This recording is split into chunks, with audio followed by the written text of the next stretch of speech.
That's not true. My live streams are getting 15,000 views now of all these stupid rooms.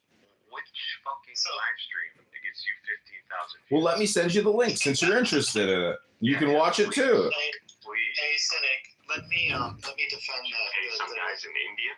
Let me defend the Jewish point of view here for a second, because I have close ties with some of the shows here in Calgary, and they're good.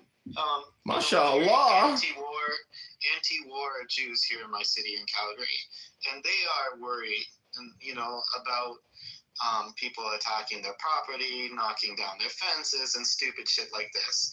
I mean, I think everybody in this room hopefully can agree that you can have your political opinions, but in North America, which is thousands of miles away from the heart of the conflict, carrying out destruction of property or violence is insanity. It's completely insane. It's wrong.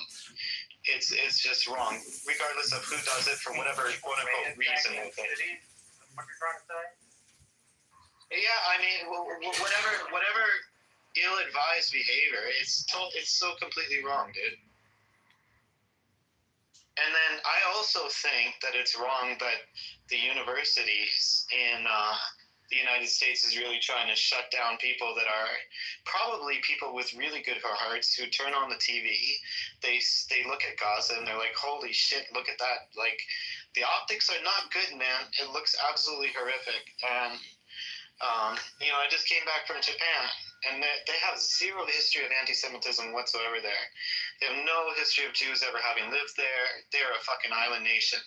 But the vast majority of the people there... Probably already Jews in Japan, bro. Yeah, they never banned anybody. They actually saved...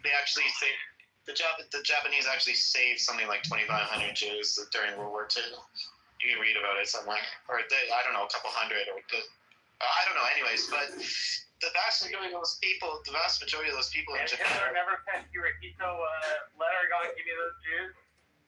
Yeah, and he refused. But I'm just saying, man, like, the optics, there's a lot of good-hearted people in this world like me who just want to see the conflict end,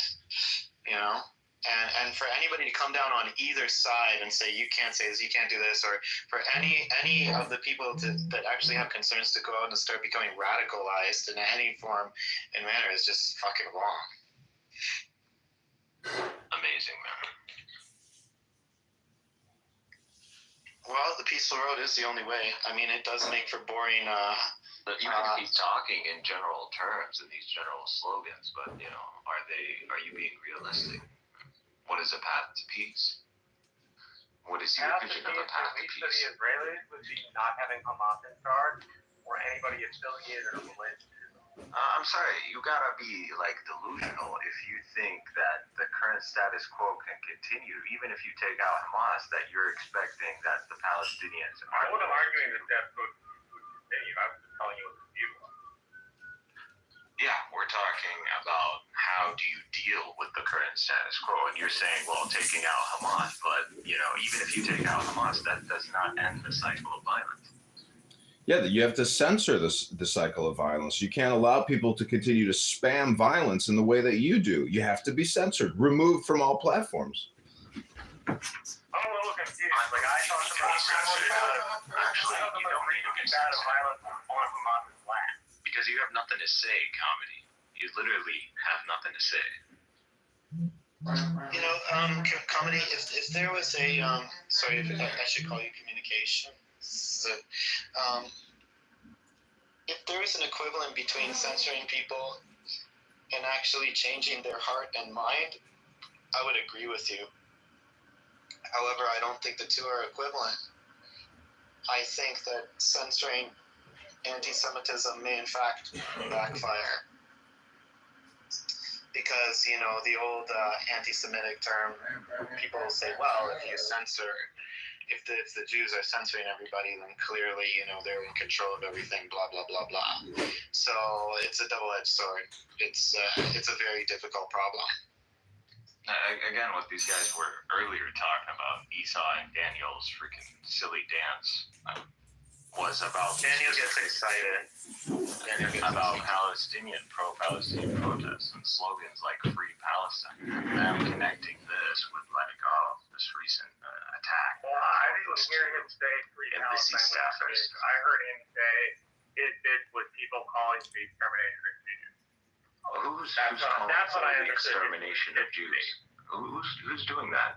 Hamas for years, for 20 years. Hamas doesn't call for the extermination of Oh, really? They don't create Shahada videos and brainwash their entire population with killing Jews? Oh, okay, Senek. Not global Jews. No one is going out there and Hamas even. Oh, they're not just indiscriminately killing Jews because of all this propaganda? Listen, That's not really telling you. you're a clown. Prophecy of the Iranians, and the Iranians won't like. Takes a clown to know a clown, honk honk. Before Iran, and simply because Come on, it's extremely problematic. I have to explain these Iran things to was you. one of its main sponsors. Since you present yourself as like some sort of like geopolitical expert, it's crazy. Cynic, you're projecting. You're projecting. Okay. When did just real quickly? When did Hamas establish it? When are we getting them? Okay, so now we go back into the kid. Blasting, bitch ass motherfucker. Here we go. Started supporting Hamas. Bitch ass Marshall. Support and Bitch ass Marshall Rankin. At least 2 or 3 years after their formation, the Iranians. I mean, I understand. That's not true. Okay, you're entitled to believe what you want to believe. I mean, first of all, a lot of people in the world, especially in the Muslim world, support Hamas and have supported Palestinian resistant movements.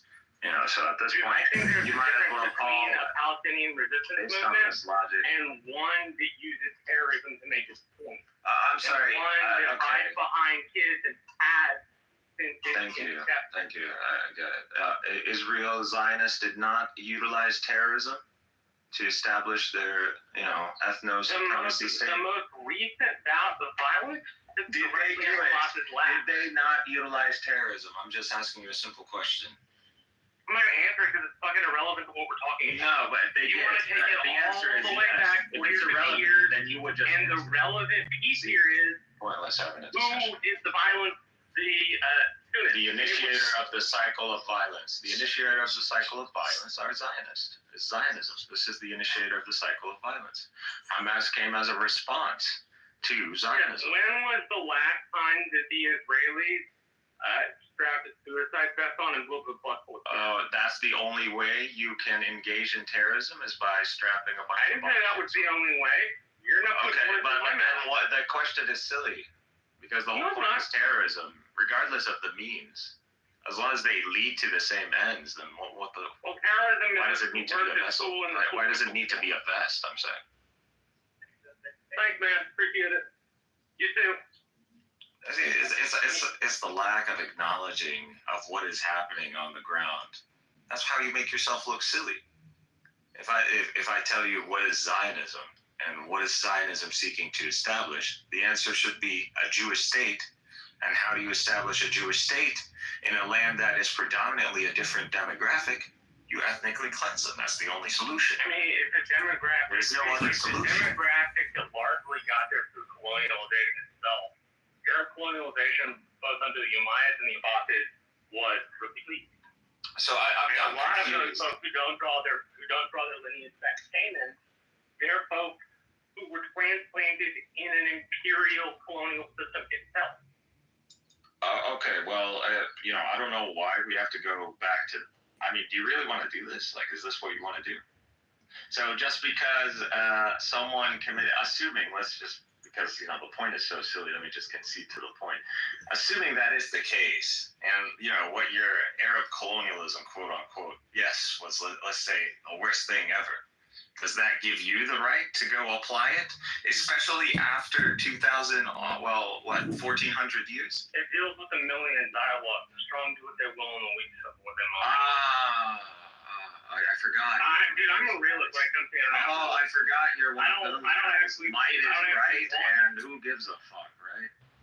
No, I didn't say that. Okay. You could do me this really big favor in this conversation by not assuming the very. You just said it. You literally just said it. Oh, dude, I didn't. Those were not the words that I spoke.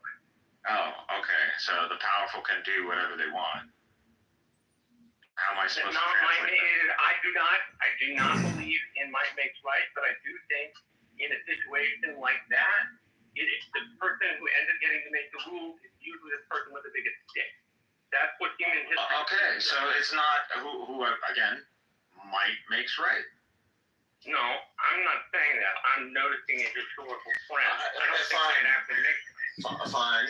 We know the one with the most power and influence can usually establish their way, but here we are judging the justifications. That's all. Now, if you want to just simply justify Israel or Zionism simply because, they had the bigger stick, and that's where it ends, that's fine. But if you're going to go further and you're going to say, well, they are justified in using this stick because of these specific reasons, then we can argue the legitimacy of these Hit that like specific button. reasons. Hit that subscribe However, at button the end of the day, I now. don't believe Right now. Click, click, you click, are click, going click, to click, click, click, click, click, click, click, click, you're click, going click, to click. attempt to justify ethnic cleansing. I'm not sure if this is something you're willing to do. Of course, I'm not going to justify it. Okay, so, and if I tell you Zionism, especially revisionist Zionism, necessitates that by establishing a Jewish state and hence a Jewish majority demographic, necessitates the ethnic cleansing of the predominant demographic, the majority demographic. And there is no other way to establish a Jewish state in Palestine other than by committing to that. So who's exactly, in the initiator here of this cycle of violence? Especially when you are not willing to justify ethnic cleansing. I think the answer of that question is obvious. Zionists. So the ones who initiated the cycle of violence are Zionists by attempting to establish a project that is self-defeating. Zionism, an international movement originally for the establishment of the Jewish national and religious community in Palestine, and later for the support of modern Israel. That's how it's defined. Okay, that's a very general description of Zionism. However, what I would say that If you was would like to use the Encyclopedia Britannica description, we sure can.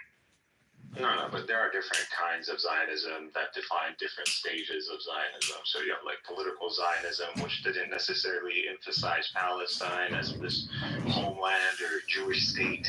It could have been different regions. And then you have revisionist Zionism that deals specifically with the situation of Palestine after you had a sizable migrant Jewish group, becoming present in Palestine. So that is the model that, currently is established in Israel. It's revisionist Zionism. So that's what you have. And revisionist Zionism calls for the establishment of a Jewish state from the river to the sea. This is where that slogan comes from, by the way. It comes from Jabotinsky when he wrote a poem against, what's his name? Wiseman, who said, who pretty much conceded, to just, establish a partial, on some part of the land, not the whole land. And he wrote a whole poem condemning that and calling from the river to the sea. That's actually a Zionist slogan, honestly. So that's what happened. And how do you establish a Jewish state from the river to the sea? By getting rid of the majority demographic. And so ethnic cleansing, there's no escaping the reality that for Zionism as a project to succeed, you need to ethnically cleanse the majority. And unfortunately, Zionism has not succeeded at this. 1948 was not a success. It was a partial success.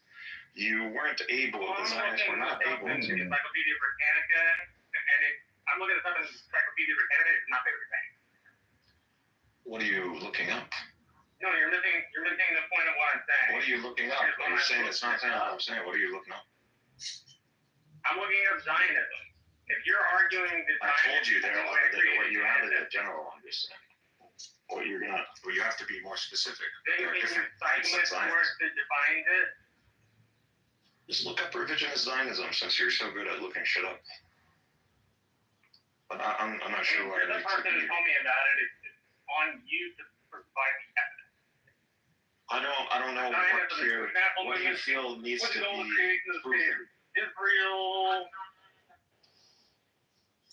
Yeah, but you're describing a state that I already. just think you need to be able to cite a source. I'm telling you where I'm getting my definition. I would like you to tell me where is your definition. You don't know who Eve Jabotinsky is? You don't know who that That's is? You don't know what indigenous Zionism is? That's not what I asked. I'm asking, where did you get the source for that? Again, I provided you with money. What exactly do you want a source for? More revisionist Zionism and all of the other different kinds of Zionism we're talking about. What, I you want don't to know know different types of Zionism. Holy God.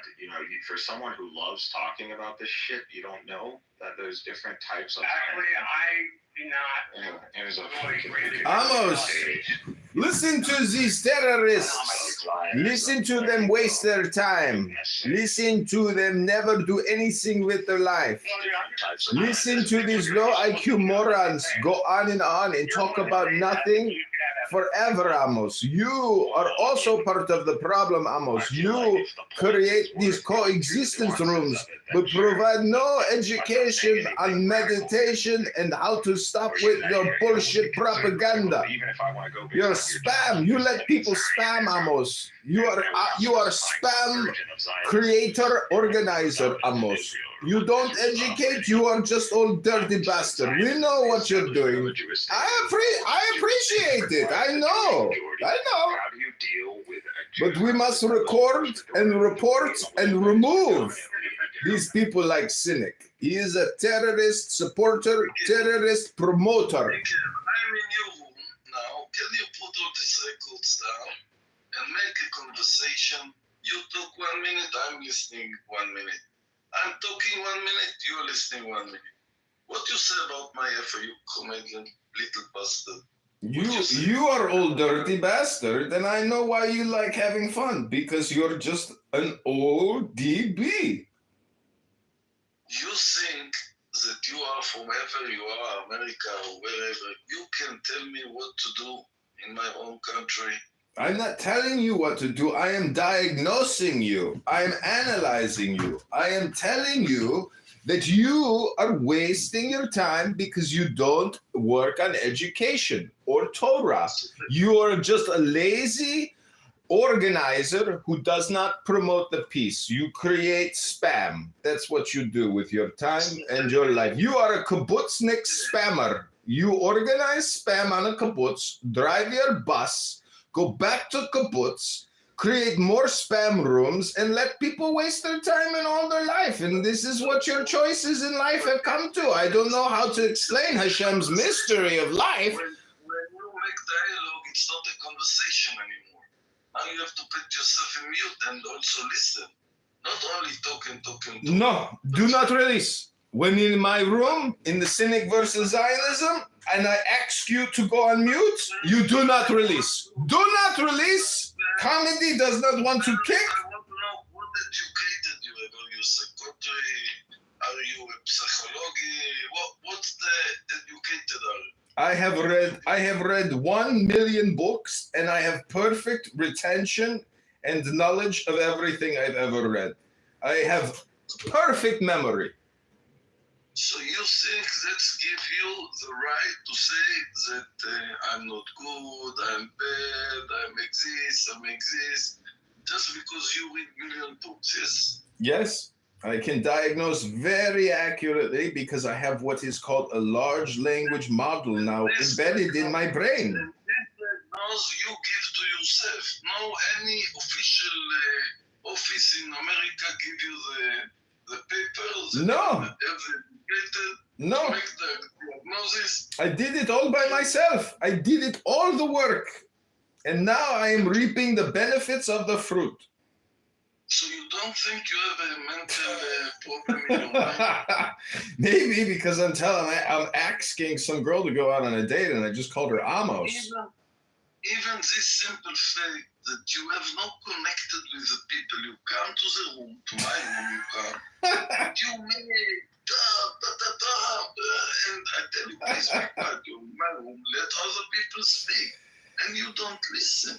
I don't come to play nicely. I come to troll. I come to disrupt. I come to spam because that's all this app is, Amos. It's just spam. It's a waste of my time. I know you're boring and you don't have exciting life outside of driving bus from kibbutz to kibbutz, but Here on Clown House, we have to accurately diagnose and find out why people are wasting their life and just spamming each other with stupidity. It is because they are very bored, pretty much. In Clubhouse, that you sit by yourself in a lonely room in Clubhouse. Oh, so lonely. I am so lonely in my room by myself. Amos, maybe I am reading a book. What was the last book you read? To be honest, in the military, I read it. Even in my Miloim, I didn't read anymore. Oh my God. So you're a stupid person. You admit you are stupid. You are a stupid person. Let me. I want to tell you what book I read. The last book I read, it was on Yitzhak Ben Aaron. He was a Histadrut minister. You know what is a Histadrut minister? Yes. There is a prime minister, the government, and the Histadrut is the second person in Israel who has the power. Histadrut, it's the organization of all the workers, factories, computers, and today his name is Alon David.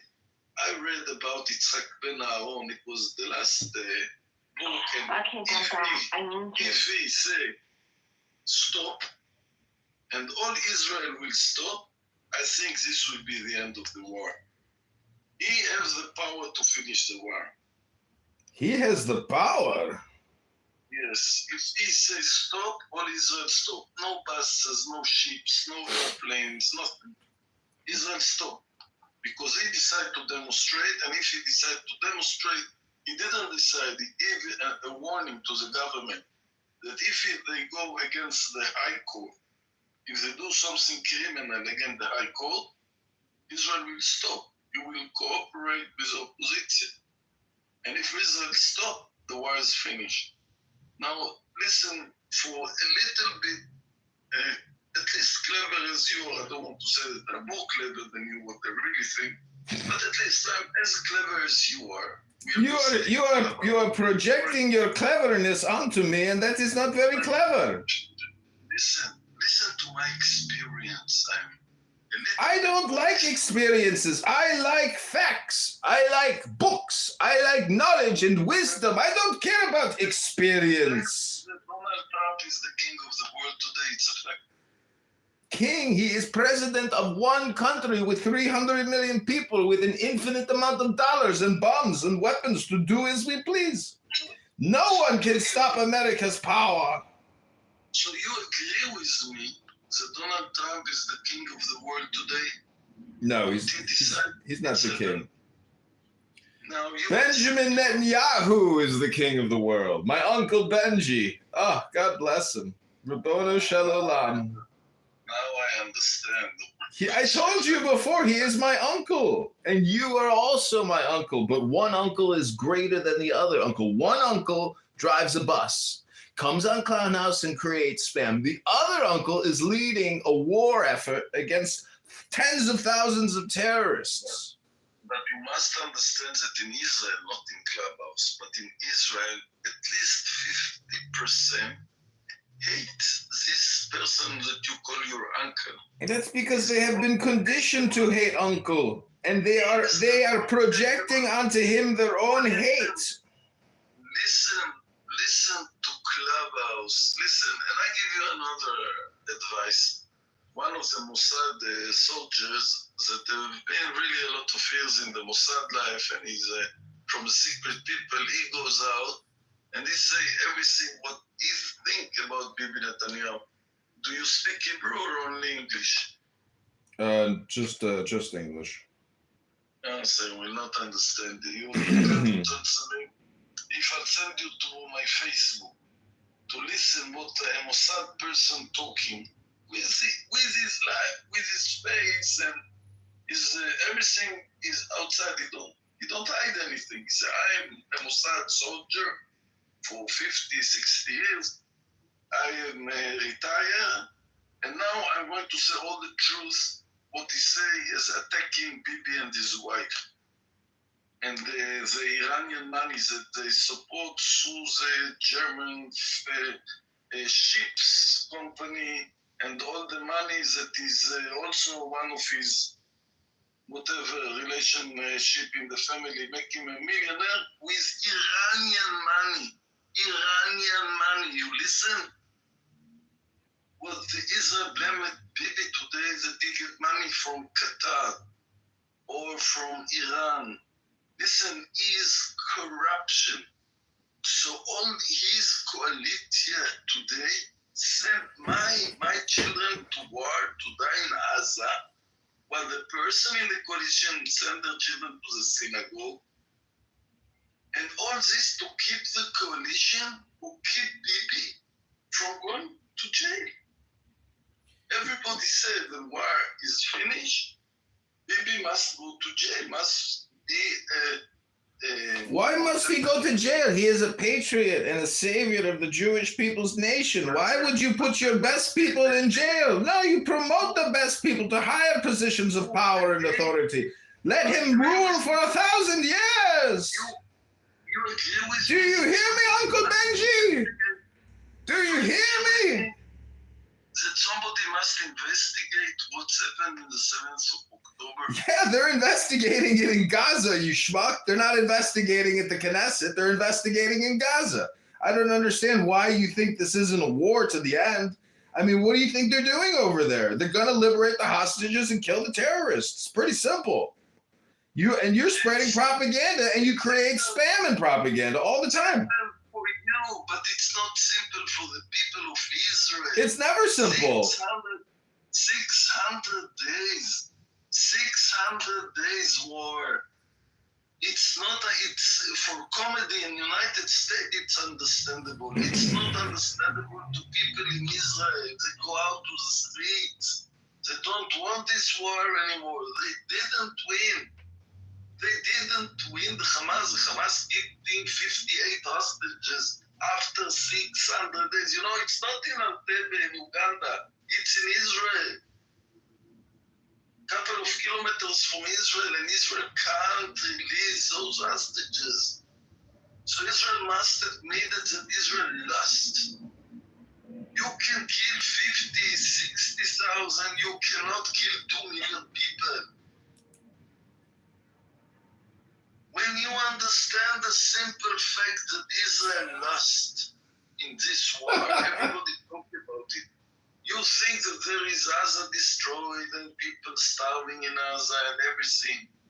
But to be honest, the Hamas still keeping 58 hostages, still killing their own people, those who cooperate with Israel. They still controlling, you can say this way or another, but they still have the weapon, and Israel did not release the hostages.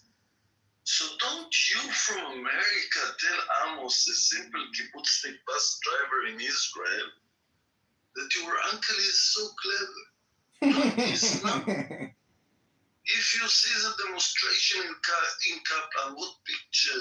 Listen, Amos, the reason why my uncle is so smart is because he's happy. You think Benjamin Netanyahu's going to let a bus driver from a kibbutz upset him?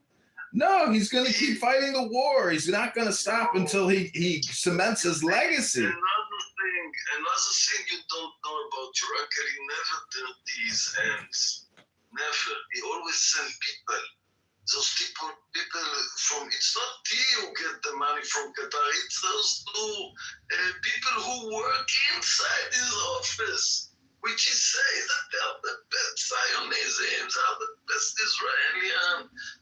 But they get money from the Qatar, and they're working in the Prime Minister office in the first secretly place, the only secret place in all Israel. 2 workers of the Qatar money working inside. You understand, you listen, you understand, it's facts. Listen, Amos, you ain't got no money. Amos, you've got no money, you've got no Torah, you've got no Shabbos, and that's why you come here to Clown House to spam, to create spam with Cynic and Prince and resistance and all these other deranged, psychotic spammers who engage in hate speech all day long. They are my enemy. They're your enemy. And I want to speak to my enemy. Nobody will tell me who to speak with. Not you, not your uncle, nobody. Of course, not Chucky. Will not tell Amos who to speak with. I will speak with anyone I want. And if you put inside your mind simple facts that everybody knows in Israel, everybody knows that he keeps this war for his coalition to finish another year. Okay, maybe he succeed. How many soldiers will get killed till then? How many people will die? How many bloodshed will spoil? You understand nothing, comedy. Listen to experience. Listen, Amos, you're a bus driver. I'm a comedian. I mean, together, maybe we should go on the road and do a comedy show throughout Israel. And then we can bring down the Benjamin Netanyahu government together. I'll go to sleep now. You come to my room. You come to my room and be quiet. You don't have to speak all the time. Learn to listen. No, I'm filming a show over here. I'm creating sound clips of myself. But I understand what you're saying. I have to put you down. I have to remove you if you interfere. Come and Do not what's release. your problem? Those people you mentioned, Prince and Skinny, and all these people are your enemy. Learn them, speak to them and learn them. What's their problems? Learn to listen to them. There is no other way. It's a fact. You kill 50,000, you can't kill 2 million. It's not in the Second World War that there were so few people that come to Israel because of what's happened in the Second World War. We are strong. We are photograph because there is footage after this. Show me. Intelligent. Okay, Daniel. Anyways, here I do have footage after this. So the girl is actually fine. So you can put all. Okay, Amos, take a break, Amos. You go to sleep now. Just dream. Yeah. The girl of the photo that you showed, she's perfectly fine and she didn't die in the fire. So, what you're trying to do with that photo is making people believe that she was burned by the Jews, right? The birth of the Jews. Why do you think I need a photo of a girl running to a fire? Apparently you do, because that's what you're thinking. Listen.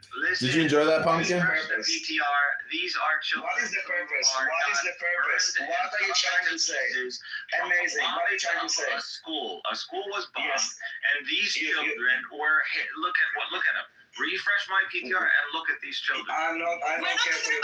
What is your point? Look at the children. I'm talking about the girl. Look at the children. If you don't Do you want us to put also photos of the slaughter that happened on the 7th of October? Because we get to have three. you can put everything you Okay, want. exactly. However, We're not someone talking is about a claiming. specific girl. I don't see children.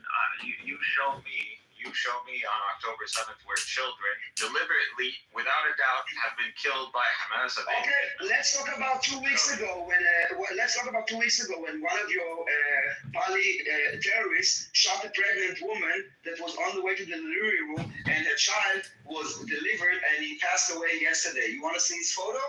I know. Because unlike you, we don't exploit children. Yes, cynic, war is horrible. It was a very stupid idea by the Gazans to start the war. But if you really care for this child, you would put a PTR saying release the hostages and end the war. But you don't give a fuck about any of those.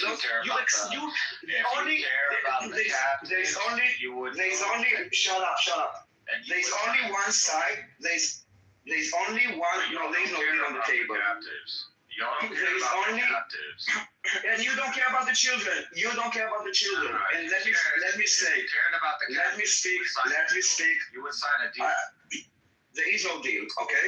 The only deal that There is no winning. You guys. Oh my God! Shut the fuck up, you idiot! Listen up. Your fucking mouth. That's all you're doing. Okay, it's done. We cannot let those fucking terrorists hijack rooms to spread their hateful propaganda. Okay? This is not about hearing both sides. We don't need to listen to those Nazi propagandists. Okay? We don't need to listen to it. We don't need to listen. I don't give a fuck, dude. Exactly. Move on. Go to a You military. don't give a fuck. That's the whole point. Yes, so move on.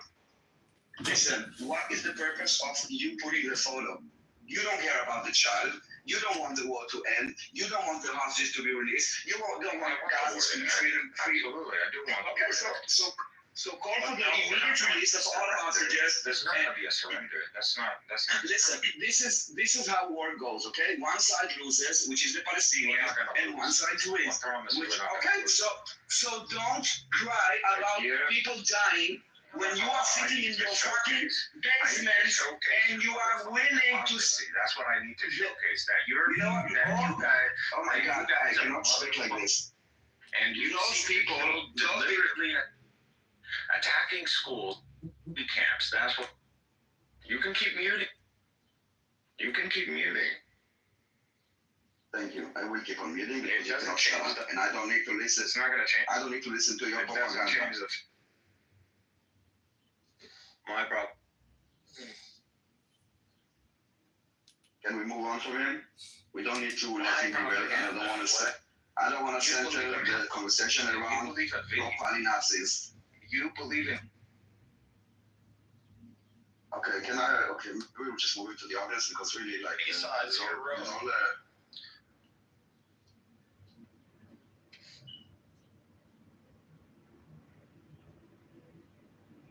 Listen, I'm done being on trial with all those accusations, okay? He doesn't care about the child, and he's basically, there's only one side, and let's be honest, cynic.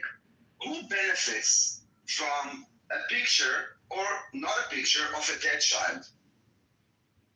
There's only one side that benefits from it, okay? And not only do they benefit from it, those immoral, inhumane people like cynic are actually using those deaths to attack Israel. It's so evil, it's so twisted, it's so fucked up that they are basically enjoying those dead bodies. They're using it to attack Israel. They love it. They want it. Him and Hamas. Now he, cynic, is a loser sitting in a basement somewhere in the West. He doesn't. He say we will not surrender.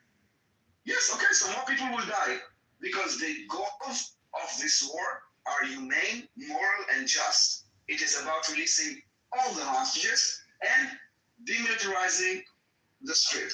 Now, if you really care for the Palestinians, you would listen to them and listen to who is really oppressing them. Now, when they're distributing the aid in Gaza, they're saying, thank you, Netanyahu, thank you, Trump, thank you, America. You don't give a fuck about this. You enjoy this death. You guys are part of the death cult. It's sick. You need help, cynic. You and all the pro-Pali Nazis. There is only one side that benefits from dead children. Only one side. This is awesome. Israel only has something to lose from it.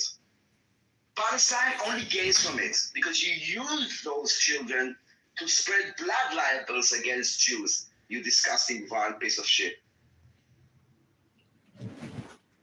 So now that we finished with the pro-Pali Nazis, can we... Hold on, I'm back. So, I mean, like, getting back to the point, as you see, because you two exist within Everyone's in the audience. societies that have you insulated from hateful speech, you don't have, like, the antibodies to actually respond to them. What? I You agree. guys are I agree. He's incapable. Level of protection where you don't get to actually hear what occurs in a free speech zone. The stuff Cynic is saying I know. can in America. Well, I don't understand you because he's keep on talking. And Mixed stop over. It's this Mixed, can you stop over? I didn't hear what you said because Cynic is keep on talking while he's speaking. Can you stop over? Goodness, you're a bitch. Yeah, I was responding to the point we were talking about earlier with free speech, and you were concerned about what people were supporting at the college campuses and how America allows free speech to function. And I was explaining that you guys are a little ill-equipped to actually reckon with dangerous yet free speech because your societies don't really let it get that far. What are you talking about? What society, dude? Israel. You think that you're different than me? Yeah, You think that you're different with me? Yeah, you're in What does it matter? Who the fuck's give? Like, dude, who cares? What are you talking about? I don't really get your point. I'm saying Listen, Maxine we is were talking making the about. case. Maxine is making We were no, the conversation was about the threats the Jews face because of this so-called Free Palestine movement. And then when Sini came, he derailed the conversation for us again needing to justify our right to exist and say, you do you. I am done being on trial when the verdict is set in the beginning, okay? I'm done. I don't need to explain myself. I don't want to fight this all the time. I'm fighting with ignorance that are using fake facts, fake images, and propaganda. And we did it for, oh my God. And we did it for enough months for me to be done with it. I want to have some meaningful conversation with intelligent people that don't repeat the same lies over and over again, and I don't want to be on trial every single day needing to justify myself. I don't need to justify myself. To that, where is Maxine? What is To that, I will say what is that the discussion freedom of that this guy speech, even hold wants to on, have? freedom of He's speech incapable of doesn't having objective guarantee freedom of speech doesn't guarantee you an audience. So you can say whatever the hell you want, but you don't have the right to impose what you got to say on people that don't want to listen. What you got to say, Who are you especially if you addressing? consider that you're Who are you addressing? Nobody has the obligation to. No one is limiting his freedom of speech. No one is limiting his freedom of speech. No one is limiting his freedom of speech. He can go speak whatever he wants. I'm limiting in this room and in my ears. I like that is completely. That's a funny. You just want to find people that agree with you. It's boring. No, I don't. No, I don't want. Again, dude, I don't know who the fuck you are, and you know shit about me. You're just pissed off everybody. And I asked you before. I don't give a fuck about you analyzing me. And again, I am done justifying myself for Israel. Okay, so I'm done. But I don't know why you keep on coming I back. don't care about you. This Oh my is God, Esau's room. This ain't your room. Well, it's our room. It's our room. Yeah, it is Why our can't it be room. my room too? Well, because I Because decided to open this room with Daniel. Oh, okay. But you Just modded like other it- people, but I'm confused. I'm not allowed to be a mod. So stay confused. No one needs to explain anything to you. No one needs to explain anything to Daniel, you. we're talking to you. You know, hold on. You know sometimes I want you, but I can already trust that you are not going to do any fuckery. So Daniel. Oh my god. I will just give you guys just. who is this faggot? What? That's me. So. I don't know who it's you. But Daniel, you will be on trial. You are on trial, and you do need to defend your actions. No, hold on. Can we talk about Palestinian terrorism? You can talk about terrorism, you can talk about what you want, but you are on trial. No, all right, this is again a shit show. Whenever the Propali Nazis come, it's a shit show. And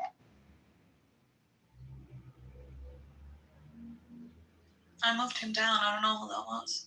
Seneca, East for the double standards is why I don't join your room. Hey, people that beg for mods, by the way, I just have to say that when people beg for a mod, it says, hey, what's up, Issa? What's up, Daniel? It's good to see you guys. Hello.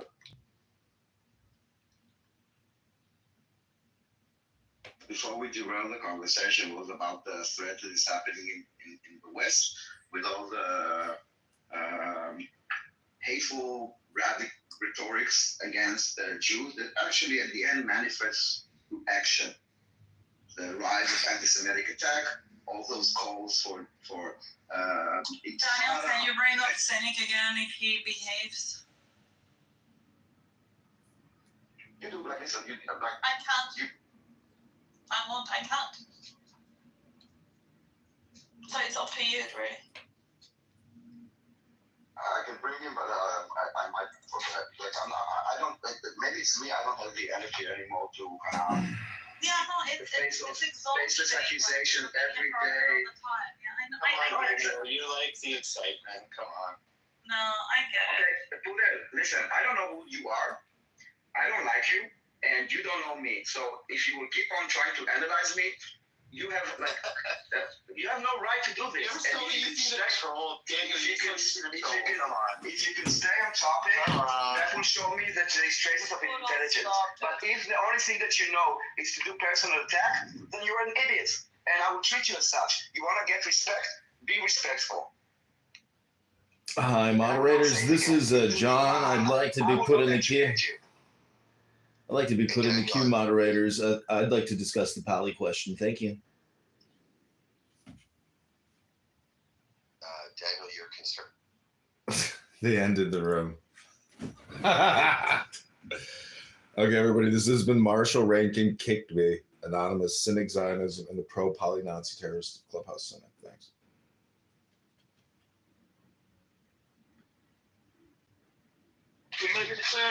Yeah, no. God, and it's pretty ambiguous. We can dig deeper. So we've got two competing creator God claims. Then in Zoroastrianism, you've got their God Aha Mazda. So he's driving around in some sort of all good creator type way.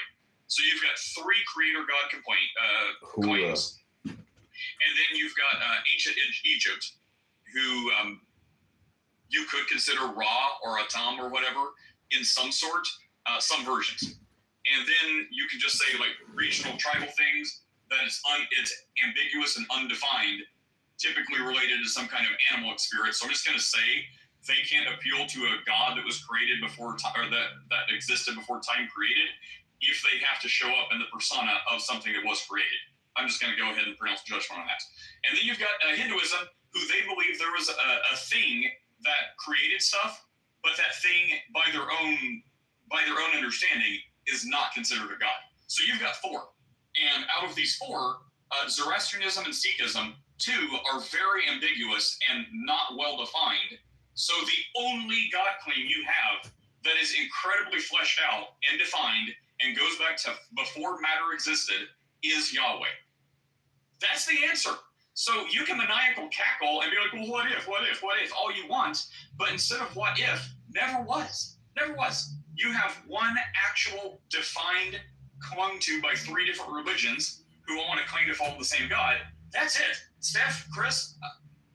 I have a question about a self-created God. Honestly, I didn't even hear anything you said after that because I've been pondering that. Like, have the holders of that never thought deeply about a self-created God? You'd run into problems with that theologically, like, immediately. Right, see, not well defined. So, it's like a self-created thing. It's like, I'm a self-made man. Shut up. No, but a self-created God would need to pre-exist itself to create itself. You just did, like, already we've got... All right, you know what, it's fine.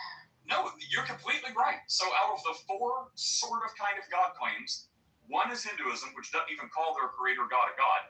And then the second one is like Zoroastrianism, or Sikhism. And then the third one is Zoroastrianism, which is what you said. How can you have a self-created creator? So those are the four, and I'm being generous with that fourth one, creator God claims. So it doesn't matter how old someone's text. If someone's text is older than someone else's text, look at the appeals. But it's not. So it's like anyone could just appeal to creator God. Then why doesn't anyone? Okay. John, what's up, John? Hi, I'd like to ask you a question, Nate. Let's see if we can be real fast. We'll get to you in a second. What's up, John? Yeah, I mean, I feel like a lot of times, you know, all these cynics. This guy. Hi, Steph. A lot of these cynics on here, like Honey Badger, Roland, who come on this app and waste their time. Are you an ultrasound for your unborn child? Okay, thank you. He's an unborn child. He's a self-creator creator. We have a new God claim. I'm sorry, John. You won't be interrupted. Go ahead. Yeah, no worries.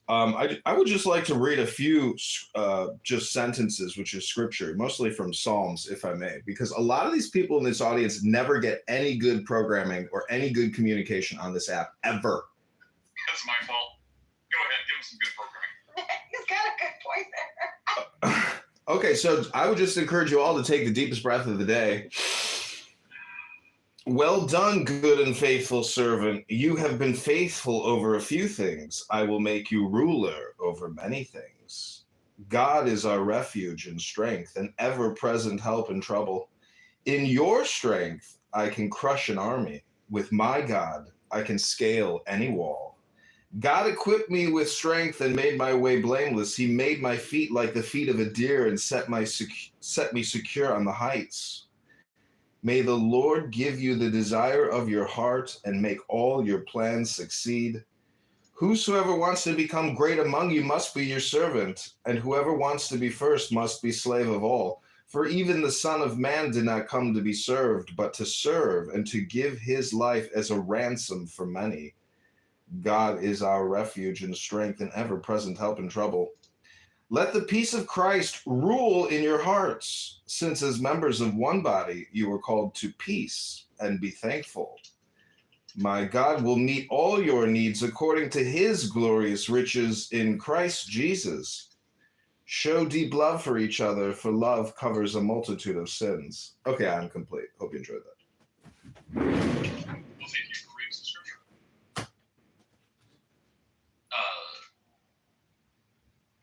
Steph, Catfer, does anyone want to put a cherry on top of this before I ask Steph about my getting a loom for my child so they can make a rug and sort of spin Catfer?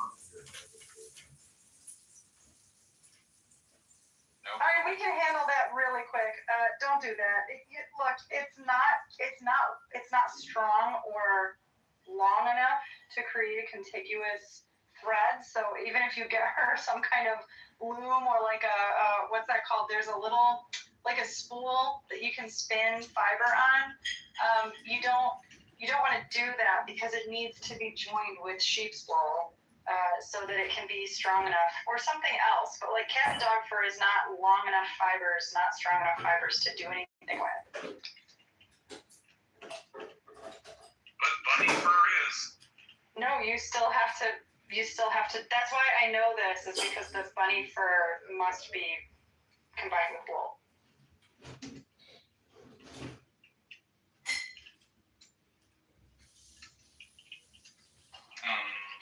What could be like a really, What's a cat hat?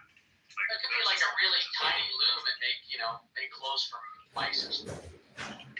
No, the fiber won't stay together. Like she could make something, but as she starts to work with it, whether she's tying knots to make a rug like she wants to, or whether she's crocheting it or something, the fibers will fall apart as she begins to work with it. I know, Sam, you just need to have that faith in the mustard seed. Well, physics are still physics most of the time, right? We live in a world. Did you just say most of the time? Yeah. Did you just say most of the time? Oh, yeah. What were physics like before the Big Bang? Were they the same? Well, we don't know. We have no idea. Well, actually, they do.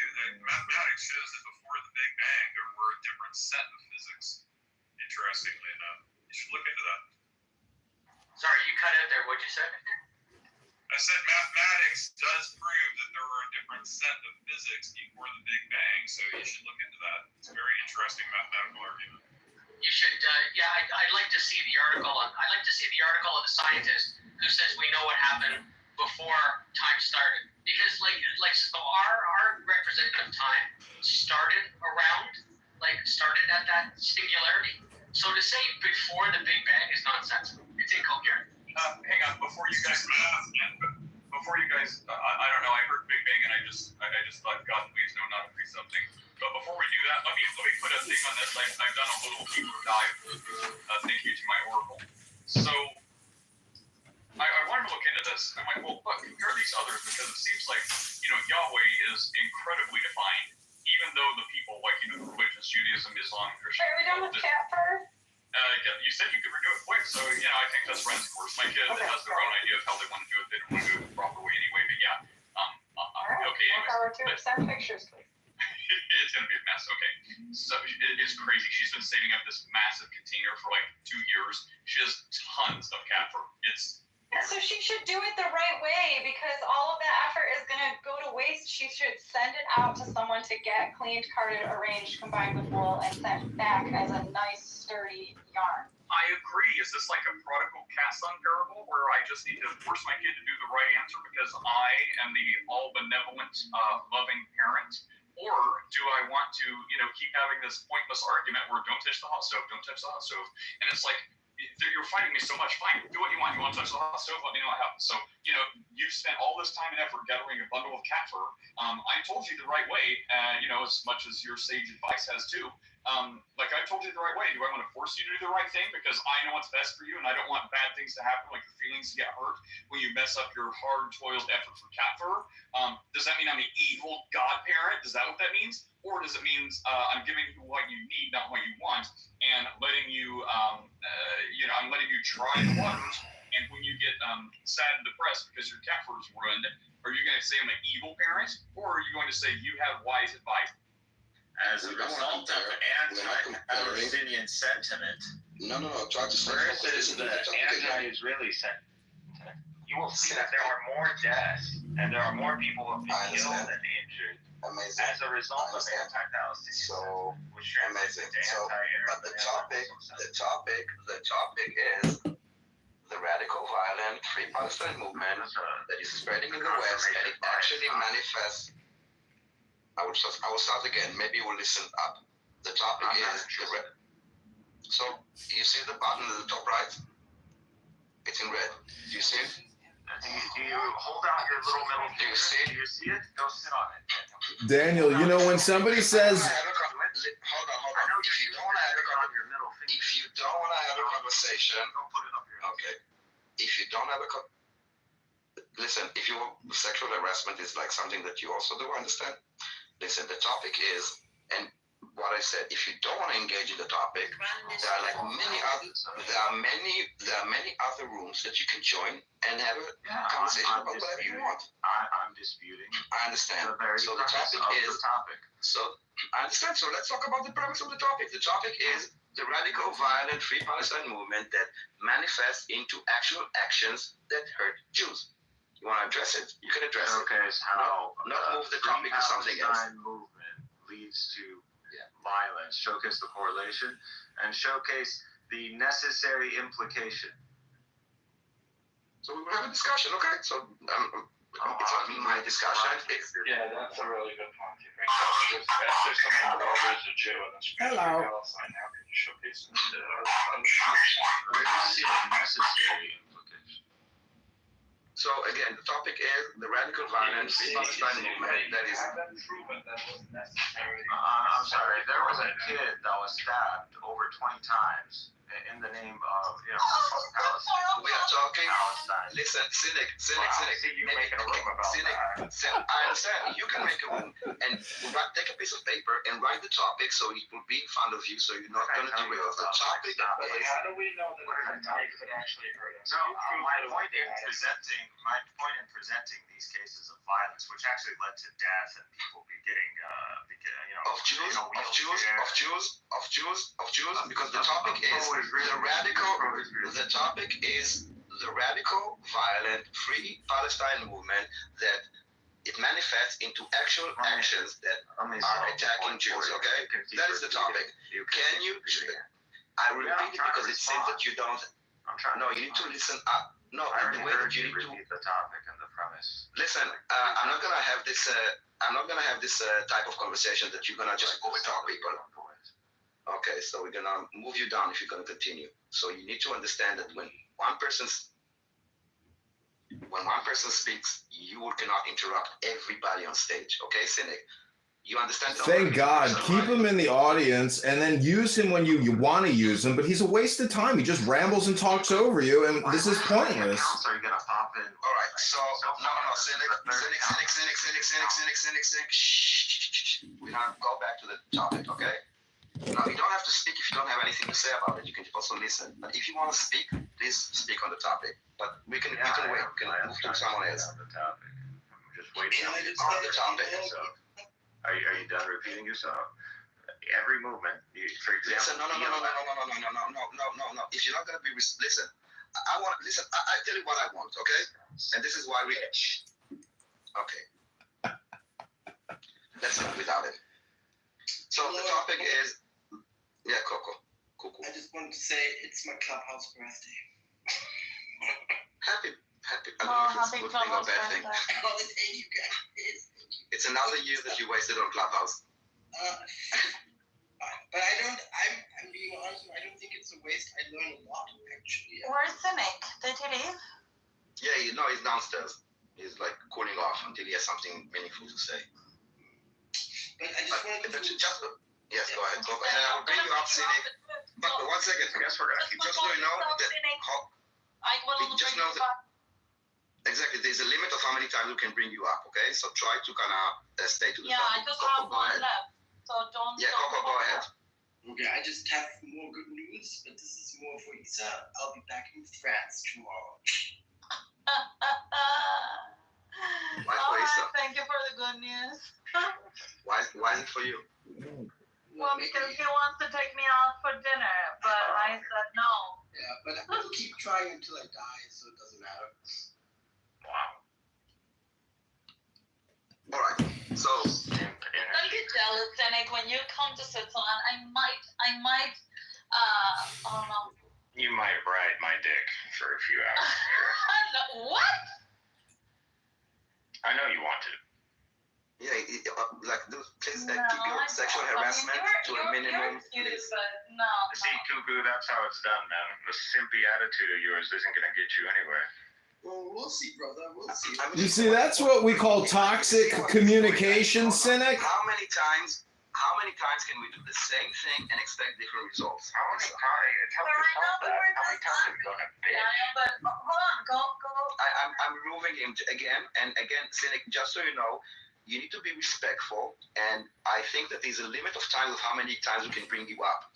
Now, go drink a glass of water, and when you're ready to have a normal conversation without sexually harassing people, without cursing, without doing all this, without interrupting. Let's just move on from Cynic. It's a waste of time, Daniel. Exactly. Let's talk about the title, which is about communication.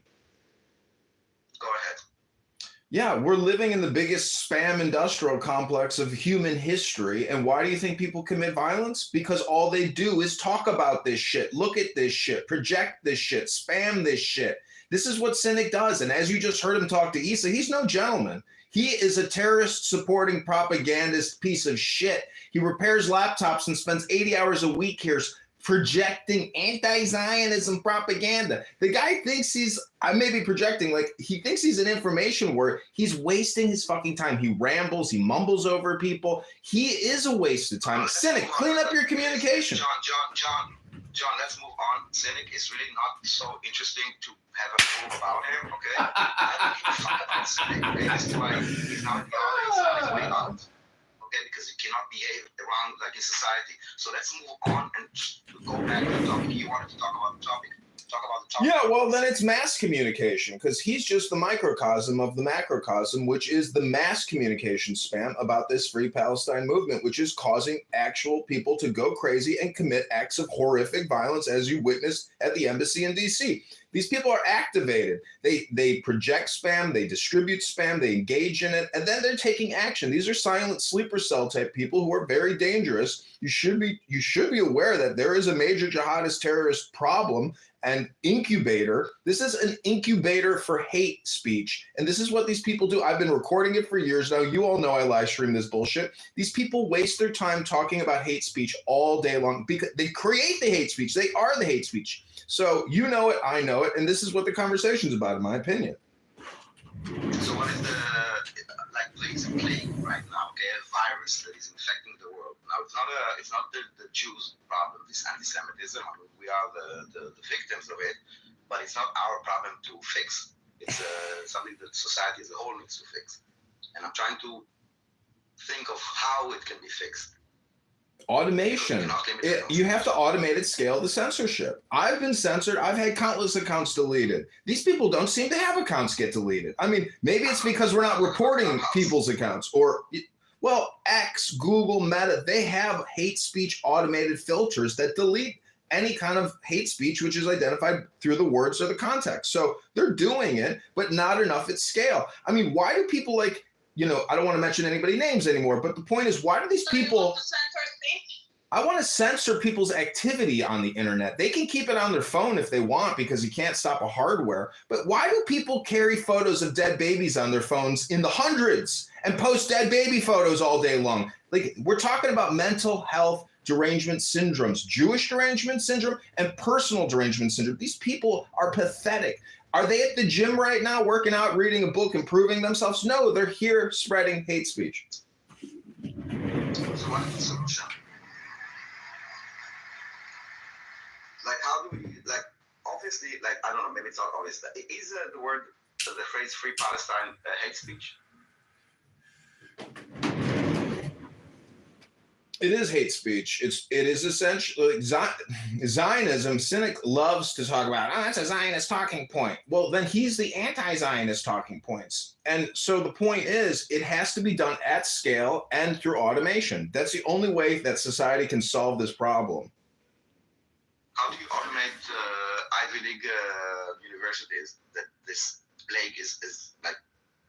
I think like total surveillance and control.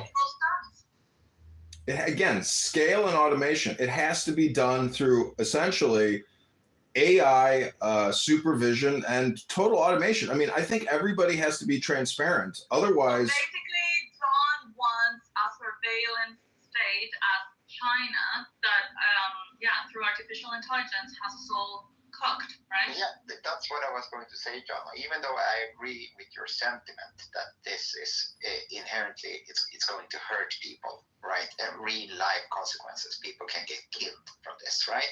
But at the same time, like, you have to have two thoughts in your brain at the same time. If you propagate this, right? If you actively put in measures to censor people, the only thing that's going to happen is that it's going to kind of strengthen their beliefs. They're going to be justified in saying, look at what they're doing.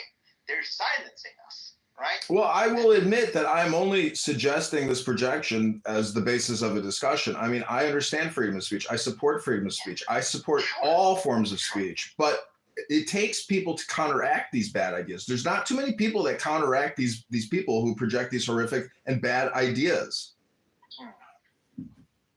No, I understand, John, but we're getting very close to becoming social justice warriors in our effort to combat this, right? And that's the caveat to this, or it's the double-edged sword, you could say. I know, but this is like an information warfare. I mean, this app is the perfect example of like the mind's eye battleground in terms of propaganda and politics, communication. But it's all spam. It's a waste of time. It doesn't improve yourself and it doesn't improve the world. You just absorb people's mental health derangement, toxic spam communication, and it's a waste of fucking time. It's a virus. That's what it is. But unfortunately, I think the only way to combat it is through patience and just debating them over and over. No, it's not. You will notice they always go back to, what about the dead babies? That's their number one fallback line every single time. What about the dead babies? It's a shock statement to basically waste your time. I'm telling you, if you just observe what these people do, it's the same pattern over and over again. What about the dead babies? What about the dead babies? Yeah, what about the time? I can put the dead babies. Maybe just double down. Say, fuck the dead babies. I mean, if you care about the dead babies, don't start a fucking war.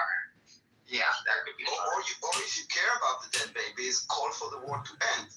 Right, there's that. Yeah, but what about the dead babies dying right now? Yes.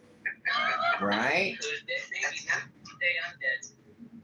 And the irony in all of this is that the people caring about the dead babies in Gaza, they're also aborting babies in the U.S. So isn't that amazing? No, you gotta get rid of those babies. Nobody wants those. You're conflating women's health. That is sacrosanct in America. The Free Palestine movement benefits from dead babies. Israel does not benefit from it. There's only one side that benefits from those images and from those events.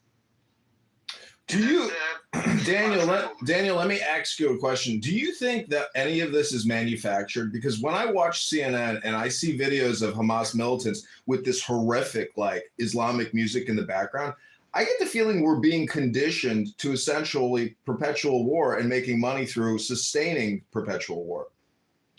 Wait, you mean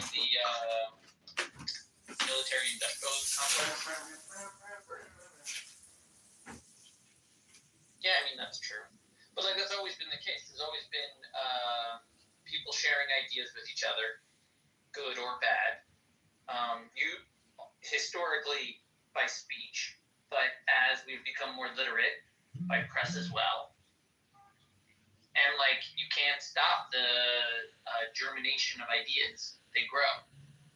Unless you want to get, like, really draconian on people and stop them from being able to talk with each other. Well, things have changed historically, because in the past, when someone said something, there was a concept called accountability. We are now in a time where you can create like 1,000 accounts that are fake. You can not even have a human behind them. You can have bots that are spreading these things, and there's no accountability. Right.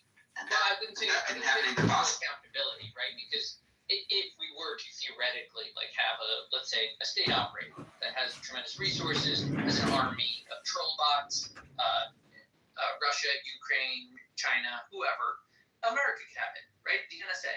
And these troll bots could go and create a bunch of fake platforms, but there would be, to some degree, accountability in that we could identify who did it. How? By investigation, meaning like, you're saying like if they cover themselves up perfectly and no one can figure out who it is? What do you mean? I create now an army. First of all, you don't need to be a state actor anymore. This is something that is very human for me. I can create 1,000 bots that will go on Twitter with AI, with my messaging, and you would not even know it's not a real person. And they try and find me. Okay, so you're right. There's no accountability because we can't identify you. We think that there's millions of people that share the view, and as a result, millions more agree on with the million that you planted. So you plant a million, you get back, let's say, 7 million human followers of this new idea that you have. Is that like bad, or did you just convince people to something? No, I think it is bad, because I think the basis of democracy is about like having like debates and like convincing each other, like, you know, this is democracy. It's not like one that coming from the government and you just comply. People debate, you know, you have left, you have right, you have Democrats, you have Republicans, you have like meaning everything in between. You made it look like your message was shared by millions so that like you could get your 10 million. Whereas if I had simply put up the same message but without the fake followers, and I got like, let's say 3 million, that's still the message. The message is what you're focusing on. Like, these people are agreeing with this. Yes, they can be tricked into agreeing with it by thinking other people agree. But in the end, it's the content. And I'm saying, like, if those people are convinced by that content, then that content empirically, conclusively, deserves attention. Not necessarily, but if 8 million are convinced, we should have probably talked about it. But McZed, can you give me the 5 fundamental principles of communication? No. I mean, this is my theory, that it's spam, it's politics and propaganda, it's hypnosis, it's projection, and whatever the 5th one is. The point is, it's spam, and you yourself and everyone here on this app, and myself included, engages in basically useless rhetoric and discourse. I mean, you've said it yourself, McZed, the reason is basically a lack of morality, but I mean, I don't know. I mean, I'm just looking at it from like how do you solve it technologically through communication? A better dichotomy I would have for speech. All communication is hypnosis. I'd say that humans talk about 2 categories of things. And one humans, but we're not talking about humans. This is the thing. I'm talking about humans. I feel like we are. No, because humans, this is what has shifted with social media and with AI and bots.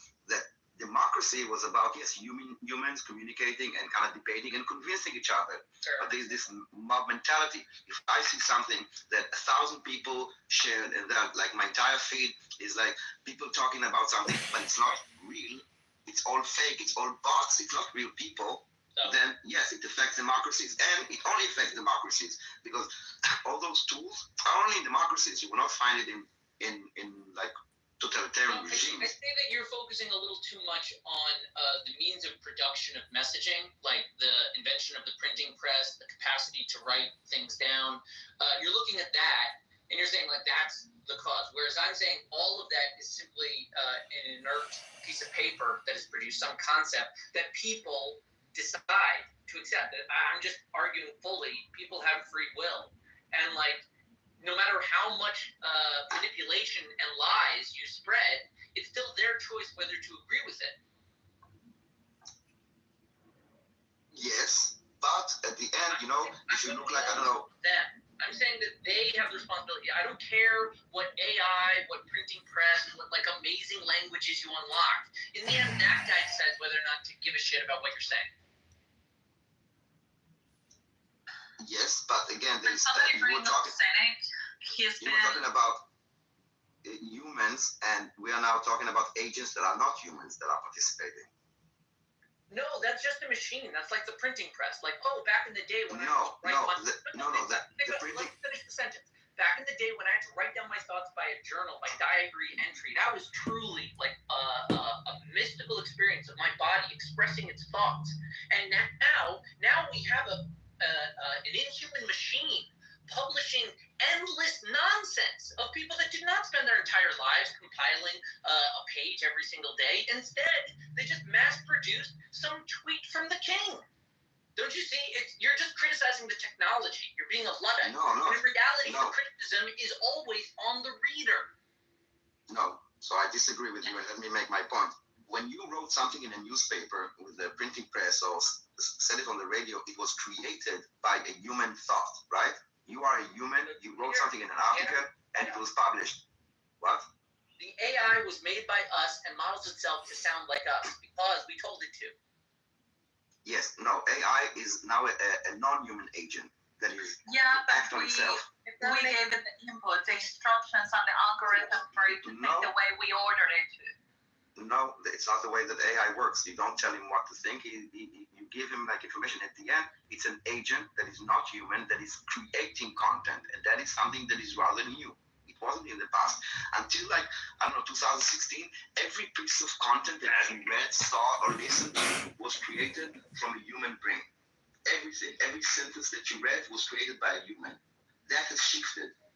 Now you consume content that was not created by humans. Therefore, it affects democracies. Wow. It's mass communication spam. The Doge AI chatbot on X has over 65,000 replies. That's a lot of content that replies to a lot of real users on X. It changes sentiment. Okay, you know what we should do? Actually, divisions of like spam and politics. I'd say that people discuss two things. They either discuss the world, all of existence, and they use terms like math and logic and physics, or they discuss people. Usually people discuss people. Most of what people are talking about is other people. And our worlds and our societies and our organizations of people and the different languages of people and the different sizes and colors of people. We love talking about people. If you really want people to develop in their understanding of speech, let them start with the division between discussing the world and discussing people. Let me answer differently. Do you think that freedom of speech also applies to non-humans? No.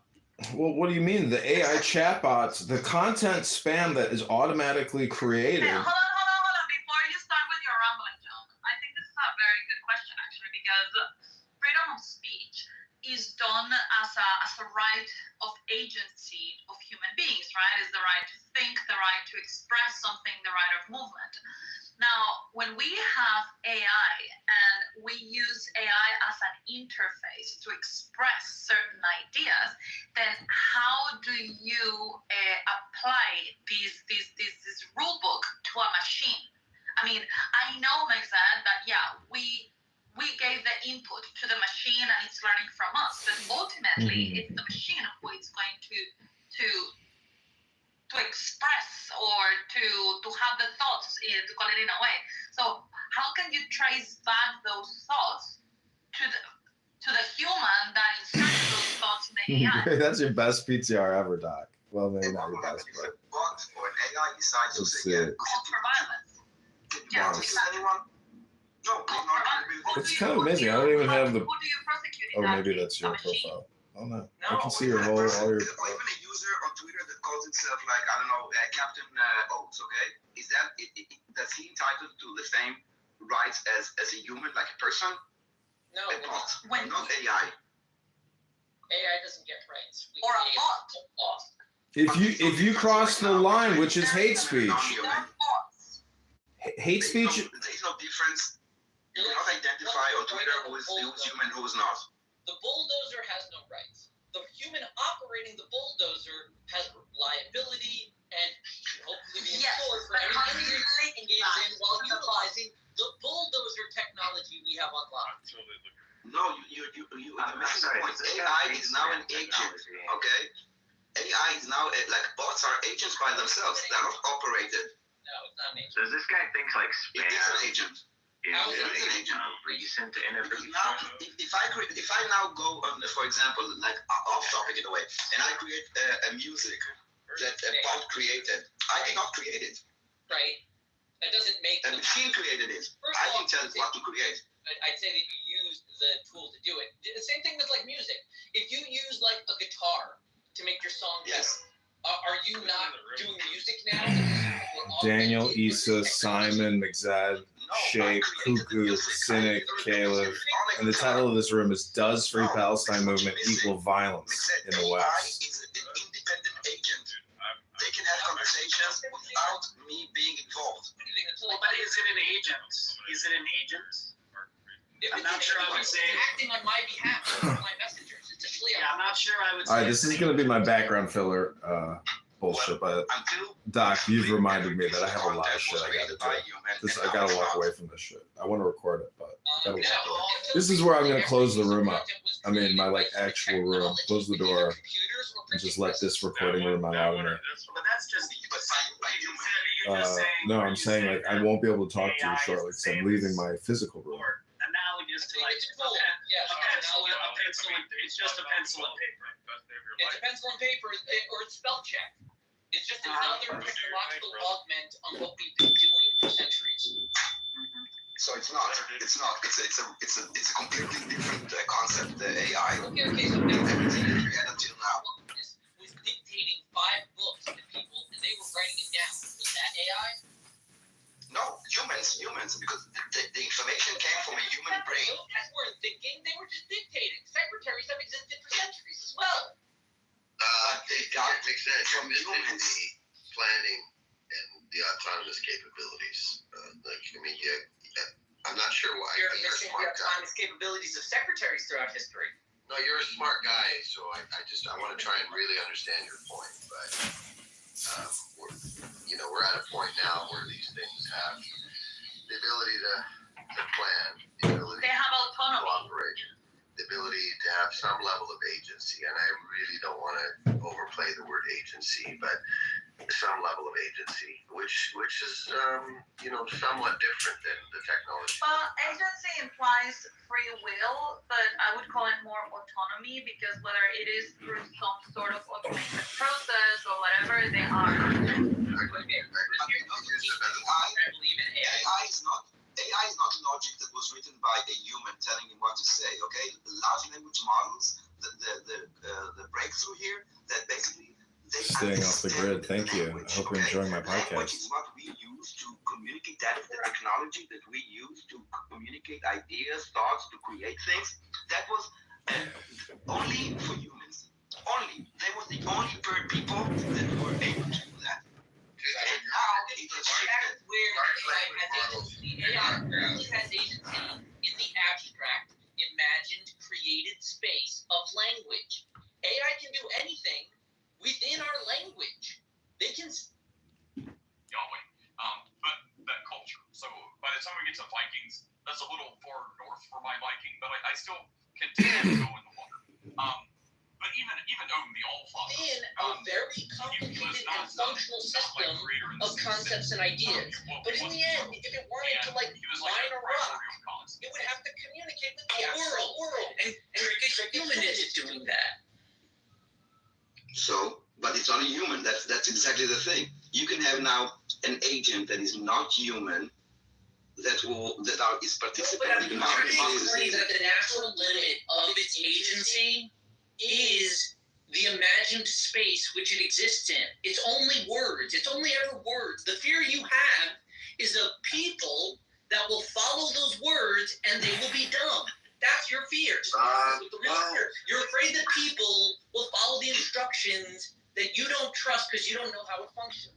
And that's fair, because people are stupid and they do as they're told. But I'm telling you, in terms of technology, it's not like, oh, this super agent. No, it's that people who read are often dumb, and that has always been dangerous. Yes, but Mexed, if until like, I don't know, 10 years ago, if I would say, go kill the Jew, and you went and killed the Jew because you read it, I would also you mean like 100 responsible years ago for in it. Germany? No, I'm talking about like until we had, listen, if Call I for call violence. for Just any call call for for violence. violence, okay, and then you say the reader is dumb and he acted upon this call for violence, like Princessa, okay, she was like indoctrinated. Okay, maybe that's not a good. Let's say something more like upfront. Like I'm calling for the actual. Hold on. I'm talking about someone actually saying go kill a Jew. Okay, that is something that is illegal, right? You can arrest me for just saying it. You cannot do the same for a bot. So you can blame the reader, yes, but what is the accountability of the creator? There is no. But I think Mexed's point is actually addressed, I believe, in Kiddushin regarding Shliach, right? What is the moral culpability if I instruct someone to kill on my behalf? Who is morally culpable? And the rabbis say, the hitman. He decided to commit the murder. Even though you instructed him, you wanted him to do it, you benefited from it. And you could get like probably some lesser offense, like accessory. But the person that decides to kill, he's the one that has the agency. He's the one that has the choice. It's not the point here. It's not the point. I mean, Mexed is an interesting point in the sense that, like, the human brain wants to outsource all kinds of stuff to external things that make stories that like help us organize, because it's just too much for our brain wants to like preserve itself and preserve its energy, right? So like there is something to be said for too much outsourcing of that, of the information. Yeah, I'm going to say that slightly differently. There's plenty of axioms and calls to authority that humans rely on, and it would be completely irrational not to. So there's a reliance to say, and that's the crisis we're going through right now. Like there's institutions I trust that they're the historical authority, and I can look it up in encyclopedia. I can look it up online. I can find it out. There's no way I'm going to remember everything. I go to my doctor. I don't quiz my doctor every time. Why did you choose this antibiotic? I trust my doctor. I should trust the institution. Once people start trusting bots that are learning from other bots, and we don't know their motive, and they're making these very strange algorithmic calculations, and there may be deep biases built into it, not intentionally, but they just because of where society is today, certain ethnic groups are less successful, so that builds in a bias in their nascence, and we don't even know where the bias is coming from because we don't see the math leading up to it, and it's not a human that can error correct. So we're going into a place where humans are just going to rely on these bots and really don't have a way to track the source of information. And AI does make their own decisions. Like they don't necessarily comply with human instructions. Your example of a secretary, that was a human instruction, there was a human content, and it was controlled by a human, and there's someone that takes responsibility. AI can make his own decisions, can make his own mind, and can make his own text and music and photos and videos and whatever. That's a good point. What are you talking about, man? No, but that's a good point too, right? Because secretaries and copyists were better off being dumb. Because if they were able to like, oh, that doesn't sound right, and then change the text, right? So many, for example, right, in like Bible study or Mishnah or whatever, right? You look at the manuscripts and you say, this person changed the word, right? It's better to have a stupid copyist than a smart copyist. Pima, But if AI is actually intelligent, that changes the story. Lima, right? you just reminded me. I've got to get to the gym. Yes, they are and I should go participating now. as humans, and they right now. But I would be in the willing transit as a to society, communicate they with get the same rights as you humans. And briefly basically, yes. for 5 minutes. If you want to say hello, I will. Oh, I got a good hypnosis for you. It's just like Bible passages from Psalms. It's very smart. It's so much smarter than anything you just listen to. But nobody wants to read scripture. Everybody would rather do chat. That's kind of an interesting thing. Is like people prefer to just chat, because this is actually like an update for a lot of these people, because they're not really using social media. They're very lazy and they use Clownhouse, so they don't know functionality within YouTube or X. But nonetheless, there's so much spam, and it's such at scale. Like if you looked at the actual numbers of spam in terms of like how many videos get created, how many posts get made, I mean, it's so shocking that it's like terrifying. It was just accepted, and nobody even questioned it for a long, long time. And I think that's going to get worse. And so much of it is fully automated. As people outsource their thinking to AI, which is inevitably going to be built in with the bias of what's digital and the bias of what's currently true. Well, I don't think there's a problem necessarily with being the bias of like the most up-to-date current information, but like in terms of no, it's not that, but I'll tell you, I really don't think people understand how AI works here. The majority of information that can be produced is incorrect. That's a simple thing we can say. The true information is narrow. There's one grouping of true, and the majority is untrue, which is to say, yes, if we have like a lazy language model that is simply grabbing as much information as it can, it will have invariably several incorrect sources to support it. But because you are human and you don't want incorrect sources, you should also anticipate that the designers and controllers of these technologies also don't want incorrect sources. I'm not talking about incorrect or correct. I'm talking about responsibility and accountability. Responsibility and accountability always goes with the owner. You can't utilize it today. That's not what I mean by currently true and incorrect information. What I mean is if it's researching a cancer and finds out that a certain ethnicity and a certain behavior and correlation and causation are common mistakes, and they get more and more difficult the more you give it to algorithms. So they're going to say like this cancer progresses, and really the reason for the cancer is because of a diet. But it didn't take into account the diet. It took into account the ethnicity, the location, other activities, and now it's going to be enshrined that the sun causes it.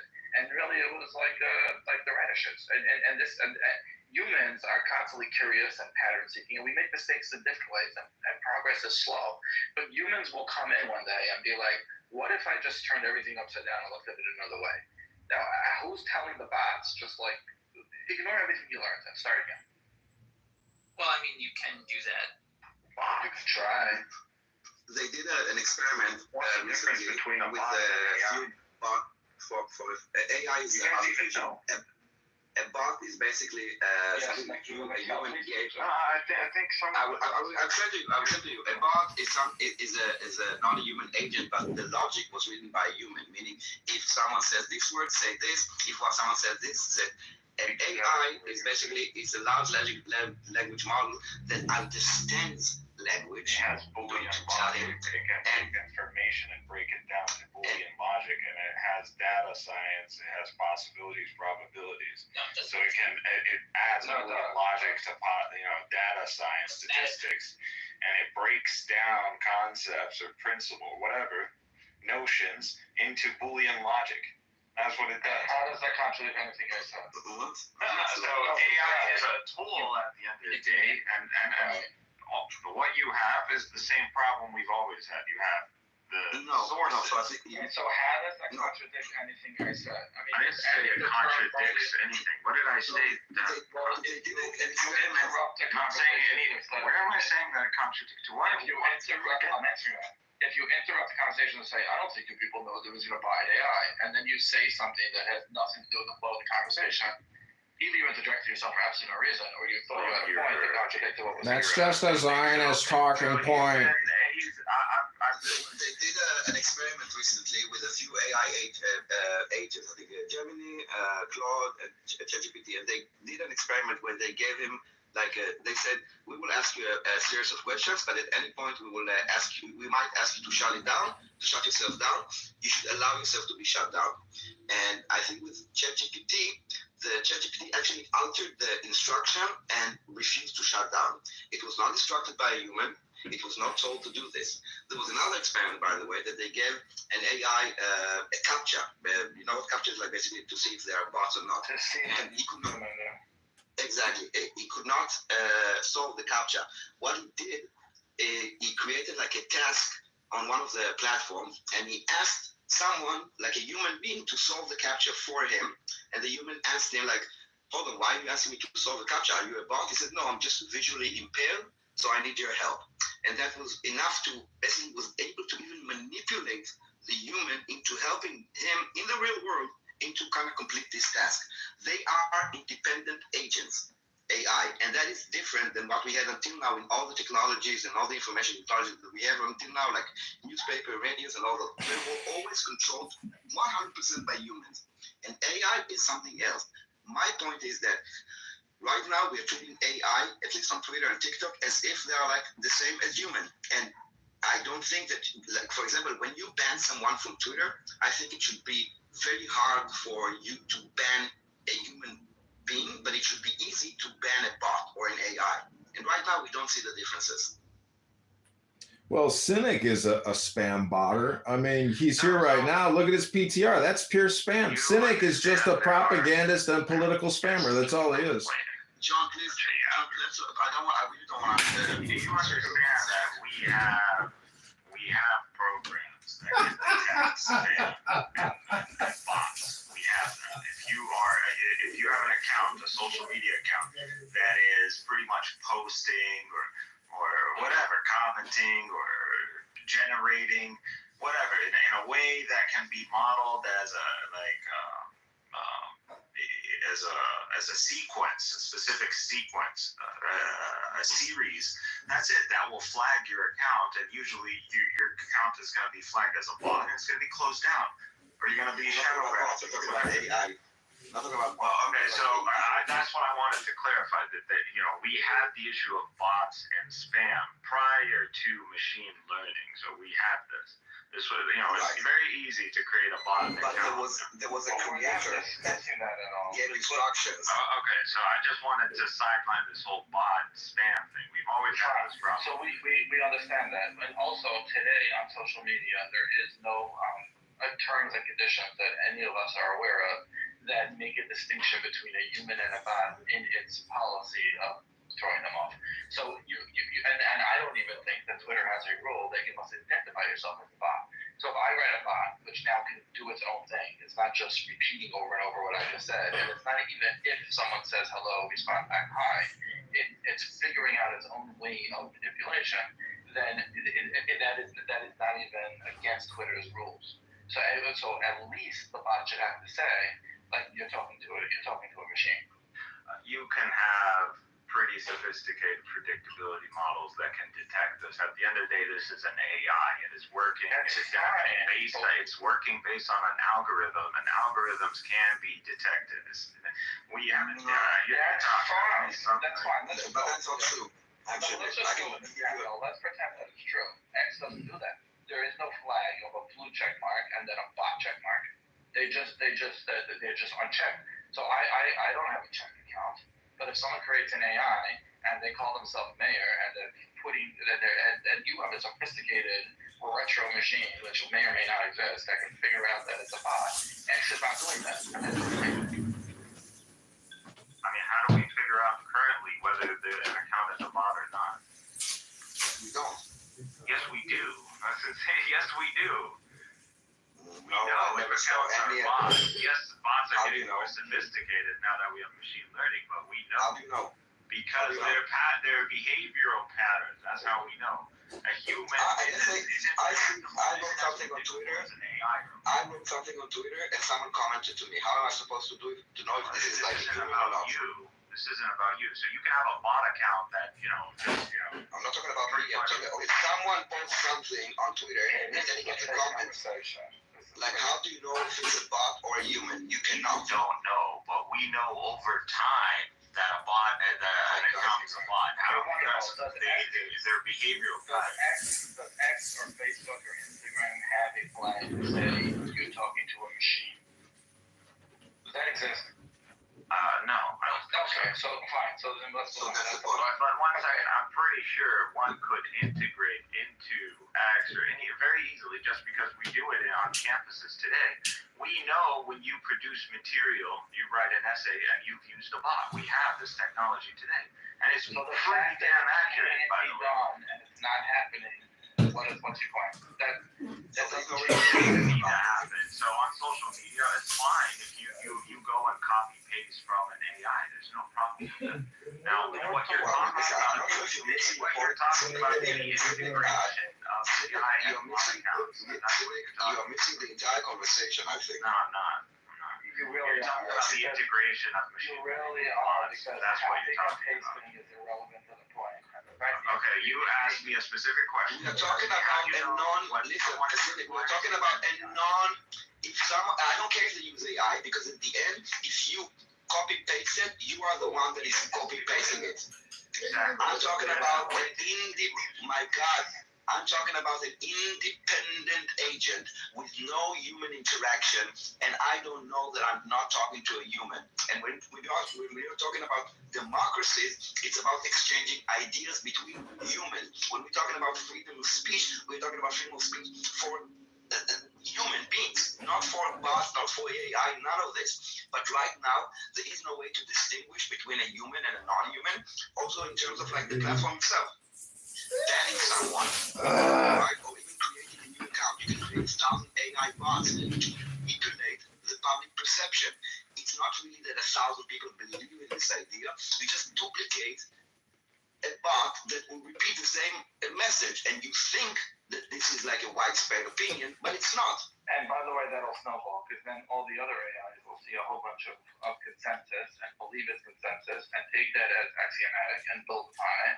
So if you have the more powerful processors will exponentially become the consensus. I'm sorry, does AI have access to platforms, social media platforms, and comment sections? Okay. Wait a second. And right now, if you ask your AI to give you some sort of like polling based on comments on you have Twitter, the paid version of AI? I mean, I go to X, go to Grok, and ask him about the.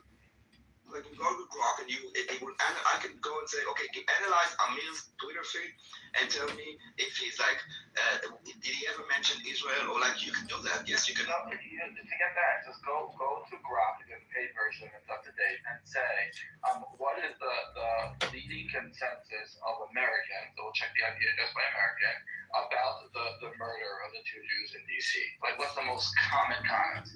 And it'll tell you. It'll summarize them, and it'll tell you, and it's read the comments. And if you don't know that, then you apparently don't know what AI does. Oh, I do know what it does.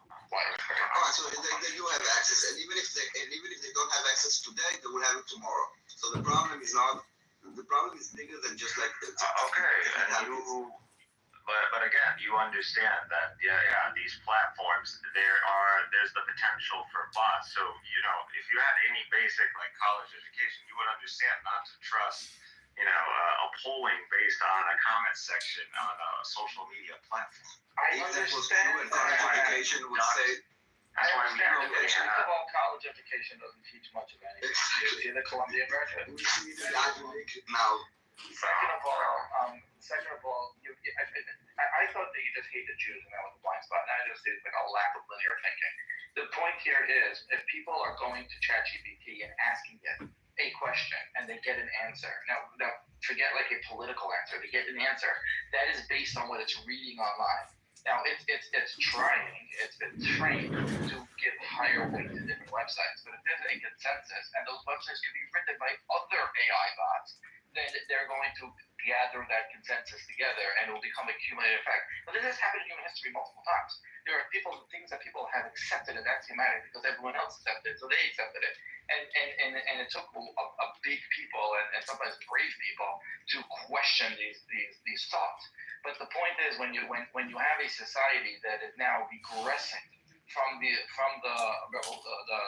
intellectual revolution of the Renaissance and turning back to asking a machine of what other people think or what other machines think. That is a regression, and it's worth pointing out. Now, if you're saying there's ways to stop it, that's yes, there are ways to stop But it. wait, are you saying that this is the moment that cynics should realize that he's retarded and stupid? So, I mean, these AIs or these AI models that can like shuffle through, forget about social media platforms at this point. You're talking about search engines and then like servers. And you're talking about the internet. You know how much information is on the internet? You don't know what AI is. That is whatever you want at this point. That is exactly what AI is doing. That's why there's now a fight over chips that have more processing power because they are taking tremendous amounts of data. That is the entire concept. Okay, no problem. And you would solve this simply. We currently have models that can detect an AI. If a paper is written by an AI, we know this. We can detect it. Simply, I could modify whatever algorithm I'm using to detect AIs, and I would just attach that, and there you go. Every time you have some sort of consensus given out, when you ask that AI for such a consensus, you would simply ask, hey, the data, the information you're shifting through, if it's sourced by an AI, negate it. No, forget that. I don't want it part of the equation. Okay, do you know what That's very easily done. It can be done. What if someone has that kind of processing power? Researchers relied on AI, which they all do, and then they wrote a human-worded document based on the Wrong. Texas tarantulas are serious. tarantulas. I'm not saying they don't exist. I'm just saying I've never seen them. Well, Steph, if you move far enough south in Florida, like 40 more minutes from where I am, if you move far enough south, you can, when the temperature drops just a little bit, you can go catch yourself a giant 2-foot iguana. They'll just be hanging out on trees. You can just go grab them and pick them up because if it gets to just 40-something degrees, which for like a couple weeks in the year it does hit at night, you can just walk out in the morning, pick up an iguana, and thaw it out. And I mean, you have to deal with what happens after it thaws out. But there's a lot of invasive species, like the geckos are everywhere, iguanas everywhere. My brother caught one of those walking on water lizards. He caught one of those. The Jesus lizards.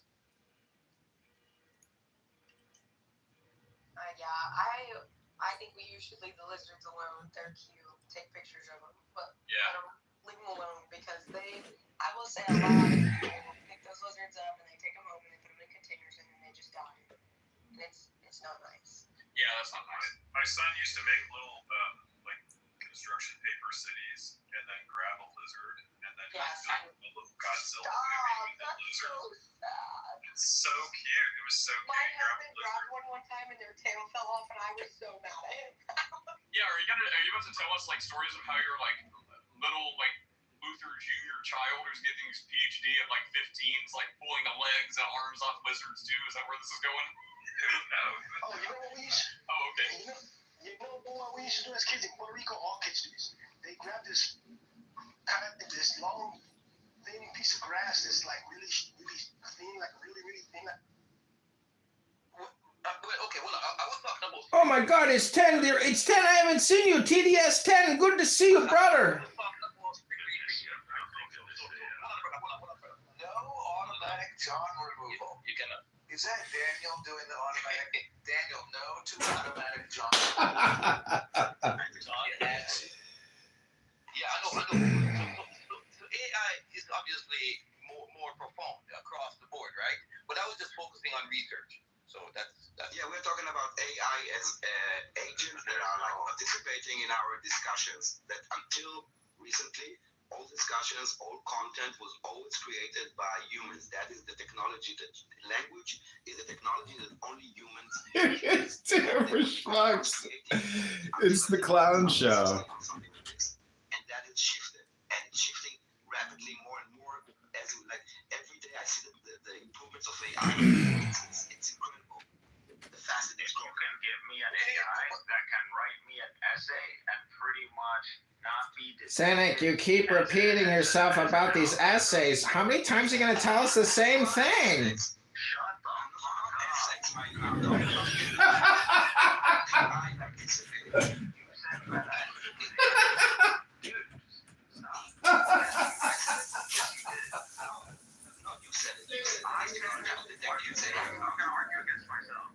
literally asked you. Yes. I don't know of a single AI that can mimic human speech. That can mimic a human author. So we know when an AI like voice, like voice. No, like voice. Even in the literature, even in the creation. How do you know? How do you know? Because we literally, dude. I don't know. When was the last time you were in an academic setting? But hey, we have. It's not academic setting. Don't talk about right now. If you're taking a class, academic settings. Yes, if you're in college, you're taking a class. Right now, every campus on every major university right now has an AI detector. When you go and you submit an essay, it is going to go through an AI detector, and this AI detector is pretty much down to a. Can you know if someone on Twitter, and that's very, I don't know why you're dancing around, if he wrote something on Twitter and someone commented to you on the video, do you know if that is me that said fuck you? Or was it an AI that said fuck you? So take this fuck you and put it in any engine that you want. Then you're not going to get that because you win or not, dude. You would know. Who cares if you see a comment of fuck you? If it's simply fuck you then. Okay, we're talking about something. No, we're not talking about something lengthy. You choose something lengthy because it's easier for you to detect. I'm talking about comments on Twitter up to 140 characters. You cannot know if this is AI or not. You can know. Like it was a friend. You cannot. How do you know? You can't mix the friends. Well, again, it's a combination. I mean, I don't know why you're going to build an AI account. This conversation is running its course. The AI cannot generate friends. One of the reasons that that's the problem with AI bots on Twitter is that they're going to streamline you and get you to argue with a nothing and wait till your time as it is to just learn you. This conversation is a waste of time. Mikhail is either retarded or pretending to be retarded. That there are AI detectors. As for spam,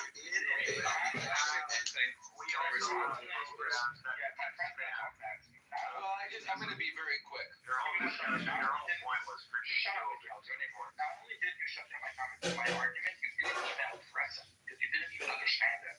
What's up, my friend? Well, I was just going to respond I want you to reiterate that argument right now.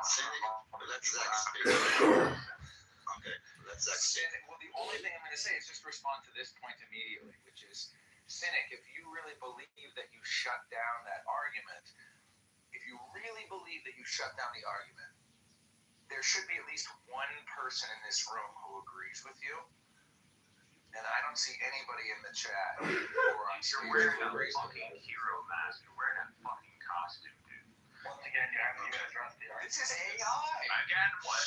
You're saying it's literally created by AI. Daniel is complaining about bot meeting machine learning, and he's like, oh no, the threat to democracy. I'm telling you, we don't want anything to Excuse me, but have you guys heard the joke about the jihadist who wasted all the Jews' times on the internet by wasting his life on the social audio platforms? That was his way to get back at the Jews, by wasting all their time.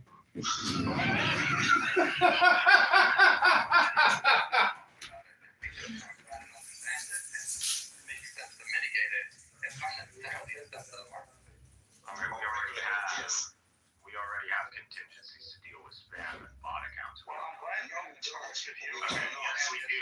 Yes, you do. Every time you make an account and fill up those squiggly words, that is a spam. That is spam prevention. Understand the conversation. Did you listen to the Steelman yourself? You have to understand the conversation. Steelman yourself real quick. I'm not getting broke back. Yeah, exactly.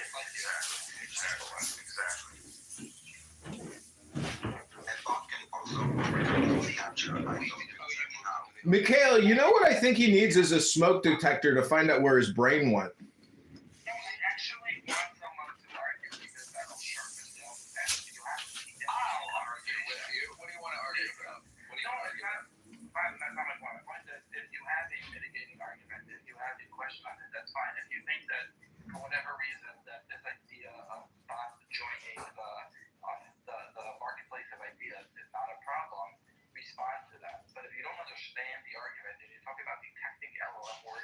Was that what he was saying? Was that the AI is not going to pose a problem?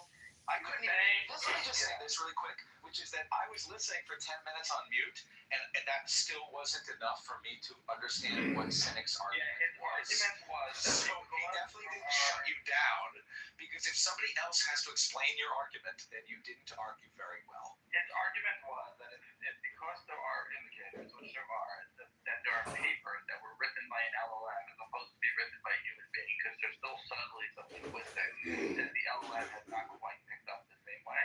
Therefore, you can set up a detector and say this was written by a bot.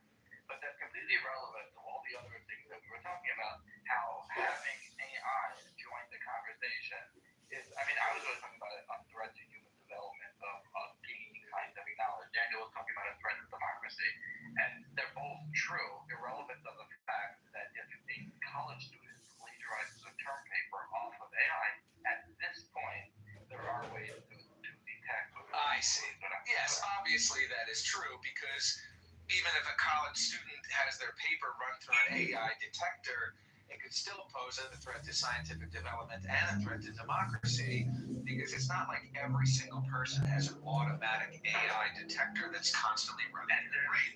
It'll be from college students or the head of the institute could search an AI and then write the paper in human language and textbook without and my point was these academics will step in and people will stop questioning them because the god of AI told them so. So it's why conversation. Yeah, but that's why John said this is the moment. Is this? He said excitedly. He said excitedly with bated breath. Is this the moment where Cynic finally realizes that he's a retard? And unfortunately, See, if you're so retarded and so stupid, you could never become sentient because you're that stupid and retarded.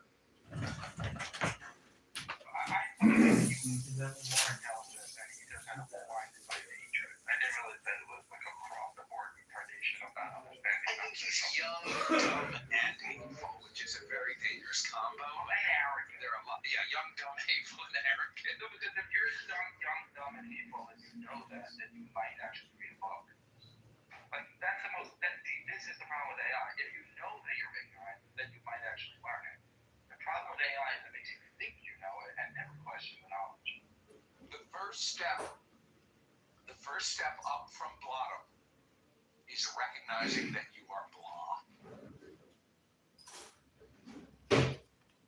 And speaking of reading and AI, I want to take this opportunity to recommend Yuval Noah Harari Nexus. For anyone that is interested. Yes, he's an Israeli historian, but I think he's It's a very good book, and he's a very good writer. And you don't have to. I don't agree with everything he writes, and the fact that he's in the World Economic Forum is completely irrelevant. It's a very eye-opening book, and I recommend it as well. See, the coolest thing about X is the integration of Grok and how you can play with Grok or Doge AI or any of these AI chatbots to create incredible content, fully automated on the spot. As the individual, that's still not even enough at scale. But if you have a huge following, I guess that's the scale. I mean, Stephen Miller, the Department of Justice, like this communication coming out of this administration and the people that work in it is game-changing, mind-blowing. I mean, it's like a new world order. I mean, I don't see this going out of style. Like X and Doge and Elon Musk has really ripped a fucking gash into the reality warp matrix of the rest of our lives. Yeah, he's back to business. But the point is, it's not just him. It's the founder of Airbnb and like 10 other people. And they are cleaning house. I mean, all these agencies have new administrations. I know my sister works for a large agency, Fannie Mae, well, whatever. The point is, things have changed so significantly, but yet you hear Cynic and all these other people, their game doesn't change. You could tell as soon as he gets out of his wheelhouse, which is Gaza, Palestine, etc., it's like talking to a child who doesn't do anything else other than talk about fucking the Jews and Israel and Zionism. This is the saddest thing, and this is, I mean, we should remember the Tanya. There's wisdom from the Tanya. I can't quote it exactly, but there's something like, I forget, I can't even begin to quote it, but basically, when we're talking about other people being children, we should try to have patience and compassion when doing this, because I can vividly remember being young and dumb and hateful and arrogant and judgmental. And when I was 24 and I was completely convinced that I knew everything, if I met somebody like John Kittiver, I would have just been triggered basically to hell and gone. So if you are John Kittiver, you've got to remember that, not everybody's ready for that type of shit. But I think that's the biggest challenge of our universities. They're supposed to incite an appetite for learning and realize how little you know and how much knowledge there is out there. Yes. Instead, these kids But they don't walk on do the that. campus. No, the opposite. They walk on the campus and think they understand everything. But they don't know the very basics. Yes. It's like it's like, it's almost like you become open-minded at 19 or 17 or something. Your mind is opened. And then you latch onto the first radical idea that somebody feeds you, and then that's what you believe for the rest of your life. Like, I can remember being open-minded when I was 17, but then I continued to be open-minded. So my mind has changed from when I was 17. But if you just become radical when you're 17, become a Hare Krishna at 17, Haredi at 17, and then you never look back, or whatever it is, you know what I mean? So a lot of people become convinced, and then, I don't know how, I would love if you guys had the patience, or maybe you've been dealing with him for longer than me, but maybe we could bring Cynic back to the stage. But don't you Zach, don't you eventually get back to the point that it is like a dinner for schmucks, so you might as well film it, because what you're doing is participating in a fucking dinner, and this is like a roast. It's a barbecue. I mean, the only way that you could improve on your endeavor is if you could figure out a way to monetize. I mean, I don't think you're wasting your time. I just think it's unfortunate that your viewership is so small. Yeah, but even if you have a large viewership, that doesn't mean you monetize. I know people that have huge followings and they can't even monetize. So that's not the point of recording it. What I'm asking is, when you participate in it, isn't everybody technically at the same dinner? But I don't know. It's your choice to sit down at the dinner or not. No, but that's bad logic. Not everyone that is a big audience can monetize it, but everyone that monetizes has an audience. Isn't it funny that Maimonides sounds like monetize? Yeah. I never thought of that. But isn't it even in the root name, Maimon? Isn't that like the root for money or something? Or, I don't know. May or may not. Well, mana. I don't know the etymology of money. What's that? Maimon. What's the similarities between Maimon and Haman? Well, look at the word Haman. Ha, and then man. Look at the word woe, man. See, this is the hue, man. That's a man with a nice hue. The hue, right? Hue man. Oh, look at aura. Ah and ra. Yes, and look at tree. It's like ta and re. Look at shut up, shut and ta. Look at Cynic. It's like cry and Nick and sin. I mean, and look at his PTR. What kind of man wants to project images like that all the time? It's like, well, I'm more morally, virtually, I'm signaling better than you. Is there any proof this? Is this AI? Bitch, dude. You just bitching.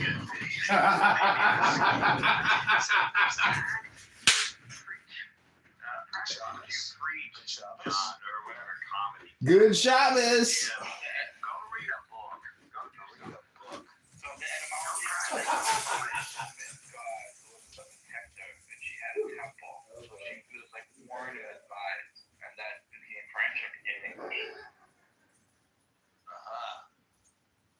So, Cynic, can we talk about this photo? Are you guys bored if we just do classic Israel-Palestine discussion? Take you seriously with a hero mascot.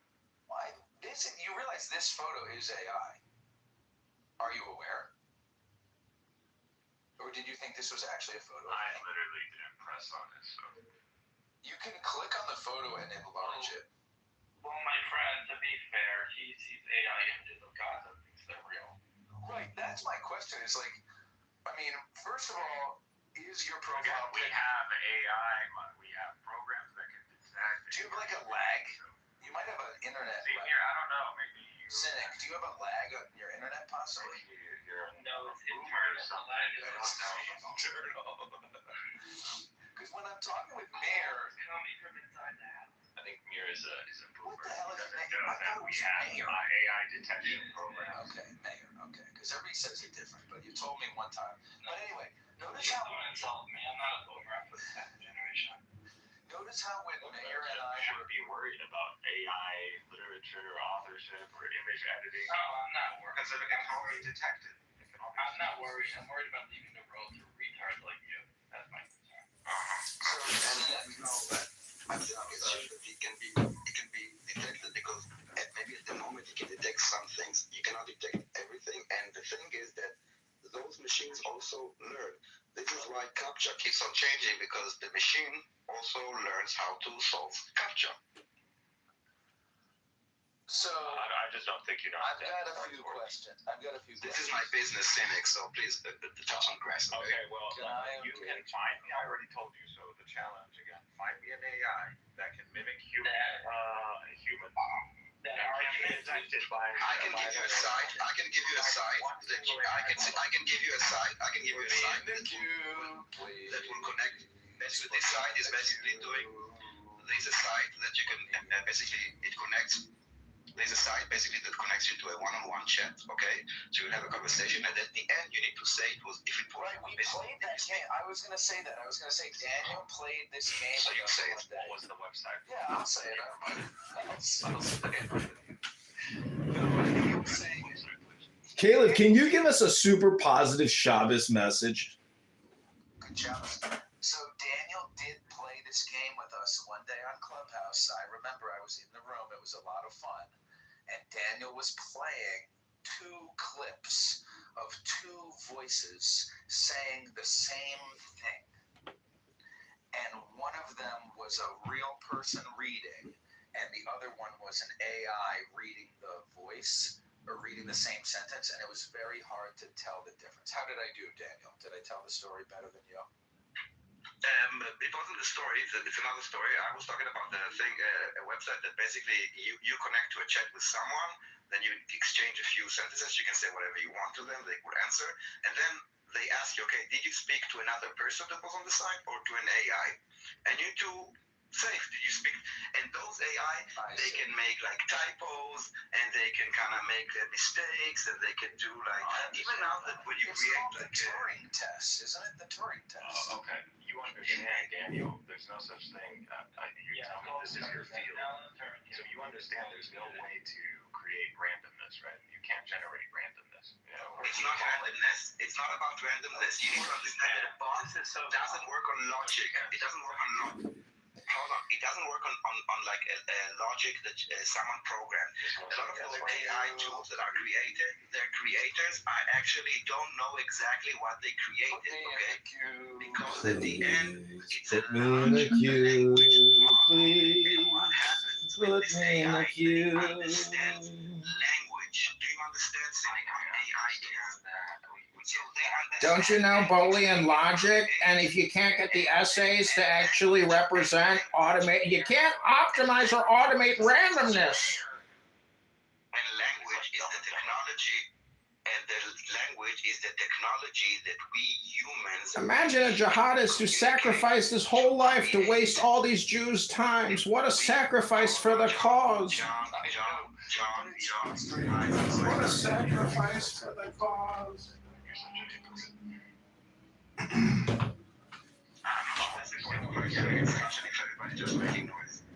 understand a human can be tricked, into thinking they're talking to a human being. We're trying to talk about you getting tricked, Cynic. What Lear was bringing up. Now you're tricking us by wasting our time. John, what Lear was bringing up was pretty much, you have an AI that can go and pull up statistics and data based on the material and literature that's on the internet on different servers. And first of all, you use the computation power to go shift through the internet and obtain some sort of data or some sort of pull. That would be just something like that. Some sort of data. I don't know. I think this is called dinner for schmucks. That's my opinion. No, it used to be state level. Now it's someone that can anyone do it their home. Yeah, haven't you heard of Palantir? They're worth like 200 billion now. It's a shit show. It's a gag technology you have access. Zach, let's just create our own room and let these two people who just never stop talking go at it. I think a lot of people use Adderall on this app personally. This is happening. Anyway, So can I attempt it? it's happening. I understand, but to say Yeah, I've been trying for a long time. It's hard to not slip back into old Zach, which is. Can I get into queue? Can I get into the queue? Put me in the queue, please. So, Cynic, the thing that I want to say is, first of all, are you entirely sure that the profile picture that you have for Clubhouse right now is not AI? Are you sure that it's not AI? Yeah, it's not AI. It's from a video that you saw that you think is not an AI generated, because you know the AI can generate video. I understand that. Okay, let's We assume. have detection software that can. Okay, let's assume if Daniel and Mayor and John and Kukul can tolerate this, and if you guys don't want to go down this road because it's boring, then we don't have to.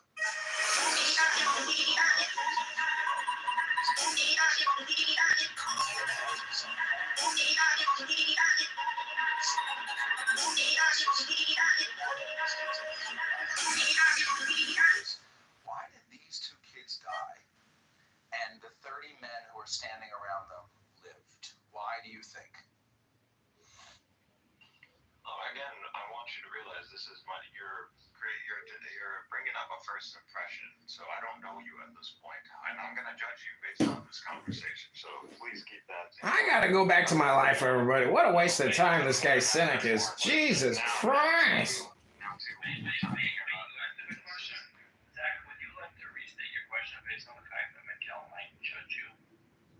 No, I'm fine. I'm okay with being judged. I don't really see what rules my own character in this question. I'm just asking you, why do you think?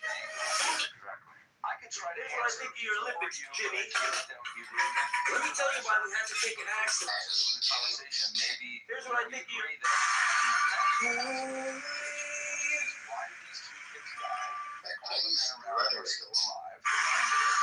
Listen carefully. The next time you feel left out, when your friends all out there and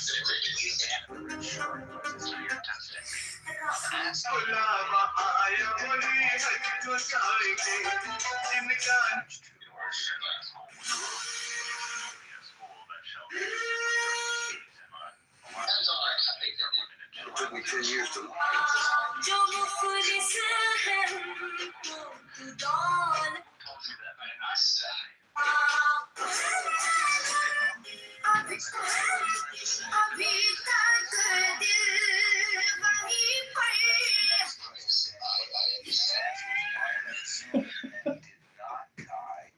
I cracked myself up.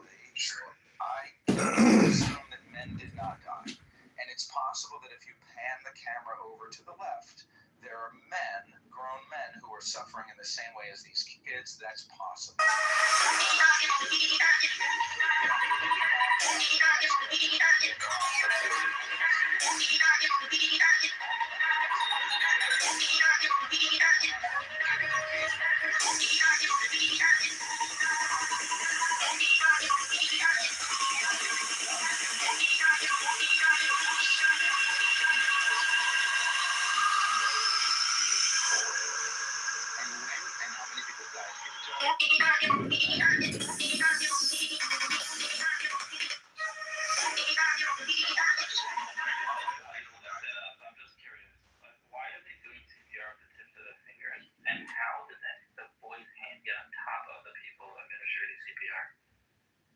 You don't know why we do CPR with the tips of your fingers.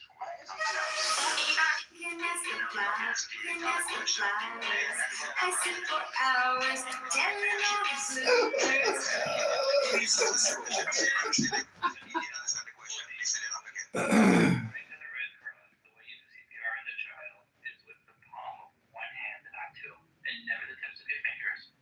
And how did the hand of the child get on top of the man administering CPR?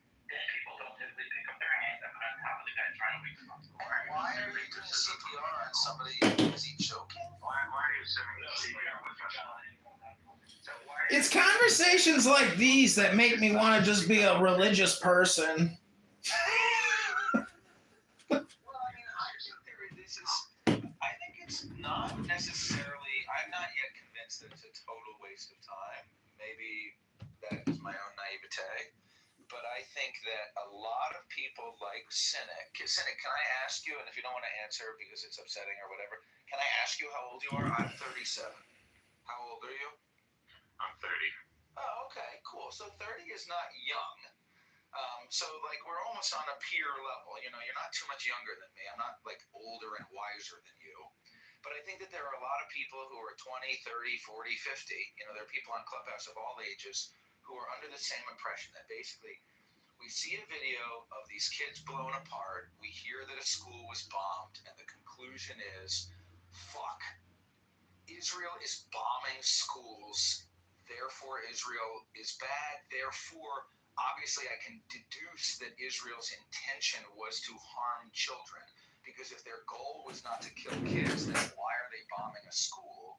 And basically most people who are anti-Israel don't take it any further than that. They don't wonder why was a school bombed, why were these kids not ushered to a bomb shelter, why do the schools in Gaza not have bomb shelters in them? It's been 50 years of bombing, so why haven't they built any bomb shelters? It's been 50 years of Israel getting bombed, and now at this point every school in Israel has a bomb shelter. When they build a new school in Israel, they build bomb shelter. When they build new buildings in Gaza, I mean, they don't even really care about the buildings, but they do build hundreds of miles of tunnels, which are bomb-proof. And so, like, why are the kids in the schools not given access to the bomb-proof shelters that currently exist in Gaza? Why are the kids not ushered into those shelters? That's pretty dumb. Do you think that the kids in Gaza go to school right now, honestly? When you say school, we imagine something that people go to get education, right? Yeah, they don't go to school. Now, What do you so when you say, because you're using the word school, you know, to basically make us to a refugee center. That's what it is. Okay, so it's not a school, right? It's a building that was a school. Because when you say school, you obviously mean, maybe not you, but the people that say it, basically we are supposed to think, oh my God, kids go to school, and why would even the IAF target something that kids go to school? But it's not a school, it's a school building. What this building was used for. Now, because obviously, as you said, kids don't go to school in Gaza. So you're talking about now with a refugee camp in school? Why don't you read the article that I posted in the chat about that? Put that link in the chat. If it was a refugee center, my question still stands, which is why were the kids not? Let's say if it was a refugee center. I already heard you on 3. You know what I think is funny is like most people don't realize that Cynic. I've recorded Cynic a lot. He literally comes into rooms, dumps his propaganda, and then there's no conversation. So what I don't know, do you guys actually think these people have conversations, or they just do propaganda dumps, which is like taking a shit at 8 a.m. in the morning? What do you think? As much experience with this guy as you do. Stop bitching. Fuck, for a guy who was in the military, man, you bitch a lot. The problem, Zach. I mean, I doubt you're gonna. But the question to you was, why were the men not injured? And your response was, Definitely weren't enlisted. I want to read one sentence from the article that Felix shared, one sentence. And that was something like, it says, Gaza's Hamas-run civil defense said multiple bodies, yada yada. So just let's understand. Yes, you gave me a link from the BBC, but they're saying literally in the article that you shared, Gaza's Hamas-run civil defense said. So the Hamas says so, and just believe it. Do you have any evidence? Yeah. So we don't have the multiple videos from people on the ground where we got all these images from. We don't have that. You really don't. So you're media right now. Okay, so you don't have like several videos from multiple angles. I don't know. Really? You're saying that. Let's be curious about what Mayor is trying to say.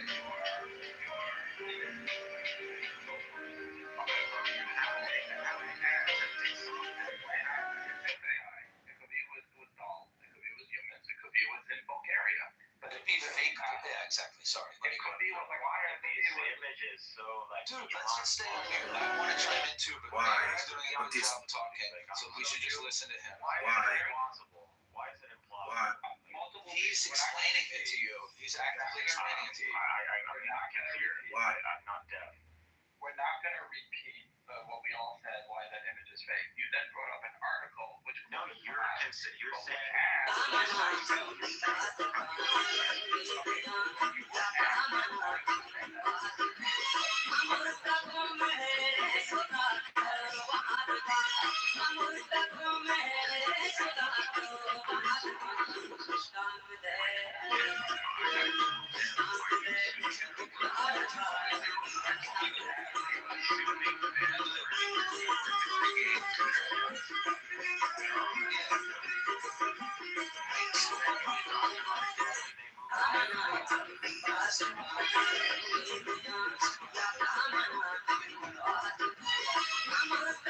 You're making decisive claims coming out of your ass. That's why I'm not making any decisions. I'm trying to do like a hypothetical.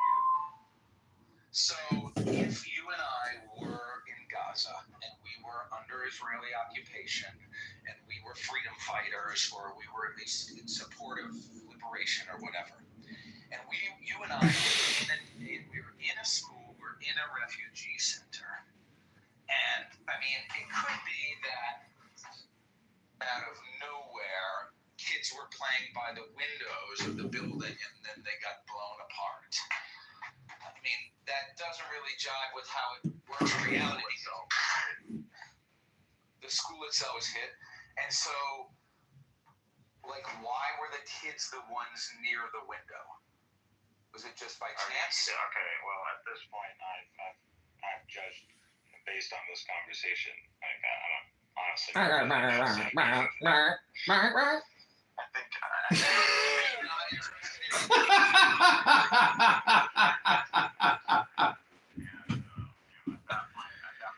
I think I've judged this conversation and Or you're an idiot. It's one of the two. And I think you're John's friend, so I'm going to assume you're an idiot. Well, I think you're an idiot. I think I'm an idiot.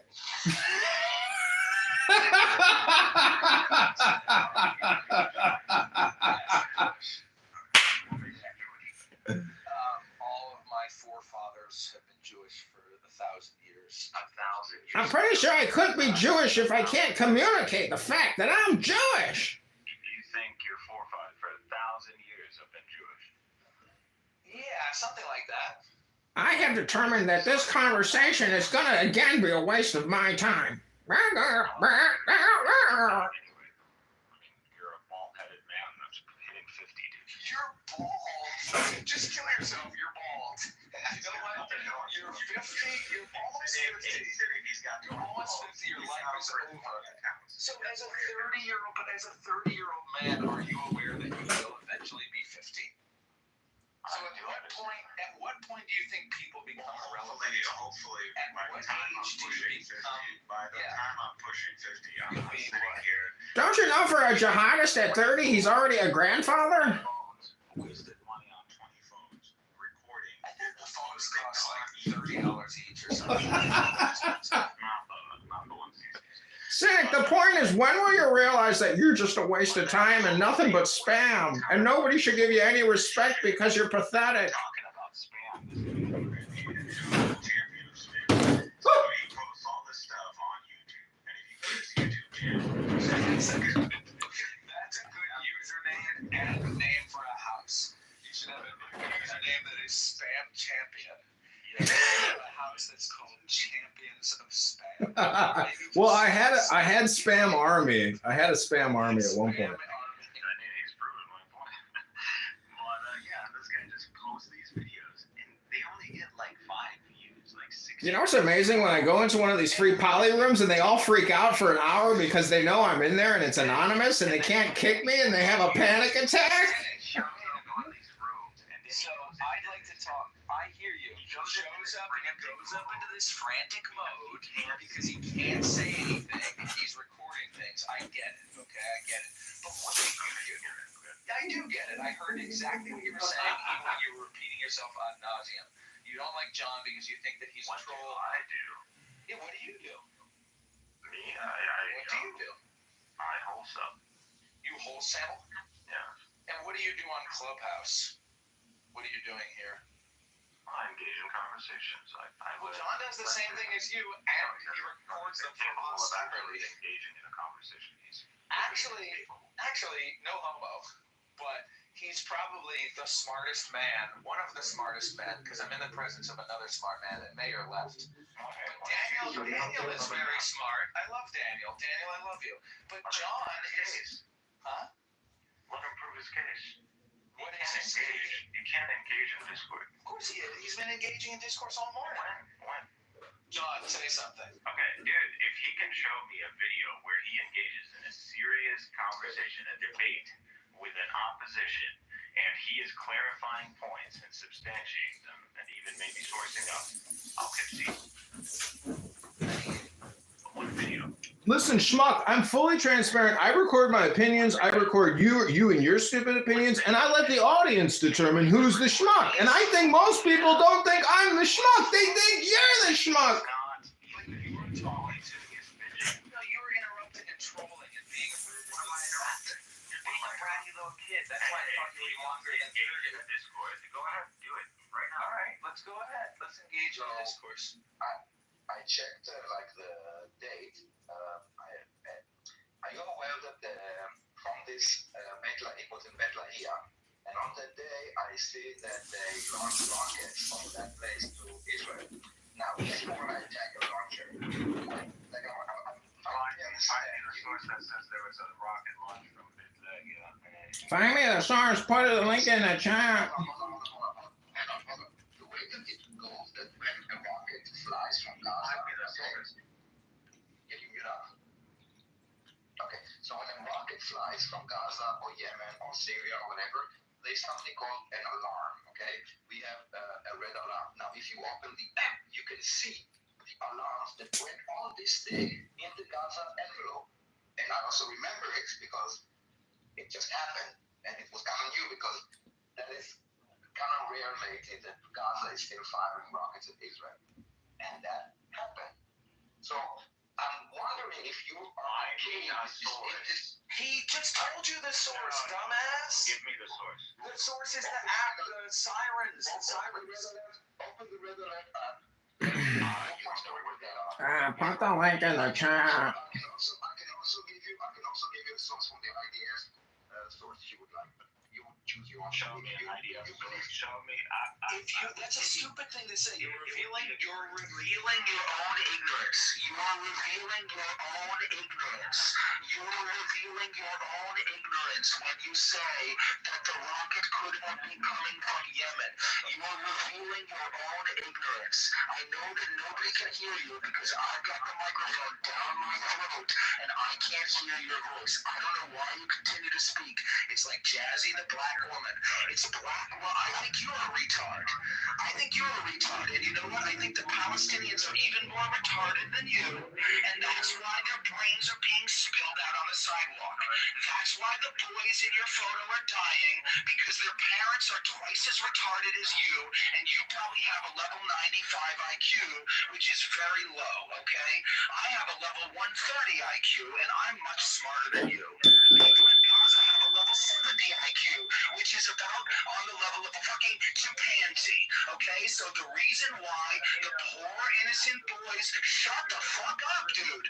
This is black woman behavior. I'm gonna take the earphone out of my ear. I'm gonna keep going. Now I can't hear a word you say. I can focus on what I'm saying. All I hear is that little gray circle.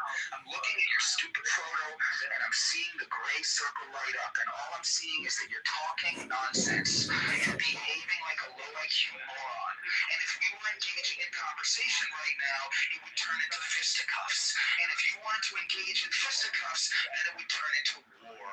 And since my side of the team has access to planes and bombs, we would bomb your family into smithereens. And that's why the Palestinians are being bombed into smithereens.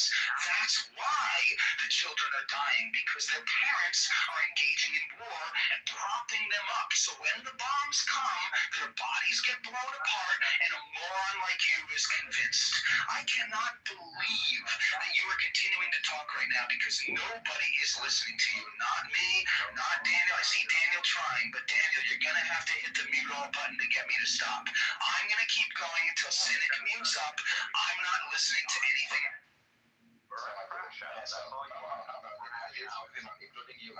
you, so you can. So I put the link in the chat. I put the link in the chat about an article that says that the IDF has destroyed the rocket launcher that launched rockets into Israel in the north of Gaza Strip. So I'm asking you again, as long as Hamas is firing rockets at Israel, I can't read do you this. expect Google Translate is free, just so you know. I mean, just so you know, okay? You can hit on the platform. There's like even if you use a Chrome, you can also have like translate. It's built in for exactly for people like you. But anyway, you will not find a lot of information. But I'm trying to understand. So this is 4 days ago. Oh my God! You know the dates. Just read the article. Read your article. Look at the dates. Just punch him in the face. Punch him in the face. Your whole point is the date. Punch in the face. Airstrike the village. Airstrike the village. Airstrike the village. Man, I gotta go repair like 5 laptops today and I'm giving you guys so much great insight and analysis, but I gotta go back and repair all these laptops. So have a good day, everybody, and God bless you all, and take care. And I hope you stop killing all the children in the Gaza. The sources that you give literally says that their source is the Hamas ministry or whatever. Okay, that is the source of information that you have. I don't speak Hebrew. I can't translate your links. I'm here just to waste your time and to waste my body and my brain wasting your time. I'm a true jihadist. He's going to waste you, Daniel. He's going to suck all your time away.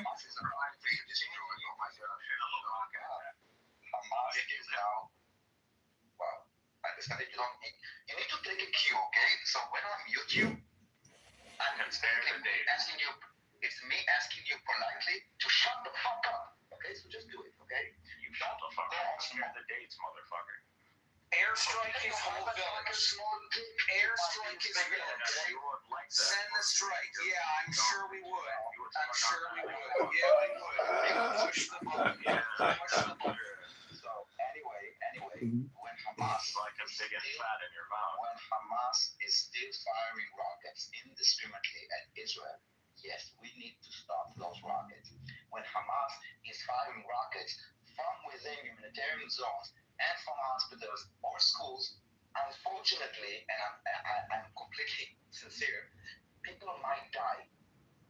The problem that you should have, if you really care about those children, which I did, you should call out the crimes that Hamas is doing, not call out Israel for defending itself.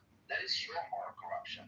You are a lying. You are a low IQ. You're a stupid little bitch. I just called you low IQ, and now you're calling him low IQ. You don't even have original insults. You're a stupid little kid, and you would get your ass kicked if you tried to do this in the real world because you have no manners. If you try to interact with adults like this in the real world, you get your ass beat. If you tried to have this conversation with us around the table, one of us would be shouting at this point. You're a stupid little bitch, and you would get your ass kicked. And that's why the Palestinians are being bombed. Probably not. Actually, probably what would happen is we would airstrike your whole village, and then your brains would go on the sidewalk. How about you post a real picture of yourself? How about that? Okay, sure, I will. I'll post a picture of myself. Are you going to post a picture of yourself?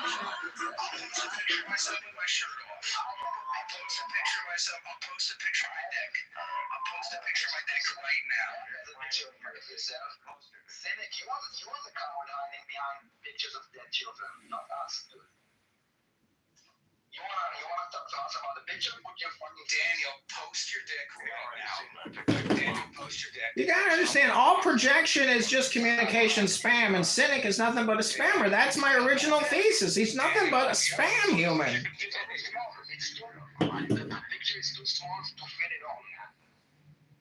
Could you imagine going out on a date with Cynic and he's like mumbling over a cocktail? I'm fucking free Palestine of dead babies. I'm sorry, I'm thinking about Clubhouse, baby. I called you a bitch, now you call him a bitch. I called you a low IQ, now you call him low IQ. Do you know how many laptops you got to repair to pay your rent, to spend time here, to talk to us, to waste all your time all day long, 40 hours, 80 hours a week, talking about free Palestine, moaning, crying, baby, baby, baby, baby, baby, dead baby, dead baby, dead baby, dead baby, dead baby. It's consistently proven that you're incapable of engaging in respectful discourse.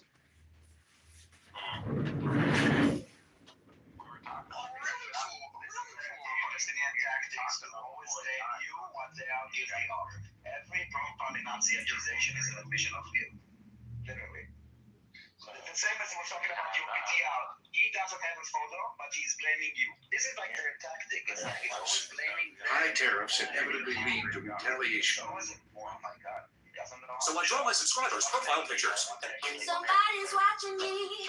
How to get $48,000? Anyway. I'm becoming convinced. I think that John is correct. I'm correct. This is like dinner for schmucks. It's a roast. I mean, it's just a spam barbecue party. Roast. So this is the thing. I mean, this is when I start to. Now I'm turning my attention on Daniel. Now I'm mad at you, Daniel. Because what are you doing, Daniel? You're pulling me into the mud with you to roll around with me. Daniel, you.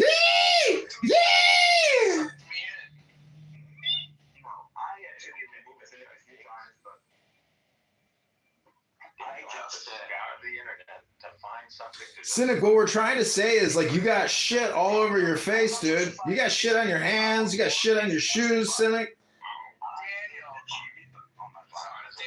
wait, Cynic, shut up. I want to say something to Daniel. Daniel, I know that you speak very good English, but Hebrew is your first language? Yes? I mean, you're a second. Hebrew is your first language? Yeah. Do you know this English expression? I don't know if they say it in Hebrew, but it's something like this. It's basically never argue with a pig. Have you heard this? That's Never not argue the with a same. pig. That's literally not the same. No, it is. I haven't completed it. Basically, Daniel, never argue with a pig. Never wrestle with a pig, because the pig will drag you Never down. argue with an idiot. No, it's not. It's pig, because it's like this. Fine. Show me. Because never wrestle with a pig, Daniel, because you'll end up covered in shit. And besides, the pig likes it. You can never You're the big. I said it in a funny way. So, Cynic, what we're trying to say is when you fix those laptops today to pay for all your time here on Clown House, I hope you don't return those laptops with shit all over the laptop screen. So you're dying because I'm like, I got a job and you don't. Oh, you got a job preparing laptops and on Clown House 80 hours a week? I didn't know you have a job. This is impressive work. You got great work ethic. Free pound sign.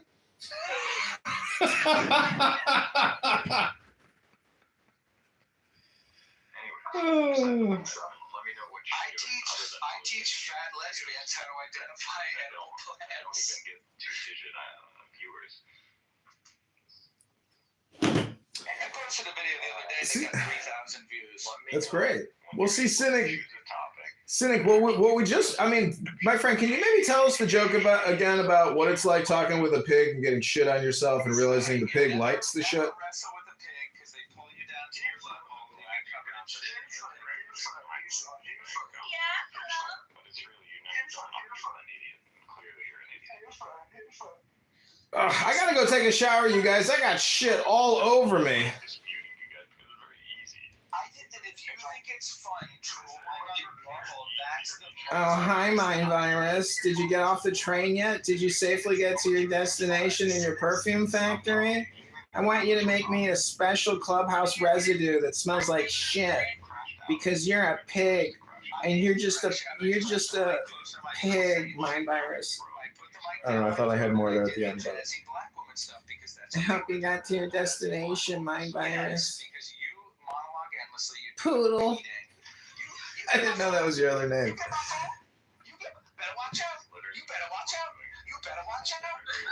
Man, Zach, you got shit on your face. Zach, you got shit all over your hands. Ew, Zach, there's shit on your shoes. Get off of my carpet, quick. Can't even make a point. Can't even discuss a point objectively.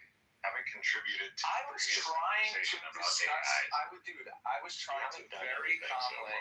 Notice how I changed my tone. I came down to earth, and what you said. I never made a point. I haven't done anything. Ew, Zach, you smell like it. You got shit on your shoes. So, Isa, we got to the point where Cynic blames us that we cannot have an honest conversation, okay? This is Dao. Esau already knows. We've come full circle in the cycle of spam. Daniel, we engaged in conversation before. You You're projecting. Hannibal directive alert. Dead babies. Dead babies. Dead babies. What a waste of time you are, Cynic. I couldn't imagine you going on a date and a woman even finding you entertaining or interesting in the slightest. I repair laptops and I cover people with shit on social audio chat apps 80 hours a week. This is what you do? You repair laptops? At least I got a job repairing laptops and spreading shit in social media fields. Hate speech and propaganda as far as the eye can see. I will eat shit if you can provide a video where you're You would eat shit? objective discussion. You're having an objective discussion. Subjectively. It's very hard to have an objective discussion with somebody like you. Find me a video. But he has engaged in an objective discussion with you this morning. Forget about me. I'm trying to forget about He's a purist. The guy's a saint. understand the point. capable of No, having he's a not. discussion. He's had an objective discussion for hours.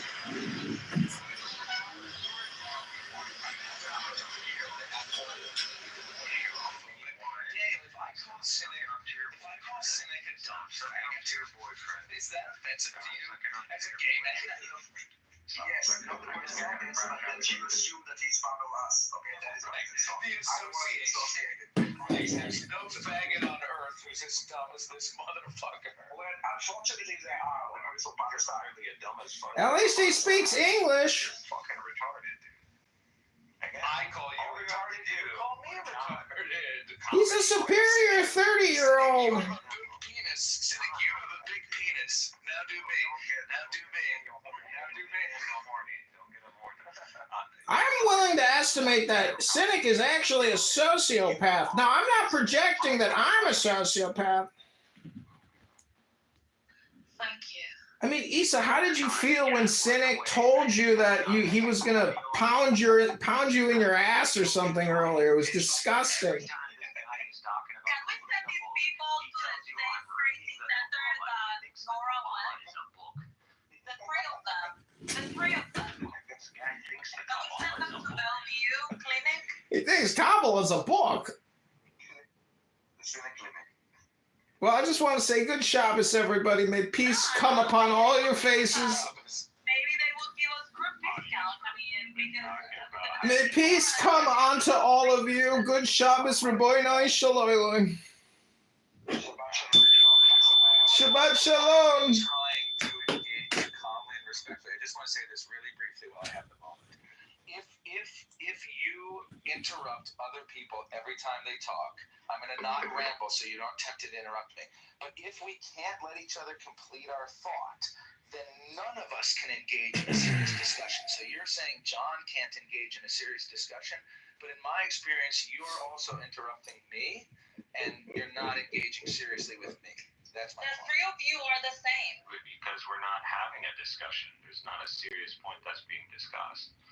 I was trying to communications. I was trying to guys.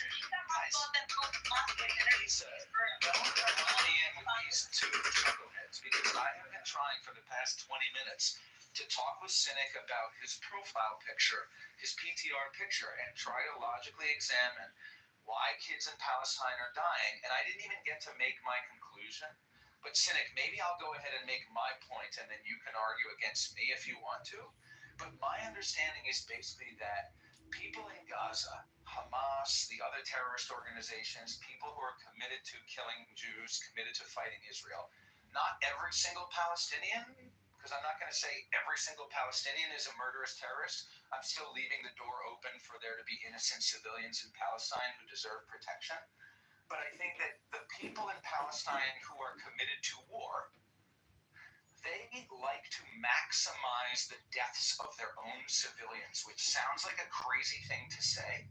Like, why would anybody want to maximize, like, if you're a man, why would you want your child to be killed in an airstrike? That seems crazy. But let me finish really quick. I'm almost done. I'm not rambling, okay? As I understand it, Daniel can correct me, or you can correct me if you want to. But as I understand it, there are two main reasons why Palestinians like to maximize civilian deaths.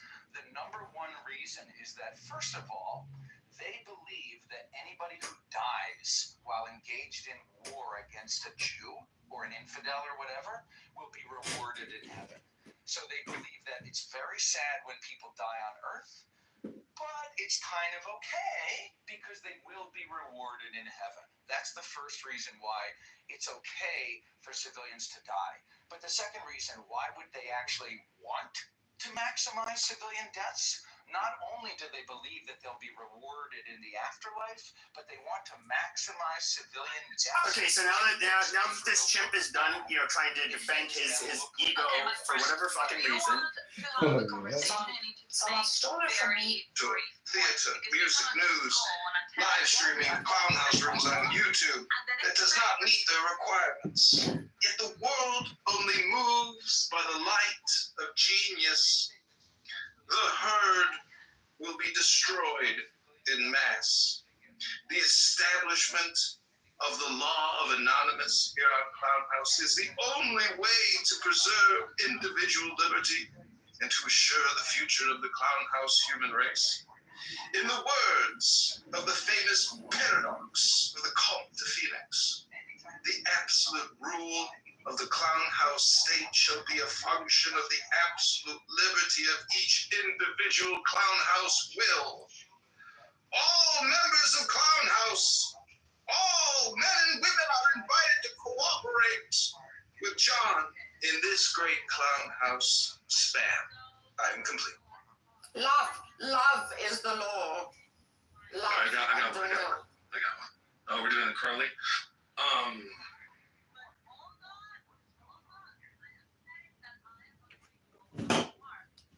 Anyone or you are wishing for children to die just so that you can make a point.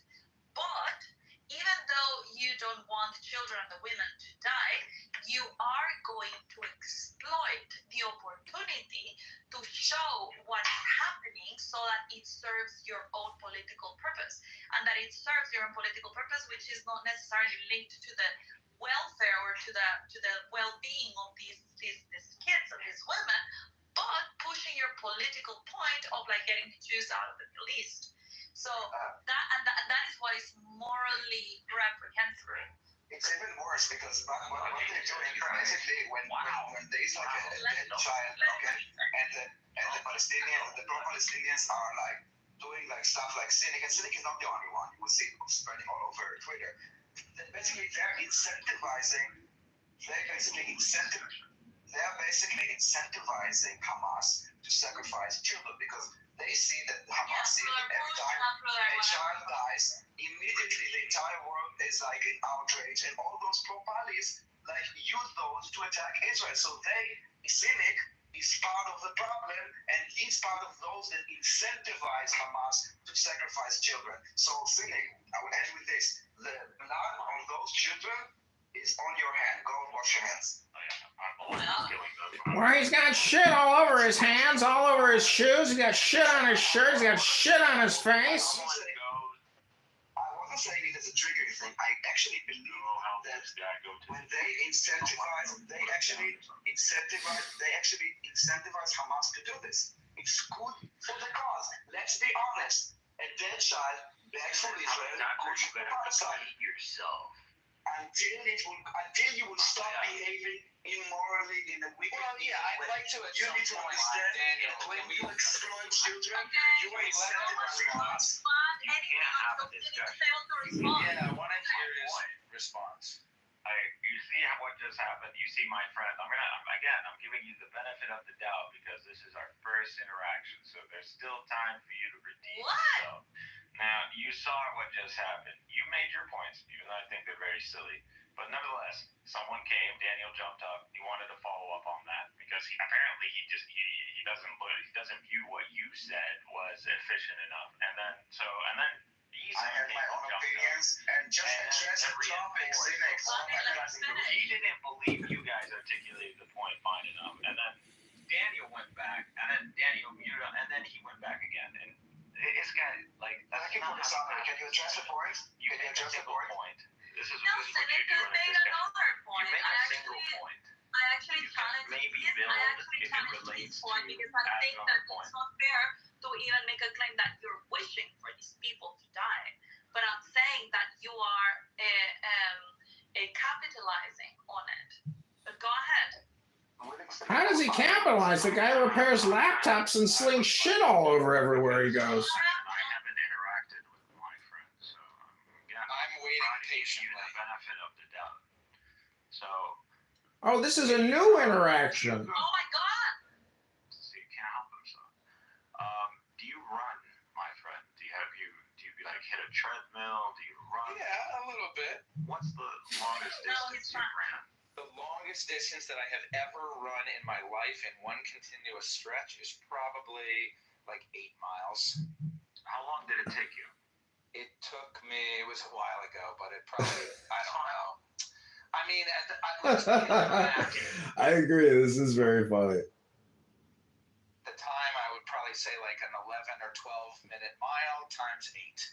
Now I run a little bit. From the bed to So the you would say you run a mile 10 minutes, 12 minutes, 10 minutes? Nowadays, if I'm running 1 mile, I can run probably 8 minutes, but Is this a workout room now? This is a big non sequitur. What are you doing, Cynic? I'm just humoring him, so I'm just answering the questions in good faith. You know the length of Gaza?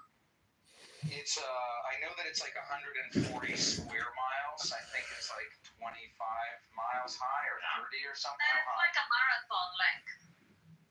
So I can look it up. It's 140 square miles.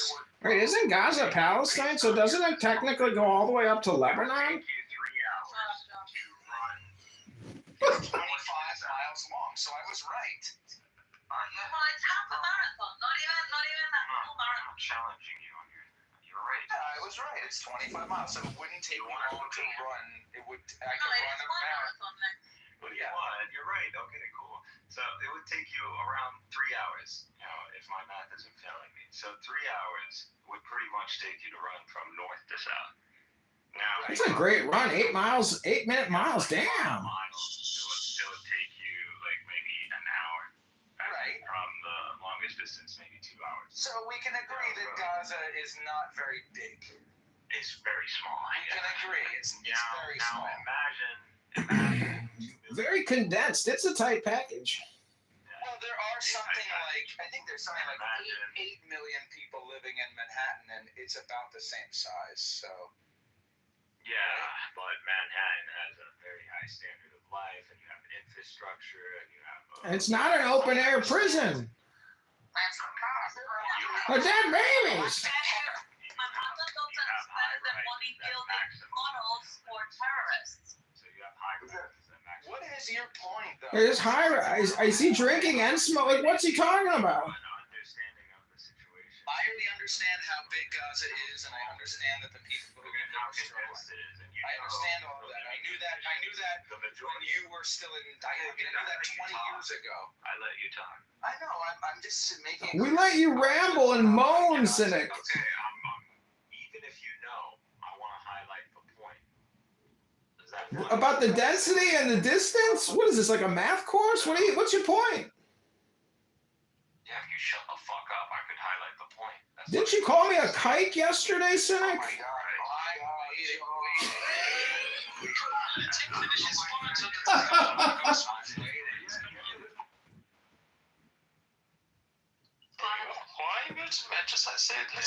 Again, the majority of these people are refugees. The conditions of these refugee camps. I've lived in Gaza, by the way. You lived in Gaza? When did you live in Gaza? Through the second intifada. Oh my gosh, he's an infantada survivor. Yes. Oh, okay, cool. He's a survivor. Your parents are able to move away.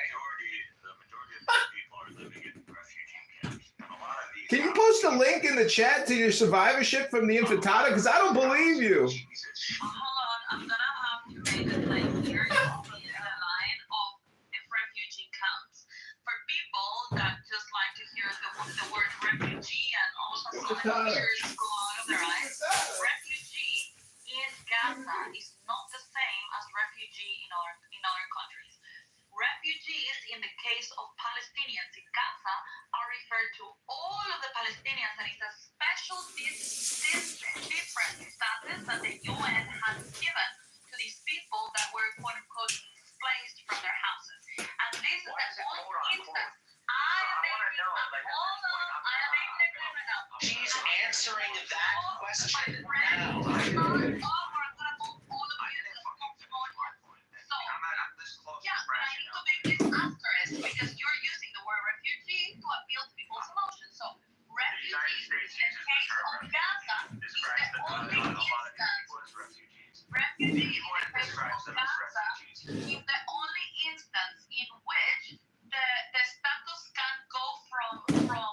is that the You know, that Jewish dick that he must be sucking was really good. the only time.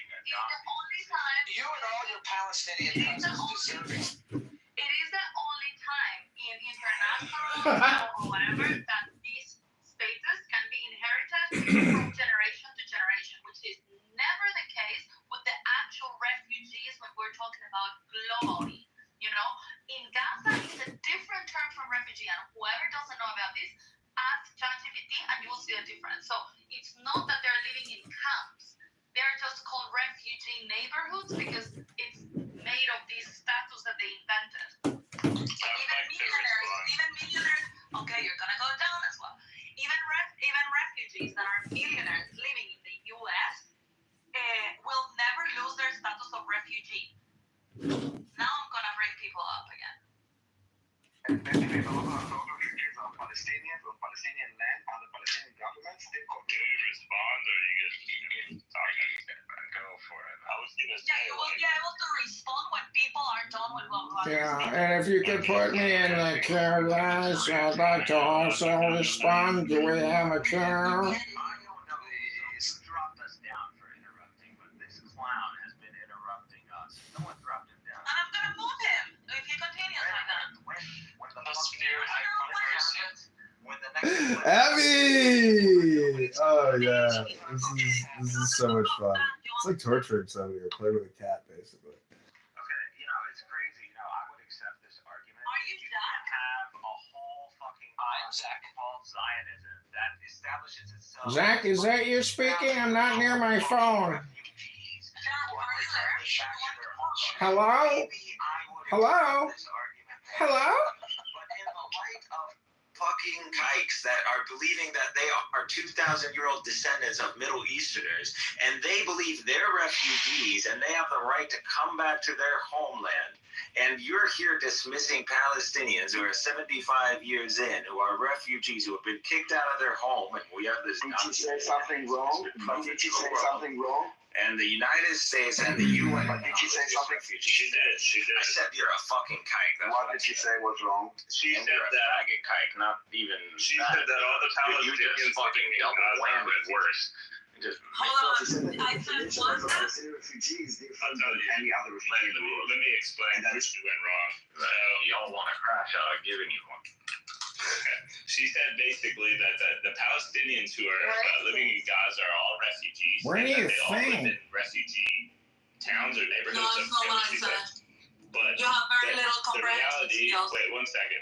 That the reality is that the Palestinians in Gaza living in refugee camps are Palestinians from what you call Israel today, who in 1948 got pushed out into Gaza and still have technically under the UN a right of return, and they will be refugees if they're No, that's not true. Wait, You're making stuff up. I'm not making stuff up. Just a second. They don't have a right. They don't have a right to I didn't return. interrupt you. I didn't interrupt you. Do you get kicked down when you interrupt, or is this like Jews No, telling no. people that They don't know how to have a proper discourse. Gotcha. I will move him down because I don't have energy for those things. Okay, I'll tell you the difference between there are two definitions. One under UNRWA, which is about the Palestinian refugees, and the other one under the UNHCR, which is the global refugees. So I already told under UNRWA, hold on. The global definition of refugee. You just gotta repeat it. Yeah. Well, yes, because nobody listened to her the first time. Country, a refugee is someone who has fled their country due to a She moved you down even if you were a simp. A refugee is someone who has fled their country due to a well-founded fear of persecution based on race, religion, nationality, membership in a particular social group or political opinion, and is unable or unwilling to return. That is a normal global refugee. Now, a Palestinian refugee under UNRWA means something different.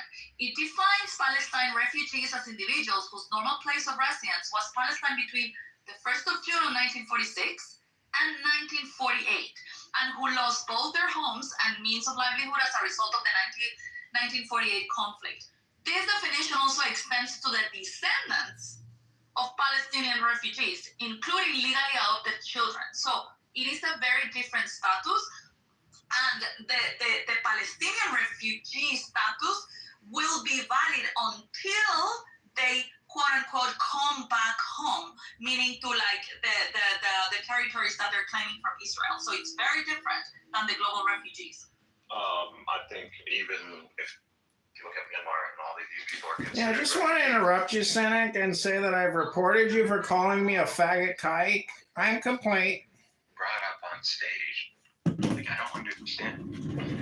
Like, again, forget about all that. You know, we can argue these definitions, no problem. But again, you're dealing with a state that, you know, justifies itself based on being refugees from 2,000 years. We are not refugees, dude. Back to their homeland. And not only that, but granting a right of return to anybody. We're talking about Gaza. My God, can't you talk about the topic? My God. Even though they might be, we are not refugees, you're dude. Dealing with, there's a double standard. No, you're telling the double standard. You're telling me, a third-generation refugee, you're telling me at this point that I am not allowed back to my city. Meanwhile, this guy, who is pretty much a European, is practically a European. You're telling me he has the right to return and take over my home. You're telling me he has a right to take over my home. There is no right of return. No one is taking your home. My God. You're telling. Shut up. Let me finish. What she said is the definition of Palestinian refugees is different to any other ones. That is the point. Please, someone kick this guy. Oh my God, he doesn't stop speaking. There is no such thing as a third-generation refugee. 25 by 5. And you're telling me this guy who is a European. She didn't talk about me, Cynic. She didn't talk about me. No, she didn't talk about me. No, she said that Palestinian refugees have a different definition to any other refugee in the world. This is what she said. And that is true, because any other refugee... You think these refugees in that left Myanmar, the Rohingya, you don't think the status, even of their children, is going to be refugees? They're going to be categorized as refugees. Exactly. They do not. You can go... to be stateless. They don't have statehood. And hence they will be considered refugees, and the status is going to be inherited. Hi, everybody. I just want to interrupt and say, Honey Badger, can you please create a roast room every once in a while? I mean, I think your lack of organization on this app is resulting in a lot of missed lols. So I would appreciate it if you could please create a roast room soon. Thank you, Dr. Honey Badger. Please continue. Jose, if you could go to Bukhari, or we call it Bukaki, 5134. Please, would you read it for us? Bukkake? Isn't that like a pornographic term when a lot of men ejaculate on a woman's face? I said ejaculate. You having trouble there, Jose? You want some help? Hello? 67, how do you 70? Jose, are you all right? Hello? I'm just looking at Lookup's PTR there, that poop coming out of a sledge machine, back of a car or truck. That was a lot of poop, Lookup. Is all communication just spam? Or is it political? It's both. But Jose, would you care to grace us with your very presence and tell us all about this Sahi al-Bukhari 5134? And we could hear you read it to us and endorse it, give it a rubber stamp, a gold star. Guys, I would say this Jaws is a big liar. I just saw his friends. A lot of Indians there.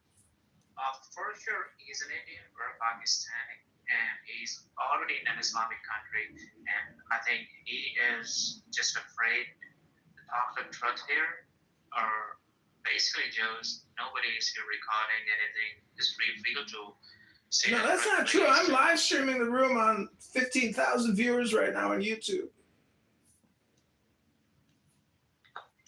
I can come back with my anonymous account. Who cares? Oh, I'm sorry. Did I ruin the party? You scared him off. Hey, Taylor. Well, can somebody pass me some coleslaw and some barbecue chicken, please? Look at the title of the room. It's that simple. I think he left. Wow. Yeah. Without a state, maybe there's some part of some tribe in Africa that not represented by the government of that nation, right? I don't really understand the tribal identities or whatever. I don't think you can name. But wait, let me just land here. Their parents come as refugees to America. Their children are born in America. The children who are born in America become American citizens. Now, Donald Trump is trying to change some parts of that, but for a long time, and in many other countries,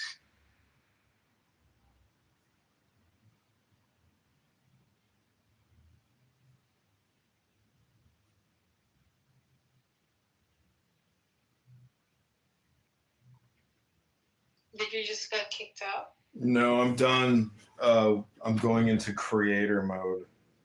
I've been setting up some phones here. It's my go. We got a queue? It Wait, was my I go. was Them both going back and forth. You ain't hear them say, oh, I'm going to you, baby. Yeah. Go ahead. I didn't hear nothing. Go ahead. Thank you. I'll take the disrespect because you can't help it.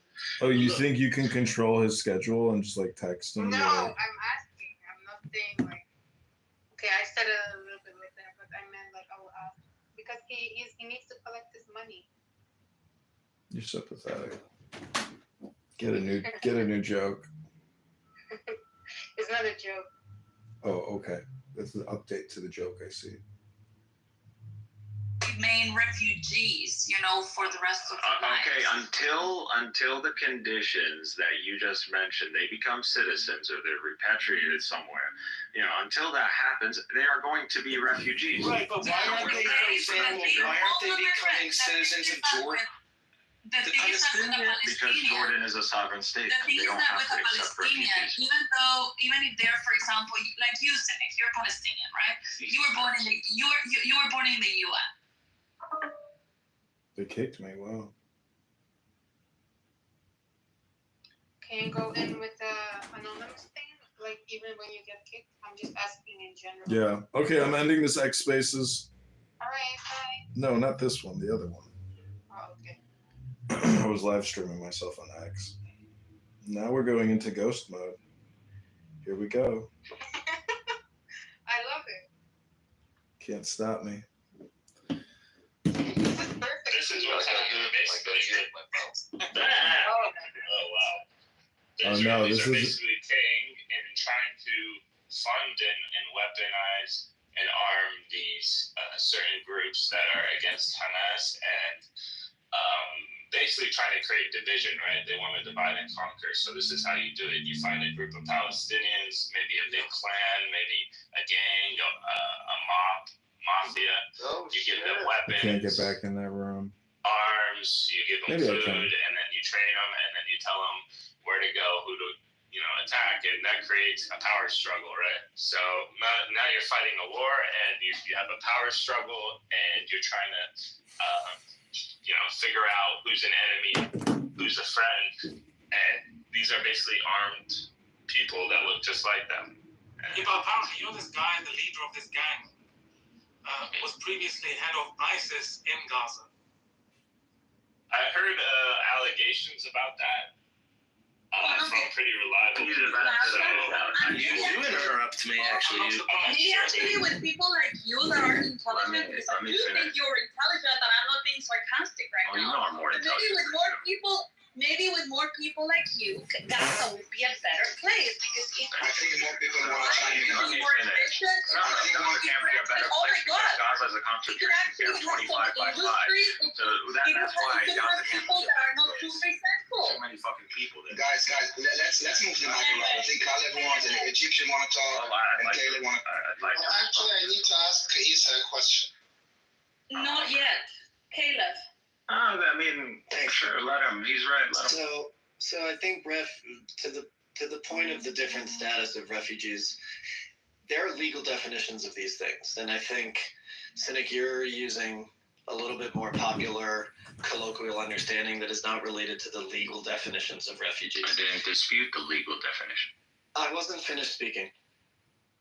The other thing is the law of return and the ability of Jews to return to Israel has nothing to do with refugee status, but it has everything to do with the legitimate fear of not having protections of the host countries in which they live in. It has nothing to do with refugees. And by the way, if you want to talk about refugees, the people who built the state were refugees from Europe and from the Arab world.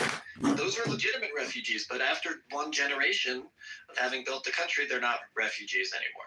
It's the interesting thing about UNRWA and the kind of like motivations between UNRWA, this is my own commentary and analysis, right, is that the reason to keep Palestinians as permanent refugees is to hold out the idea not only that they can return, but that Israel will cease to exist, right? I think UNRWA, this idea of permanent refugee status is a deliberate attempt to hold out hope that Israel will cease to exist under some demographic weight. Okay, well, again, the reason there was an ethnic cleansing to begin with was to artificially create this Jewish majority demographic to begin with. Now, these people that were kicked out of their homes, they need to be dealt with, and they are in limbo. They are stateless, and they are placed in a concentration camp, and they are not afforded rights as citizens of a state. It's practically impossible for a Palestinian to travel for the most part. The Palestinian passport is worth its weight in paper, pretty much. That's it. So this is the problem. The Palestinians that are in Gaza under a siege. They are the Palestinians in Gaza and the Palestinians in Gaza. These stateless people got it. have been kicked So out the of their Palestinians in Gaza, man. Yes. Are you being serious? Can you change your PTR, Cynic? It's very upsetting and disgusting. So Palestinians on Palestinian land in Gaza under Palestinian government, why are they refugees? I am pretty damn sure I didn't talk long. So you're wrong.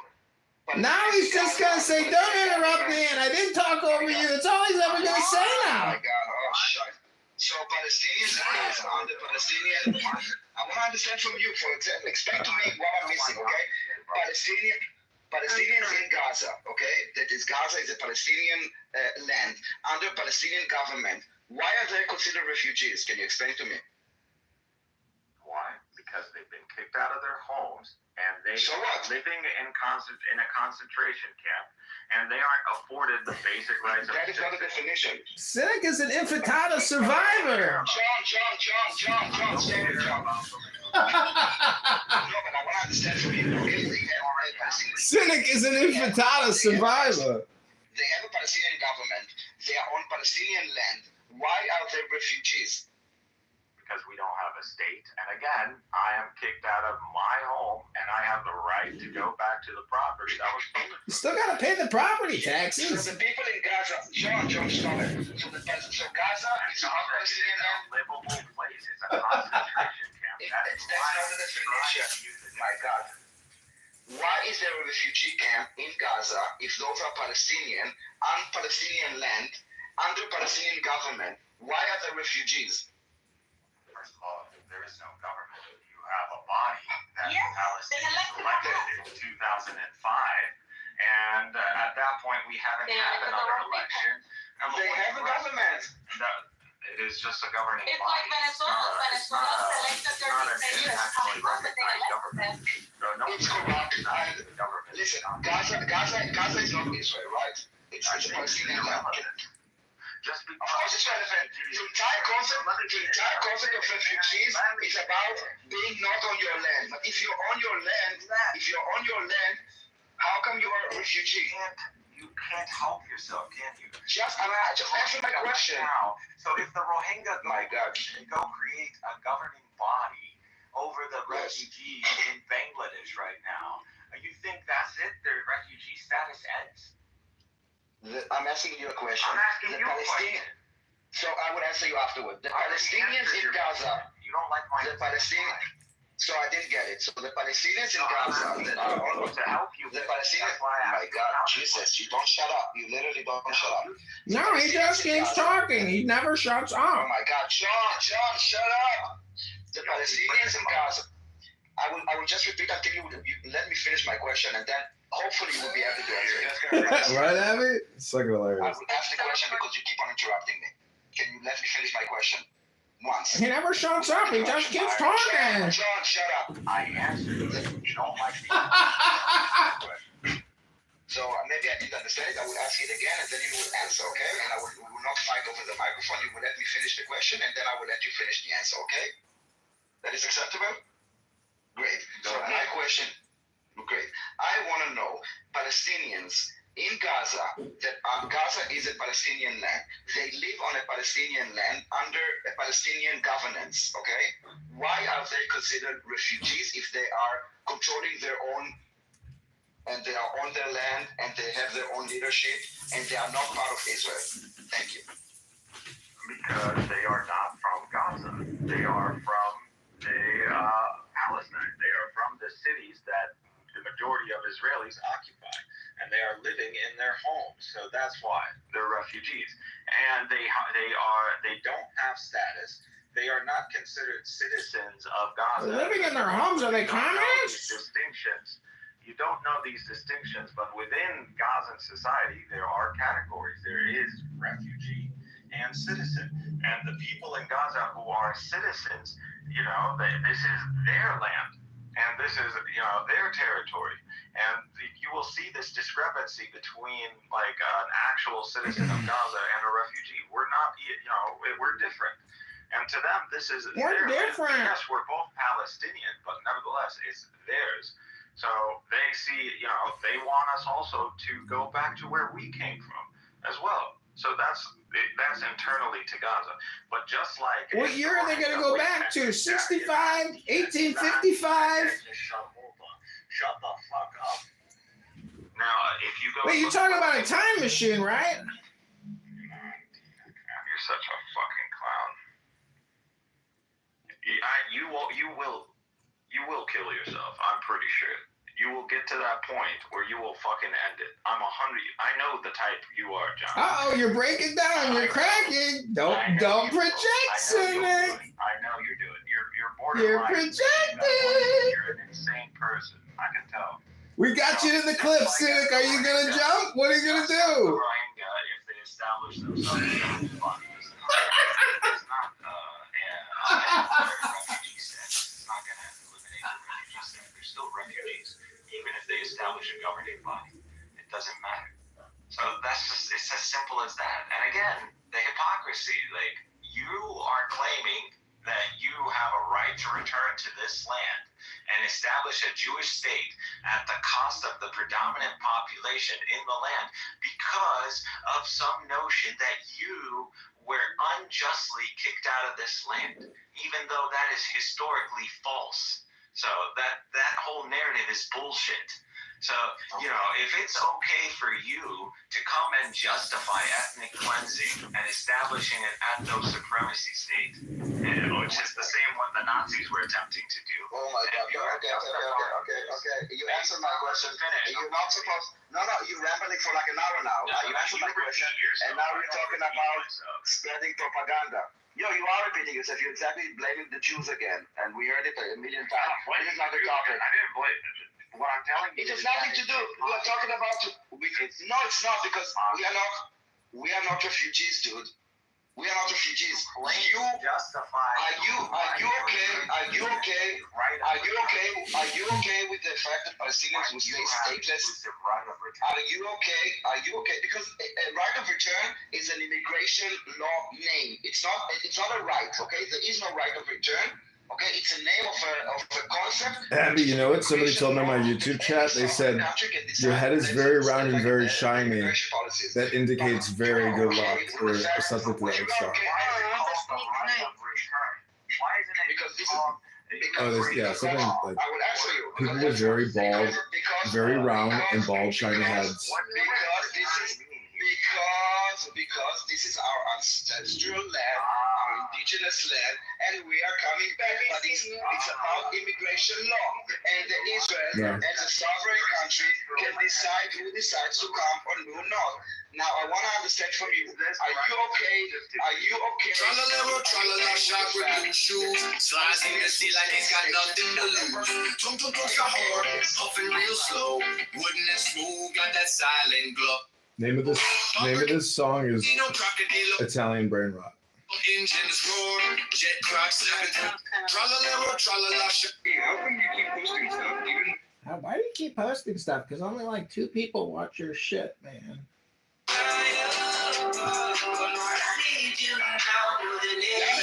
This is exactly what you're living with because forever, Daniel. Dude, listen, your concept is that you will consider the Palestinians refugees until something that will never happen, meaning that they will be able to destroy something that will never happen. Okay, no, you assume, Okay, I can't do that one anymore. I can't listen to that. Yeah, no, me neither. Okay, so I am going to create some videos here. I hope you enjoy. Okay.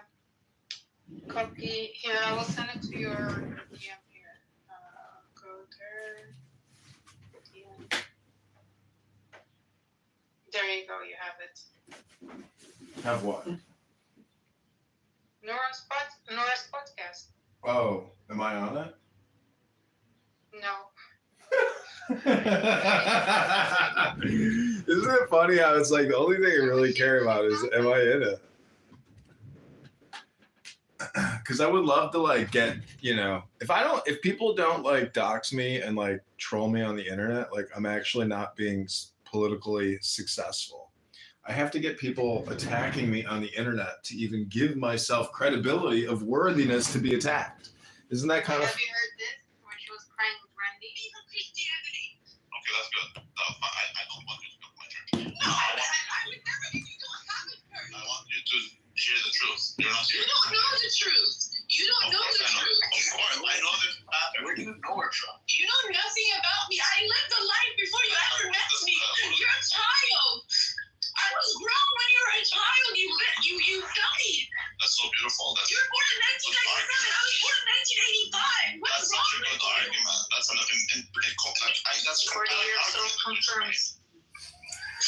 I'm making sure that this conversation is not in vain. Motherfucker, you have no clue how much I don't care. Look, the truth remains as it is. I will monetize all of your BS.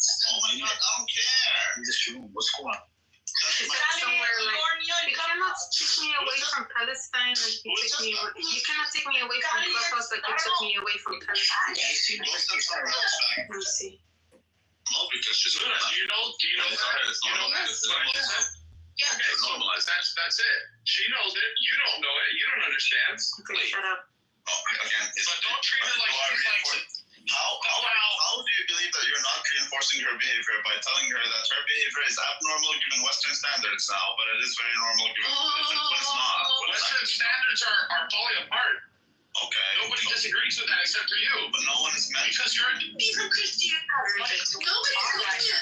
Stop it. He's like, Did what? Diego tell you that you shouldn't take your medicine, yes or no? Leave me alone. Like, crying is normal. No one's saying crying is not normal. It's just that it's not moving me. I don't want to. Randy is a savage. It's like a baby doing a tantrum, dude. That's all it is. No, you're hurting me and you won't stop.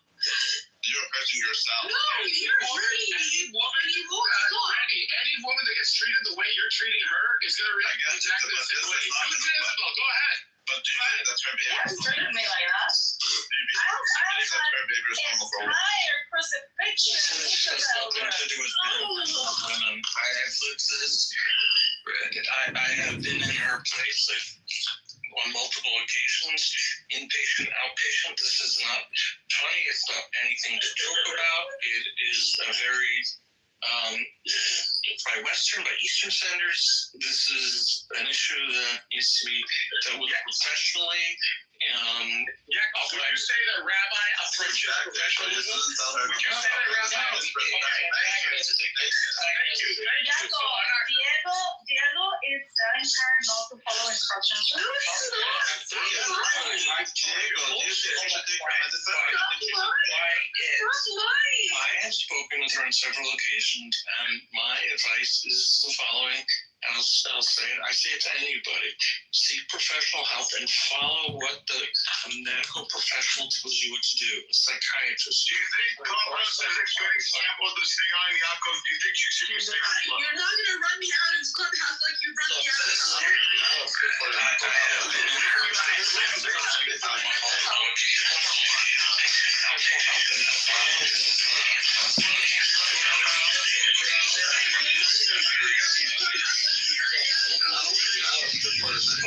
No.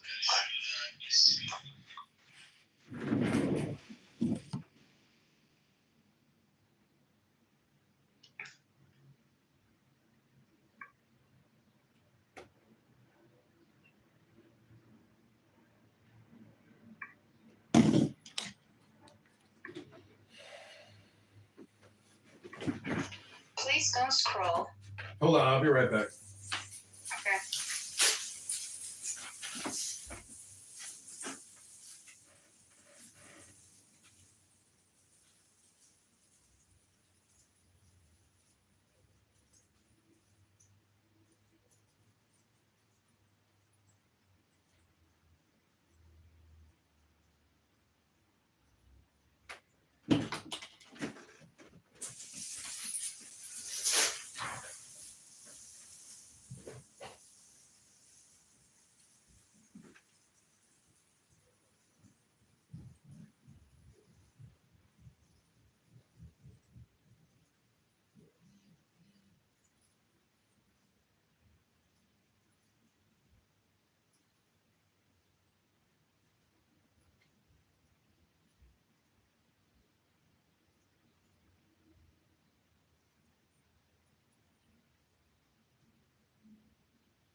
Okay, sorry, I got like a problem here with my building.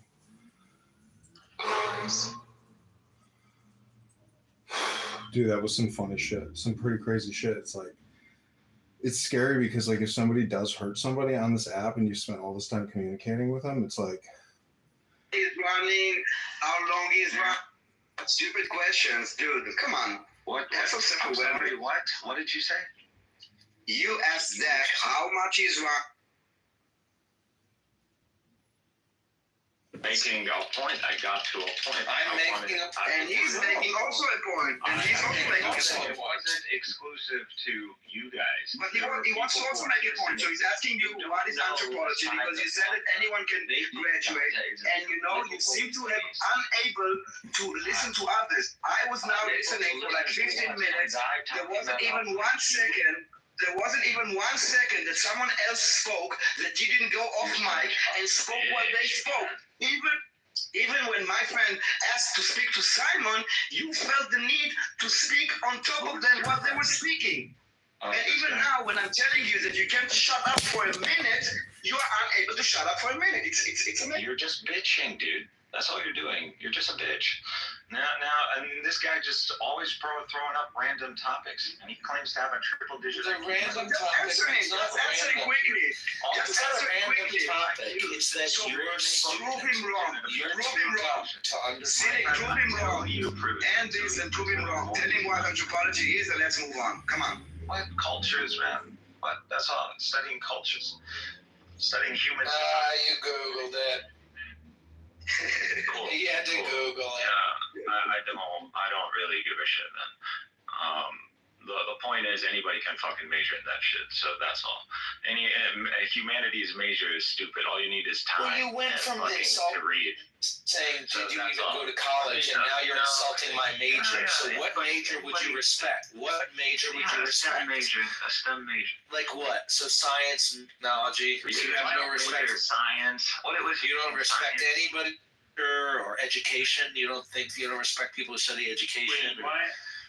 Anyways, I don't. You know, I see what you're able to intellectually accomplish, and I judge you based on that, not some fucking pseudo test. Look, that you if probably the Palestinians in Palestine are half as You can stupid as study you, for these then IQ it's tests. no wonder that they're being blown apart. Wait, but I don't understand. There's doctors who think There's no that men wonder. can be women, No, women can be men. again. What, and they graduated in STEM. What does that change? I mean, I'm sorry, what? retards. They're still retards. There's No, they're doctors- they're There's not doctors retards. who believe that men can be women. If you, Okay, so that doesn't mean you're retarded. well, it If you believe depends that on men the can be STEM major itself. But again, if you someone who pretty much went through calculus and physics, you can pretty much take one of these IQ tests and pass it in flying. So go ahead, take a test and get a I don't understand. What does that change? The fact that you're able to Take absorb the knowledge. test. Screenshot, clown. Yeah, take the test. Go ahead and take Put it. the Google it. screenshot. But you Go see ahead and this Google. dick measuring contest because you're It's not a retard. dick You measuring can't contest. actually It's make- a brain you can't measuring hear us contest. discussing a point. You can't try to put, give us input on the point. You I came can and give you input on the deflected point. with a completely random point. I and didn't you're like, deflect at "Oh, all. I addressed your smart. profile Oh, picture. Well, there's your IQ. Yeah, because you're too stupid to engage in discussion. You're a retard, dude. No, I'm not. I mean, I'm no, smart. you hear the You're discussion. retarded. You You're a hear the retard. discussion. No, I'm You smart. engage. You're unique and funny. No, you're a fucking I have a loser. unique perspective. You're an No, I'm not a loser. anthropologist major. Yeah, I'm an You're anthropology not- major and I run a cool business and I have a hot girlfriend and people on Clubhouse like me too. You're a dumb idiot. Your cousins are being blown apart. Your cousins' brains are on the sidewalk. Wasted around Get 'em up. $40,000. Better get 'em up. Somebody's brains are on the sidewalk. Better get a sponge. Wasted thousands of dollars on a piece of paper. Thank you. Now, going back to what Simon says, which I pretty much steel manned him. Oh, you don't have the right to return that because there's a fucking state with an army. No problem. But there are ways to defeat. From now on, when I see Cynic, I'm just going to say, get a sponge. And then William Wallace is going to know exactly what I mean by that. Goodness. Yeah, I mean that's not entirely what I said, but This guy's just incapable. Anyways, that is pretty much what you Better get a sponge, Cynic. Get a sponge, my friend. Israel, let me explain to you why it's necessary for Israel to ethnically cleanse the Palestinians. How about that? Would you like to? We already know why, because the Palestinians are retarded. They lob We don't need to because there was a partition plan. There was a partition plan to divide the land between Jews and Arabs. No one had to ethnically cleanse, but the Palestinians decided that it's not good for them, so they started a war and they lost. And there was no ethnically cleansed. They were not ethnically cleansed. This is why many Palestinians still have a key. Why do they have a key? Because they were told they will come back. Who told them they would come back? Your fucking leaders. If we had ethnically cleansed them, no one would have taken the key. Or when a million Jews were kicked out of, why my God, when a million Jews were kicked out of Arab countries, they left with nothing. They didn't take a key. They knew. Are you able? Oh my God, he's just never shuts up. Listen to him. He hasn't heard a word that you've said. Daniel's gonna He hasn't. Daniel, this is my point about the low IQ, because he hasn't listened to a word you've said all morning. So then who really has the low IQ? Who has the low IQ? Him or keeps on talking. It just so then just you keeps on and talking. I are the low IQ ones. We are the dumb motherfuckers. He's like a autopilot. He's keeping talking and talking and talking, regardless of what others are talking, like he's the only person in the room. So And then if you listen to know that and you continue to engage, then doesn't that make you the dumb? No, I'm kind of trying to overcome it.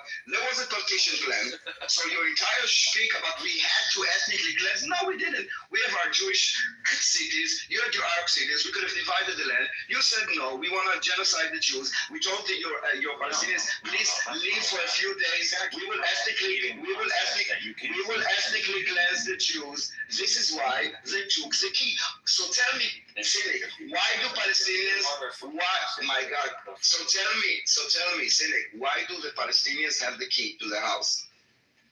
Okay, now I'm not sure where to begin with your nonsense. Like, I don't know. Like, can you actually? So I will help you. It was the question at the end. Why do Palestinians have a key to their house?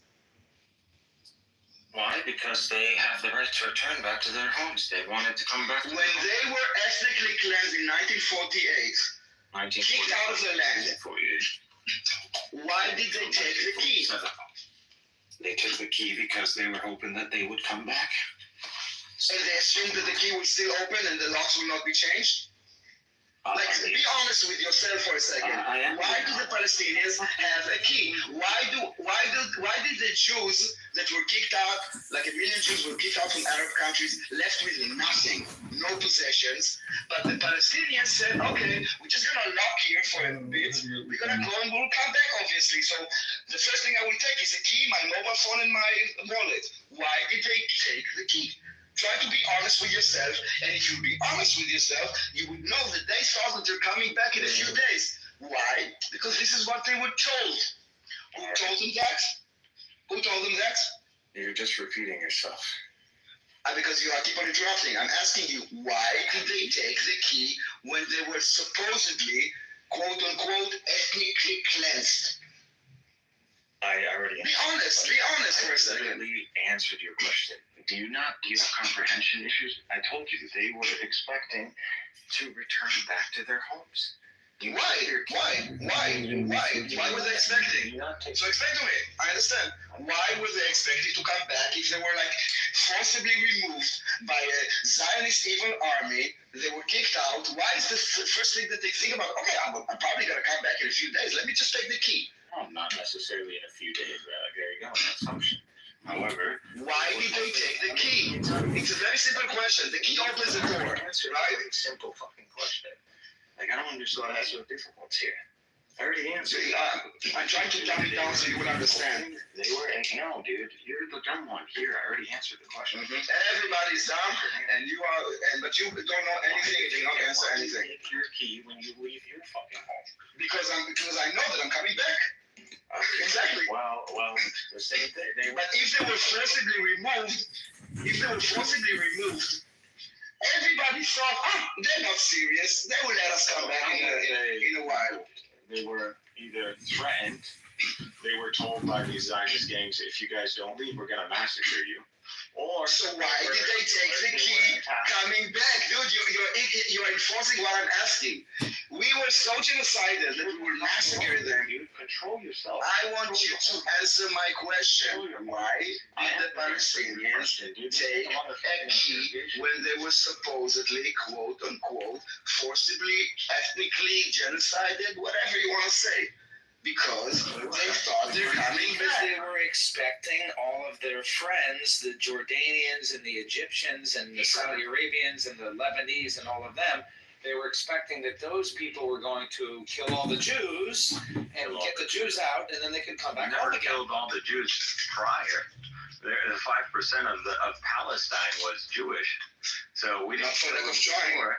They tried. Let's kill them. They did. I've got another question. They didn't kill the Jews before 1947. Are you sure?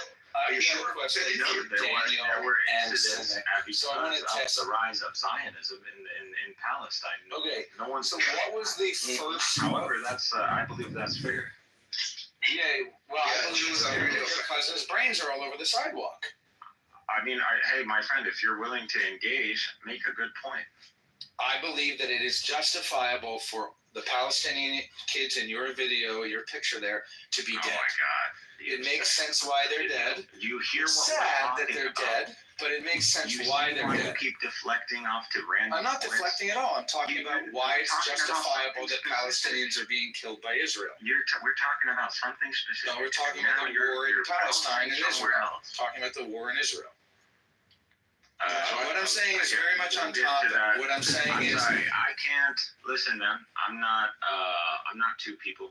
I can't be engaging with his points and then you can't have a conversation that has more than one person in it. No, because these are low IQ, brain dead, these are fucking animal barbarians talking about. You're like a mongoloid drooling 1947. monkey. If you want to talk about 2000, Well, I can have a conversation with more than one person at once. You Like I can talk to dumbass Simon motherfucker. and You're a Danny. dumbass. You brought in a new. No, I'm not a point guy, my with friend. different.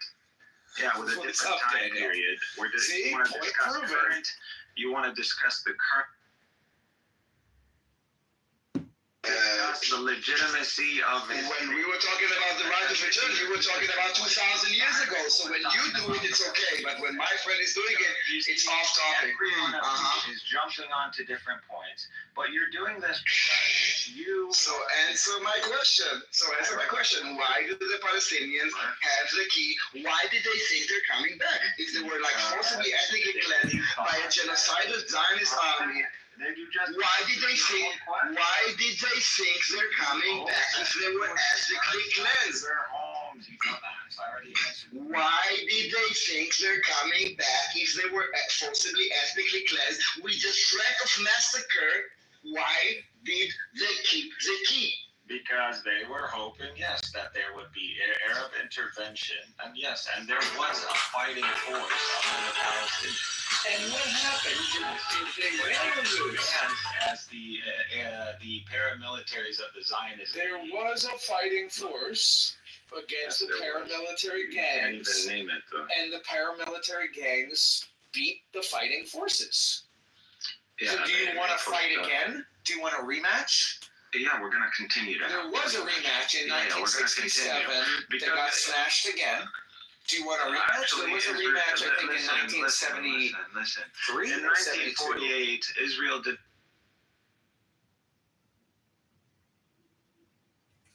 Shut the fuck up. I'm fucking you up right now. Your brains are all over the sidewalk. I mean, babies are being blown apart. You want to keep going? Never even visited Israel. Hit him again, Daniel. Mind your Fucking own fucking airstrike the whole village. Mind your own fucking business, you cracker. Airstrike the village.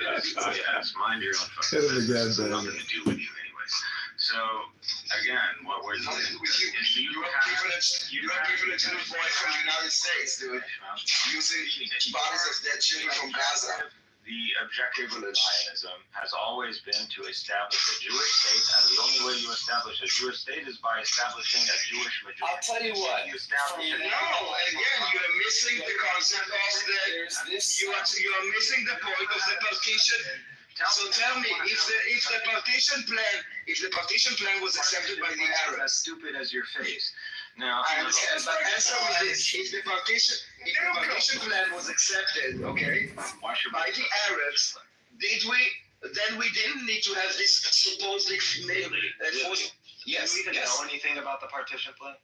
What do you? No, explain to me, please, because I'm talking and I'm learning from you. No, you don't So necessarily. tell me, dude, if there was a partition plan,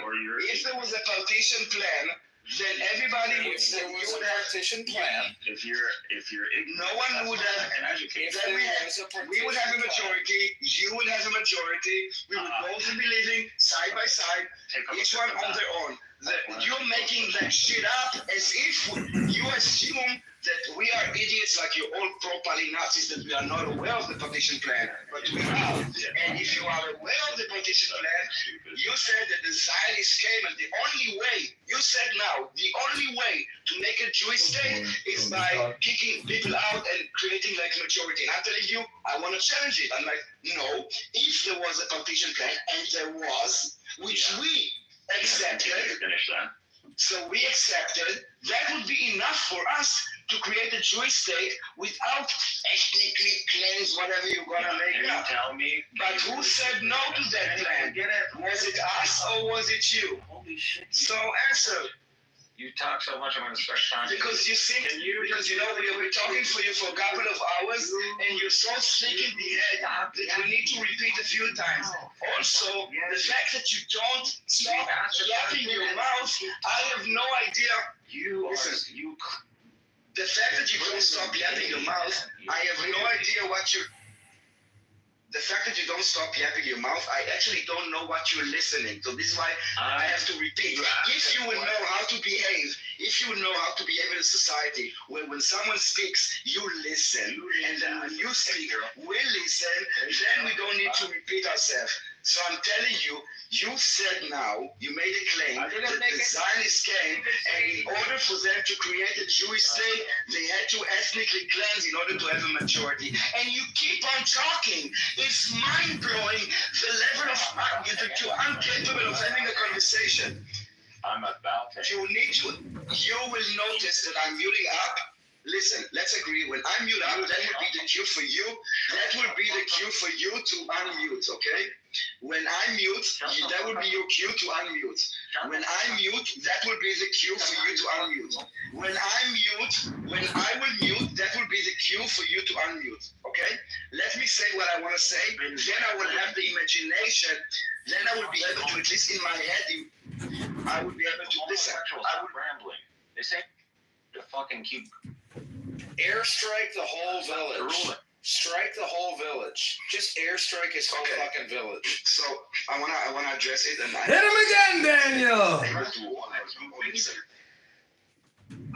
You made the point about the demographics. I want to make it again. Okay. You're a bitch. Because you're a bitch. Okay, so I'm a bitch. I'm good at bitch. Acknowledge it. Listen, bitch, shut up. Okay, now listen. You made a claim that the Zionists. Let me answer. You know what? Now I'll say it twice, okay? Now I'll say it twice. You need to listen. You need to understand that this is not Gaza, okay? You need to understand that this is a civilized society, and we're having a conversation. So now, okay, this ain't Gaza. This is not Gaza. Listen now. Okay. Are you done? Okay. Are you done? Are you going to repeat yourself? You made a claim that you said that when the Zionists came, you made a claim. You said that when the Zionists came, they had to. You made a claim. You said that when the Zionists came, they had to ethnically cleanse the Arabs in order to have a Jewish majority, in order to have a state. I'm asking you if there was a partition plan, and there was, that we accepted, then your entire claim falls. So address this point. You see, it was like 30 seconds. You just had to wait up. Now I will repeat myself again. You made a claim that in order to create a Jewish state, we had to ethnically cleanse all the Arabs in order to have a Jewish majority. And I'm challenging you, and I'm saying, no, there was a partition plan, and if it was accepted by the Arabs, which it was not, then we would have divided the land. We would have a Jewish state with our majority. You would have an Arab state with your majority, and everybody would live happily ever after. Now address my point. Now listen, I will mute up, and then it will be a cue for you to Yeah, I know how it works. You repeating yourself 3 times doesn't benefit anybody. Apparently it only does. I don't know, must be a articulation thing or anything. You're wasting your time. You're wasting your time talking. Well, I have very simple answer. Do you know the demographic ratio for the presumed Jewish state? Let's just start there. According to the partition plan, what would have been the percentages? Like 40-something%. What's the point? So yeah, the Arabs would have been 45. Roughly, we're talking roughly. So 45. That's okay. 55. So that's what we're talking about. No, because the land was divided first to. You took the entire land of Palestine. You first cut it. You made Transjordan. You turned it into an Arab country called Transjordan. You brought the Hashemite kingdom, and then from the rest, we partitioned it again. And then you got half, and we got half. What's your problem? You answered the question. Just mute up, man. So we could have had the majority in that state. I'm trying to give you some respect. Just mute up. Jesus Christ. So again, I told you the ratio would have been 45 to 55. roughly speaking. There are places it would have been more in the favor of the Arabs.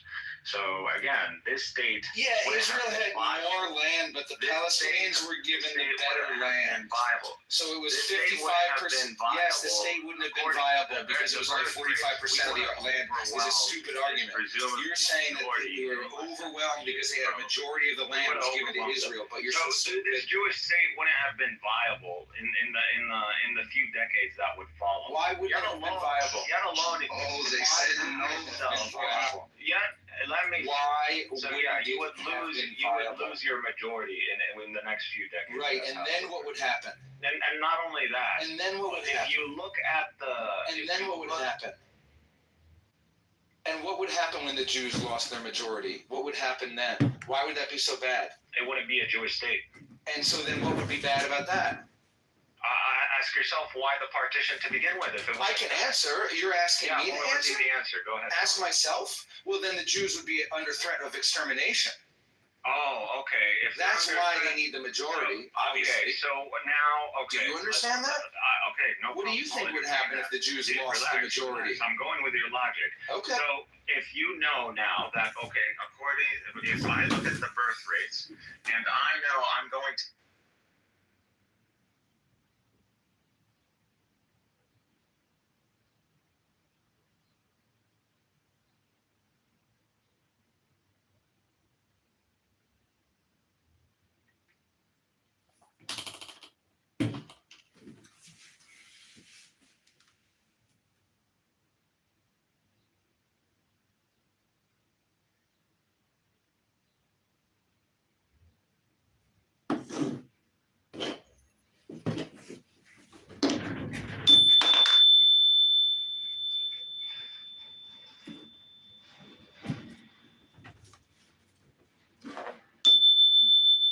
Light is shed upon the righteous, and joy on the upright in heart. The Lord will fulfill his purpose for me, your steadfast love, O Lord, endures forever. Do not forsake the work of your hands. The Lord says, I will guide you along the best pathway for your life. I will advise you and watch over you. It is not that we think we are qualified to do anything on our own. Our qualification comes from God. To the man who pleases him, God gives wisdom, knowledge, and happiness. It is not that we think we are qualified to do anything on our own. Our qualification comes from God. Blessed is the man who endures temptation, for when he has been approved, he will receive the crown of life which the Lord has promised. Righteous and joy on the upright in heart. Oh, his purpose, your step.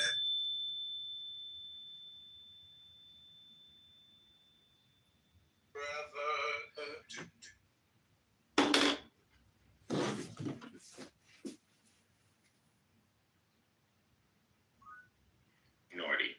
The birth to an Arab majority in probably 20, 30 years. So now what do I assume that the partition plan has taken place? What is the solution now for the Jewish state?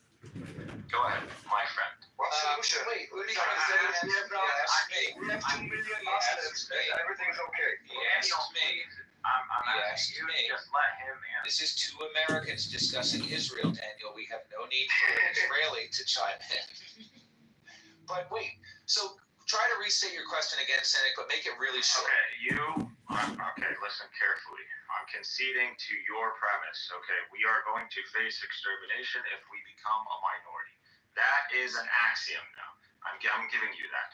Now, you also understand, based on this 45-55 demographic, we have to cross into each other's territories. No. Forget about that one. That's just me showcasing that it's not practical to begin with. But ignore that point. And now, look at the birth rates for the Arabs. Based on this demographic, we would be the majority in the next few decades, maybe even less, just based on the birth rates alone. Now, how are you going to deal with the reality that you will become a minority in the very Jewish state that you accepted? How would we become a minority? If you have like high birth rate in your own country, how does it affect my country? Go breed like pigs. I don't care. Than the Arabs, you don't have. It doesn't. You missed the point. If Israel is a sovereign state and next to it Jordan, and Jordan breeds like rabbits, how does it impact me? You see, I'm asking. My God, are you listening to me? You have a. No, you listen to me. Listen to me. About Jordan. Seven. I was giving you an example. I'm saying that if Israel, I'm telling to you that if Israel, if there was a partition plan, there were two states side by side, how does your birth rate affect my sovereignty? Dude, because within you can have like 12 millions. You see, you fucking ask the question, you can't shut up. Within the very Jewish state, you have a fucking 45% Arab demographic. We're talking internal to the presumed Jewish state according to the partition plan. You would have ended up a minority in probably 20, 30 years. You would have ended up a minority. Our birth rates are just much higher than some fucking Europeans who are atheist Europeans. So that's just the fact of it. And so now I'm asking my friend, how are you going to deal with the reality that you are going to end up a minority in the so-called Jewish state? And assuming the state is. He's projecting a history hypnosis time machine again. He thinks he knows the future. How would I deal with the fact that the Jews are going to become a minority in Israel? Two answers. The first answer would be to increase the Jewish population by having more Jewish babies and inviting other Jews from around the world to finally come home to Israel where they will be safe from anti-Semitism. That would be the first answer. If we're going to become a minority, we have to increase so we don't become a minority. Okay. The second would be if Muslims weren't crazy, then being a minority wouldn't be an issue. Like the Jews are a minority in America. That's anecdotal, but at this point, how do you deal with the scenario itself? Like, what would be the active measures? You said increase immigration. Yeah, increase the population. Now, again, if you look at currently, Currently. I'm just saying now again, currently. Good Shabbos, El Normo! All he said was now again, currently, and good Shabbos, El Normo. Continue. Yeah, because why does everybody care about the majority? They could have had a state. They chose this. Norm is also a very high IQ, very productive. I don't see why is it bad that Norm is joining the stage? I have no problem as long as he can get up and let him respond. With you. Yes, he's answering our question. All right. So why get tied up in wait, are you saying to me, why get tied up in hypotheticals? Why are you jumping into a conversation? Calm down. Well, we're getting tied up in these hypotheticals because of the dopamine. I'm asking. It's flooding me with So dopamine. why don't we go to the heart of the issue? They don't want to sleep. I'm asking him, please. He's centering me, and I'm starved for attention. It's not every day that somebody wants to talk to me. He wants to talk to me. I don't want to talk to you. So I'm dealing with you, my friend. So at this point, I'm asking you. I gave you the scenario. You said increase immigration. I'm telling you now. If you look at the ground right now, if you look at Israel right now, the dopamine flows through. You will see Let that the dopamine even enter your veins. Israel It's settled in your brain. This is part of the Why is this guy? He couldn't wait to hop on stage and open his fucking black mouth. It's too bad. He couldn't wait. You just can't do it. You just love You've been here for hours. talking, don't you, Norm? We're engaging in a discussion. A very quick No, you're not. scenario. There's enough with your hypothetical. If you wanted to stay, you can. Enough with the hypothetical because he's yes. My friend, are you that much of a pussy that you're gonna? No, don't be quiet, Jimmy. Just talk about the issue. Is that what it is? Are you no better? Are you no better? No, I'm not a pussy. Okay, then I don't like shouting over people. I'm not. I told you this is a one-on-one. I'm telling you, deal with the scenario. It's not a 1-1 because now we have. Okay, so you're a bitch. That's what you're telling me. You're a pussy. Well, your cousin's brains are on the sidewalk. So Okay, so I'm good. It was Let's pleasure them up. It's not even The a brains pleasure. are flowing. Honestly, it is a pleasure, to humiliate you guys over and over again. As I I think the only one who's been consistently humiliated here is you literally just got roasting. humiliated And because every you time were I about speak, to. you roast You can't even argue the point. You can't even debate. Of course I can argue the point. When Norm's not talking, I'm ready to engage on guard. Well, he's interrupting. Norm, just for the sake of this, yes. So Norm, I'll Norm. Engaging with his hypotheticals is stupid. Yeah, we're gonna give him 2 minutes. Okay, so after I'm done, we're giving you Norm. I've already humiliated Norm several times already. Norm humiliates himself every time he speaks because this is a self-roasting app. And every time anybody speaks on this app, they roast themselves. So Norm humiliates himself every day, just like me. No, I don't. Okay, just humiliated himself again. No, I do. All right, can you, if you look at the current demographics, today, the Jewish Arab demographic in the Mandate of Palestine, what was known as the Mandate of Palestine, you will see that the current advantage is for the Arabs. It's 51% in favor of the Arabs. So if you look at the territories from the river to the sea, it is 51% in the favor of the Arabs. And well, I'm about to move there, and then it's going to be one more Jew in Israel. This is after millions of refugees around the world, the Palestinians. What is your point? My point was, if there was no war, if there was no ethnic cleansing, the numbers that you see today, 51%, would have been more like 70%. Would have been probably even 80%. And so then that would have been good. So then we would have all been living in peace. We would have been sharing the world. It would have been 70% Arab and 30% Jew. Cool that you said that. All right, I remember what you just said. Now, if you would have been sharing the country peacefully. Okay, no problem. If there wasn't for like the murderous hatred of the Jews and the fact that Allah did Jews or whatever. Okay, cool. Thank you for that input. Now with that understanding in mind, hold that thought in your head. Now, what you're seeing is that your initial protocol to deal with the whole demographic issue, increasing immigration, wasn't going to fix the problem. So just based on the scenario that I just mentioned, the current stats, as I mentioned right now. Now, this notion that you just brought up, so now you're going to have to give me another protocol, another strategy to maintain the demographics in your favor, to maintain a Jewish state.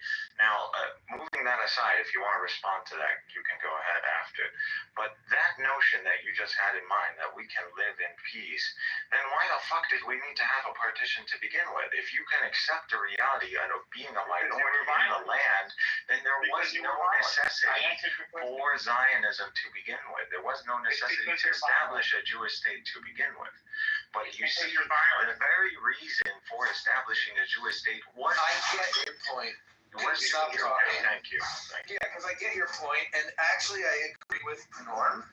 So Norm said a few times, why did we need to begin with? Why couldn't we have just lived in harmony with 70% Arab population and 10% population? And Norm said very simply, he's silent. And this reminds me, actually, Norm, before you entered the room, I was going to ask a question for Cynic and Daniel. I could just answer. I could ask it now for Cynic, Daniel, and Norm. But Jason, what I said, give him his reason so he understands. Give him the reason. Me? Answer. No, so the answer, well, the question I was going to ask is, what was the first massacre that started the war? Was it Jews killing Palestinians and forcing them off their land?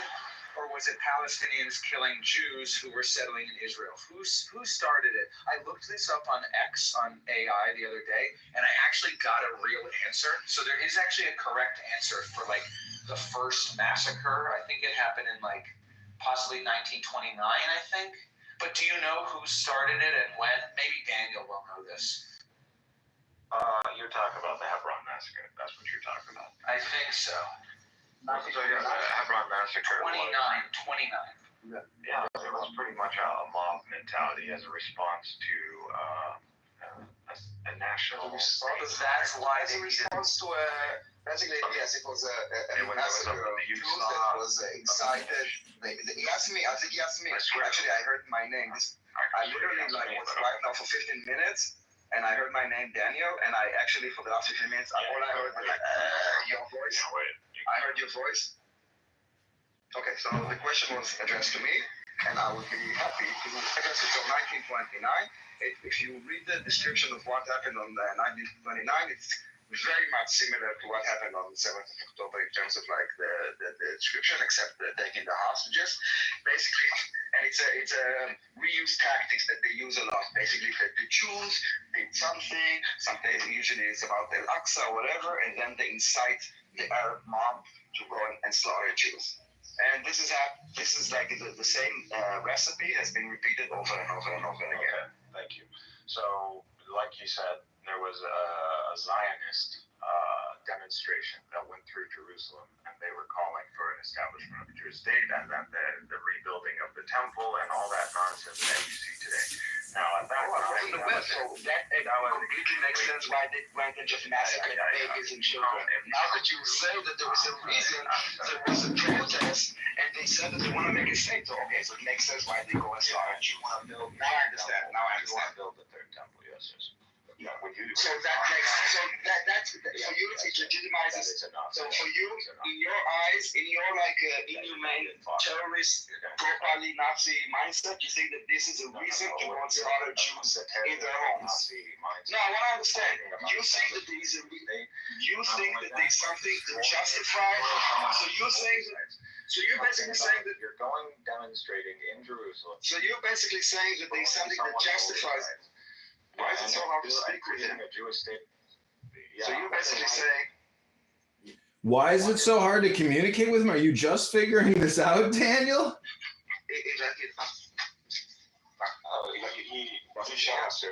answered the question, and now it's my turn. But he doesn't want. He wants to continue. He wants to continue yapping. Hopefully that was God.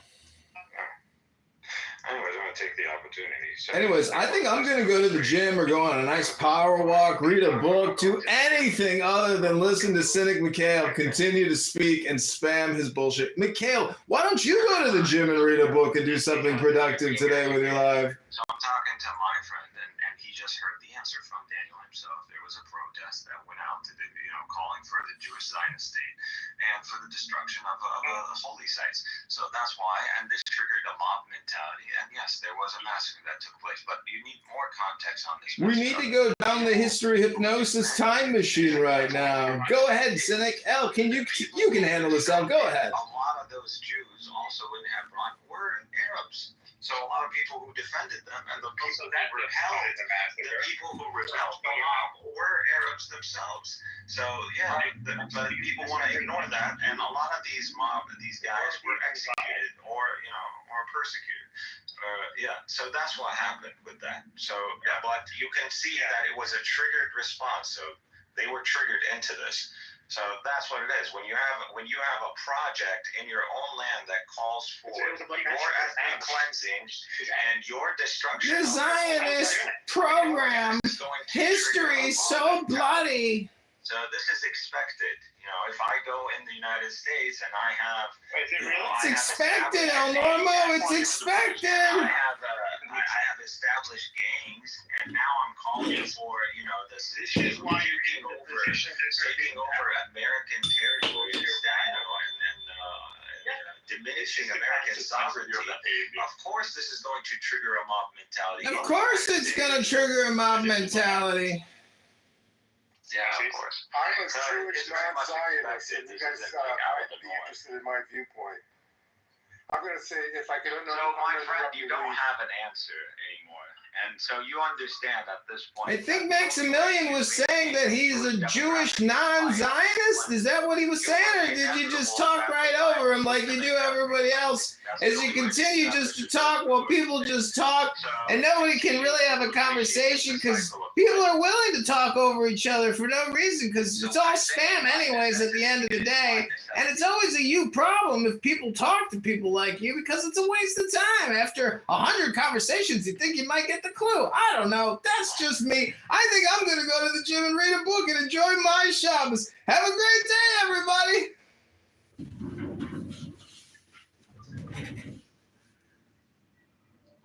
He doesn't leave, by the way. just like, I'm gonna go to jail. Yeah, it's because you're violent. That's the problem. He's a fucking, and this guy's a That's the problem. It's because you're violent. You're gonna have to deal with that. That's my violence. That's correct. Yeah. My violence. You can't deal with You the just scenario. can't deal with the scenario. Yeah. Zionism Because you're by violent. necessity. No, He's not just violent, El Normo. He's low IQ. He's like deteriorating. You can tell his body is just like withering. He's technically a jihadist time waster who wastes people's time by wasting and decomposing his own body. He's drying out, El Normo. How are you going to fix all those laptops today to make a living if all you're doing is chatting here and spamming all day long? What book am I going to read? Oh, I was reading Psalms. Have you heard of the Bible? It's called Psalms. It's a great little book. King David, it's so wise, such beautiful, intelligent information, far superseding your stupidity and your hypnosis time machine conversations. A Bible freak? You mean I like books? I like sentences. I don't like listening to the stupid shit that comes out of your fucking mouth. What era was Ezra? What era was Ezra? Oy vey, what another great question. El Normo, I'm praying for you that you have the best Shabbos of your life. My friend Zach, I pray you have the funnest Shabbos of your life. And Cynic, I pray that you go to the gym at least one day a week and read a book and stop spamming with your lips and your brain. You're like an automated retard. Fully automated retardation. Congratulations, Dr. Cynic. You've done it again today. And this is a 3-hour special called Cynic, the Magic Clown of Stupidity. Take a breath. You're literally the clown. What year did you copy our book, Big Bang? What year did you copy our book? No, I'm going to tell you. What year did You don't even know your book. You don't even know shit. No. You literally didn't even know when the second temple was destroyed. Don't change You the didn't know subject. shit. Don't change the You don't subject, know Big shit. Bang. What year? You don't know shit. What year I'm still did you telling you copy this is our your fucking history anyways. Your What year book. did you Your copy our history. book? I guess someone who converts to Islam now, this is their book. Their book. What year? My book. What year did you You're a copy our fucking book? convert, man. What year? What year? What year? We didn't copy no goddamn book. What year? We didn't copy no goddamn book. I'll tell you who copied books. Maimonides copied. No, I'm talking about your book. Yeah, my book isn't a What year copy. did you copy our book? My book isn't a copy. It's not? Then where did you get it from? From God. Oh, really? Yeah. But what about the actual history of it? What Let's say actual we're talking, history? I don't know. Yeah. I already answered to you from God. Any other question just fucking is gonna sound retarded. Yeah. Besides your religious beliefs, from God. in what year? In what year did you God, copy that's our it. book? I'm appealing What to year? divine authority, an omniscient being. Mikhail. Are you stupid? Mikhail. What year? No, what year? I already The told answer you. is a year, Mikhail. What year? No. We didn't copy What shit. year? I already answered your Of course question. you did. Of course you did. Prove it. Yeah. Our book was there. We gave you Who says by it's your 1400 book? Who years. says it's your book? Calm down. No, don't. It's my book. Finish the question. This is my book. Hang on. So you have your. No. This is my book. I converted You to have another your book religion. and This it's is a my book. copy of our book. This is my book. And you have your It's book. all my book. All of it is mine. Oh, it's all All of of it. it is mine. You're a fucking cracker. When did it What the fuck become are you yours? talking about? When did None it of this become is your yours? book. None of I this. see. What year did your guy copy our book? You're a fucking cracker. This is my book. El Normo, he called me a kike faggot today, and he's calling you a fucking cracker. What do you think this guy's... How would you diagnose Cynic, El Normo? What kind of diagnostic would you administer to actually get to the root essence of who Cynic is? Very nasty. You're no damn Semite. Very nasty. You're no Semite. You're very You're nasty. acting like you're a fucking Semite, like you know it for sure. What year was it? What year did your guy? This is all our shit. It's my shit. This is my book. Yeah. What year did? It's my book. If I'm copying for myself, it's my book. What year? It's my book. What year? It belongs to him, El Normo. The book belongs to him. It's my book. Are you not hearing him? He keeps saying, it's my book, my book. It's my book. It is my book. It wants to be us. He's pretending to be us. No. You want to be us. There's a difference. You're in California, right? You're in Brooklyn. No, I'm not. Well, Yes, you are. You know, El Normo, you're not helping Cynic. He's got laptops to repair today. He can't be here 80 hours a week arguing. Otherwise, no one's laptop's going to get repaired. So listen. Here's a wing. Are you gonna post this and get 5 views on YouTube now? As an American Jew, I think Israel is the greatest danger to Jews. As an American Jew, I think the greatest danger to the Jews is Israel.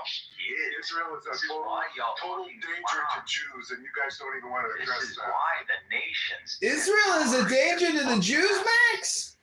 Y'all fucking retards. El Normo, what's wrong with Max? Why does he think Israel doesn't have the best interest of Jews at heart? What kind of ridiculous position is that?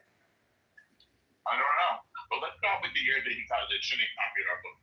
You're a fucking cracker. You didn't copy shit. It's all mine. Don't be afraid. You don't even know fucking basic Jewish history. What the fuck about you is Jewish? But don't change it. What the fuck about you is Jewish? America and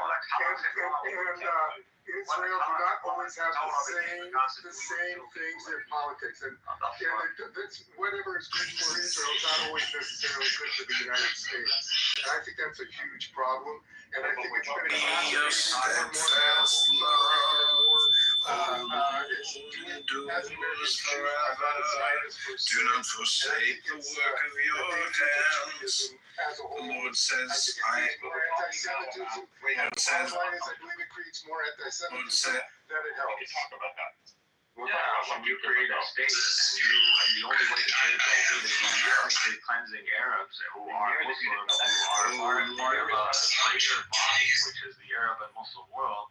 Of course, you are inviting perpetual violence against Jews and against the Zionists. So that's what's happening. And they keep doing that. Why not? I know it didn't have to be in Palestine. It was debated where to be. You know, so this isn't a prima facie situation. Who debated it? I believe the Zionists. I don't know as well as you. Well, tell us what you're talking about here now. Don't you know the story of Theodore Herzl? Okay, let's just go back and let's drop that. Do you think that the United States and Israel always have the same definite motives and... Come on, Max. Nobody thinks what's good is goose for the gander. Yeah. Max, we're not stupid. We know the obvious answer to your question. The point is, we are basically aligned against hate, against people like Cynic who want to waste our time, like you who want to waste our time with your politics. This is great. Your political position is in an inferior position. It's not intellectually bad. Okay, take care, Max. Oh, Max. Okay, stop. Anyways, I thoroughly enjoyed this roast, this barbecue. I had a great piece of pizza during the party. There were a lot of beautiful people here, but there's a lot of misaligned people who have essentially, how many more times are they going to come on here and do the same dance? Do people not like going to new concerts or something? How many tickets are you going to buy?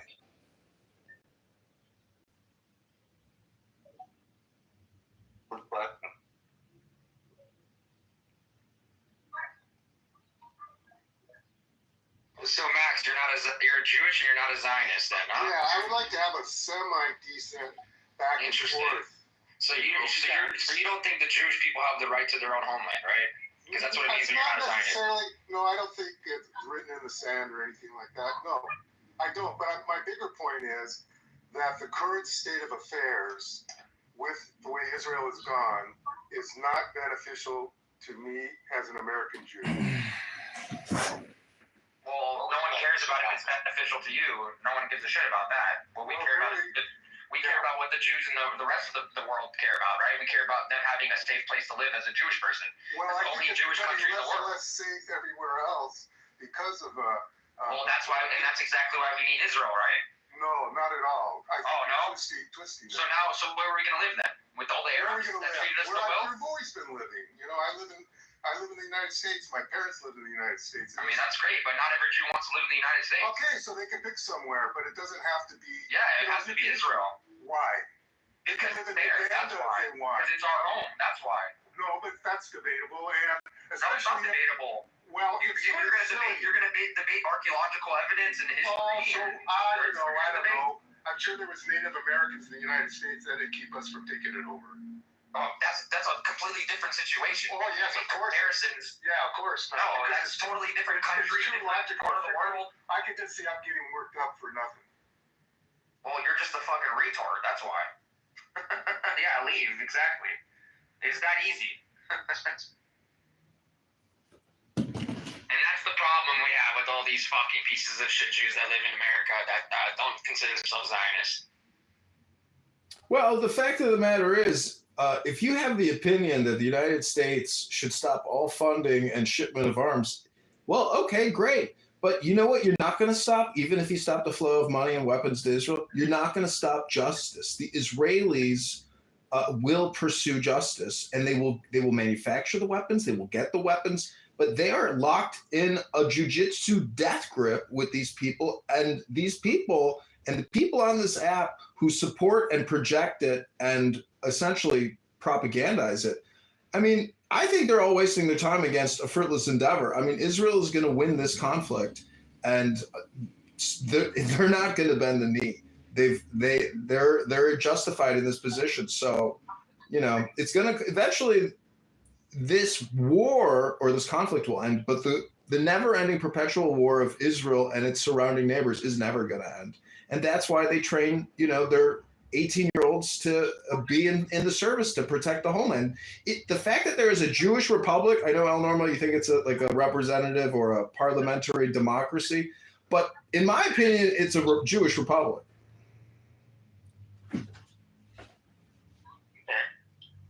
In the sense that it's to be Jewish and to be nationalistic, to have a Jewish country is so groundbreaking in terms of world history. And it blows people's mind that Jews now have a perpetual state, which is a monopoly on a civilization. And the people on this app can't stand that they don't have an ethno-state, and they are essentially religious ethno-extremists. And they're hypocrites. So I think we can accurately diagnose and accurately describe the situation and the people on this app who support terrorism and propagandize terrorism. They don't stand for justice or law, and these people make me sick, and I spit on them.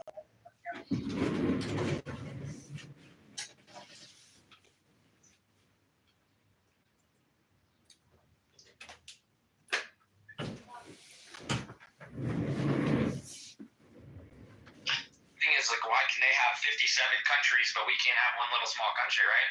Don't understand that shit. Never did. Never will. Yeah, exactly. So just like this Irish cunt in the fucking chat. Now, I don't know why the Irish want to have so much hatred toward. Actually, yeah, I do know why. Because they're fucking terrorists, just like the PLO and all the other pieces of shit that they were friends with. Unfortunately. Yeah. Unfortunately.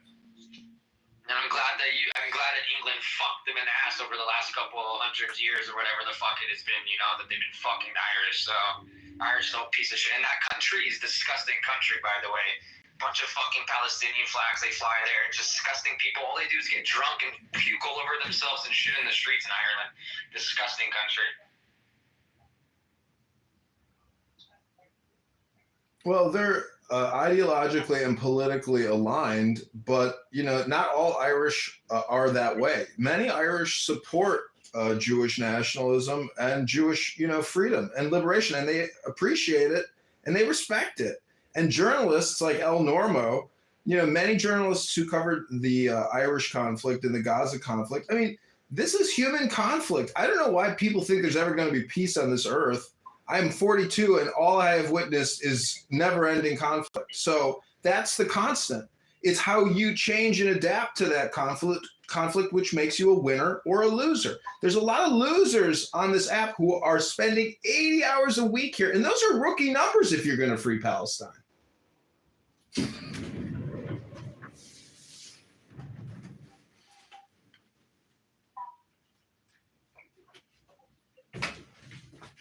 This point about demographics was so weak. So stupid.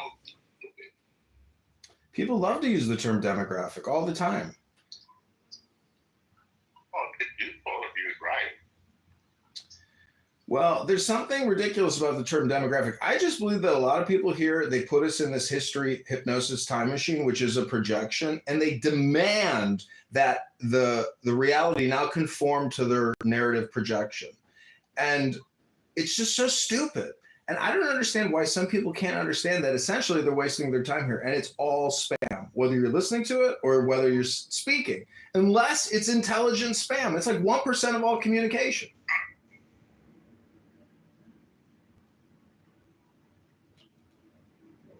That's all it is. It's spam that they got from TikTok, X, and other places on the internet. That's all it is. No factual evidence, no factual basis on any of the arguments that they make, and then they throw out terms that they can't even define themselves too, which is fucking hilarious. And they think when they come on Clubhouse writing in a room chat that's going to make Israel go away. That's the funniest part of it all. They think that they're freeing Palestine by coming on Clubhouse.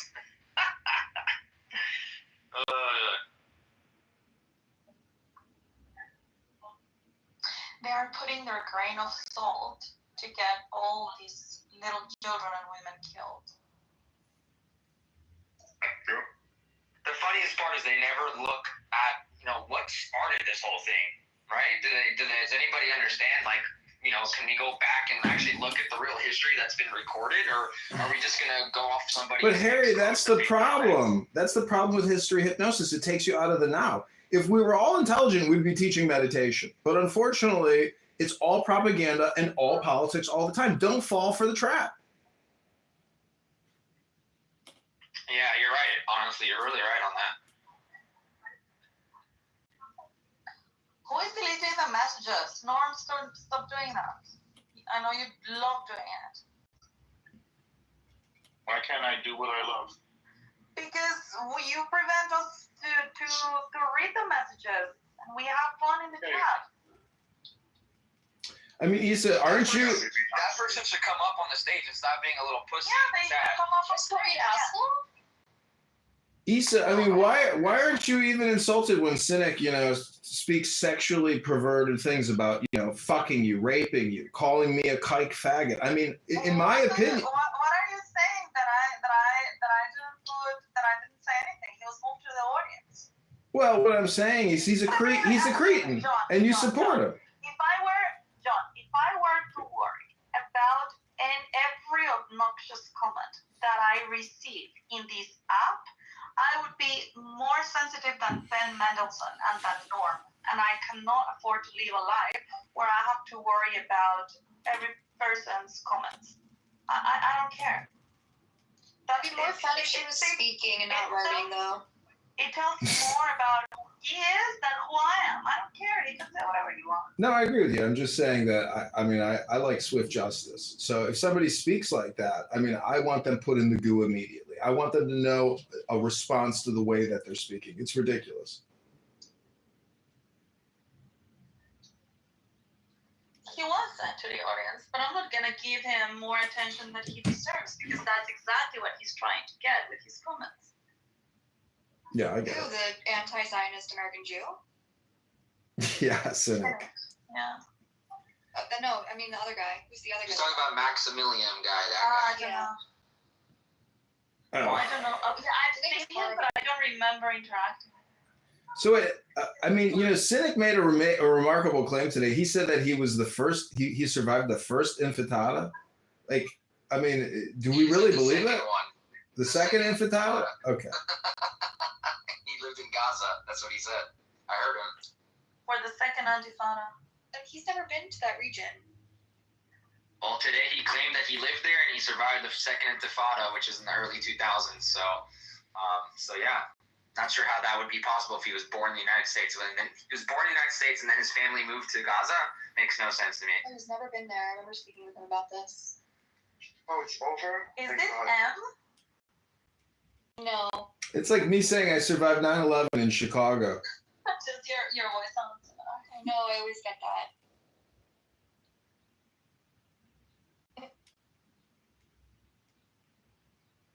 Anyways, it's been another fun episode of Clown House this morning, recording all this insanity. Let someone else come here and use Israel. It's fun. It wasn't fun. It was annoying. I was exhausted. He didn't shut up for a minute. You weren't here. No, the second guy, the anti-Zionist American Jew. He was here for a long time. Talking about stupid, annoying people. Where is Soren? Oh, he got consumed. He's back in Iran. He's working on internal communications over there now. You got himself in trouble. Yeah, I missed his comments about men's prostate. He hasn't been on app for months. Something happened to him. This doesn't address the original source problem, which is Zionism. Oh no, I hope nothing happened to him.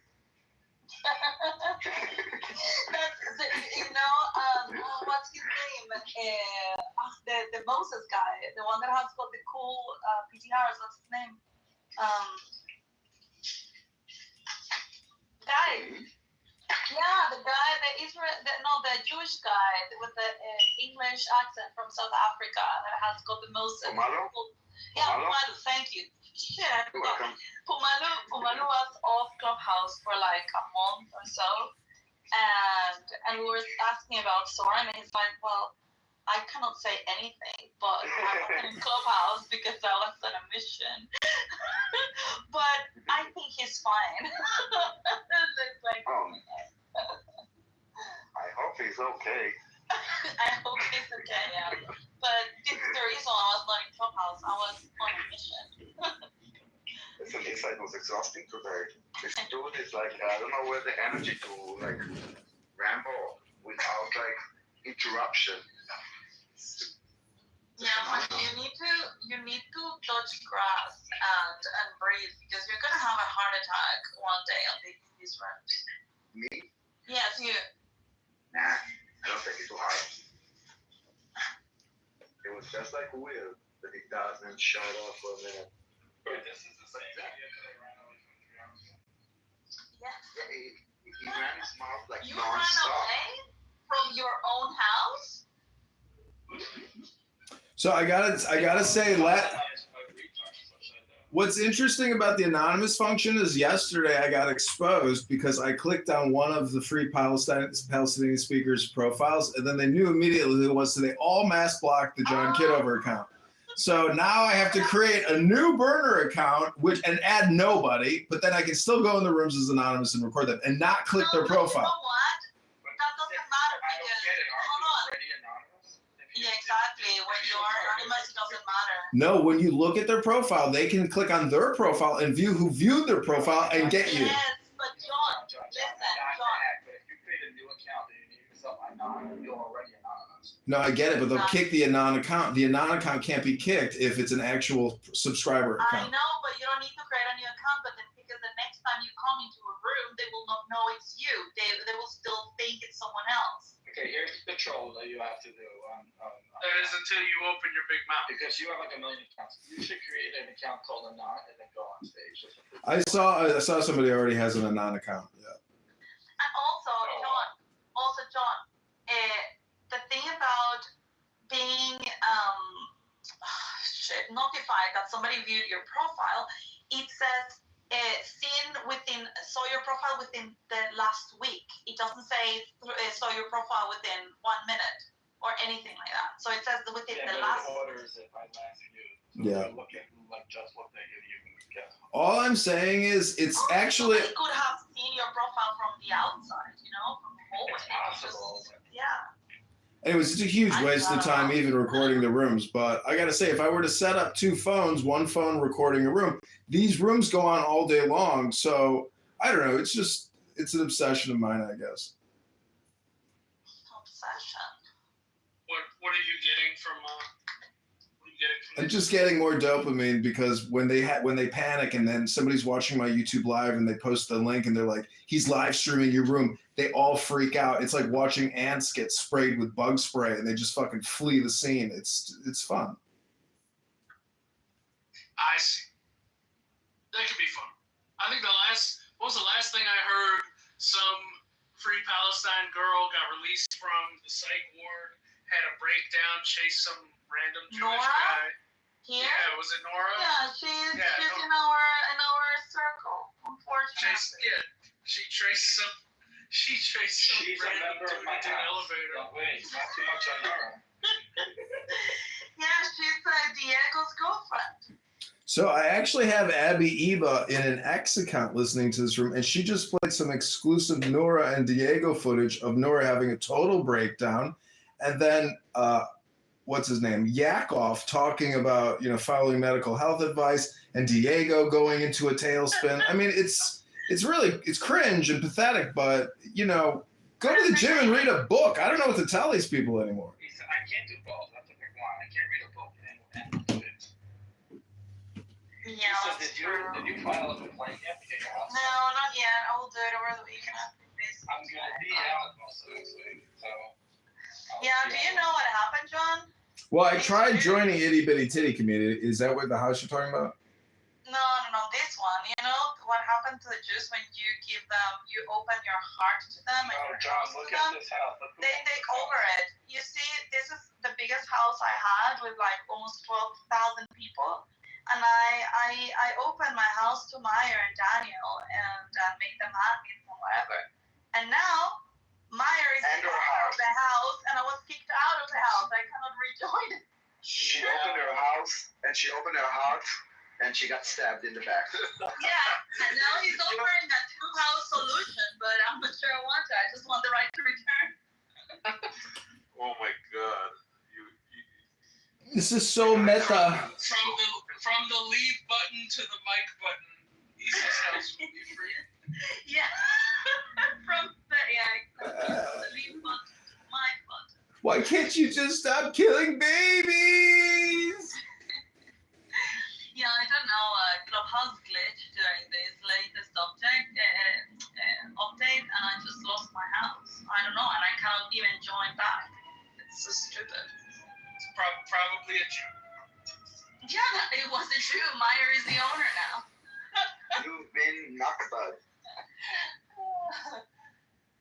You know how Tim Rammelson has told me, oh, Isa, you're sleeping with the enemy. One of these days you will wake up and realize that they have betrayed you and stabbed you in the back. Well, the thing is gone. Well, you see, Isa, a Wozniak created the company that created your interface with the app, so it's really theirs from the beginning. Yeah, that's true. That's not true. Look at the abacus. It's the person who created the abacus that's responsible for all of this. This app was 3,000 years ago. 3,000 minutes. 3,000 days ago. Well, at least they didn't. I thought, because I couldn't find a house. The other day I was trying to open a room like yesterday, and I couldn't find the house. And I was like, where the hell? I'm Daniel. They deleted my house. It's like, no, I see it. And so then we realized that it was Meyer. Lisa, when you clicked. No, I wasn't. So it was just a glitch. It was just a glitch. I don't know what happened. No, because if you click, maybe they confiscate your house. No, I wasn't. No, because I didn't lose any of my other houses either. It was just this. I know, it's really weird. Yeah. It was funny how you accommodated that. I didn't even know you were. Yeah. Trying to play dumb. You kept me in suspense so for weird. 10 minutes. I'm like, oh, why did I get caught for this? You were like those cops. Like, do you know why I pulled you over? It was like many reasons. I was giving you He was sweating. I doubt you saw the body in the trunk. You may have saw, like, I don't know which one probably happened. Your steadfast love. Yeah, how many times have you been tased, Alex?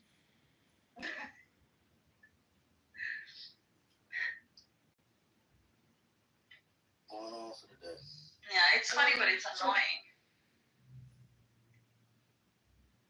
Not being tased than my house thing. That is annoying. That's not that. Yeah, especially it's annoying I cannot join back. Because at least, even if we cannot change the ownership, you can at least give me my admin back, and I would be able to. I can't even make you a member. Yeah, I cannot even go back. There's no right of return. There's no right of return. Your passport has been vacated and no other country will issue your passport. Yeah, I'm stateless. Houseless. You're a sovereign citizen. I guess you're Palestinian. Yeah, exactly. That's the reason why. I mean, I'm just resisting. See, Issa, I think in order to solve your problems, you need to marry Meyer, and then everything he owns is yours. But I'm married and I don't. Yeah, he's married. He's not a Muslim. He cannot take an additional wife. And I don't live in Utah. And he doesn't want to take an additional wife. He wants to afford an additional wife. I mean, if he really wanted, he would find a way. He already has got 9 children and a wife, Daniel. Do you think he can afford a second wife? Daniel, do you ever listen to Commentary Magazine? Commentary Magazine? No, I never heard of it. It's a podcast. They're like Jewish neocons, where they speak about American Israeli politics all the time. They constantly have Dan Seymour on from Call Me Back. Anyway, I don't know if you appreciate as much as how American. This morning, and they were discussing that the Institute of Health on Kennedy's organization put out an AI-generated report, and it alluded to about 7 reports that don't exist. And they put this out to place policy on reports that don't exist. So it was just funny after like this morning conversation of like arguing that these things don't happen. It happened yesterday.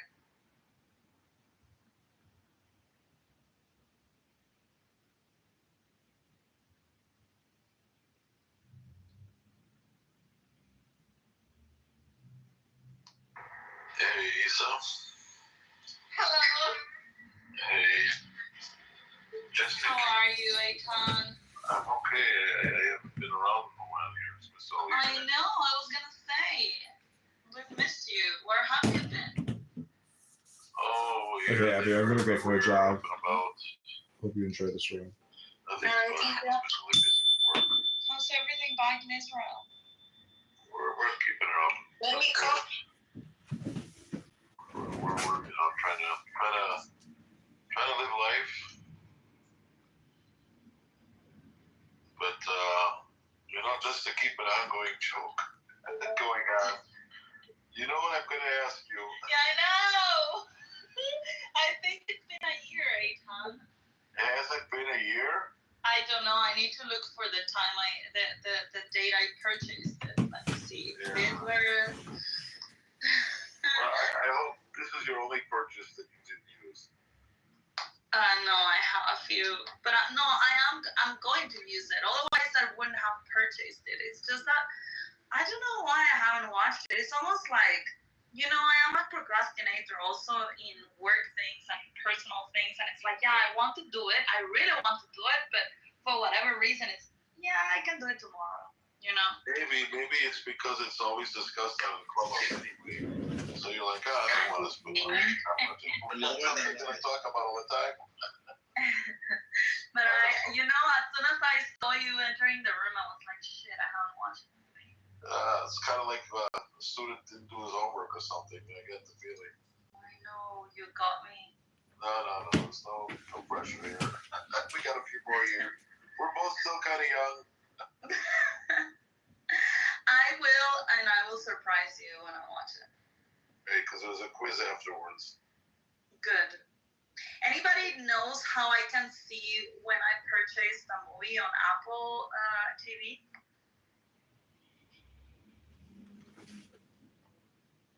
I'm trying to find a purchase history, but I don't see it. And in the list of movies, it doesn't tell me when I purchased it.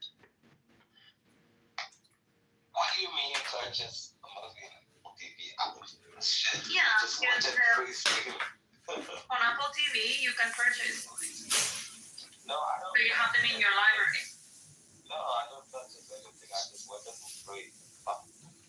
No, I purchase certain movies that I want to keep when they are like classic enough or important enough, and I really like them. I just purchase them.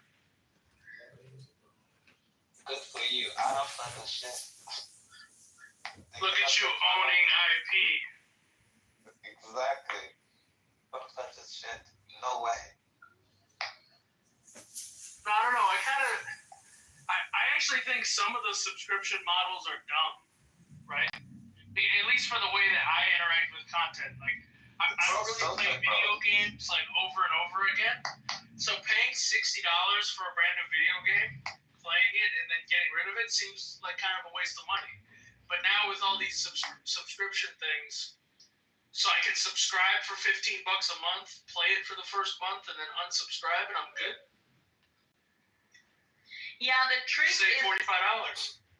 the trick is in forgetting that you have that subscription. Yeah, well, I have that app that tracks Monarch Money, Rocket Money, all that stuff. It tracks all the subscriptions you have. And you pay for that service? You pay a lot lower than the subscriptions, and it does it all in one place. At the end of the year, I was clearing my subscriptions and whatever, and I was just like going around everywhere, right? Because I have some that are attached to my Apple Wallet. There's some that are attached to my credit card, and there's some that are attached to my PayPal, and there's some that are, and so I got them like spread everywhere. And I started cutting all of the subscriptions. I had to minimize them to the actual things that I use. And I realized I was spending like over 300 euros every month in subscriptions. It was crazy. Yeah, me too. Like, it's got a subscription to the football because the football ends in 3 days.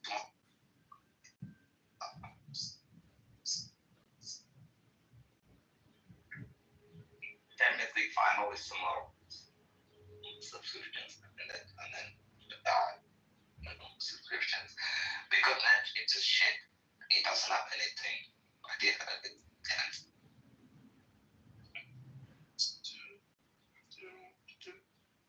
have it. Is it me or I'm not sure.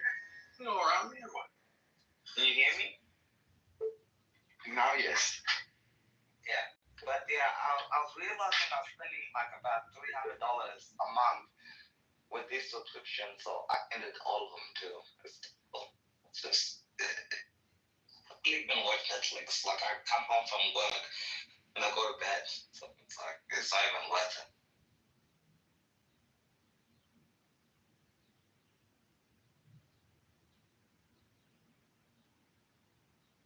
Yeah, I tried to add all my subscriptions to the Apple Wallet because at least there you can have better control because you see a clear list of which ones you have going on and which ones are about to expire and so on. So it's easier than have them in your credit card or your PayPal or other places.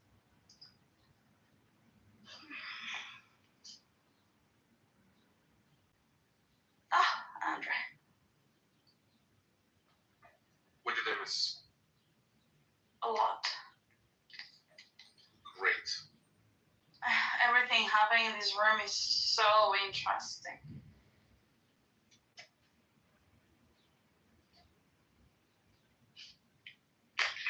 Hey, your office is at the bottom of the room, and I think we could all sing happy birthday for him.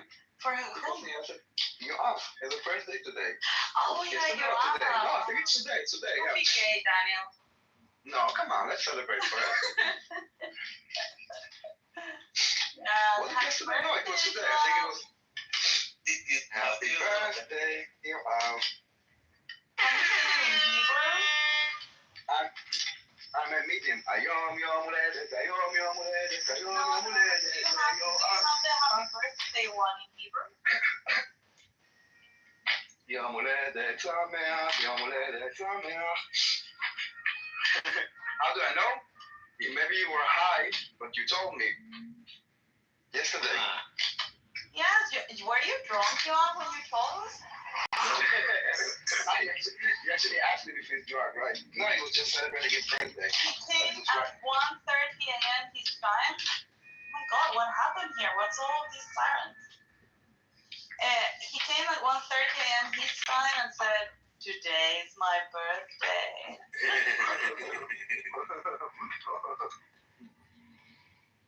So happy birthday. I talked to him, and he even told us how old he is getting. Do you want to hear the song? Ready? Andre, it's like Don't be gay, Andre. One more step closer to your No, it is one year less.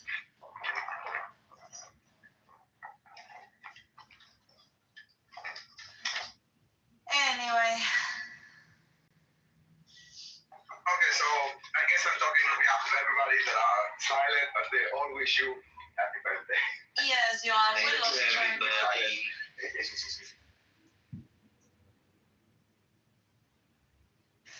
Very nice of you, Daniel. I'm a nice guy. What can I do? Wow, he didn't say thank you to me yesterday when I talked to him. Thank you, Lisa, darling. You have got eat some cake. Something. Oh, I did. Thank you.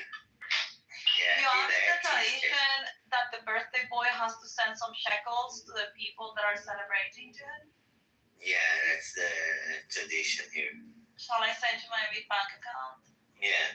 Well, you should have it because you guys send me shekels on Thursday. Yeah, Thursday, not Friday. Exactly. Yeah, I think so. I was wondering why it was not arriving on Thursday. You checked the wrong date. Yeah. It's there on your bank account for Thursday. Yeah. Anyway. You will see a big lump this year, this month. It's compensation for the house. Retribution, how do you call it? Not retribution. It will be Meyer. Reparation. Reparation, exactly.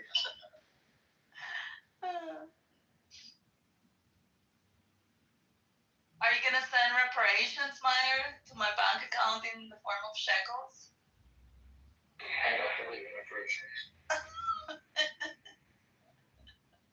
If you cannot defend your house, then you don't have the right to have a house. Well, the one paying always doesn't believe it. About the one receiving, they believe it.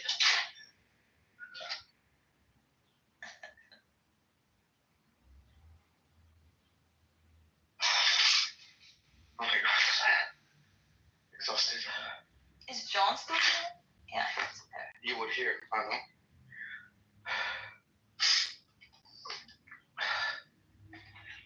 Oh my God.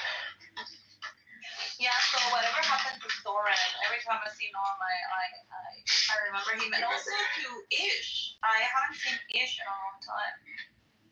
Did you check all the local prisons?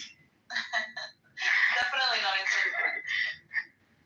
Every time you see me, you think of prisons. Yes, every time I see you, I think of Soren and your prostate.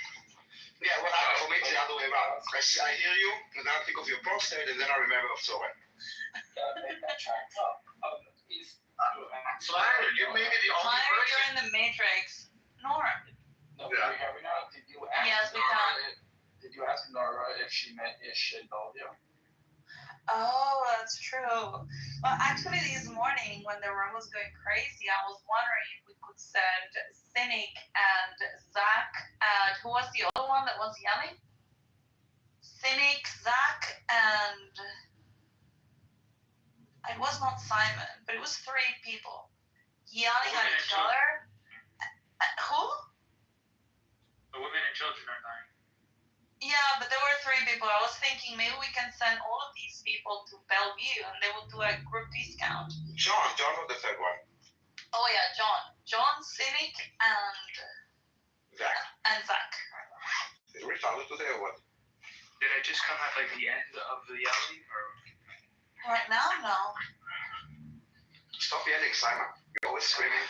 Yeah, I'm screaming. The women and children are dying. Did Nora already have her court day?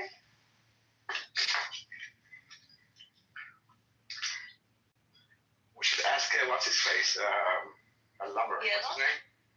Diego. No, he's in the, well, he was in the conference room, in the Bitcoin conference until yesterday. That was in Vegas. Maybe that's where he met Nora. In Vegas.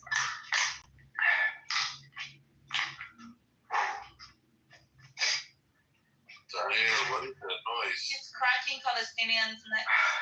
I came out from the outside. I was thirsty, so I kind of gulped the whole bottle of water. Sorry, I'm away from the phone.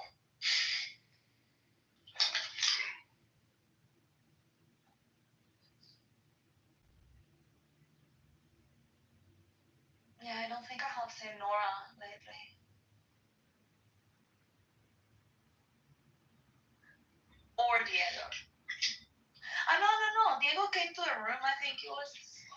yesterday or the day before. I don't remember. For a little bit. Which one? Itty bitty? Yeah, in the itty bitty. Yeah, it's the only place where I can open rooms now.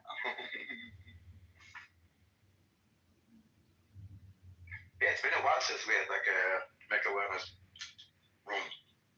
Yeah, it's nice to be with the Back home. four of us. Yeah. Even as a guest. Am I part of the four? And no, it's Meyer, Simon, Daniel, and me. What you see? But you're a guest member. Well, I am a guest member now. You are a VIP member. But Isha, now that I was kicked out by mistake because I went to the hallway, now you are where you're supposed to be, on the top left, as if you opened the room yourself. No one would know. With a pink ticket. But no one would know that you didn't open the room. Your secret is safe. Well, not Johnny screaming it everywhere. Yeah, but no one is listening, so. Now he's increasing his audience. Apparently he's seen the thousands of people that are listening in YouTube, right, John? I thought he doubled the listeners from 1 to 2. We saw an increase of 100% of our listeners. No, but he has like thousands of plays. Thousands? Yeah, like 1,000 and 2,000, and depending on what the topic is, he gets a lot of views. Really? Yeah. John, are you there, Edmund? Oh, he's reading a book. Edmund! No, I'm reading a fantastic book, by the way, called Killer Angels, about the Battle of Gettysburg. It's just, I haven't been this obsessed with a book in years, I feel like. It's What really is it about? Since the Bible, I wasn't. I have been studying Torah, too. It's maybe the best, well, some people call it the best war book they've ever read. Definitely one of the best Civil War books, and the best book on the Battle of Gettysburg, which was a big pivot in the American Civil War. I think about 50,000 people died there in Pennsylvania in one day. I should say one battle, I think it was 3 days. Big one. It's very exciting. Yeah, I don't know. Like, I like to read, but exciting books that I can say, like, oh my god, I was really hooked. I think the Da Vinci Code. Like, I couldn't put it down. Like, I was reading until like 2 a.m. Like, I couldn't.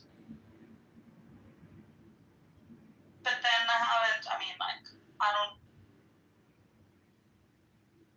feel the need of like staying awake until super late reading books. Like I felt with that one.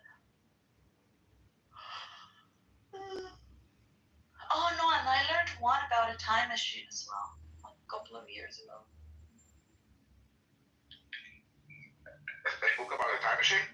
Yeah. And it was really, really good. Let me tell you what the name is. But usually I don't read fiction. So maybe that's the reason why. Oh, it's called El Mapa del Tiempo, the time map or something like that. There is a book, I don't know how it's called in English, by Ensayo sobre a ceguera. Ceguera. Like But that's an essay. No, that's like I don't know how to say it in English, my god.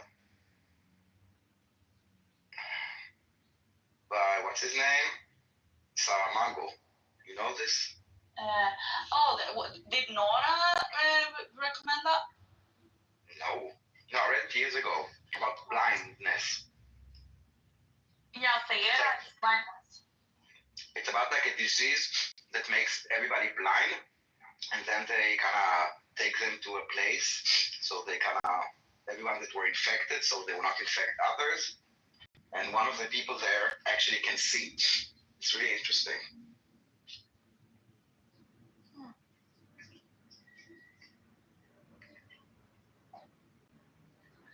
I want to read the Margarita, whatever it's called. Master Margarita, or something like that. Yeah, it's called, by the way, it's called blindness. What I was talking about, the movie. Yeah, ceguera, blindness. Yeah. Sounds like C. C? What is C? It's a TV series. Hold on, maybe they. Interesting. It's not the exact same plot. It's just the same. It's like the years of I think 10,000, and humanity has gone blind, and then there's one or two people that can see. That everybody like it. Oh, interesting. Yeah, and they develop a whole new reality. Like they have ropes that go down the city street, so you can like follow the ropes and get to an intersection. There's like knots on it. Okay, so yeah, so that's an adaptation. It's not the story, but interesting. How it's called the C for like which? That's it. SEEC. No, which provider? And like which? Apple Plus. C.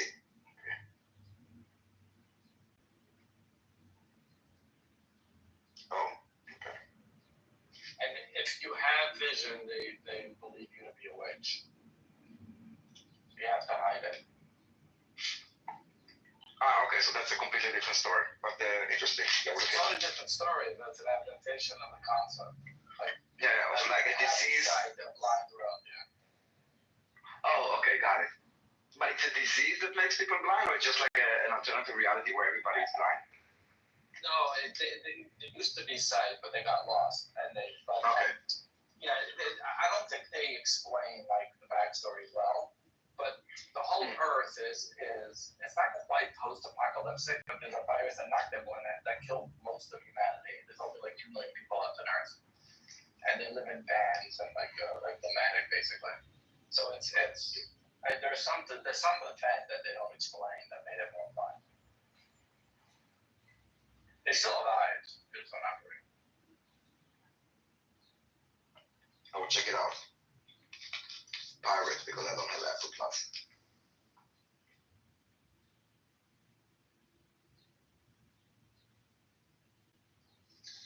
Oh my god, I should read this one.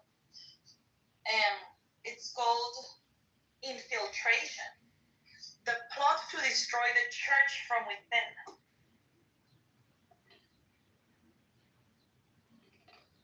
It says that. Hold on, I have like a.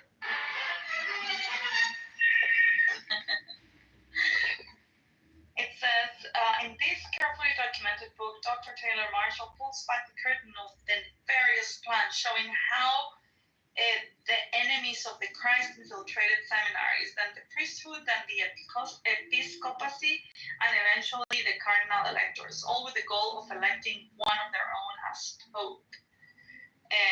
And this is like clandestine societies populated by modernists and Marxists hatched a plan to subvert the Catholic Church from within.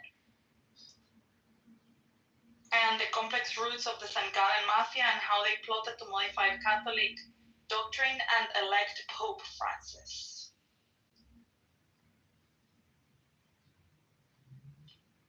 This sounds interesting. I should read this.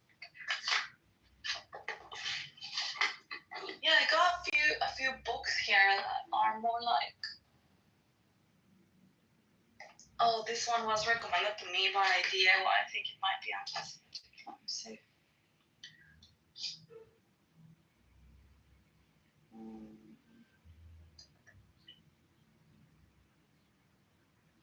Oh no, this is not anti-Semitic.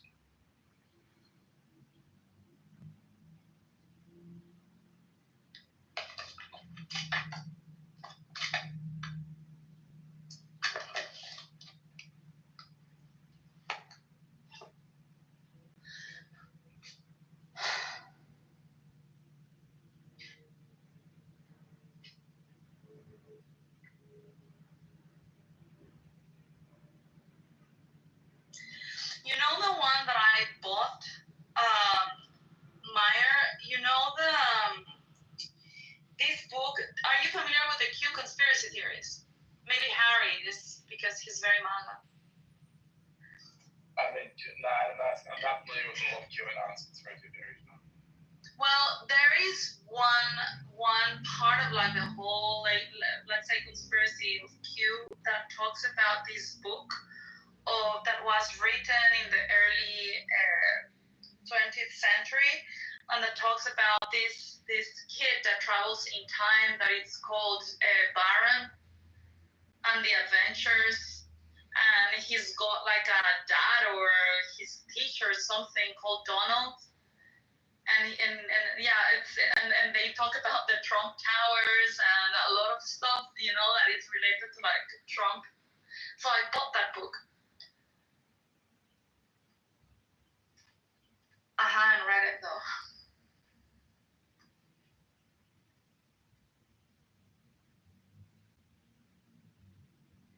You know what we should read, Meyer, as part of like our book club efforts? That I never followed through. And make Daniel read. We should read 1984. I read 1984 already. Yeah, but all together and read it again. But also, right next to it, read a Brave New World, which is completely the opposite. Is more accurate. It's not that But it's kind of like the opposite extreme, right? So 1984 and then Brave New World, and then the third book would be what is it called? Amazing Ourselves to Death or something like that. Amusing Ourselves to Death, I was going to say Neil Postman. Yeah, Neil Postman, exactly. Because he makes a comparison of the two. If you want to read Amusing Ourselves to Death, you don't need to read 1984. I mean, it's a No, good I'm not book, saying you need to, but it's just like a nice refresher, you know, to compare both. Yeah, okay. You don't have to read Brave New World in order to read Amusing Ourselves to Death, but it enhances it. Like 1984 is kind of on the side. It is part of the story to make it where you're going, but it's. I'm saying Amusing Ourselves to Death was more than inspired. He's basically taking the fictional story and showing how it relates to the TV era.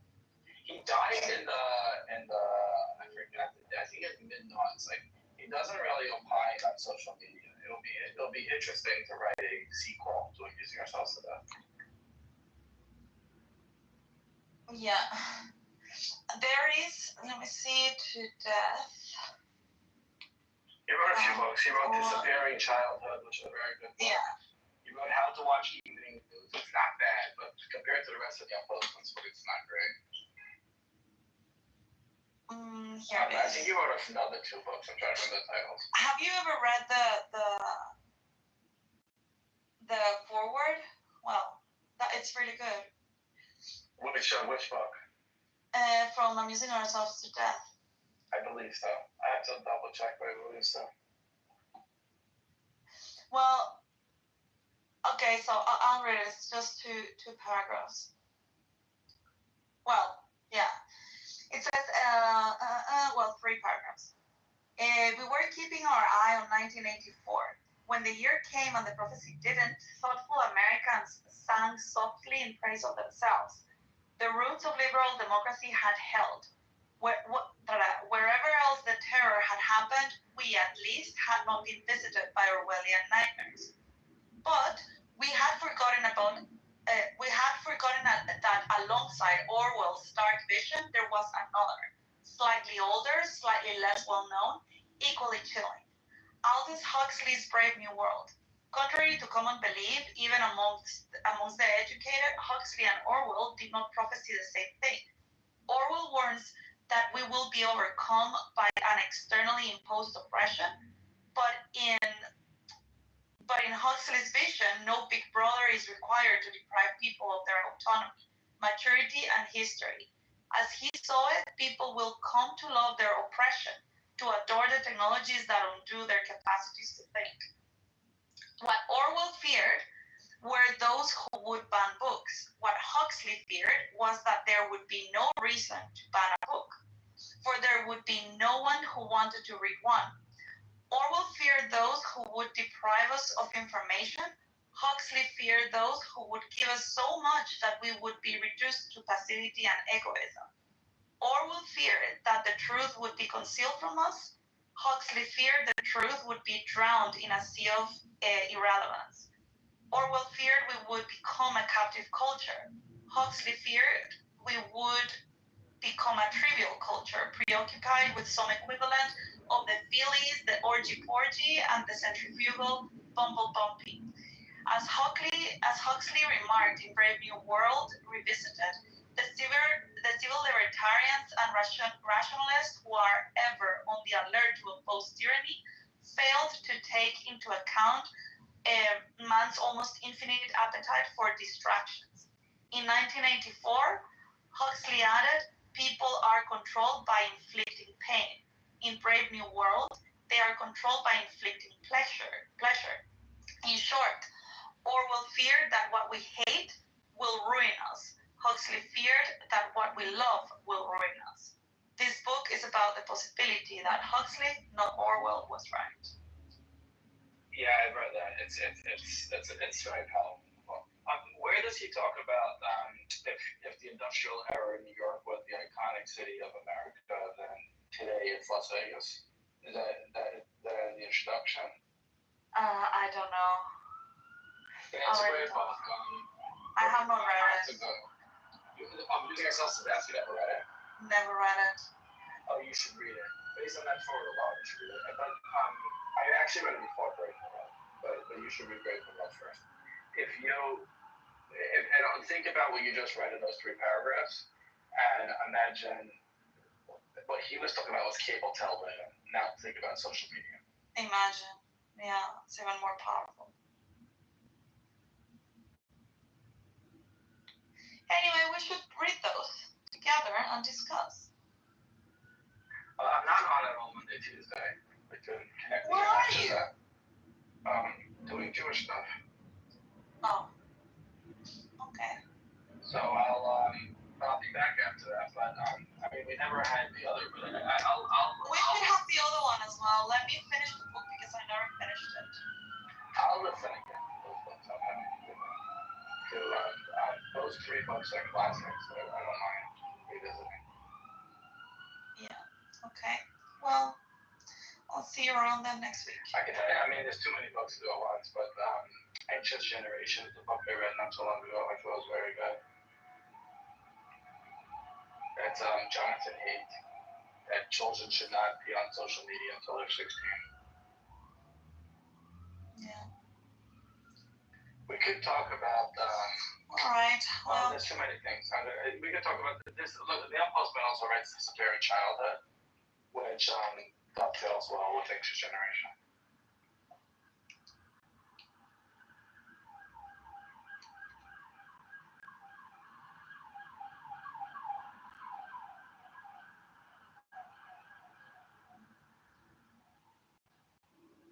Someone took my spot. That's not nice.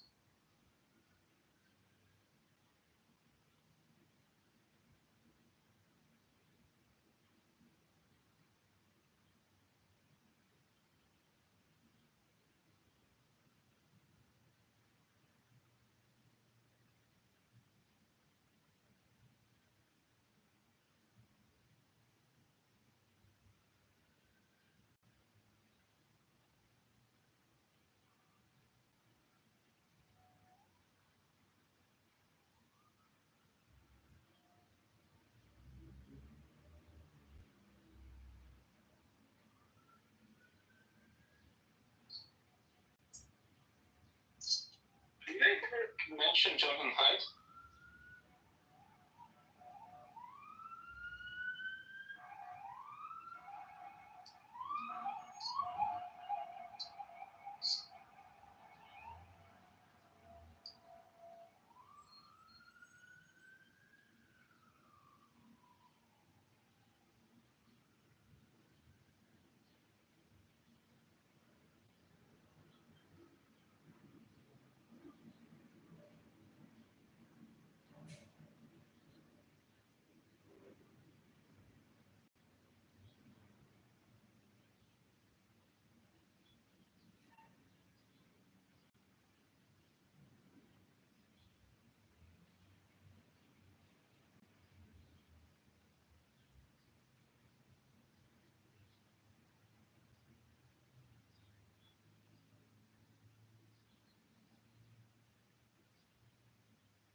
Hello?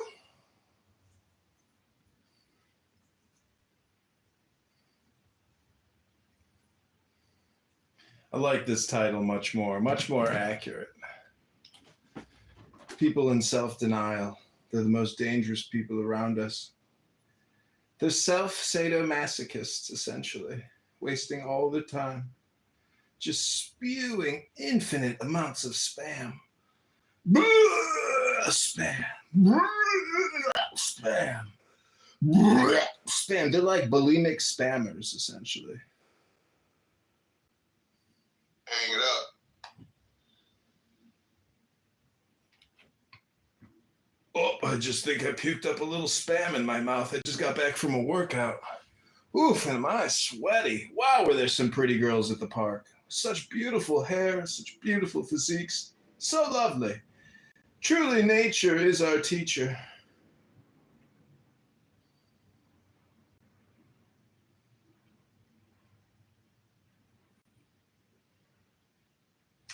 But not our greatest teacher, Baboina Shalala.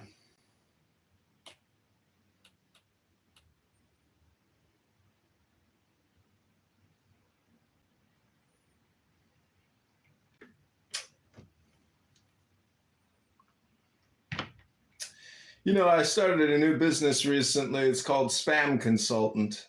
And I help people easily identify and diagnose spam in their lives and how to cleanse themselves from that spam.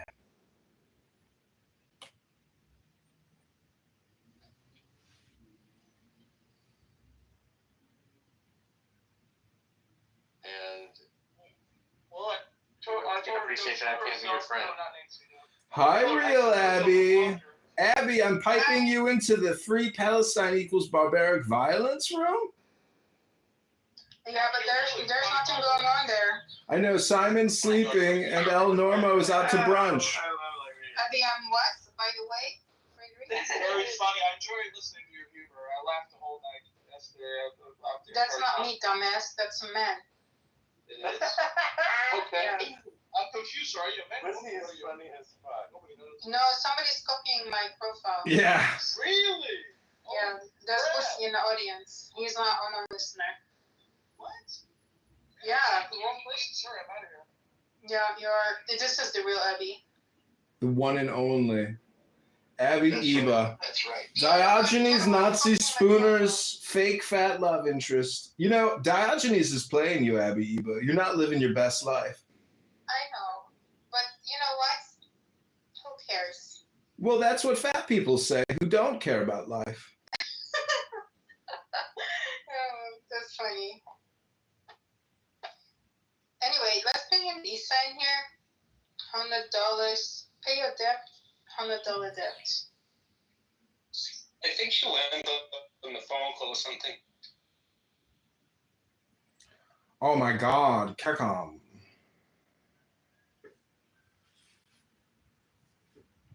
Welcome back to another exciting episode of Frankie Kicks People, starring Dr. Nazi T-Robs, who owns me, and Logisticals, the AI chatterbot, and Abby, aka the trans man, and Brincesia. Oh, Brincesia, Abby Eva was playing some video clips of you today. They were hilarious. You were crying like a little schoolgirl in the arms of a sweaty dandruff sufferer. What's his face? Conceptista, aka, what is his name again? Doesn't matter. It doesn't matter. Shabbos is here. Shabbos is near. And I've got to take a shower.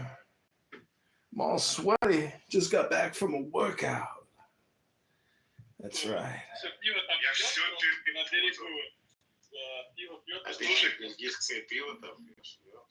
Слушай, ну я, кстати, да, бывает подпиваю, хотя я как бы поклонник, так сказать, чистого продукта, но тем не менее. Как? Эль, ты знаешь, что Эль? Эль это дюссельдорфский альт. Ну, да, Эль это и есть альт. Даников. Подожди, здесь... У нас он жиденький. Или в Кёльне все-таки альт. Слушай, в Дюссельдорфе альт, ты чё, какой он жиденький, ты чё? Жиденький он, жиденький. Жиденький. Это еврей такой. Жиденький, да. Не, здесь всякие монастыри. Слушай, лев это то, что знаю. На самом деле здесь вот эти пивасики, которые в монастырях варят, они прям отменные. То есть любой там, где написано монастырь, он прям хороший. А я сегодня ездил по деревушкам, по винной дороге. Вина немножко выпил. Наклюкался? Нет, не наклюкался. Бокал вина выпил.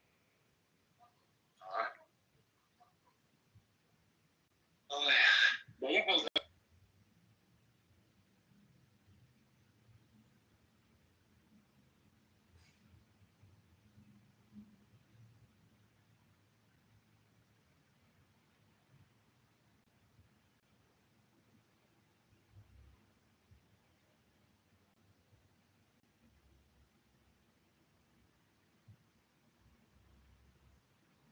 Hello?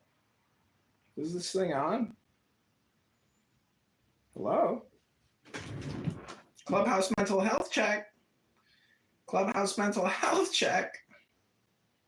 Hello? Hello?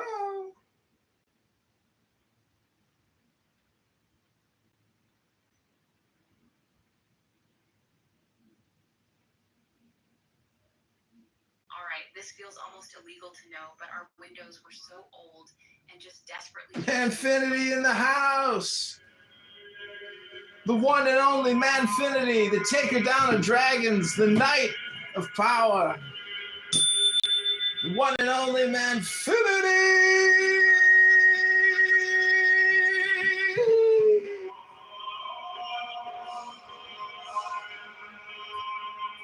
Welcome, Manfinity, to Spam. Good Friday. With an introduction like that, I gotta hit the stage and say, to Manfinity and beyond. That's right. To Manfinity and beyond. Happy Friday. Who is communication? Who are you? How do I know you? Who am I? I don't know you by communication. If I know you, I must know you by something else. Well, you know a lot of the dragons here on the app, and as a knight who has battled so many dragons, it's easy to forget another knight when thou meetest one. But together on this long journey, we have slayed so many dragons here on this app, so many pathetic losers who waste all their time talking about nothing. Bad politics, really. Anti-American politics. Did I hear a Donald Trump accent somewhere in there? My father's calling me the new Trump of Chicago. You've got a voice actor career ahead of you. But I'm curious, did you go by a previous name? Of course. I've had 100 accounts here. They've killed so many of me. But I keep coming back like a viral infection that requires vaccination, proper diagnosis. What name might I have known you through, or do you not want to share? I don't want to push you. It's irrelevant. Right now, my name is Communication. Is it Dittman? This is the Dittman. Okay, you're the yeah, man. You helped me slay some dragons for sure, and you were doing the Dittman room. I think you were the guy on Twitter. Twitter guy, I don't know. But I do remember you. You're amazing. When you get going, they can't stop you. It's true. That's why I want to create my own space so people like you will get the due to share your knowledge and to expose these cowards. But I do want to create my own space so we can work together at some point. But you were always impressive with how you were able to just slay them. Likewise, brother. Game recognizes game, my man. You see me at battle on a daily basis. I'm only sharpening myself, sharpening iron, you know what I mean? Yes. Sharpening the blade for the final kill, the final battle. So what's Trump's biggest win and what's Trump's biggest loss this far into his presidency? The biggest win and the biggest, it's day by day. Every day is a new war. Every day is a new opportunity for victory. And so it's just day to day, course correcting every single day, putting something new on the wall, plugging some new hole, discovering some new leak, fixing some broken item in the engine. And that's what we're doing day by day. But slowly but surely, we are entering into a process of total automation and complete escalation, or what you might call, yeah. Biggest win, biggest loss to this point. The biggest win is always right now. It's Friday. Trump is in power.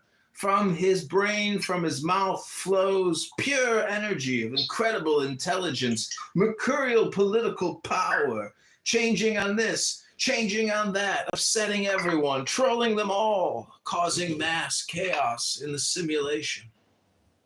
Okay. His biggest loss? His biggest loss is also right now, which is really, there is nothing to lose and there's everything to gain. It's only up from here to manfinity and beyond.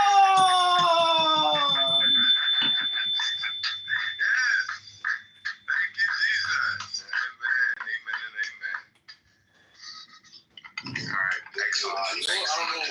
His flesh grows, but his knowledge does not grow. Moose, welcome. We are here discussing communication. Spam. Moose is one of the biggest hitters from season 1 and 2.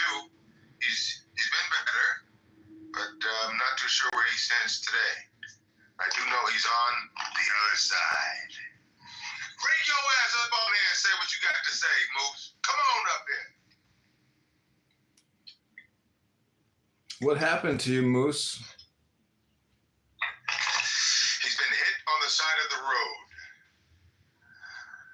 That's what happened to him. Was it a woman that broke your heart? When Donald Trump took office, he didn't know what to do or where to go.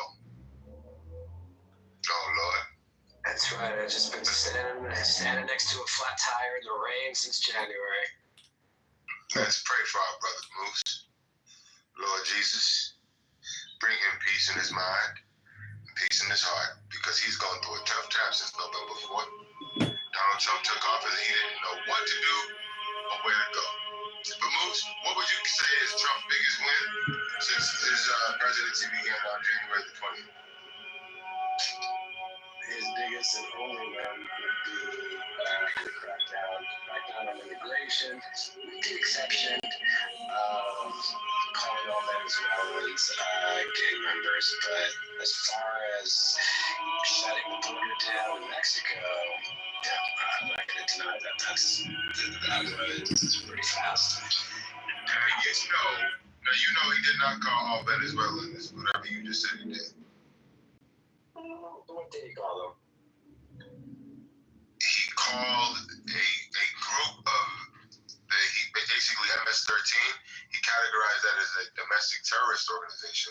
He never made any claim against the entire Venezuelan population of this country. Nuance and detail matters. 2 questions. You call yourself a proud Republican, yet you are not a member I'm not a Republican. You're not a member of this gentleman's Doge Republican House. Second question, more importantly, do you think Trump would pardon Diddy? I think he would pardon Diddy. If the facts dictated, I think he would. Money, of course. No, not because of money. He can't be bought. But I do know that if the fact pattern warrants a pardon, I think he would pardon him. But the facts would have to support it. Do you think he wouldn't just do it? Do you think Diddy's guilty from what you've heard so far in transcripts and clubhouse rooms and all that? I don't know enough about what he's been charged with specifically, so I can't say. I do know a lot of troubling details have come out through testimony in court, but that's, you can take that with a grain of salt. He's potentially facing a life sentence for racketeering, but only. I don't understand. Can you explain to me what is RICO? Yeah. Well, so essentially that's what the lawyers came up with in the 70s to take the mob down. And it's essentially, let's see if I can do it off the top of my head. It is racketeering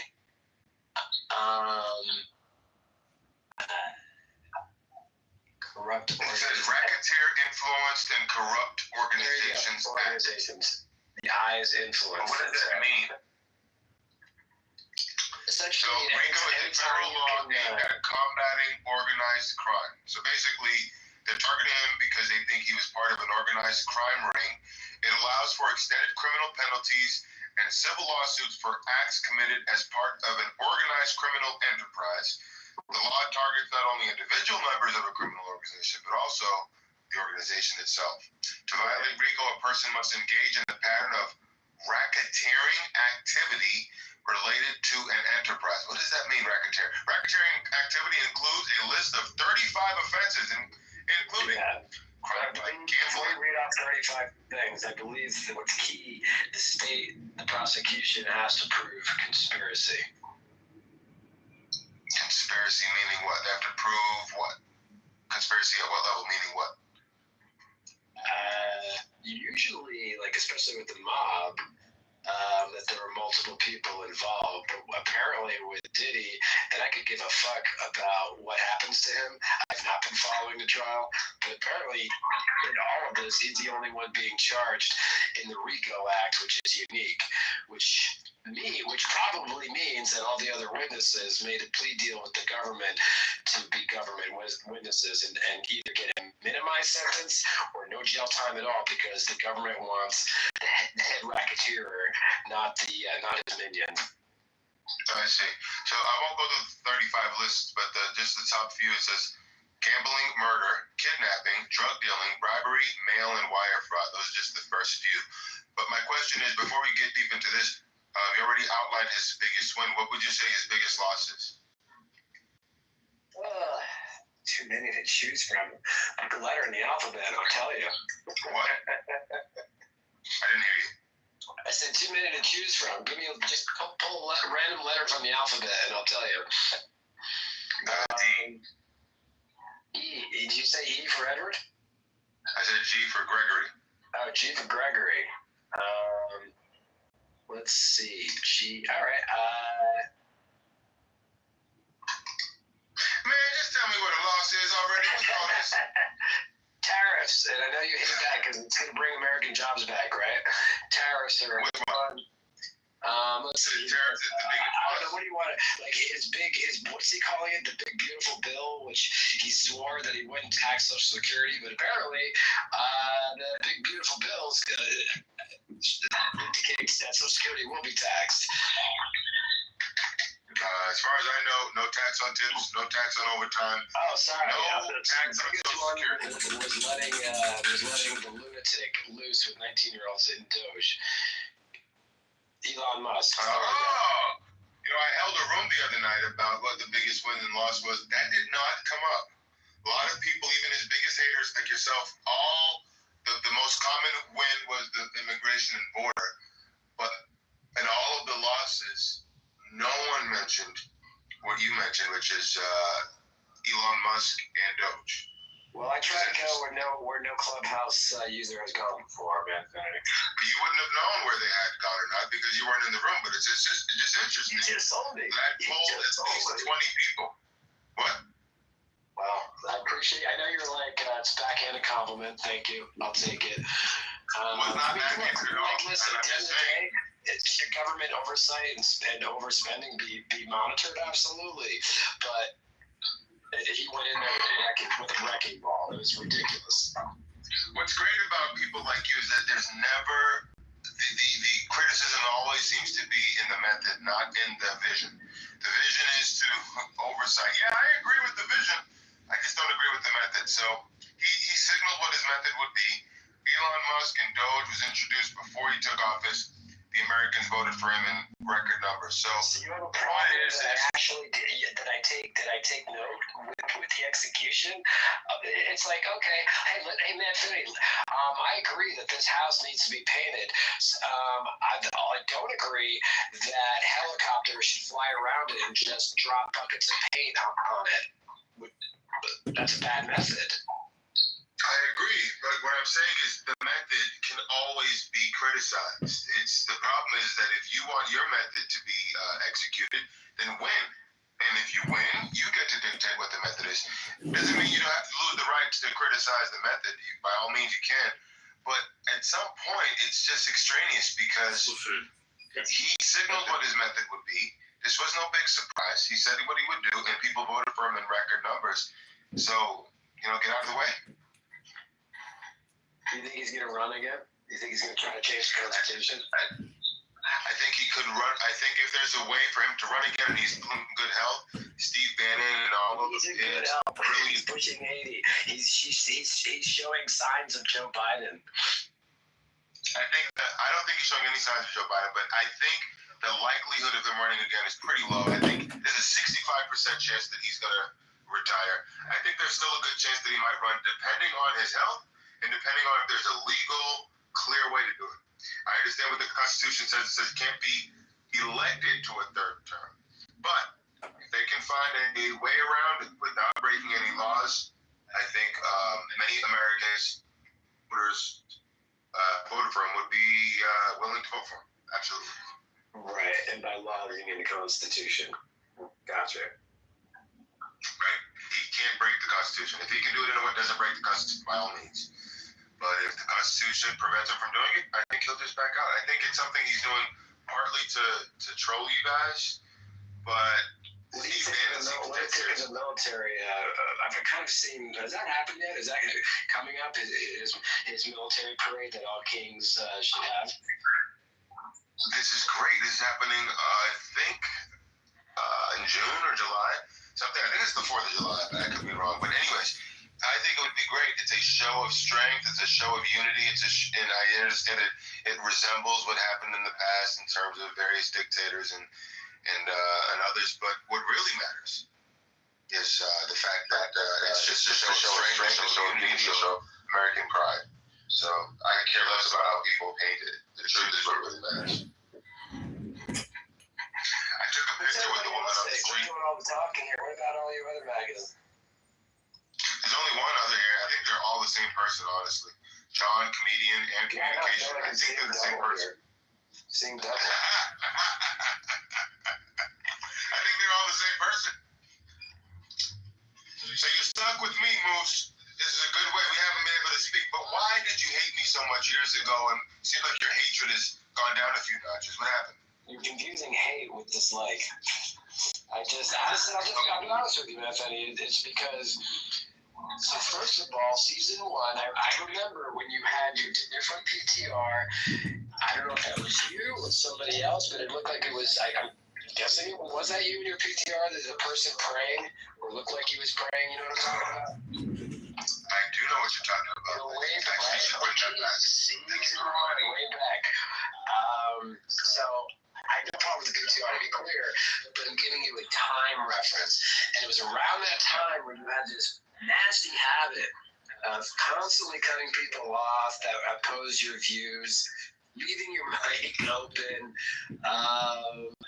You never really got ugly and insulted people.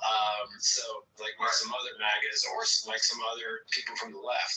So that I always respected about you, but constantly interrupting, and then when somebody cut you off, oh boy, all hell would break loose. And then honestly, at the end of the day, I think it was like no matter what, it just seemed like you were brainwashed. So that was disturbing. That anything that this great Messiah did, you absolutely believed in. To be clear, I am not a Joe Biden worshiper, Bill Clinton, or any politician ever. They're all corrupt. They're all racist. But at the end of the day, I truly, truly think that Trump is the worst president of all time. Period. So you were vicious towards me because of what you were vicious at a certain point. I don't remember the specifics. I just remember it was really bad. That's a big word. You were vicious at a certain point with me. Then you disappeared for a while, and now you're back. And I think you're a bit more moderate in your tonality. I don't understand this room, man. There's a lot of there's some tricky stuff going on in this room. All these duplicate profiles, and then an anonymous. What are we doing here? Communication, comedy, comedian, John. What's happening? I feel like there's something weird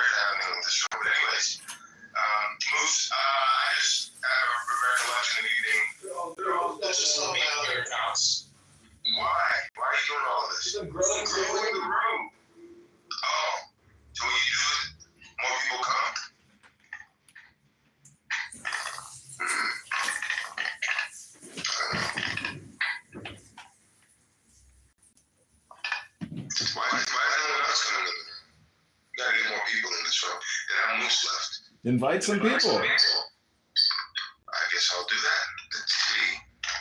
Doge. What did you write there? What's in between the Republicans? Doge war?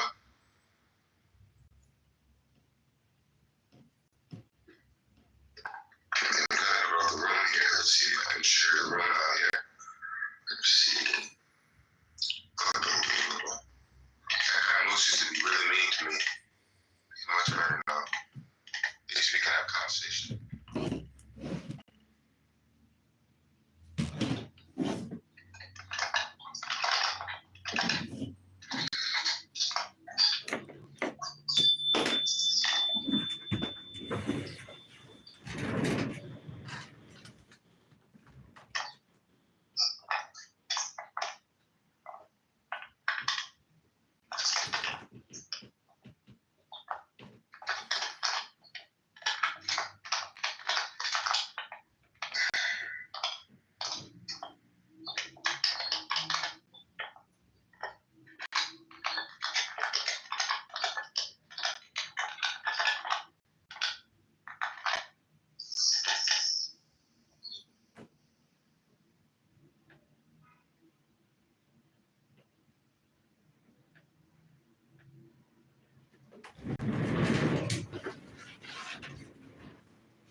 He might be a blind man, but I remember when he was quoting them scriptures, girl. I was like, Doing the what? Are they Arabs?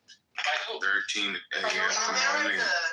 What if America doesn't know anything? This is what the census is not some sort of a scientific category. Well, you don't get to go against. You know what, Norm? You pick and choose what definitions you want to use. That's correct. Right? You'll take the new definition of anti-Semitic, but not the new definition of white. Hello? Do you take the new definition? Okay, man, Infinity. Let me invite some people to your room. Hold on.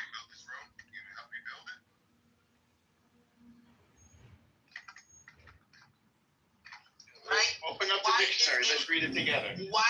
White is anyone that has origins in Europe, the Middle East. Yes, the Middle East.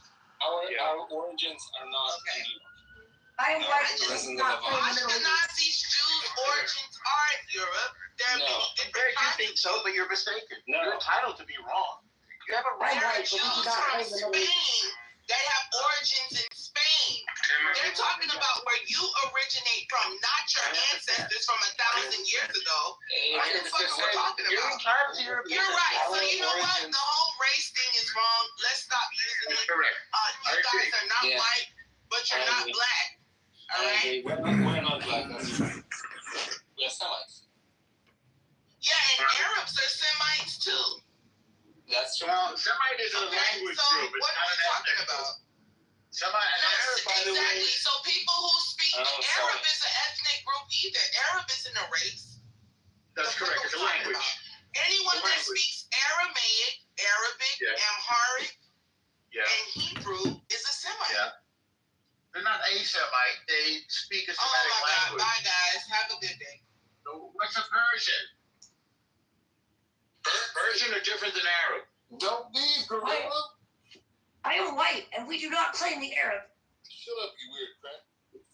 You shut up, motherfucker. What do you say? Shut up, motherfucker. She's a pita.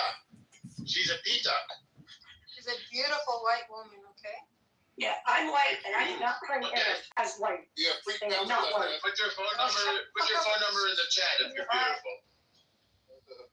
6675309. You got kicked.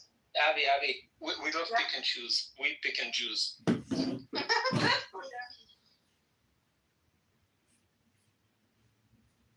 One day I'm this, one day I'm this. That's just, no. Oh, for blacks, I'm definitely not white. Do you like my title, comedian? Yeah, I mean, you know, inner gossip, I guess. Look at your type. You used to pay your $100. I don't know about that. She lost the bets. So. What was the bet? So they were betting like 1 or 2 years ago that Donald Trump will or will not win the presidency. Biden said Donald Trump will win, and she said no, any other person will get the presidency. So obviously, that was a hard one to call. Well, she lost and she admits to it, but now she's running away from paying it, even though she did admit that she would pay. But yeah, she's running away, and that's not nice because she always promotes responsibility. Well, then we should. Yeah, but you know what the thing is? She's hot, and when you're hot, you can do whatever you want. That's Right. right. Well, have you seen Diogenes? He's even hotter than her. No, he's not. Well, I don't fancy the lads, but if he is, I'm happy for her. He is very hot. No. Okay, I'm glad you're getting something out of that. That's lovely. Thank you. Here, let's play Rabbit if they took Shut up! I will kick as a live action I will movie. kick from my room. Yeah, okay. How come people never talk you- about power? Go ahead. No, Abuela Ryan. He literally I'm with Grandpa. Arabs that look like Mario, so I don't take any of his opinion regarding. Mario's better looking than Rabbit. Sorry.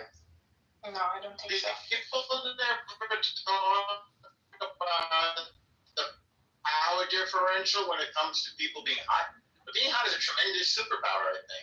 It is a tremendous superpower, and I don't think she's that hot, but Are you speechless? I think you are in the Matrix. Yeah, no, we are. I'm in a mountain. I'm sorry. Oh wow, what are you doing there? I'm having a fantastic time. I just went to an amazing art show, and I've got like really? all these. Yeah. I love it. This was really great. There was a whole set of pieces by this woman who's Korean, but they were exiled to Tashkent, Uzbekistan. I think they were like ethnically cleansed by the former Soviet Union. And she's telling her story, and she's got like graphic novels and big paintings and documentary film. It's just really talented. That's just one example. There's a lot of good So stuff. what is her name? I will look it up. Okay, I gotta get it right. Suna. Hang on, I just took a picture. Yeah, hang on, I'll tell you. I'll get it right. Wait. Okay. Let's see here. Oh my God, the work is okay. No, I took a lot of pictures. Tuna. CHUNA. What? Yeah, you. Really good. C-A-N. That spells tuna.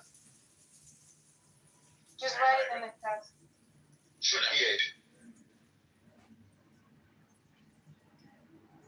Hit me up later because I don't want to go so public with it anyway. Alright. Let's do that. Let's do that later.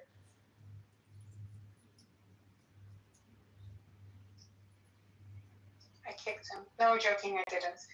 Anyway. Oof. That one literally, like, what? I'm not used to going from, like, very calm to very hostile. Don't black people, the Jews are white and like. Not white, you said.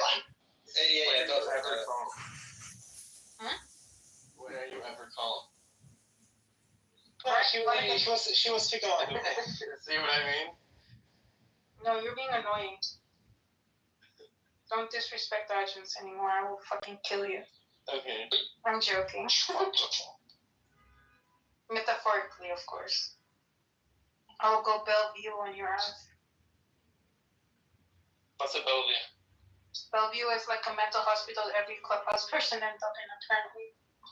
Oh, it's where Bandunga went to? Yeah. Wait, who else? I'm sure there are some other people that ended up there. What's your favorite book?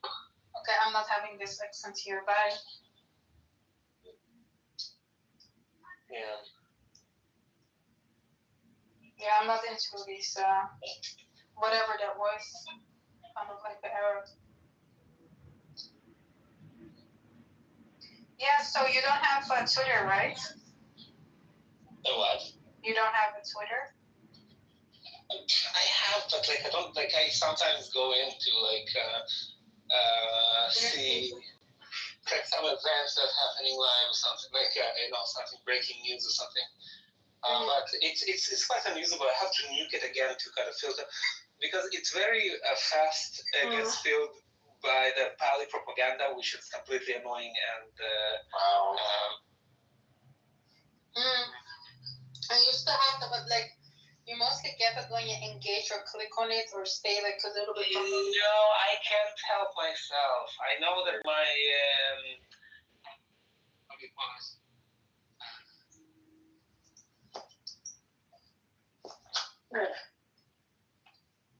My self-control is all videos of people telling me that I'm talented and beautiful and the best person who has ever been on this planet. Where, on Twitter? On Instagram. Oh, are you uploading like pics and stuff? He's just lying. There's nothing like that happening over there. Yes, there is. I'll show you. Look at the videos that I like. Shit.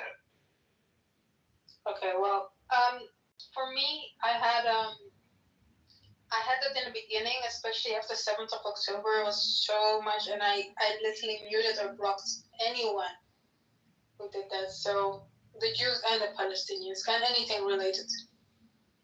Any alliance. I tried to kind of block mentions of Palestine and shit like that, but it doesn't even work.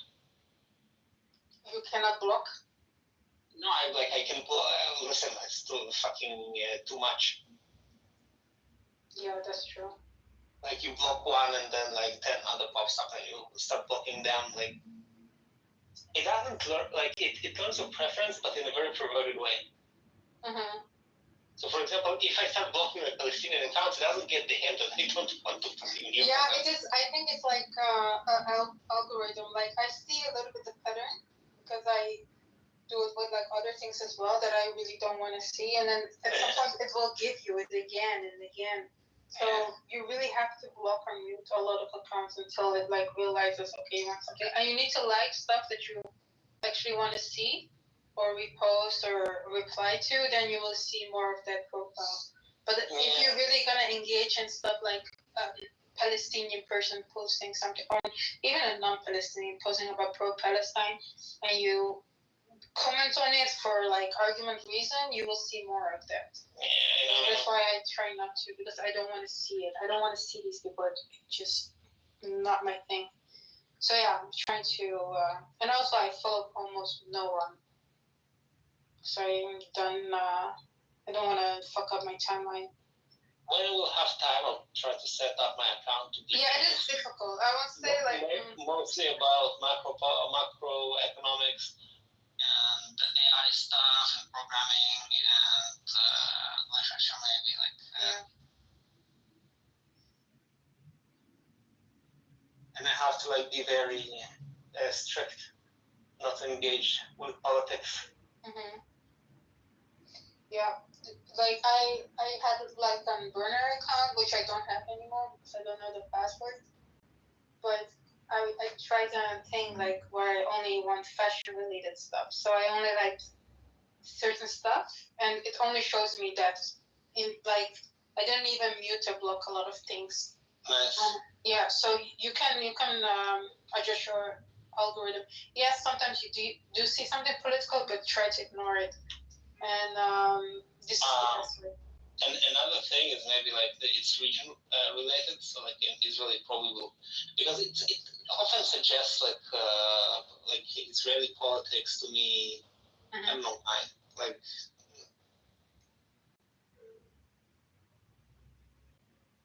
Oh, you got anyway.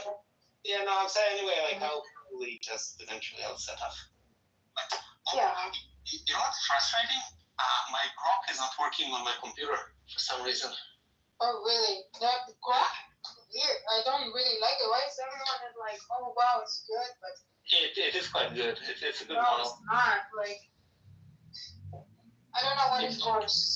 ChatGPT, Perplexity, or Grok. But I tried Grok. Grok usually gets like his information or its information from, I guess from the tweets. Not only it can do searches, it can do thinking, it can do deep search, like deep research.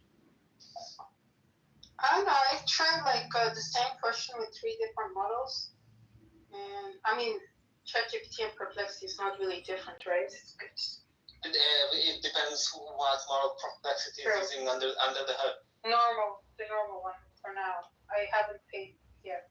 No, but I don't know what they're using. So Perplexity, they don't have their own model. They're using either ChatGPT or they're using R1 or they're using Claude. But each model has its strengths and weaknesses. Oh, by the way, you've been asking me about like deep research and stuff like that, right? Oh yeah, can you tell me? So what do you want to know? Nothing. I remember last time when we were speaking, you were like, let me see. Sorry, I was doing something in the background. Are you paying for ChatGPT? No, right now I'm not paying for anything. I want to subscribe to something, but I'm not sure which one. So first of all, get into Gemini and try their deep research feature because they give you like you said something like Google first. Yeah, Google Gemini, they give you five for free. And if you have like multiple accounts, you probably can do like 5 deep researches. Like each query takes you like 1 use, right? Okay, let me write it. Let me get a pen. Oh shit. So you say Google Gemini.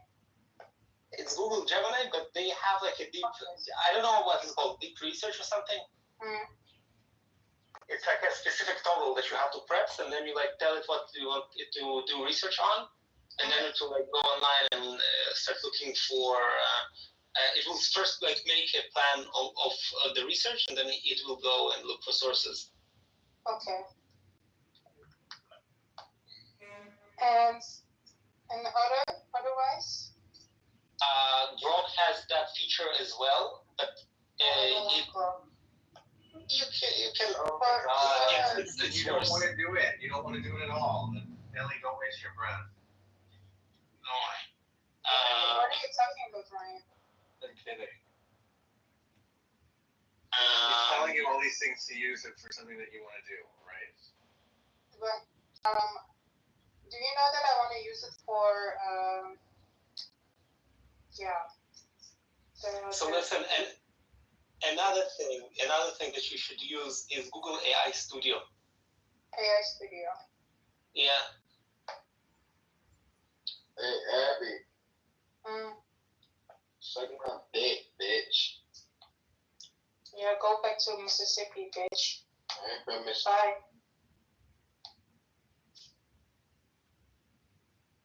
In the Google AI Studio, they have like the latest offerings from Google for free. So you said 5 deep research? Said 5 times deep research. Yeah. I think from each Google account that you have, if you have multiple, you can like do. Oh, okay. From each. How much do you have to pay for it? 0. The deep research from Google now is free. Oh, okay, it's free. But you get where you get only 5 of them. Yeah, but you get only 5 of them from each account. And what do you get from it, from the deep research? So the good thing about deep research is it crawls the internet and looks for sources and then gives you like a long output. Like for a regular query, it gives you like usually like 1-2 pages, right? Mm-hmm. So the deep research, it can do like 30 of them. Yeah, but you were talking now about Gemini or about AI, OpenAI, ChatGPT? Yeah, no. So I'm talking now about ChatGPT, you have to pay for it. I saw that you can try it free. I think also up to. Let me see how. I think maybe in the free version they are giving now that feature, but it uses a worse model. So the one that you pay for, it does the deep research using the O3 model. Yeah. And the free one, I think they give you several queries, but you can use it as well. But it will use the O4 mini. Okay, I see. So ChatGPT paid for a better model. Yeah, in ChatGPT you get a worse model for free and a better model you have to pay. Free is the worst model. Yeah. Thanks. Okay, and then the deep research from Google is free. You can do it 5 times with each account. Yeah, but it in general it's worse quality. I think that the Google one right now is the best. Okay. Sorry, not the Google. The ChatGPT one is the best. Okay, the ChatGPT one is the best. The one that you paid. Yeah. Okay, paid best model. Okay. There is also one other thing that I really love is that they have the O3 model now in the paid tier of ChatGPT, and you can tell to go look something on the internet, like to find your sources or to do like some some research on something. So it's not a deep research, but it's just like the underlying model. You can ask it to do things, and it's very agentic. So it can, for example, go online and look for many sources, come back, adjust the strategy, look for more things. It can do like for like 2-3 minutes. Oh, okay. And then the output is kind of, it combines everything that it looks at, and like it gives you like a decent answer. It's very useful. I feel like the models have gone worse or something with time, the free ones at least. I'm not really happy with the AI stuff right now. I don't know if they do it on purpose, so you go and pay. There is like trade-offs that are happening, basically. Because the models, on one hand, becoming smaller, they know less intrinsic things. So, for example, if you think about it, let's say you ask a model, for example, something obscure, like you take some Napoleon battle on some date and you ask it like, who was the general, for example, in that battle. So GPT-4 had over 1 trillion parameters. So somewhere in those trillion parameters, it was encoded. The knowledge about that obscure event. If you ask now a model a similar question, for example, chances are that it will just hallucinate. You will not know. Because the model is much smaller. On the other hand, ChatGPT-4 has not been agentic. It did not know how to execute actions. Yeah. So it has not been able to be used the way that models now can be used. Now you tell a model like, make a plan, then execute some functions, go on the internet, then analyze the data, then combine it to something, then edit a file, put it all into a file. It is very good at following directions, and it's smart. So it can do that, and if it uses good sources, the outcome is much better. Okay. Also, it's much better at programming. Like the programming stuff getting much better. So basically, long story short, when you have to recommend me one thing, you say pay for ChatGPT and use that, right? I'm still, for now I'm okay. Well, I will do that. Maybe instead of, I never paid for Perplexity, so I don't know if Perplexity... honestly, I wasn't really that dissatisfied with it, but at the same time, it's sometimes when it goes wrong for no reason, it just always gives me wrong answers, and I know it's wrong because I train it like don't give me these answers, and it still gives me those answers. So I'm not really happy with Perplexity that much. When it makes a mistake and you have to make a whole new thread, and you already gave him quite a lot of input, so yeah, I'm not really happy with that. Also, you have to be very careful how you use the model. Mm-hmm. So if you give me like a specific example of a task that you wanted to do, I'll tell you like the best way to do it. All right. Well, I will start soon with picking up on that stuff, but I need to read some stuff before I start with that. So soon I will just go focus only on that. Just reach out. We'll go on a call, and I'll just help All you. right, that's nice. Thank you. Live. No problem. Yeah, we can talk about something else. Yeah, and you can even give me like a thing to run on the deep research of ChatGPT, so you can see like what output it gives, like satisfactory. Right? That's cool. Thank you. But how many times can you run when you're paid for it then? Yeah, so the normal, like the cheap tier, the $20 tier gives you, I think, 15 or 20 queries a month. Wow, that's quite a lot. Yeah, it's okay. And then it downgrades you to the cheaper model, the 04. And they slowly raise the quotas. So like they started with 10, I think. Then they like they slowly roll it up. So they make it quote unquote cheaper. Yeah. The stack is getting true. Like yesterday, the DeepSeek group, they released R1.5. So they upgraded the DeepSeek one. And it's like on par with the latest OpenAI model, the 03. Yeah. Which basically means that OpenAI don't have an advantage over a open source model that is cheaper to run. So yeah, they are always scrambling to lower prices, give like more features.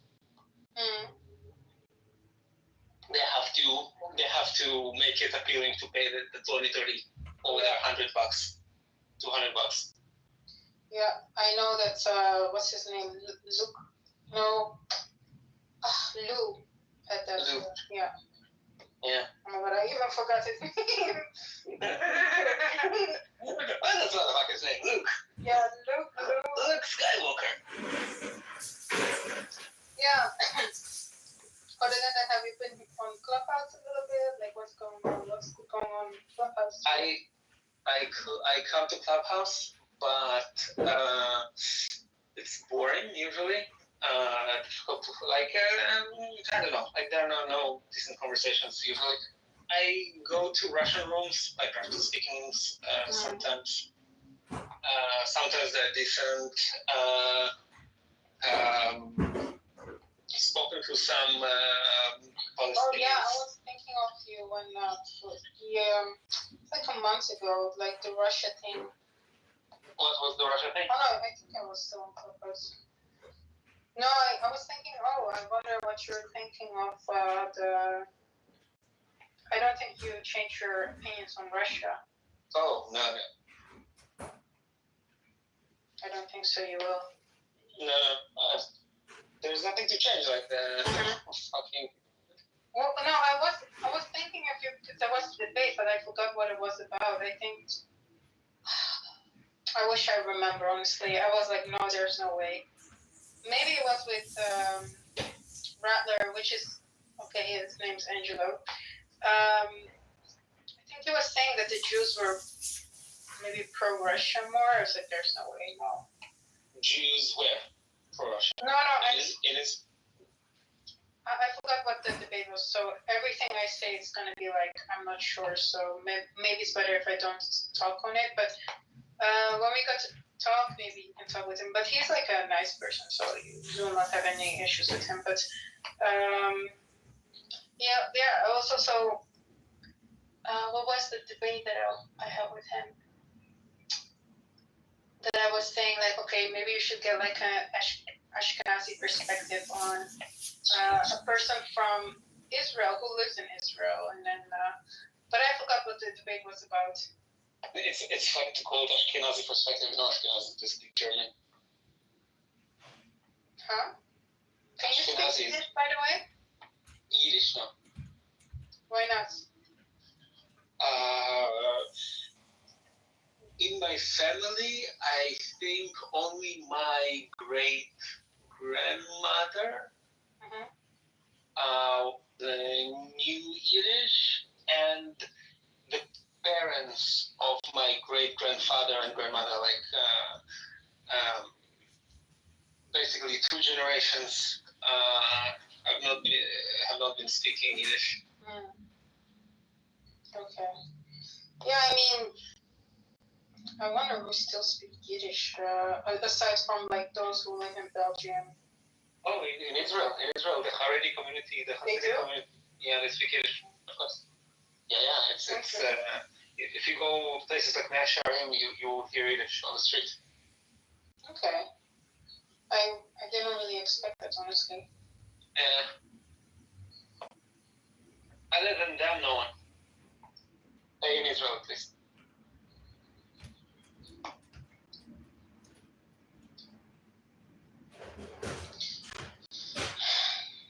I see Clubhouse is a little bit more dead now.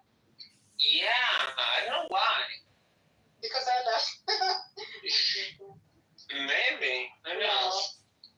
And by the way, did you scroll down the hall? No. You know, you can now endlessly scroll and see like rooms. Oh yeah, that I knew before I left. Yeah. Yeah. A new thing, yeah. There is nothing interesting there. Yeah, it's mostly like foreign rooms, no? Can you get some American-speaking rooms, English-speaking rooms? Yeah. I think it's also people are like not interested in meeting people. Like I went to Twitter Space, I was like, fuck this shit. But then I was like, you know what? I should be more open-minded and try to maybe try it out. And then actually there was like some stuff going on, and then I started to make like new friends, and it's not that bad. Yes, but like I said, there are some anti-Semitic people in there, but yeah, I'm staying away from those. Usually don't talk in those spaces, but the ones that are like normal, I enjoy a lot. So you basically switched Clubhouse to Twitter. Yeah, but the good thing about Twitter is like it's way different because when you're a host, you cannot just leave the room. When you leave the room, you get the thing gets immediately your room ends, and that's like annoying. Then it can make you more addicted, or it can make the thing less lasting. Also, like, I don't know many people there, but like I'm getting to know people, which is nice. But at the same time, like these people are not as fun as you guys, I must say. What I wonder about Twitter is, do they have like, because here you have like an ecosystem of people that they know each other from like different rooms, like you can map like I don't know, like El Normal comes to this room, but he also comes like for example the Jewish rooms. Jewish rooms you have people, so like it's like a whole town, you know, and you have like it's actually like, I get why it's called a clubhouse. So do you have the same vibe with Twitter, or it's like isolated? People know each other already from a few years. Like because I'm new, like people are like, oh, who is she? Blah blah blah, and then they give me a lot of hard time also. But depends on which rooms you go. Like I know some people from Clubhouse already, so I was quite lucky with that. But at the same time, also can work against you. Do you remember Andrew Meyer? Well, like, say again, once you repeat some RC went by with loud music. Oh, I'm saying like I know some people from Clubhouse, and this could work on your benefit, also go against. But it's a Kabbalist Jew. He was very popular on here. Not many people liked him that much, but at the same time, some people did. And depends on. Like, to be honest, I don't really have an issue with him, but yeah, he's like a quite interesting person. Not many Jews really liked him on here because he was promoting the Zohar to read for anyone. And people didn't really, like the Jews didn't really appreciate it because to read the Zohar, you need to know 40 years of, what's it called? The Torah, right? You need to Yeah, you don't care probably, but it's not even that I don't care. The thing is, if you are Orthodox, you will not be reading. You will like probably not be reading the Zohar. It's like not very common. he's not Orthodox, but he's No. Let me. I'll make my point. I think you'll get what I'm saying. If you are secular,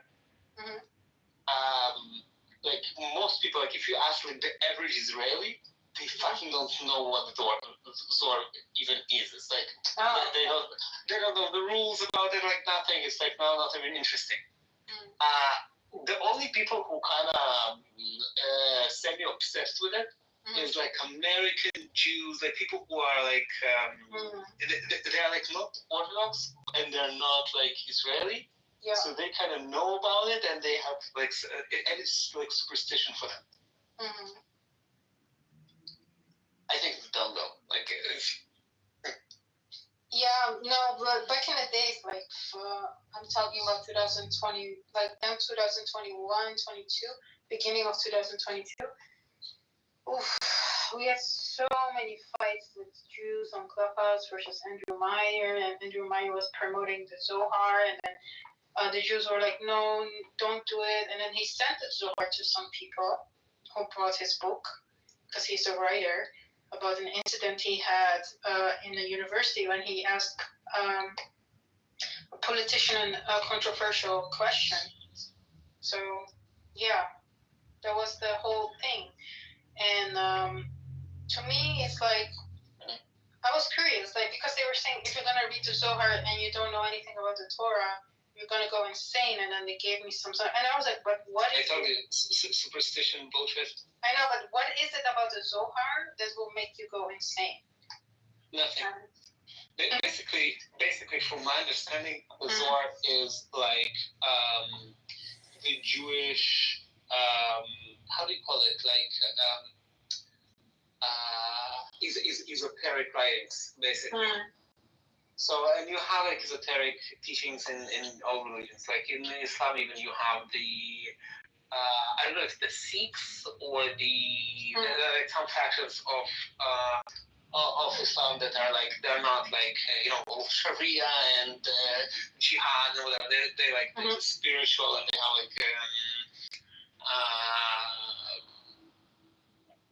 like consciousness and like all sorts of like levels of godliness, and I don't know, like metaphors for God and shit like that. Christianity, I think, also has it. Yeah. Some of it is even like in playing New Testament. I think like Revelation or something is like very esoteric. Yeah.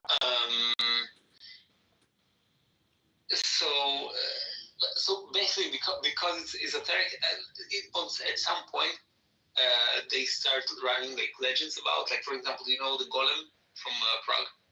Yeah. I heard about it.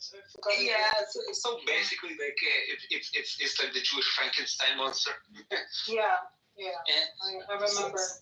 So he was made using like again legend, obviously, right? But he was made like using tools of Kabbalah, or something like that. So you would not read the Kabbalah, or you would because you're interested, or you're like, fuck that. It's not about waste of time or not. I'm just totally not interested in Jewish esoteric teachings. Also not like zodiac signs. So, wait, repeat the question? The astrology? No, I'm not. Listen, for me, it all starts and finishes with like Hindu-Buddhistic teachings. And zero is esoteric. Like as soon as you start talking about like reincarnation, blah blah blah, I'm like I fall asleep. I don't care about that shit. Like I'm like non-duality speaks to me, but I think esoteric teachings are like basically just for dumb people that needs people who need like miracles and supernatural powers. It's basically like Marvel for religious people. Okay. It's more of a satanic book. Do you believe in Satan? What do you mean? If there's quotes that this. Somebody said it's a satanic book, but I said, do you believe in Satan? Satan just means opposing in Hebrew, right? But the Zohar, it's a gateway book to the Talmud, and the Talmud is a gateway book to the Kabbalah, and they have rituals in them, Kabbalistic rituals. Then there's some that's Aramaic in it. How about you bring some sources? Your claims. How about if you have like GPT or some shit going on? Yeah. Do that. Read from ChatGPT. Okay. Give me a moment. Yeah, Eli, I agree with you that I think it is like Marvel comic books for religious people, but I don't even think a lot of religious people like those types of Marvel comic books. Not a lot of them spend time reading it, but Zohar is a fun book. It should give you some like tingles in your tuchus. Hearing about the Zohar from Anton, for example, is a good idea because the guy is fucking knowledgeable on the topic. Thank you. Oh, here you go. It says Talmud limitations from the Talmudic authority. The Zohar there's Talmudic Jewish law practices that conflict with Babylonian Talmud. Mystical substitution for traditional Judaism does not have mystical interpretations of commandments such as rings. Linguistic and historical make Boshon. I know what that is. And I have to come up in the room. So here's your source. Yeah, so basically nothing from what you said. That's exactly what I just said. Yeah, great. Say one thing that read something the opposite from ChatGPT, and then it's exactly what I said. What did I say then? I said that it's a gateway to Talmudism. That's what it says. It says Rabbi Simon Bar Yochai, 2nd century, but most modern scholars include Gershom Shechalov, primary Rabbi Moshe Dinyon from 13th century Spain.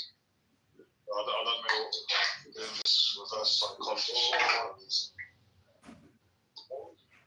Wow. Damn. 1 second.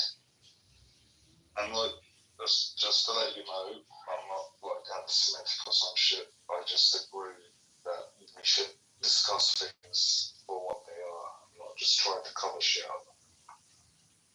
What? He's saying he's not anti-Semitic, but he wants to discuss things for what they are. To discuss things for what they are, you have to be knowledgeable about those things. Not fucking make shit on the spot. You don't need to be knowledgeable. Okay. This is where we differ. You have to discuss things, you have to be knowledgeable. I don't have to be an expert, for example, on anything. I just need a small understanding on something, and then I could just ask AI. You find the passage in any book, and it will bring it up, put it in rows, and tell me what it is. It'll tell you the page, you said it, when it's from, what book. So your argument is not invalid anymore. Okay, sure. Go ask ChatGPT about where things written on what page. Okay, even better. Okay. So when Grok says it, it's not in the book anymore? Usually if you ask an LLM where something is written in the book, the answer will be complete confabulation, just for your knowledge. No need to pay me for it. No? Try me. Okay, you want to talk about Talmud? That's right, Talmud 10 worst things in Talmud. No. Talmud, something that I feel like, there are some things written that are maybe not good, but like in the end of the day, I don't think any one of us really care about the Talmud. Okay, but in the Zohar, there's Talmudistic rituals in the Zohar as well. Well, I don't know much about the Zohar in order to say yes or no. But I don't know either. Because I wrote in the AI and it's showing me where it is, what it says. Go to the page. 9 out of 10, it will be complete compilation. No, why would it? What are you talking about? Because the way that LLMs are trained, they have no way to remember where is something written. Well, general shit, when you try to press it on a page, it has no idea. No, that's okay, false. Okay. Argue with me, please. Okay, that's false because I've got Super Grok 3. It has deep search and it's got a function called Think. So it downloads a whole book and it'll find the template and everything and it'll put it down and it will tell me what it's referring to. It is exactly. Yeah, it will find me the connection points for other books as well. If you do not upload it to document, it will have no idea where it is at. It downloads it itself. I'm here. I don't know claim for sure because I don't know. But Grok 90% will not download any files from the internet. I think you're just. If it has an access to like an HTML version, maybe. PDFs, it will not download it on parse. You're just saying stuff out of your ass. Okay. Who are you by your profession? What's that got to do with anything? Hello, moderators. And I'll say why. Moderators. Who are you by your profession? Moderators. Instead of going on this defense attack thing. No, it's not defense. Just who are you by your profession? What's that got to do with what? I will explain when you will answer my question. I will tell you what it has to do. No. What does that? Okay, then fuck you. Okay, this conversation is over. You're just being very unreasonable. Okay. I'm very unreasonable. I ask you a simple question, you refuse to answer. I say something in the Zohar, you deny it, and then you ask me what my occupation is. It makes no sense. No, we've been talking about Grok and how Grok is behaving and how it parses data. I ask you, what's your occupation? I removed him from the room. He's a waste of time. Thank you very much. Well, please. I'd like to read the Zohar. Oh, we got Zeus here. Very exciting. So it's like fat people talking about losing weight or talking about going to the gym, but never actually going to the gym. They just talk about the gym. No, I just worked out and I have a copy of the Zohar with me. And guess what? The room title is called Reading the Zohar. So let's stay on topic. Oh, why did you change it?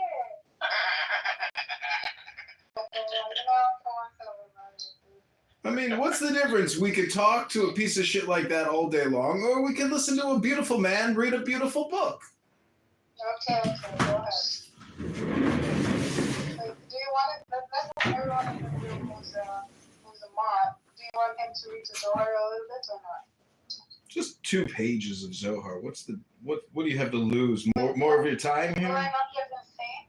No, it's a book. And it's got metaphors in it. What do you think? Books make you go crazy because it says a bunch of. That's what the Jews say on this app. That's what the Jews said on this app. Don't be stupid, child. Edmund read the Zohar. Now, come to your own conclusions.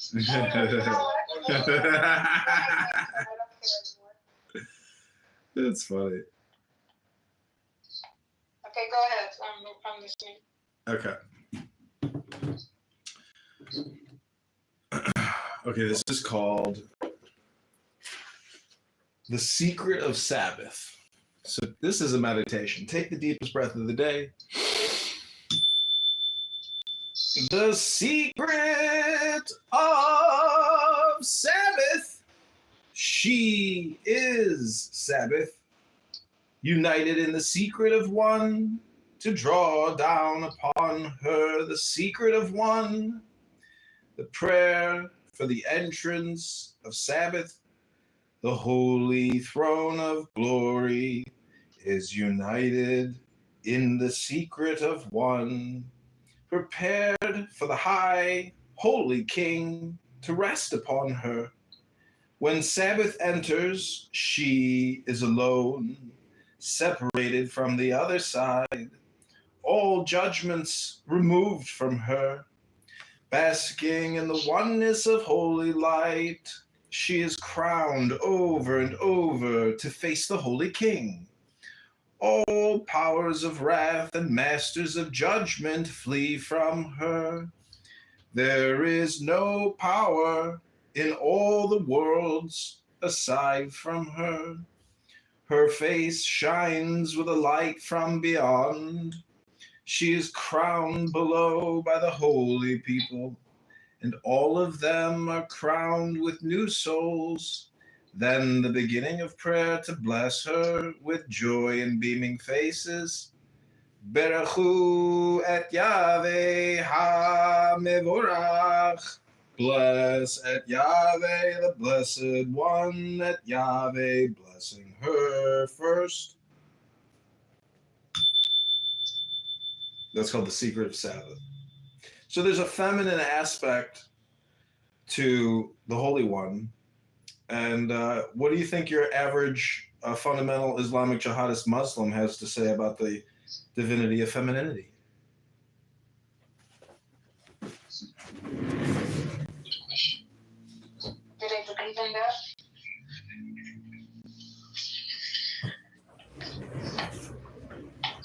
Yeah, I believe in what I just read, meaning that when you unite, no, you don't understand. You're not listening. It's gender. I mean, when a man unites with a woman, that's the Sabbath. It's not that God is a woman.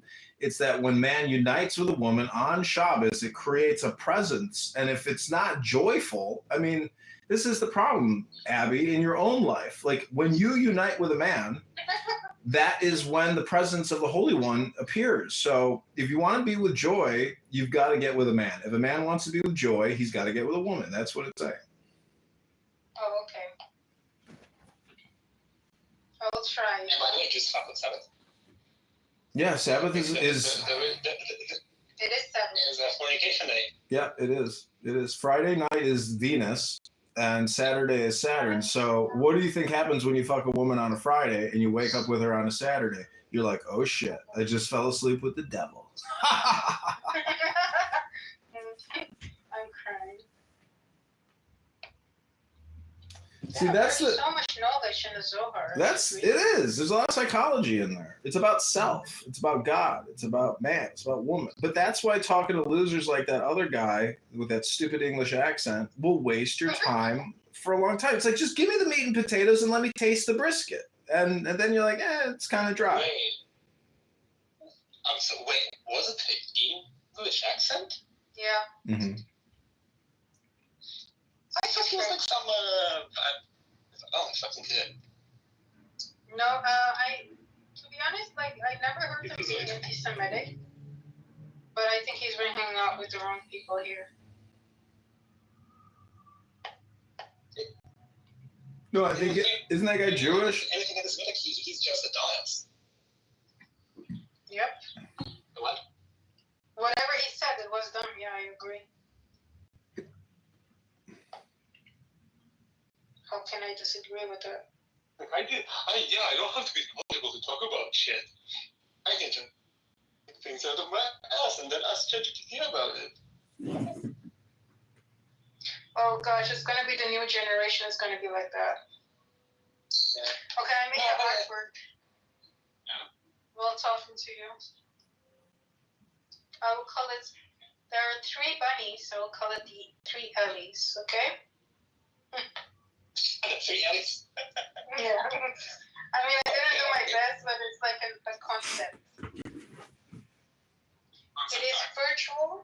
It's acrylic on oil pastels. Yeah. I don't really like it that much, but whatever. And I will add one more color. You decide to name it using my likeness, and you don't even like it. How about you make it a masterpiece?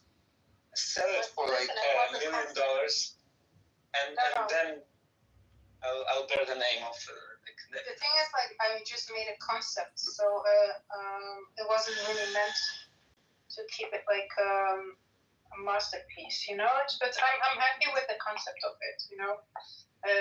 When I start a real painting, I'll do better. So give me one more color, and then I will add to it, and then call it Ellie. Well, Give me a color. Maroon. Okay. By the way, I have no idea what color is maroon. I just know that maroon is a color. Maroon is like Blue something? yeah, like purplish, purple blue. I have to find it. Maroon. Purple blue. Paint with that color. Paint the number 5. Okay, I have found maroon. Yeah, don't paint the. It doesn't go well with the. It doesn't go well with the drawing or whatever. Push it. But just make me feel like draw number 5. Why? I'll tell you when. Can you undo it? Oh my gosh. Huh? Can you Yes, undo I it later? can. Okay, so just draw the number 5. Okay, I'll do it on top of it. Did it? Hold on. Let me get rid of this because I don't like the reds. It's on the side of the fucking canvas. Just Hold on. draw the letter 5. I can do it on top. It doesn't matter because Yeah, exactly. Yeah. it's a virtual one. Okay, So number you 5 would real big.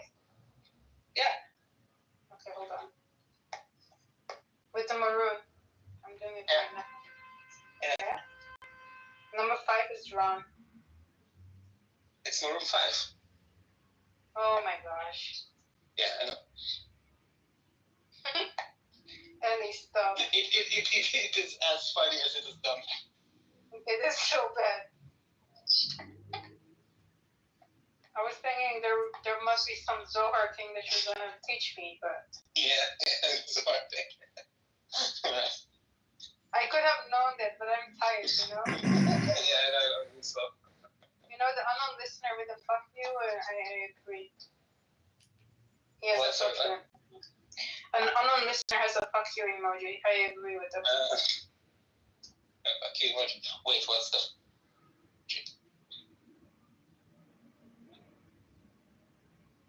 Okay, I added some maroon to the painting. Hi, it's not bad. Okay, I will send you a copy. It's gonna cost you $5. No, I'm joking.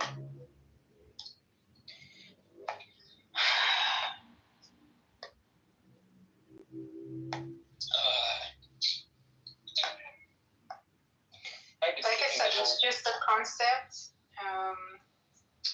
It's not meant to be nice. It's just an idea, and I just really quickly just I made this in. How much time are we spending here? APEC. It's exporting. Let me send it to myself. Let me see if it's gonna work. Happy. There you go. Sent. If I get a message, it's working. Yes. Aw, not bad. Hold on, let me send it to you. It's the whole time we've been talking, I've been sleeping on me. Aw, that's cute. Yeah, and I'm looking Hallie here. my legs are fucking Okay, killing me. Don't expect something crazy.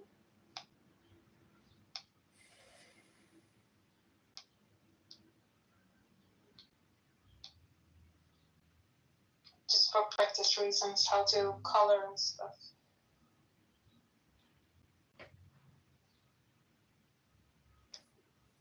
Oh, did I do something?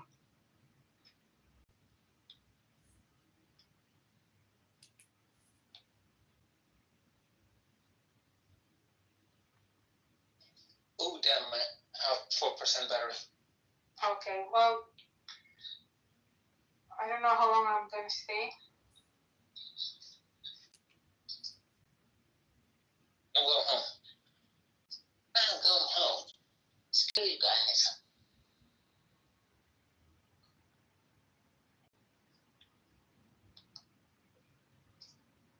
What is this record? Screw you guys, huh?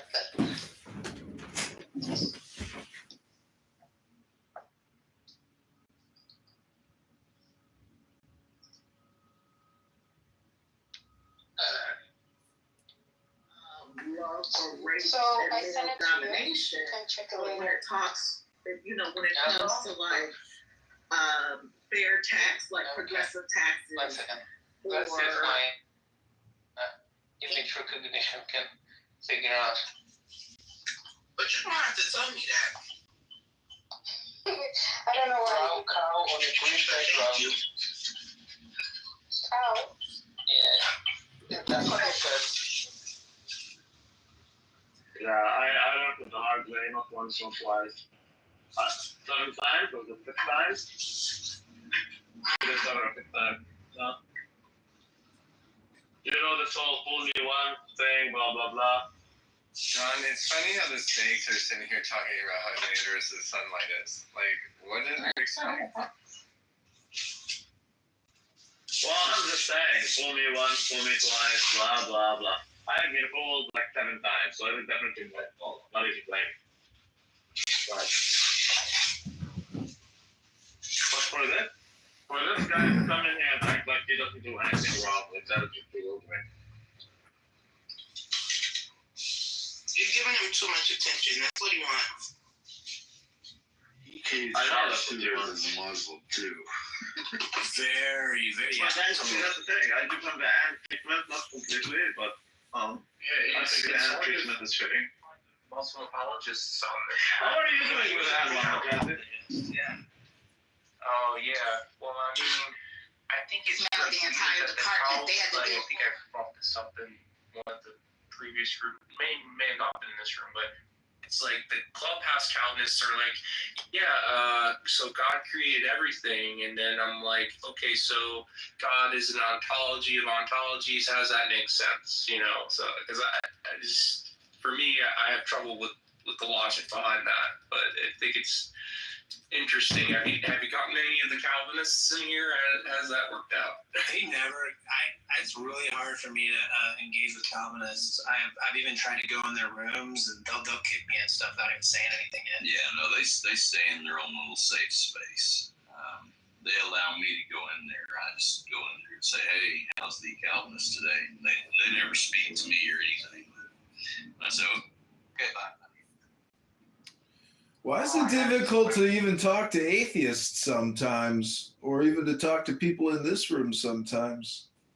There's this guy, Adrian Dittman, though. He has these fascinating rooms. I don't know if you've heard of him. He has a YouTube channel. Are you familiar with him? He has a bunch of names. He does like this clown house stuff. He likes to roast people a lot. Sometimes. Oh, the comedy? Watts. Yeah, he'll play a bunch of Alan Watts. It's all this comedy. I read books. Interesting. Alan Watts is pretty cool, though. Yeah, you gotta hand it to Adrian on that one. I mean, you could look at him as being a mess. All the AIs left with the recreation AI of Alan Watts and just went off to their own AI universe. It was brilliant. Well, I think there's a lot of vanity and pride in a lot of these people on this app. And they, like you said, they want to be in their safe space and not be disturbed. But it's pathetic. And if you don't read books or listen to alternative materials to at least get an analog or the metaphor of what you're denying or what you're saying exists, or, you know, to me, it's all just word communication. And everybody is essentially falling prey to spam, propaganda politics most of the time. And, you know, you have to essentially diagnose and accurately describe the situation, which is, it's pretty much spam and dopamine creation. Is all communication hypnosis? No, I'd say it's almost always political and generally projective.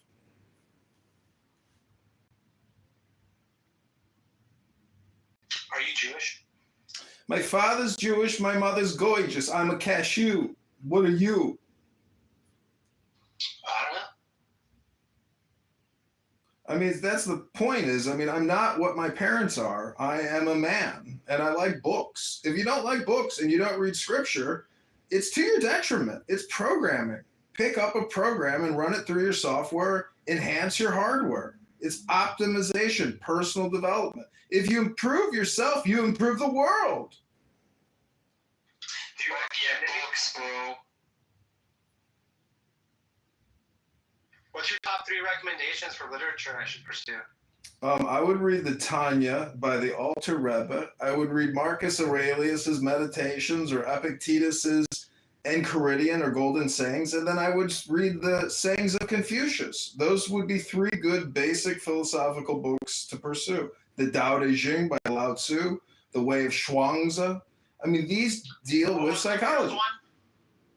The Tanya, it's a Jewish esoteric book by the Alter Rebbe or Menachem Schneerson. It's Chabad's secret little manifesto book they don't tell you about. Tanya Voss? Tanya, Tanya. You could read the Bible. The Book of Psalms is essentially a very good program to run through your brain. If you've never read Psalms or Ecclesiastes, these are basic books you should read. And if you are in denial of God, you might like the programming because, to tell you the truth, everyone needs to enhance their software, upgrade their app. Well, I had some programming. Like I did early stuff with Bible, westernized Bible stuff, and then I also did like Emmett Fox. I read some of his shit. There's a lot of programming out there, man. I've read. It's essentially Gnosticism. This is like Neoplatonic philosophy, meaning that I think if you do Gnostic work, meaning you chant sacred texts and maybe have a glass of wine on a Friday night, it could be therapeutic for your psychology. It could be better than spamming people with your bullshit politics on this app 24/7. You know, it's my opinion. Yeah, probably, man. So, what do you think I should change the room title to? Please don't spam me with your spam. Thank you very little. Like, I don't want to hear your spam. The title should be The Word of the Lord Doesn't Return Void or something. Doesn't what? That's too long, never mind. But the Word of God is perfect or some shit. I don't know. Change it to Biscuit came to me in a dream and he declared that he was God. Then I dipped the biscuit in the honey and I ate it. There you go. Oh, I didn't even think of that, dude. That's funny.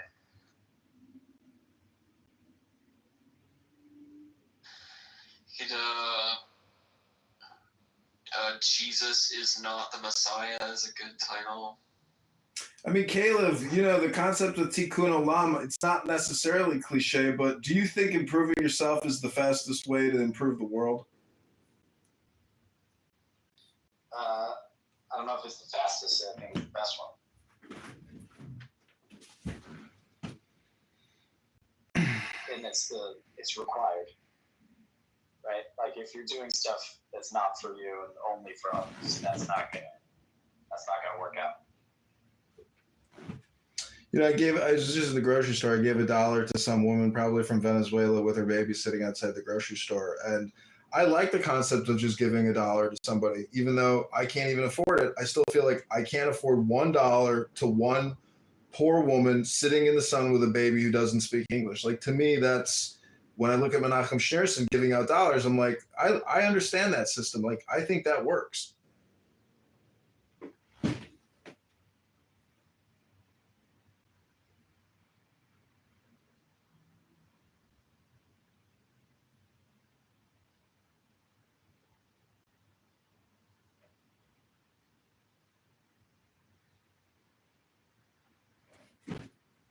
And so what I'm trying to say is try to read a book, everybody. This app is just spam. We can have a book club discussion too. And we could go through like philosophy papers, all kinds of cool stuff.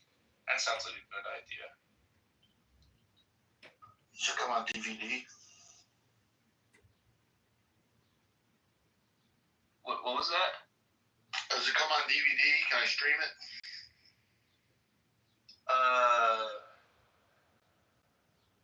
I guess you could.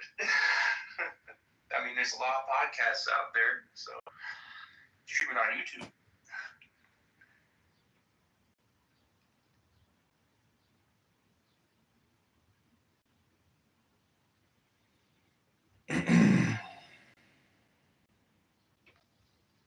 thought all the DVDs are like microplastics in the ocean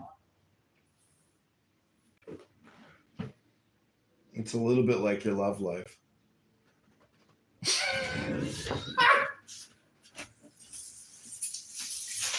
have been Dragons versus Dungeons, right? If that's what you need to think to make you feel better, you know. But believe me, I'm not saving myself for you. Sorry.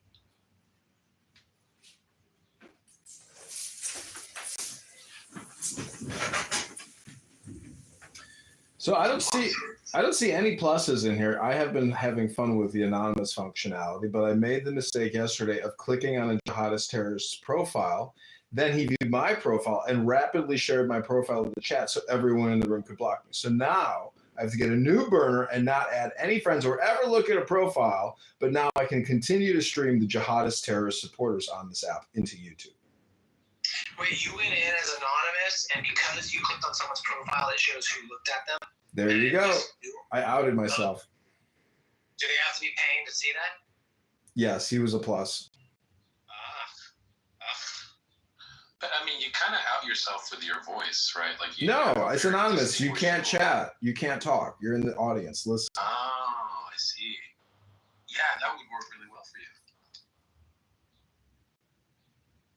But see, it's only fun if you stick the stick in the beehive and grind it around and cause chaos and then withdraw and watch from a safe distance.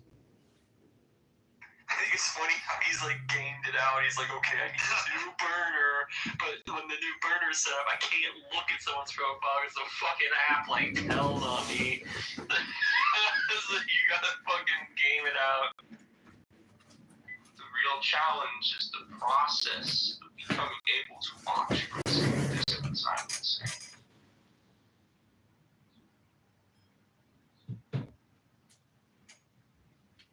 So like that person who's in the audience right now, you know, like who could it be? It could be Adrian, right?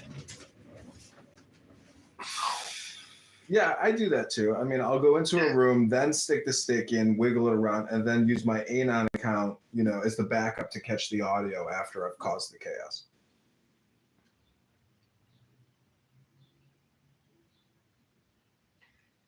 Hit them from multiple angles. Being in more than one place at a time, yeah, it's a powerful strategy. And, you know, there was a town hall about the Anon, and they were saying that they believe that this is a philosophical approach to essentially resolving a lot of the conflict in this app. And I'm laughing because I'm like, I don't know if they know who I am. I doubt it. But, you know, the fact that they know that there are essentially terrorists supporting propagandists on this app, this Anon, in a way, does really take the vinegar out of their stew, I suppose. Like, by having somebody in the Anon, they're aware that there is someone random that they can't identify listening to what they would consider sensitive speech, because they know that in the Trump administration or in the present political climate, they could be labeled as hate speech and terroristic threats. So they do know now they have to be careful with what they're saying. And, you know, basically it's like shining light into darkness or a detergent into a pile of, you know, dirty clothing. So I think it's an awesome way to essentially continue to perpetuate this app and really resolve a lot of the conflict here. I'm optimistic about the anonymous. I think it solves the communication spam equation in a way, because so people are so ashamed at their behavior and what they say here, especially when there's an anonymous person putting them on YouTube. It course corrects them, and they're like, and then it just makes them. You see what I'm saying? It solves the. It's a solve. Yeah, this is fucking interesting. So are we just going back to the old days of the internet then? By having anonymous accounts? Like, that was literally the point back in the day.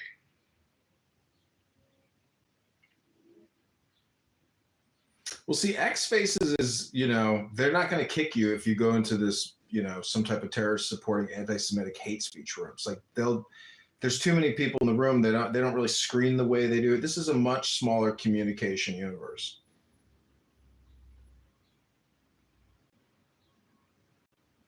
Also, X is not really interested in I mean, do they have the manpower to do that kind of administration work. No, I think this app too. I mean, I reported somebody for calling me a faggot kike on here earlier. I doubt that they will give that person a party hat, and make him create a new account. I mean, they just don't care about, bigoted hate speech here. And X also doesn't care. You can report. Like that's the thing that a lot of these companies are learning, right? That like bigoted hate speech actually sells, right? Like Twitter/X is predominantly a hate speech platform now. Yeah, it's insane. Like big rooms with insane toxic hate speech, glorifying Adolf Hitler, translating his speeches into English, like real, actual, active LARPing Nazis.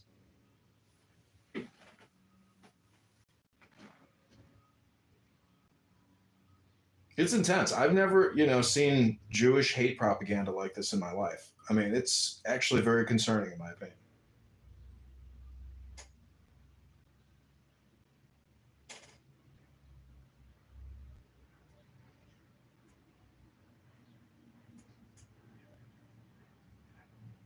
You mean anti-Semitism, right?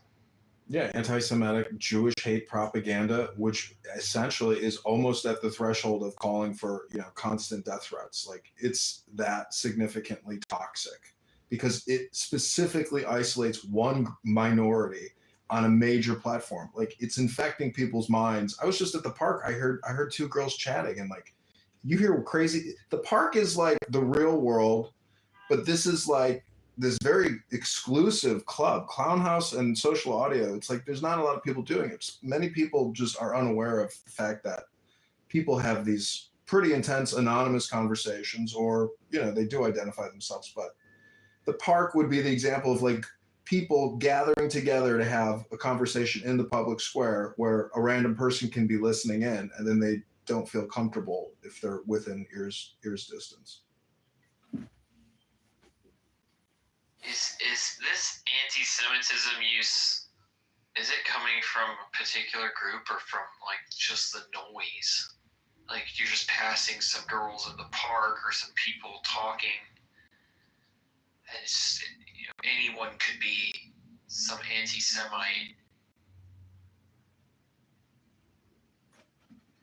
I don't know. You have to listen to what they're saying. I mean, the girls at the park today, I heard them saying some like ridiculous things, but I couldn't follow what they were saying, but they could have been virtue signaling for all I know. I mean, it doesn't matter. Okay.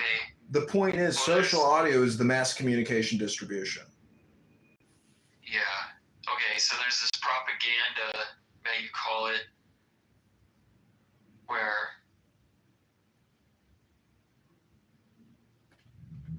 the point is, Jews are the only group on the internet that get consistently destroyed and attacked. Like you don't hear people talking about Hindus all day long or Muslims all day long, but with Jews, you do hear it all day long. All the other ethno groups that receive bigoted hate speech, it's like a small minority. Muslims get talked about. No, I know they do. But what I'm saying, compared to Jews, it's off the radar. It's like 80% no Jews, no news, and 20% a mix of, all the other groups.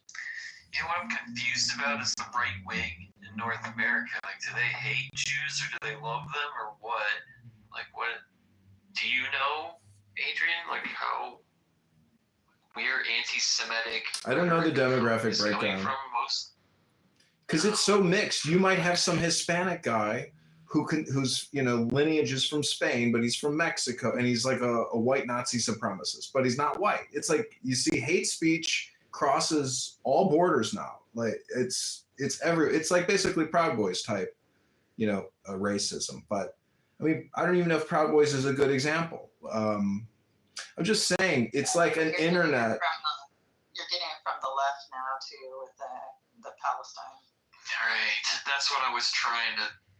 That was the joke, but you or spoiled the joke. That's what I mean, right? Like the anti-Semitism is coming from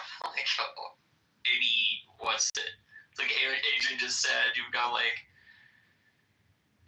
you can't look at someone by their flags or even the things they say they believe and be like, oh, they definitely believe and do those things that they're saying. They probably She's got no spirit.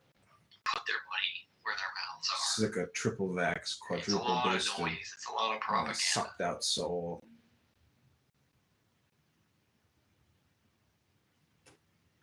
It's hard to believe that this is God's perfect world, though, isn't it?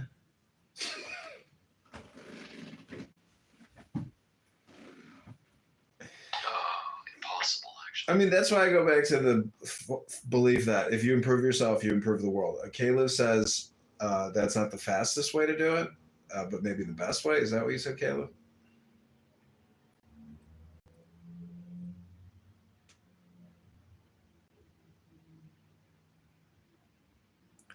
But my premise or my hypothesis is that the only way to truly improve yourself is mind and body. So that means books and the gym or exercise. Don't forget healthy eating. That's important. There's a good chunk of people. So that would be three things, you know. I mean, diet, exercise, and books. Otherwise, there's no other real way to improve the world unless, like, those are the fundamental ways. Yeah, but therapy's in the books. No, I agree. I'm not talking about reading bullshit. I'm talking about reading sacred texts, reading about stuff that deals with psychology. Yeah, but I mean, also a therapist is trained to help you through those psychological issues, whereas sometimes metaphor might not. Well, what I'm saying is a therapist can't do for you what a book can, because a book is software that you're running through your hardware to optimize yourself. You can have a lot of conversations and do talk therapy, but until you run the script, the program through your software, your hardware is not going to change. That's a theory. Well, no, the therapist is like error correcting code. Yeah, because if you just rely on the books, you're running it. No, there's a bias though in the therapist. I agree. There's a bias with the books too. Program of your already maladaptive behaviors. Well, there's so many books. You're running the program through potentially corrupt software, right? So that doesn't help. That's why people need the error correcting code that therapy provides. I get it, but therapy is a word which basically becomes like a cliche. I'm saying if you go to BetterHelp and you see those YouTube commercials versus picking up the Torah or Marcus Aurelius' meditation or the Tao Te Ching, that BetterHelp consultant who is an LGBTQ, superstar and is trans isn't going to give you the same kind of therapy that a book on God can. That is my opinion. It's my hypothesis. I'm sticking to it. No, the Tao Te Ching is that long. It's fun. It's nice. It's pleasant, but it's not.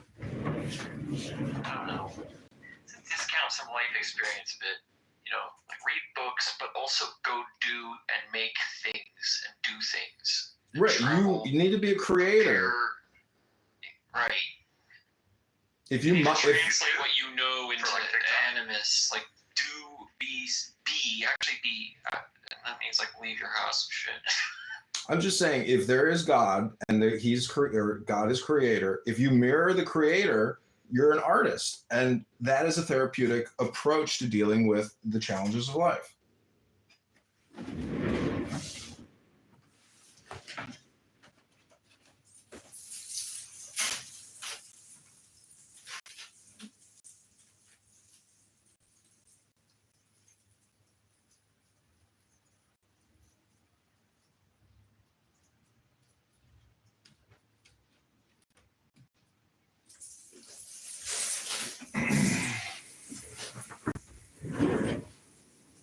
But I will also add, if the United States government ever issued a minimum basic income, it would help facilitate the therapeutic process for so many more people so much more quickly.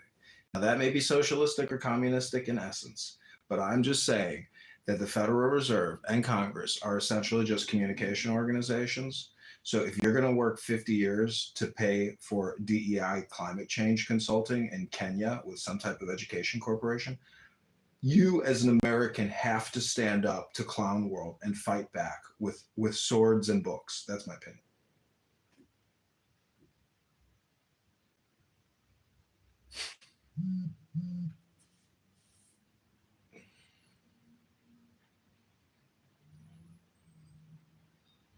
I mean, everybody here thinks debt is forgivable, right? I hope you guys aren't like never forgive debt type people. That's all right. Well, yeah, I mean,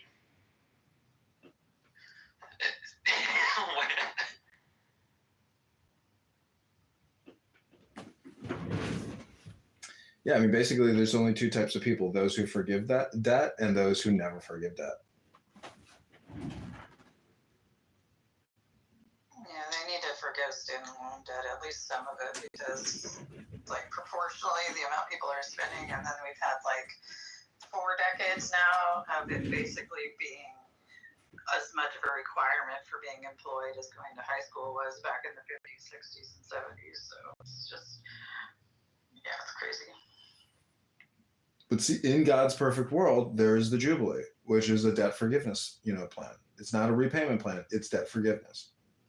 Can I say Leprechaun's perfect world? That'd be okay. yeah, it's phonologically it would be different, but otherwise there's no difference between.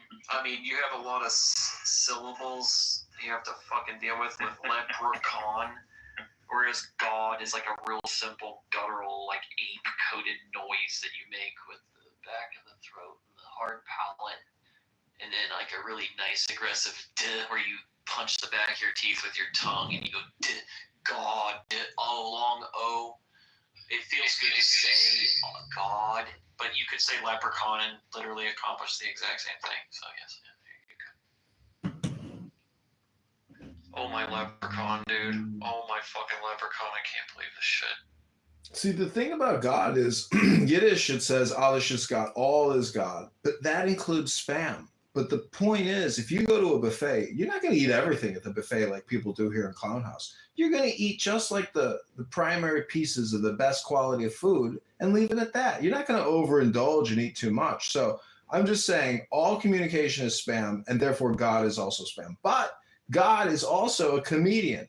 And that's a comedy routine when you go on stage. That's actually just like a hypnosis for like 5 minutes to an hour, whatever your routine is. So make it the highest quality spam that you can make it, and you will essentially achieve more than others who can't achieve a high level of spam.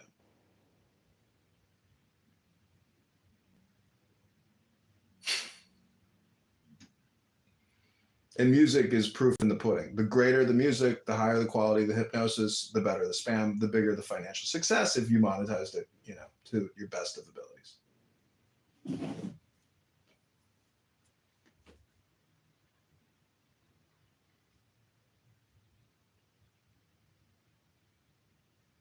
Whatever you say.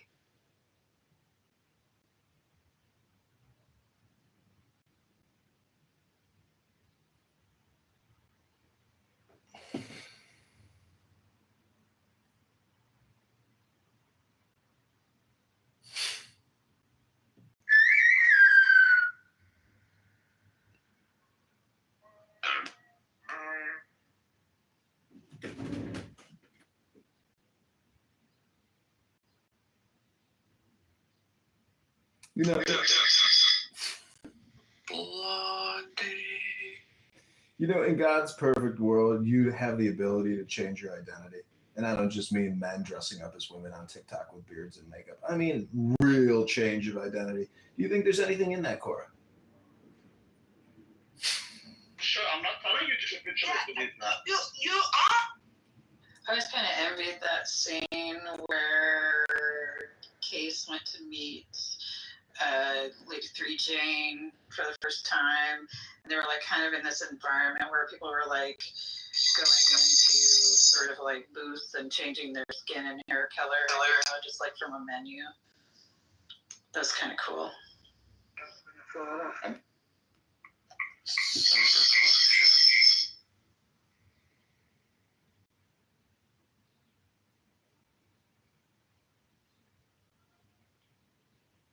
But that's not always. Okay, that means you. And when I say changing their skin and hair color, like I want to have iridescent pale blue skin and violet hair sort of shit. like a binaural avatar. Exactly. Well, everyone's like an anime person. Man, we should already have that with like augmented reality. We should be able to just like wear avatar clothes and other people see it. VR chat. VR chat. I saw some people doing an interview. Like, how long have you been in VR for a single session?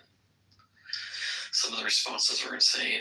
Just like, I once did VR like 18 hours straight, or like 27 hours. Everyone just casually like, yeah, I just get plugged into VR chat and I don't come out.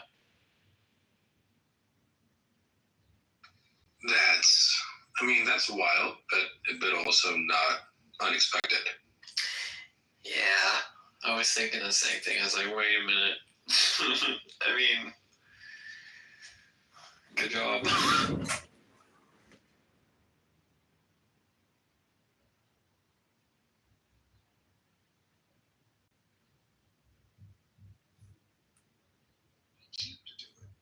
Yeah, like fucking fuckboys of the future are gonna be like, yeah, like I just really like, women to be like, like natural IRL beautiful, like I don't really care what their avatar looks like.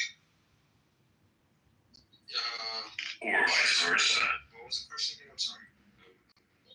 Basically, creating a court for a criminal court specifically for people who don't have citizenship.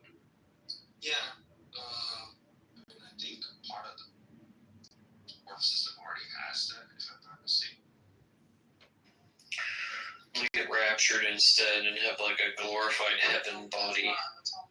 Like, cuddle with Jesus and shit in heaven. Sit here in his chair or whatever. So I don't want to think about the digitized psyche or what the consciousness of a human really is, because I need that shit to work for my death, my fear of death. You son of a bitch, you fucking tempting me with your worldly sciences. I'm gonna go pray now. I'm gonna fucking pray. It's been good. Little more work.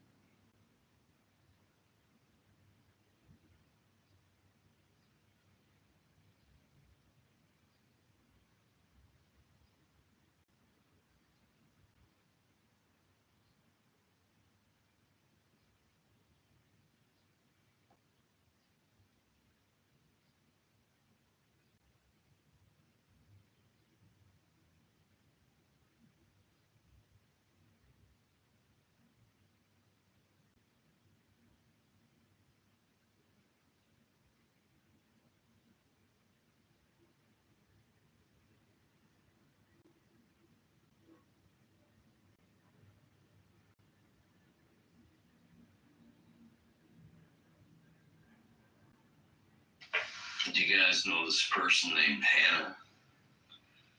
She said she was booted from, sent me a message, said she was booted from this room. What? She was booted from this room? Convinced me that Nargis and Daniel Nero and a few other people, even you, Honey Badger, are in cahoots to try to stifle her from telling the truth. And who's this person? Hannah. H-A-N-N-A-H? Yeah. She said that I'm trying to stifle her? Nargis and Daniel Nero, mostly. Then she said, and I was just booted out of Honey's room, so he's in on it. And that must have just been Daniel. I don't know what the fuck she's talking about. Yeah, I wouldn't boot her out of her room. I tell her that all the time. I think there is a common denominator, so Daniel must have something with her. Yeah, she said she used to be really good friends with Nargis, and then she started seeing the true person. She was telling me all this personal shit that I have no idea what the fuck it's about. But yeah, I just let her know that I'm not kicking her. I like her. I don't know. That's. I mean, where would she come up with this shit? I don't get this. Well, there is some truth to that. She probably thinks that I don't know. There has to be someone who's kicking her because there is a common denominator, and that's why I'm acknowledging exactly what I am. I think Daniel's probably kicking her for some reason.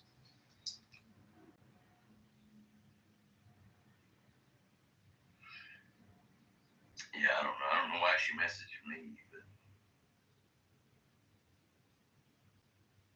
So did you give her like your best Tommy Lee Jones and The Fugitive? Like, I don't care.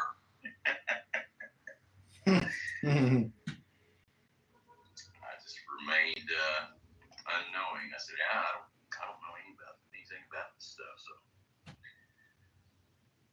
I had a hard time believing it, but you know, I don't know.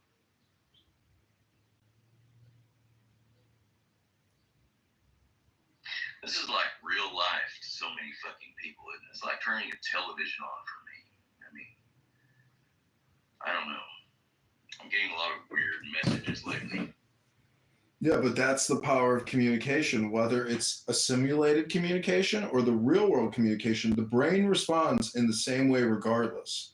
So I think that's a really interesting aspect about communication, where it could be all lies and total fake and you're just completely deceived your whole life. I don't know, you see what I'm saying? Like the brain just absorbs and takes in whatever is thrown at it. Yeah, I do. I see what you're saying, and that's true to some extent. We have to be able to, filter out. I think by the time we get a certain age, we should be more, know how to do that.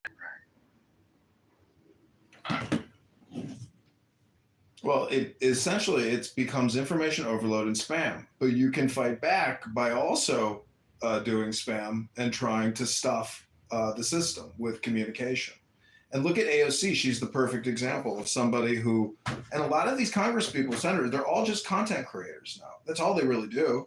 I mean, even all the bills and drafting all that stuff, it's fully automated, and all the lobbyists generate it all anyway. So we're living in like the age of information technology, but it really is just the information, like propaganda spam age. It's like there's no such thing as productivity anymore. There's just like communication, one-upping spam in this metaverse. Zuckerberg is at one of the key nodes. I mean, the guy's worth, $400 billion, $500 billion. Like if you find yourself in one of those nodes as being the source and exchange of mass communication hypnosis, I mean, you're extremely rich. So it is like this communication information technology spam industrial complex.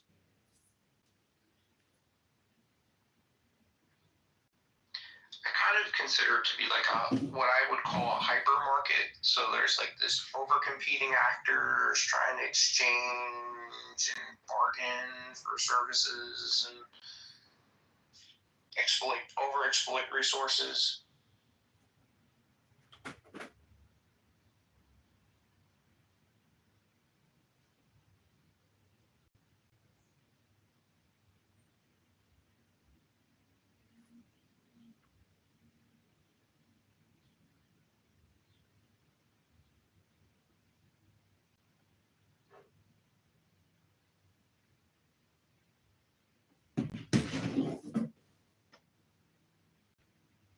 Well, like look around the world and you'll see, in villages, like billions and billions of people that are not engaged in this off-world digitally connected spam industrial complex. But once they get the taste of it, all these billions of people that aren't even on the internet yet, I mean, eventually the whole world will eventually become this like giant pyramid of social media spam to, achieve organizational power. And we're like the perfect example of it. But it's really that any English-speaking country is doing it. But all these other countries, I don't know if they're doing it the same way we're doing it. But I think the way that we're doing it, eventually the whole world will be doing communication the way that we as American propagandists do it, or spammers do it.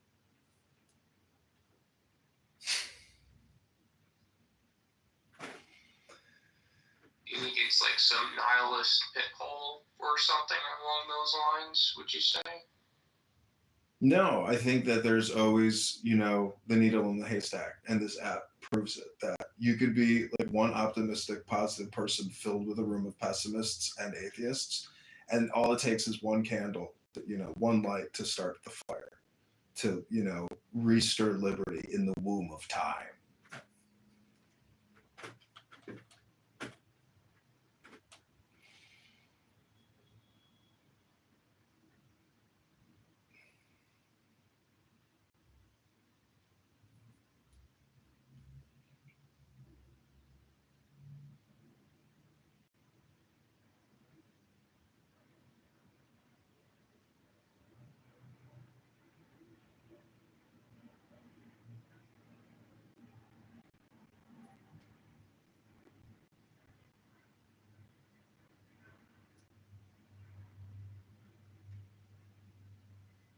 So, like you say, there is no productivity. I guess it varies based on like whether you're just sharing information recklessly or just for the hell of it, or if you're producing something that could be of ecological. It could be ecologically. It helps our environment sort of ordeal, right? So we're not just overexploiting resources, and that's harming our environment and other life around us besides humans.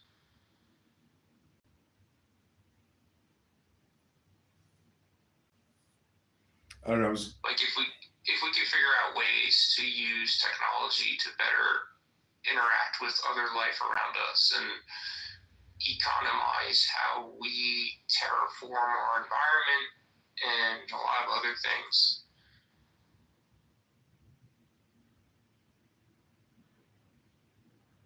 Like, would that not be productive?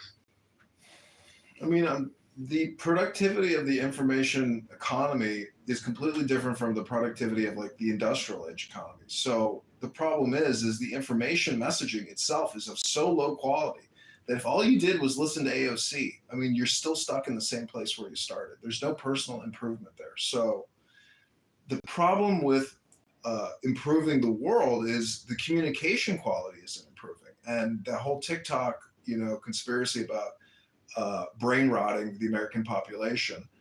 I mean, it can be turned around instantaneously. The government can control the information to prison pipeline of spam in this environment that we live in. I mean, but we're not going to because they're such big businesses. But anyways, I'm just saying that. Hey, you ever heard of Business Insider, Kat? Or Adrian, for that matter? Yeah, I have. Okay. I think what you said kind of reminded me of Business Insider. They do talk about the economization of eco boosts, like cleanup efforts, things to make life wellness better, right? More food, more fresh water, live longer, more sustainability. We still turning that into money. How can you economize that? Business Insider's pretty good at that. Yeah, another problem is that since we're alive, we have to consume other things that are alive, and that has different ethical spins to it depending on whether like you're vegan or pescatarian, for instance. Like based on your mindset and what you think is ethical to consume. Like is it possible to make things we can consume that could be healthy that aren't necessarily alive? That's an interesting question that many scientists are not asking. Is that sustainable and more viable than just eating things that are alive?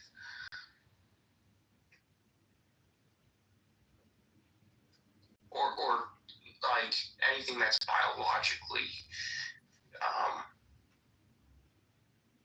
derived, like is there a way to make digestible material that is healthier than the rumor is true. What's naturally available to us and mass produce and stuff.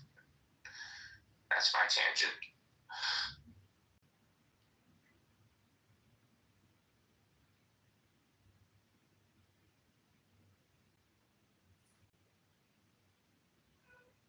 I mean, how do you view communication being the fundamental first step in any type of significant change? So, analyzing the communication or upgrading the intelligence of the communication is fundamental in changing whatever situation this is. Meaning, I think the situation is already actually quite perfect. Now, a lot of people can't see that, but it is the equilibrium or the lattice of our simulation or situation or communication paradigm is so perfect. It's almost you'll miss it. You just can't. It's like impossible to detect. But there's this political economy component to communication, which is essentially will to power. So it takes a tremendous amount of communication intelligence to create the courage in someone to actually try to achieve, political change by will to power or taking action. So I'm just saying, studying communication or reading books, not stupid books like, for children. I'm talking about a wide variety of authors. I mean, that's the best way to improve yourself. I mean, I'm not saying rocket science. Obviously, everybody knows going to a library is extremely beneficial. But I'm just saying that on this app, our compression really matters because it's such a waste of time here. So if it matters here, it should matter in the real world. I mean, you should just be talking all the time. You don't talk all the time in the real world. Hopefully you listen. And then during that silence, especially on work calls, every time I've ever shut the fuck up and you just listen, you're like, okay, yeah, I'm an idiot. I actually shouldn't even be talking. I'm not the subject matter expert on this. Like, let everybody else just get it out and just be the observer, like our friend Benji the Observer. Is this why they're defunding the libraries? Are they? They really should. Libraries are awesome. I love libraries.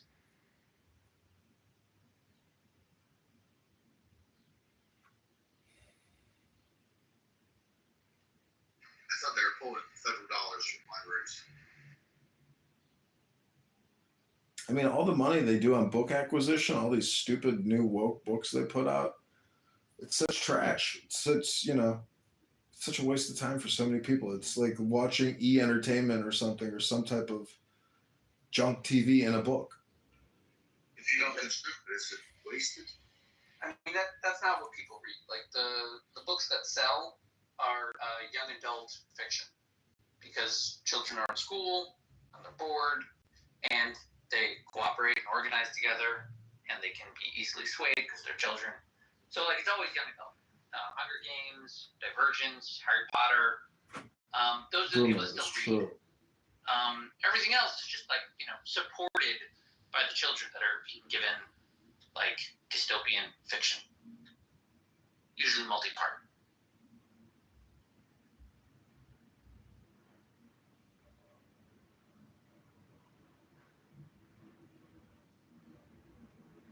Has anyone read the popular children's book series Rainbow Six? I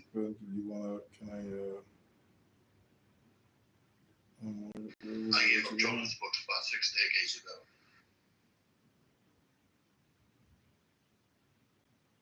I remember Tom Clancy's Rainbow Six largely as a series of video games.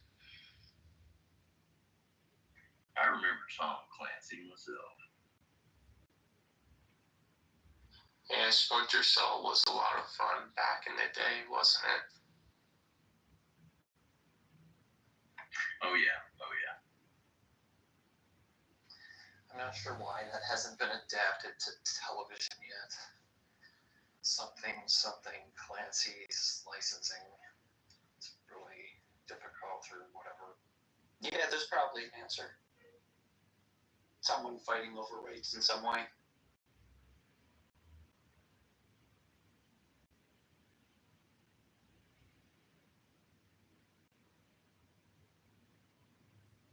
So wait, is God's perfect world just silence? Silence now? Well, I mean, there seems to be some kind of but yeah, most of existence isn't very noisy, I think.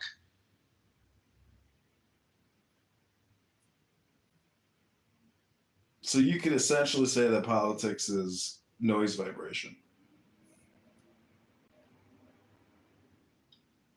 politics is a small subset of the noises that humans make. You know, that's just one particular corner of existence. It's important to us, but like, does Mars or Pluto or Jupiter care all that much? Jupiter's much bigger by mass. Maybe our solar system exists primarily for Jupiter, and we're just like a weird, annoying, sentient byproduct. You know, they say that Moses named Jupiter after the Jewish people. And by they say that, you're referring to yourself in the third person, gender, non-specific they? You know, like Big Lebowski, he says the journalistic we, I don't know, makes that it's a joke.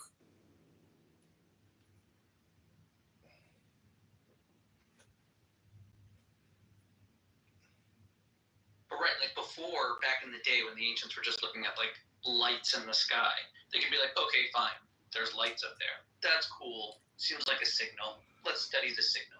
Cool. But at this point, like with our knowledge of physics, and saying Jupiter is just like, you know, X size, significantly larger than we are. And just in terms of like the care put into all of the design and creation, quantity-wise, more care was put into Jupiter than all of humanity and all of Earth. Multiple Earths. Even more so by the sun.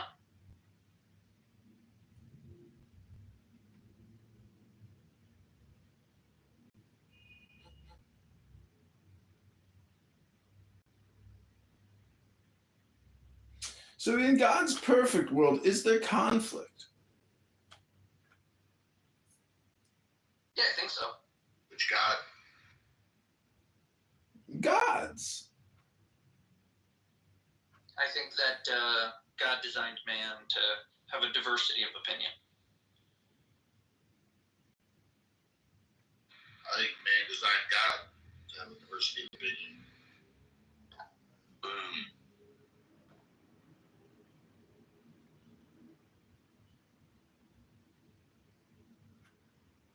But doesn't then it just become a game of, you know, shutting up, because that would be the best way to one up the political spectrum in a way. I mean, or automating and scaling the power, you know, to win power. I mean, this app is. What do you want power for? Survival, enhancement. I mean, it's a game. It's like refusing to play the video game. I mean, a slot machine is not a video game. You know, you're literally just spending 20% on every bet. Now, if you play an interactive game, which is kind of what life is, just like this app, there's this linguistic one-upmanship that's taking place, and it's to your detriment if you don't study it or become aware of it. I mean, that's all I'm saying. I don't mean about why do I want power. Well, linguistic communication strategy, it requires you to shut the fuck up, to meditate, to be silent, to just listen, and to stop thinking, to stop speaking, or to stop participating. It takes willpower or knowledge of that awareness, I suppose. That's all I'm saying. Silence is boring. I know, but look at it from the perspective of somebody trying to monetize or capitalize recordings, the recording industry, for example, the music industry, the movie industry. It requires people to shut the fuck up and create content. So content and contentment, I'm just trying to communicate. I am complete.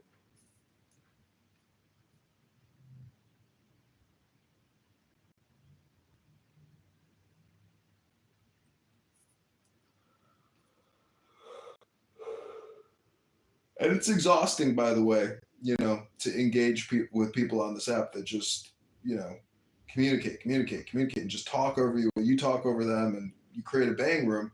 I think it's detrimental and physically exhausting. It sucks your life force out of your being. I think it's just good, wholesome entertainment.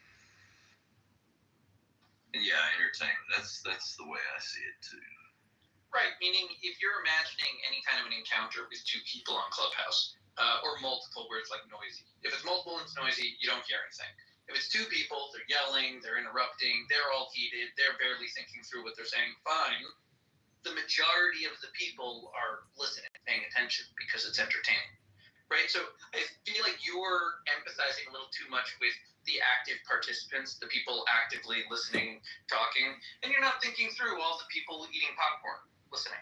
No, it's true. It's performance. It's performative theater. I'm just saying, being a performative theater artist and coming on here and engaging in, extreme communication, which is very loud and noisy, it's physically exhausting to do it, for many hours at a time. The opportunity cost is not being monetized on my behalf, but I still like doing it. But I do recognize that it's draining, but again, it's theatrical performance. Well, because I think that I'm not saying that you need to be silent per se, but you should downshift into being a bit passive. You can let Clubhouse happen around you. You'll then understand your attachment to it a bit better, and then be able to step away more, I think. Like I've said, it's like road rage. I mean, we're off in our little hermetically sealed space, and we're doing and saying things we probably wouldn't do in person, right?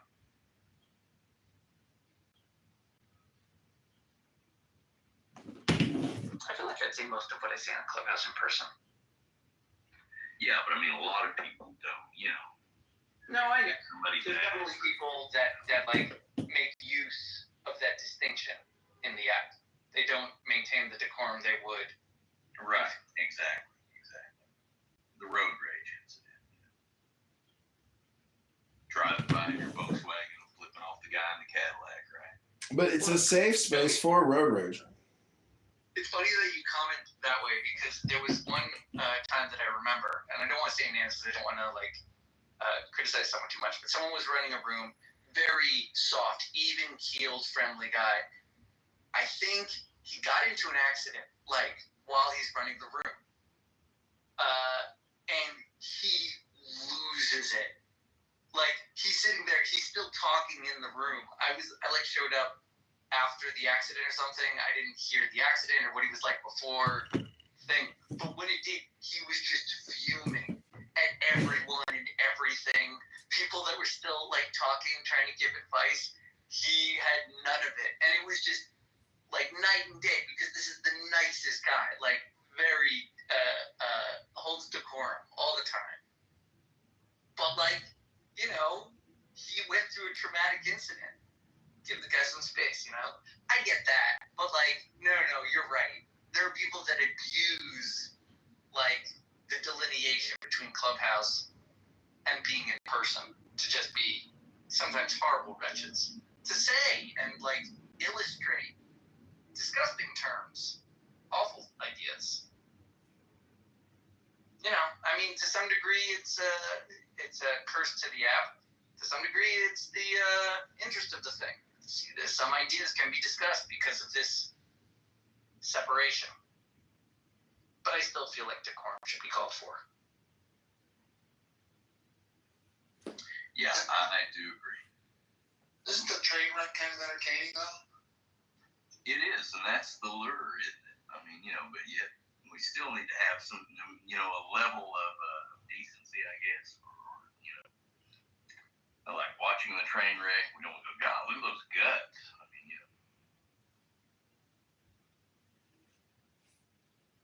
Oh, while it's crashing. But it is what lures us. I mean, we all know that.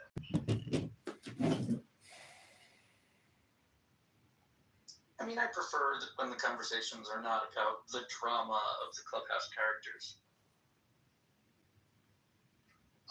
I prefer when these people don't drone on and on about these woo-woo topics that just, come on, man. What's a more grounded topic that isn't woo-woo? Okay, here's a topic I was thinking through a little bit. It seems to me like there are three black holes in human conception understanding. Things that draw our attention, we try to understand them perfectly, we fail, and they're just an eternal mystery. Okay, so the three things are human intelligence as distinct from the animals. That's one thing. I know people might argue on that one. Two is the difference between living things and non-living things. And then three is the difference between existing things and non-existing things. those three are the, because like I was thinking through everyone talking about the psychophysical harmony as an argument for the existence of God. And one of the critiques was like, why are we talking about consciousness? Why should consciousness have anything to do with whether or not the world was created by a single non-physical entity, right?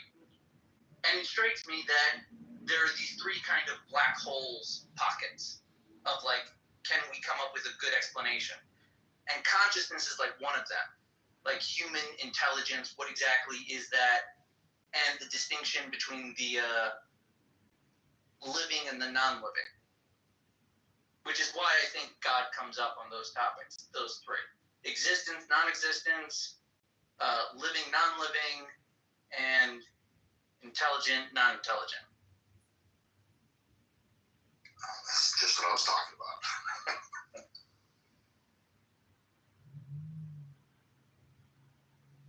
Hey guys, I'm pretty sad today. What you got, man? What's the problem? We're here to heal. Just in the morning, I got to know my parents were cousins. I didn't understand what you said.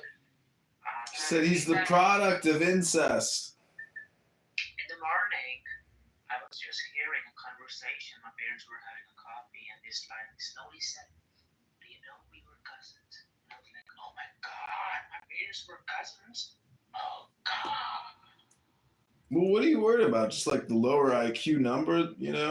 Or are you just a comedy routine? Because I get the feeling you're just pulling our leg, Dr. Muslim. No, I'm not pulling your leg. Basically, I was born in a Muslim family.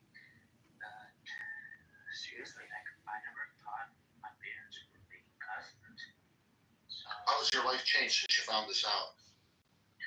basically, I'm feeling that fact. For sure, I'm moving on soon. Okay, so you got a plan to grow up. That's a good thing. Oh, yeah.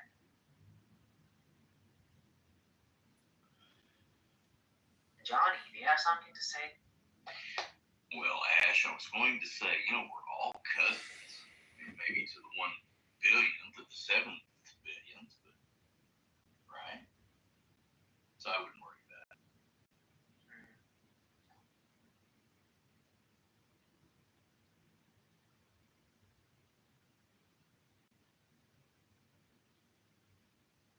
Is there anybody a Muslim so I can have a real talk? You can understand my being. Okay, well. No, but I can role play. I'm kidding. You don't want any advice from me.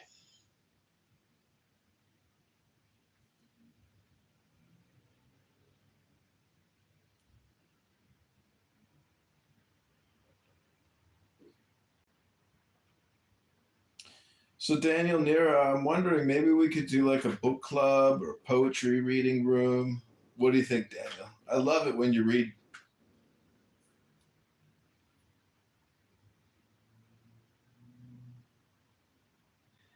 He might not be there. Yeah, he's been on break ever since I've been here. So Oh, he's sleeping. Is he talking to an Illuminati agent? Cora, what are you doing this Friday night? You going out with the girls? Staying home reading a book? What's on your schedule, Dr. Cora? I had some people in my other room telling me that they hate you, Cora. What do you mean? Just started. Basically, I was at the Harvard branch, and in one hand I had beer, white top, 5% alcohol. In my other hand, I had Quran. And basically, one of my friends disliked the secret from me because my both hands were occupied. So basically, when I just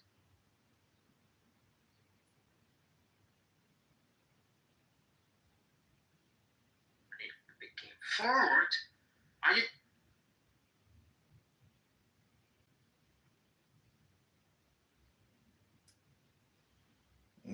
Fabulous.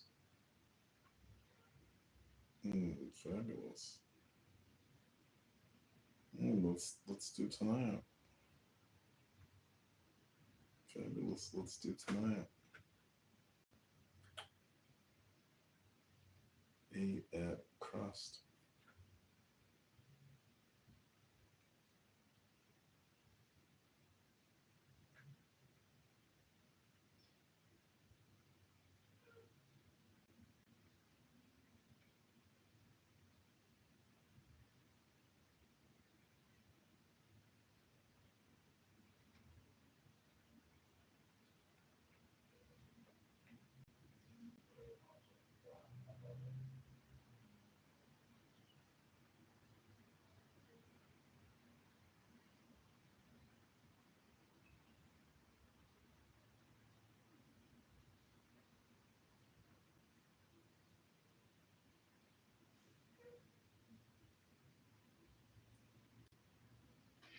Yeah, she's probably busy too. Oh yeah, maybe. Yeah. I don't think so. Are you still harping on Issa? You think she's gonna pay her debts? No. I was like, who's this John?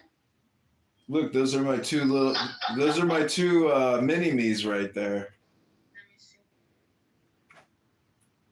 Jonathan and Andrew. Yeah, those are my little mini Jewish cousins, John and Andrew. They look just like me. I'm the larger, more handsome, intelligent version. No, you're because you're the whiter one. Oh, they're cute. Yeah, they're gay midgets. Nice. Wait, how tall are they? 4'11". They're twins. They're like icons in Chicago. They organize all the beautiful women in Chicago. I call them, they're technically Jewish pimps. They're Jewish? Yeah, they're both hardcore Zionist Jewish pimps that organize women and drug distribution. And they call me a faggot kite. That's funny. Yeah, isn't that funny? No, I mean that you show that. That's funny. I know, I look recorded at it. you. You look so young and skinny. Nothing's changed. No, you don't look young anymore. Oh, you're projecting, fatty. Come on. Hey, John, so, Ryan Boswell, next to me, he currently is taking a ton of psychedelics. So do you think that's changing, like, his neuronal patterns in his brain? No, if you don't mix it with books, I don't think it actually changes anything. I think you just, actually brain rotting yourself. The only way to create new patterns is by infusing new wiggles into your brain through these things called words.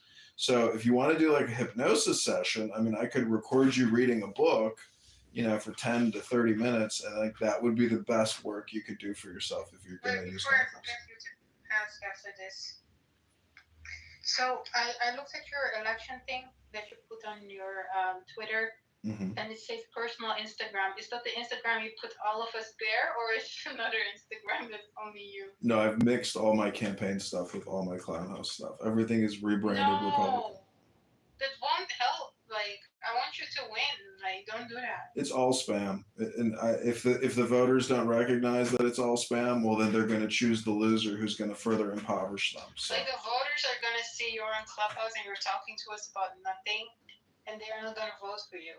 Yeah, I know. It's a possibility, but... Why are you doing that then? I think John is a wizard and he can... Also, John, that's your new, transcendental sort of enlightenment, all communication is spam now. Instead of all communication is hypnosis. All communication is just Yeah, he's using the spam a lot now, I noticed. Mm-hmm. Yeah, see, that's the thing, Abby. See, Abby, I have, a dual purpose here. I'm not just running for office. I'm trying to enlighten people with the fact that, they're unenlightened and getting scammed. And so, even if I don't win, part of this is perpetual regime change. Getting other random people to run for Congress to unseat unethical people is it's a big part of the communication strategy. I'm trying to do spam army. And so as a spam general, I don't actually engage in the battles. I may not win the war, but, I'm sending out legions of spammers to essentially destroy and disrupt and regime change perpetually. Yeah. Total automation of spam, complete at scale.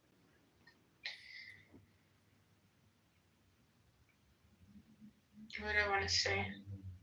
See, ideas live on forever. You're just spamming. Damn it. When was the last time you broke a sweat, Abby? Last night, What were you doing? biking. Oh, you were biking outside. You're one of those people who's got to work out outside. Yes, and I told you. And you're like, It's like not using that just technology. doesn't allow me to go to the gym.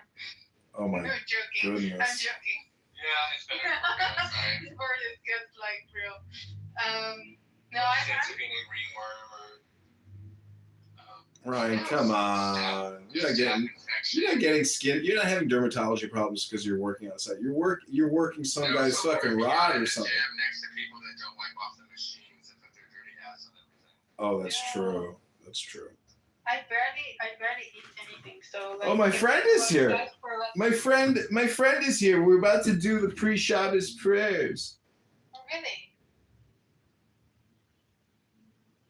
Oh. Welcome, my friend. Did you enjoy our fucking roast of Cynic this morning, my friend? I thought it was rather funny. You were very funny, I thought. It was a big waste of time in conclusion. In retrospect, in hindsight, I wish that I had not engaged at all. I agree, but because we're recording it's at least it's like we created something. See, this is the interesting thing about art creation is a lot of times the mistakes end up becoming the genius gold, where you're like, these unanticipated mistakes end up actually becoming something interesting because it was a mistake and it's part of the exploratory process. What was the funniest part of that? Because I just thought that whole thing was just fucking maddening. For me, the funniest part when I was listening in is when Cynic was saying, "You're gonna commit suicide one day," and then everyone was like, "Is that projection?" That was a good one. Yeah. I mean, that when you hear somebody say, like, is that not just like a pure projection statement? But anyways, I don't know. I mean, it's Friday night. The feeling is right. And I feel like the Shekhinah's coming tonight. Why are you not my friend? You know, my crisis actor is here. Danny, can you say that Darren LaHood vaccinated you and your baby and killed your child with a Pfizer Moderna injection? No. Wait, you're right. I did get Pfizer. How did you know that I did that when I was pregnant? Where am I? Hello? We can tell. Hello? Is it really hell? We can tell the way you're talking. It's like we were talking to Pfizer. Yeah, I did have the Pfizer, me and my son. So what happened to my son? When he grows up, probably he will sound like you. This is the real Abby. So do you have a new catalog of all my pictures? Do you miss your mother? Yeah, do you miss your mother? I saw her today. Do you miss your mother or do you miss your father more? I saw her today, but And like, then I don't know. what's up with like me abusing my parents and that's why I'm in a mental hospital? Are you projecting? No, someone told me that you killed your parents. That was the rumor that someone made about you on here. No, it wasn't me. Someone on here said that you killed your parents. Oh, Bussy? No, I don't know who it was. It was someone random on here that had said that you had killed your parents. Yeah. All right, everybody, welcome back to the Shabbat Kabbalah. This is the Andrew Meyer Magic Effect Show. Abby. I really want to meet Andrew Meyer. Like, that's my dream in life. Did you tell me, like, Zach, you never answered me? Did I upset you? What? You said something, and then you never answered.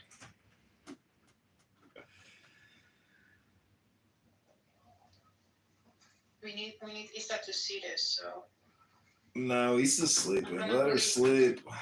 Oh, no. I'm gonna bully her until she. I know that Daniel came in. So. Oh, I got blocked by Turkey. Modded because they are blocking Diogenes, maybe.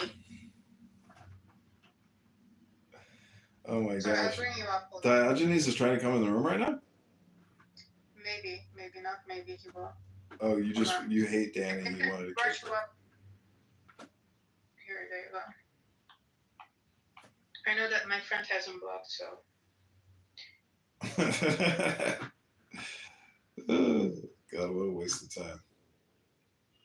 Christian, or whether he's just a. I think he's a troll, maybe. Yeah, maybe. The man should be arrested, thrown in prison. Not according to their constitution. Oh, Lord, you got more excuses than a nigga going to jail. Because you get a lot of credit, and your judges, the judges appointed by your Democratic presidents, get a lot of credit for screwing things up for Donald Trump. So I just thought I would go back and refresh my memory. The Congressional Budget Office, I'm reading, was created by the Congressional Budget and Impoundment Control Act of 1974. The law was passed by a Democratic-controlled Congress. Both the House and the Senate were under Democratic control. But then it was signed into law. And I'm old enough to remember who the president was in 74. A lot of you may not even have been born in 74. The president at that time was Richard Nixon, who signed that bill, who I believe, if memory continues to serve me correctly, was a Republican.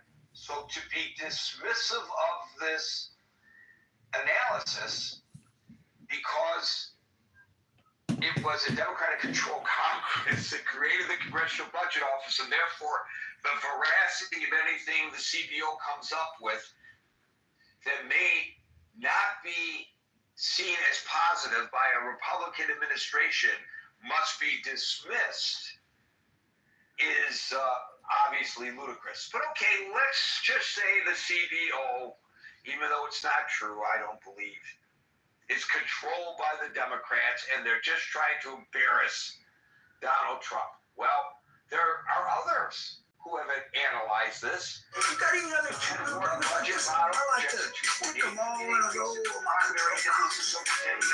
Intellectual judge, by 7 being fully serious. Tax foundations. But first you're going to tell me what this all is and why everybody cares so damn much about it. And then you're going to tell me who out there that might want to buy it. The high-end community is here.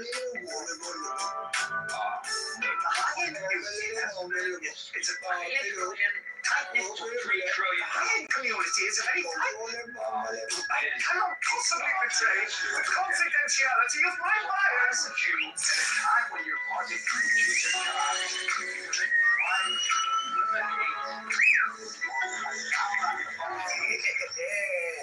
now, whose hand is this fire of yours? It would increase. You got any other two? The light.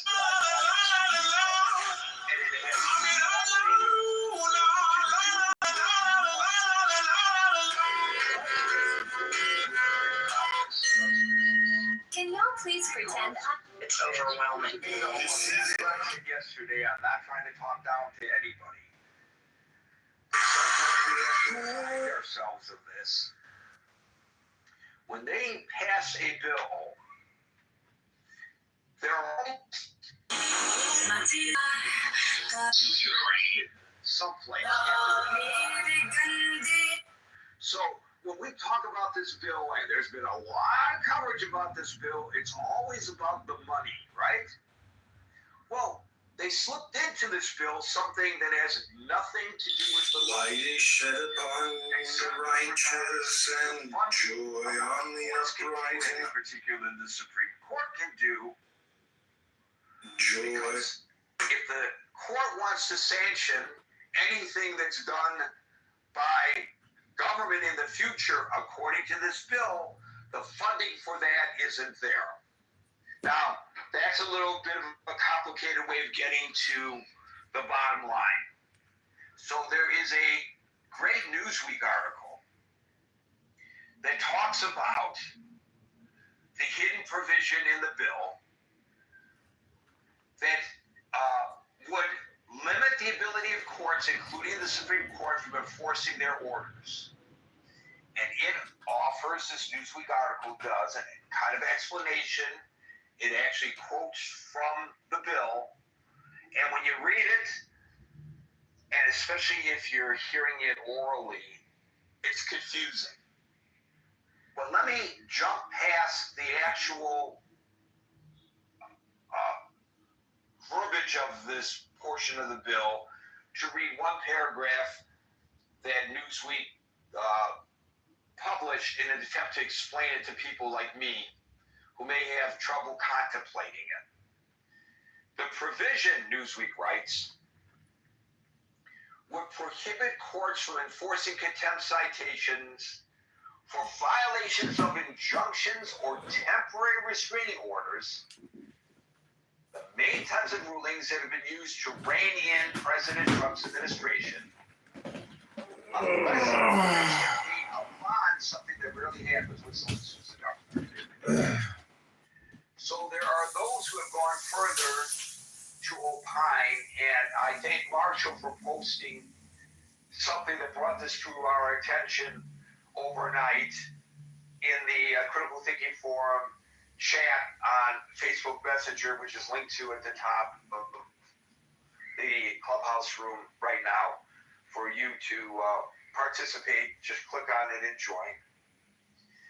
Which says that this actually leads to a demise of democracy if it is passed, because you lose the checks and balances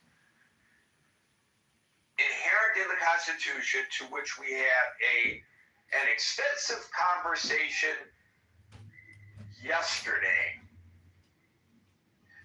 Now, this led me to want to scratch an itch. When I researched this further, found this Newsweek article, and published it to the chat after Marshall's contribution yesterday. And this is not really to the topic at hand, but it's an itch that I just have to publicly scratch here, as I did in the chat. And it has to do with criticism of the news media for not doing its job as well as the news media ought to. You know, the Republican Congress, there's an oversight committee right now that's been established to investigate the possible, and I don't know that it's been determined, at least publicly I don't think it has, but everybody has their opinion. Reduction of the mental acuity of the previous president of the United States, and who knew about it,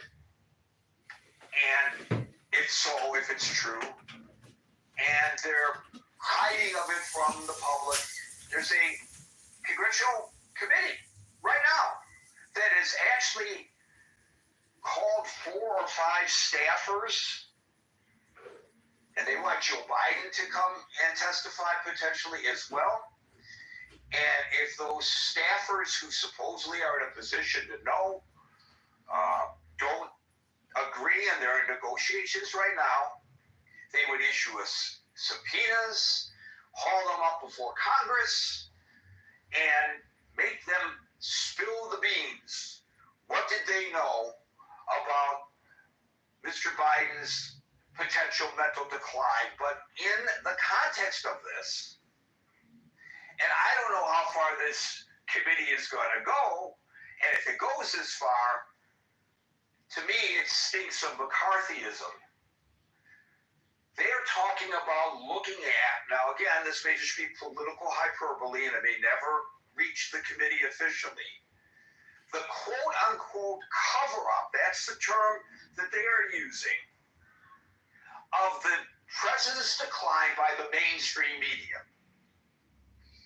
Well, folks, the reason I bring this up is because while I just cited a Newsweek article about this little hidden provision in the big, beautiful bill.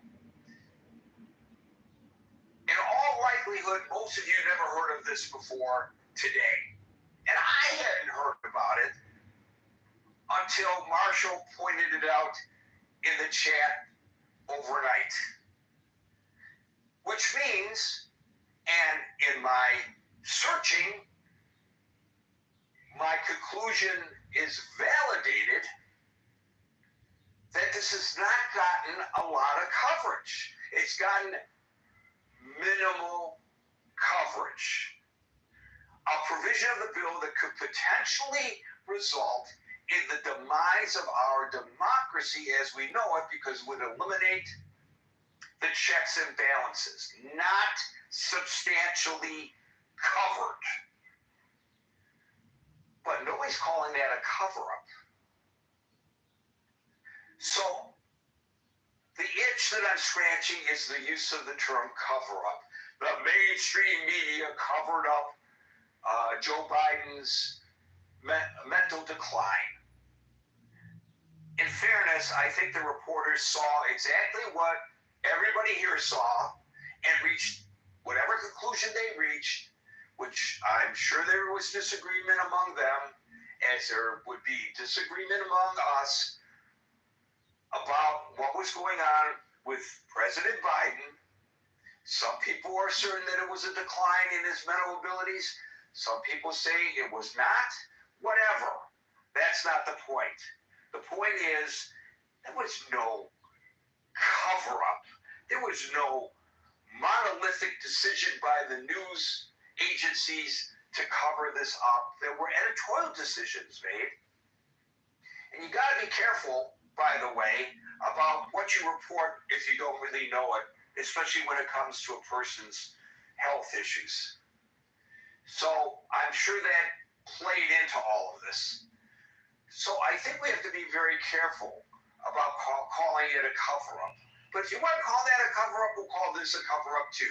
The mainstream media is covering up this provision of the big, beautiful bill that nobody is talking about. But what people are talking about in the bill is the first part of my recitation today, that it goes absolutely against the grain of what they are allegedly doing when Elon Musk is walking across the stage with a chainsaw literally in his hands, holding it over his head. Now, if you want to take it a step further and try to analyze this dichotomy, feel free. That's too much for my little brain to figure out. Why would they do this? Why are they so duplicit? Why are they causing 30,000 people to lose their jobs, programs to be cut, and which may or may not be to the benefit of society? That's arguable on a case-by-case basis, with the express purpose of reducing the deficit while introducing a bill that increases it. I don't get it. All right, glad to see that my little dissertation brought a lot of people onto the stage, maybe some of you to figuratively bitch slap me. And if so, I'm welcome to a re-education from you collectively. I'll start calling people in the order in which I see them. And today that order begins with Scott. It's a big, beautiful bill, and we love it, Gary. We love the bill. We love Baumgarten. Baumgarten loves the bill. Yeah, I have a couple thoughts in no particular order. First off, I think the sort of alleged hypocrisy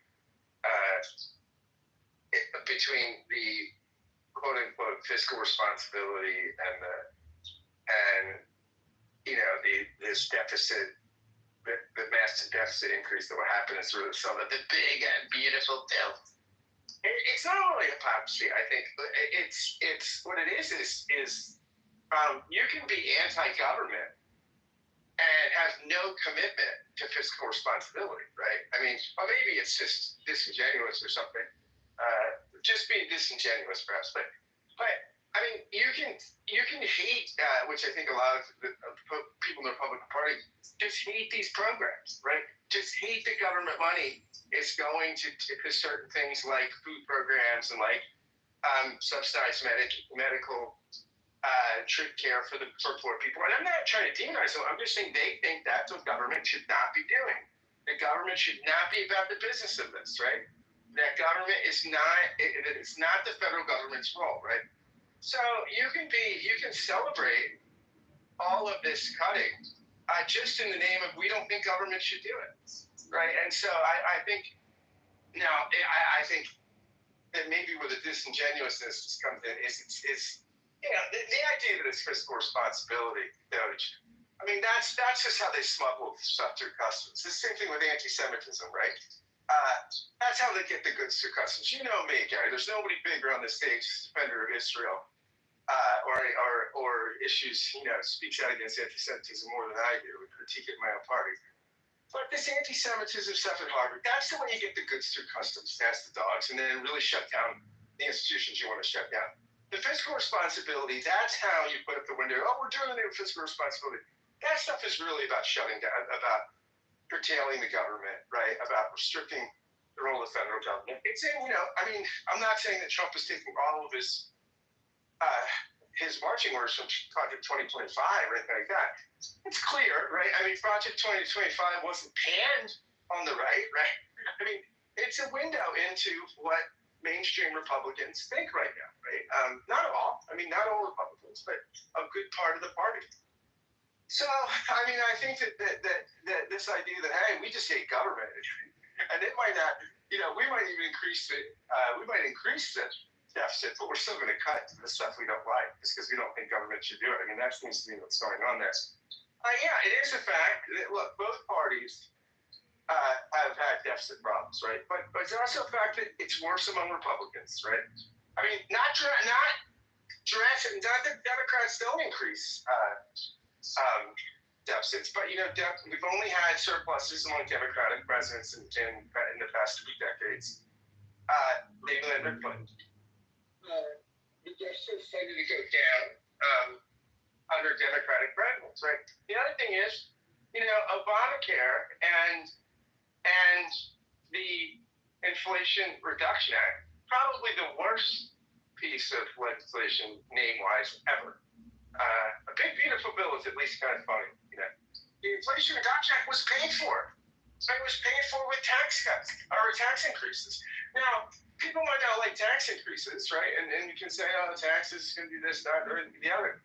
But the Democrats had the intention of paying for that, as did Obamacare was paid for by tax increases. Now, what happens is, and one of the reasons I think Republicans are worse on the deficit is because they're allergic to raising revenue.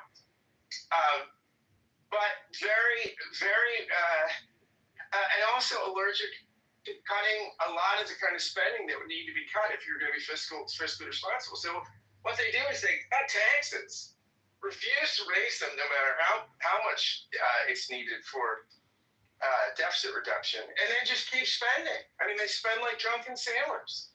So, I mean, it's very interesting that there's this kind of narrative of the tax and spend liberal, right? That Republicans are the party of fiscal responsibility. That's just not true. I mean, it's just not true, right? I mean, let me just say it one more time. It's just not true.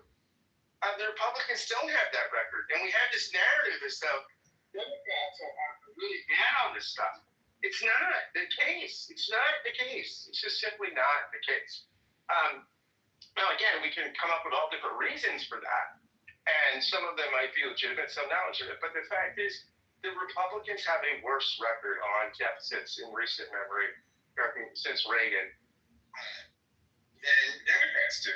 Now, my Republican friends will come back and say this, and this will be one of the arguments, that really the deficit is not going to be as bad as projected because these tax cuts will generate revenue. And you look at conservative economists, they'll make the case that in the Reagan era, the tax cuts doubled the revenue coming into the federal government from like $500 billion to $1 trillion or something, 50%.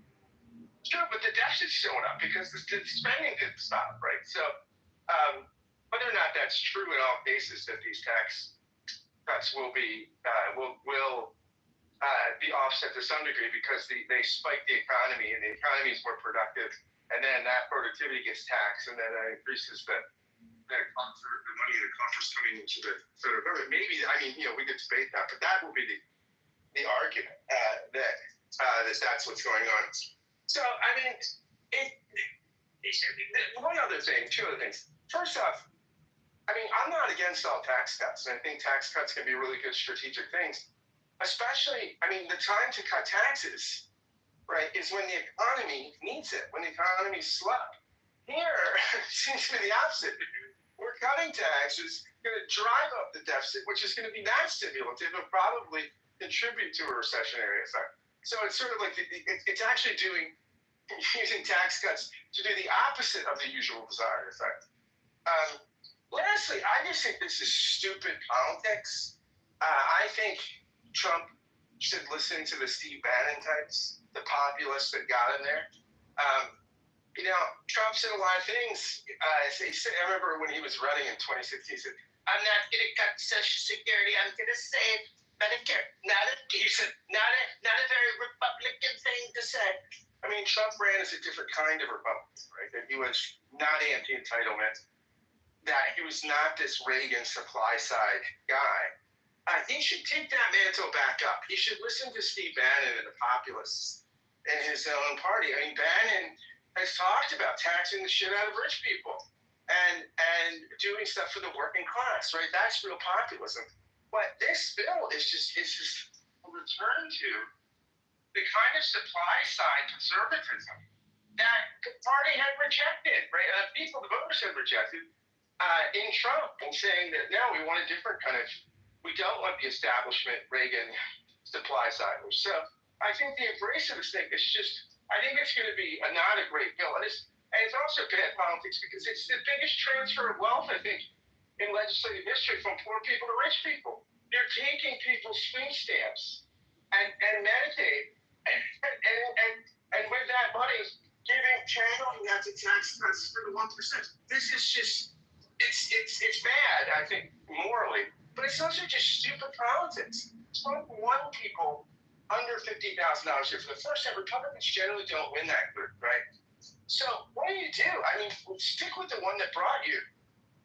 You're going to screw the people that helped get you into office. So on so many levels, I think this is just bad. It's a bad bill, I think. I don't think it's big. I don't think it's big, but I don't think it's beautiful, Gary.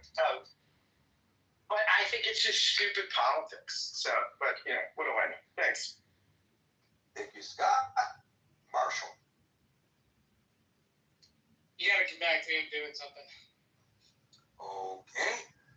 We'll now go through. Marshall's my guy. Marshall's planning. He's on Amazon spending his tax cuts, his Republican tax cuts. He's already got them spent. I see. John.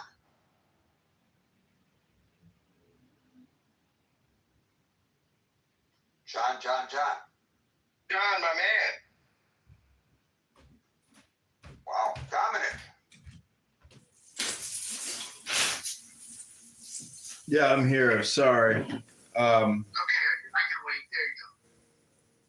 Yeah, I'm not happy. This is just like another omnibus bill. All these bills are multi-trillion-dollar bills, and they should do it line item by line item so the president can void it out. And we have to start being practical, pragmatic, fiscally conservative people in this country. If we don't, we're all immoral, and I accept personal responsibility for it. So that's the way I view it. Thank you, Gary. John, you don't have to accept personal responsibility. I don't think that it's within your control or mine or anybody's what they do in Washington, really. We can influence it, but we can't control it. But I appreciate your frustration, which probably led you to that pronouncement. Dominic. Hey, Gary. Shabbat shalom. I don't know what to say. I hate to follow Scott because he was so eloquent and theatrical. Podcast Pro. Flattery will get you everywhere, Dominic. I just, it's so weird that the politics is so tight. We're looking at majorities of 1 vote, 2 votes, 3 votes. If we were to flip this over and give the Democrats a 3-vote majority in the Congress, I wonder what the politics would be like. Would we have another impeachment? Would there be, an entirely different type of dynamic? Well, certainly there would not be an investigation into the alleged cover-up of the alleged mental decline of the previous president of the United States. Yeah, that's true. Yes, absolutely not. So I don't know, Gary. I'm confused about the whole omnibus thing. I just wish we were going back to when Reagan was president. Who was Speaker of the House then? Yeah, it was a little bit, let's go have a beer and do a budget. And, people were actually, there was a sense that we were together as a nation, and that we weren't literally trying to kill each other. Very difficult for me. I don't know what to do about it. Maybe I'm just depressed because it's Friday. I don't know what to think. I'm humbled today. I'm going to leave it at that, Gary. Thanks. Thank you, Dominic. Marshall, are you back? No, I'm still trying to figure this out. Sorry. Okay, we want to hear from you, so please come back when you can. Steve? Yeah. This stuff, the left-wing media covering up stuff, or whatever source of media you got. The fact is that we've become stratified in media, just like the country's become stratified.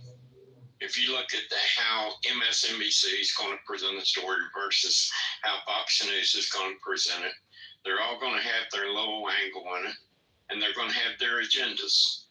To pretend otherwise is just asinine to the core. These are not people with clean hands. They're not people that don't have motives, that don't have political implications left and right. I do believe that most of these people had a pretty good idea. I think an average person could look and see what was going down here.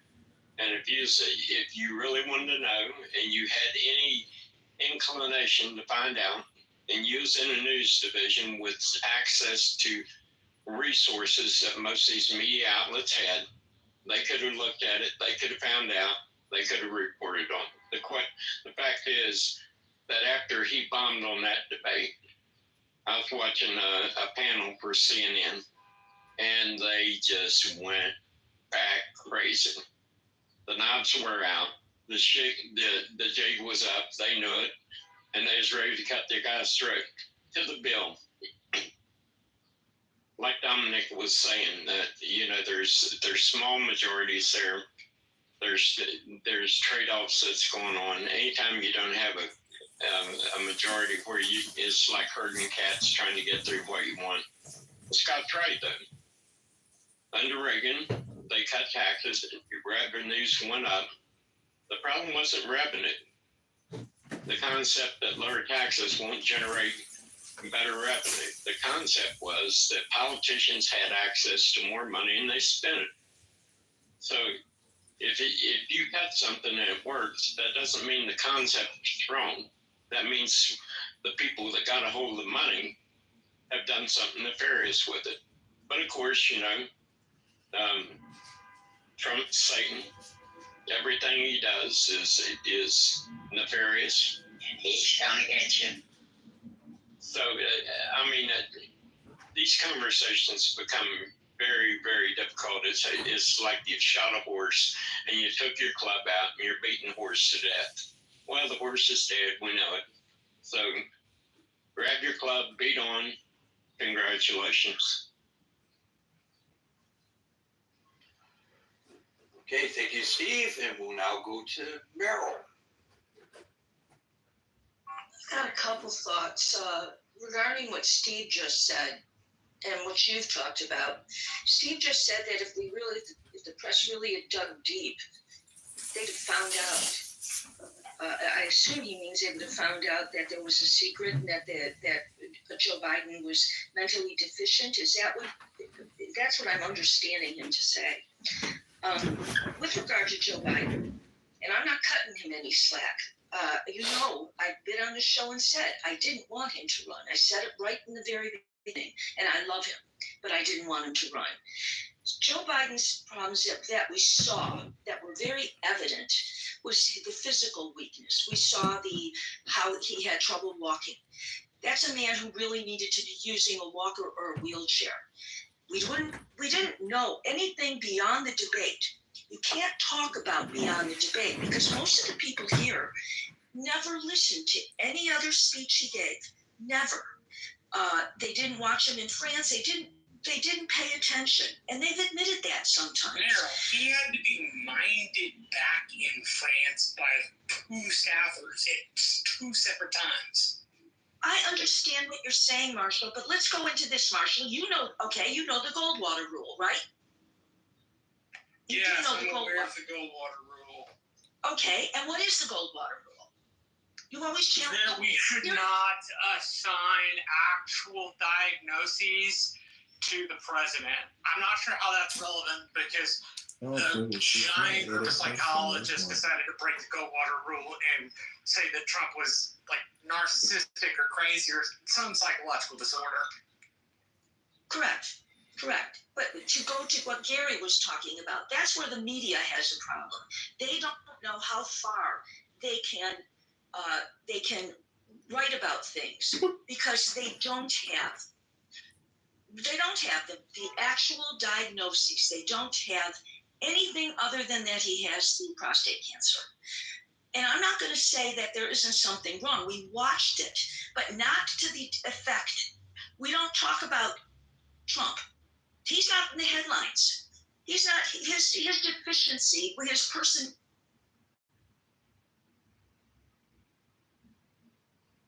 Not in the press. That's not.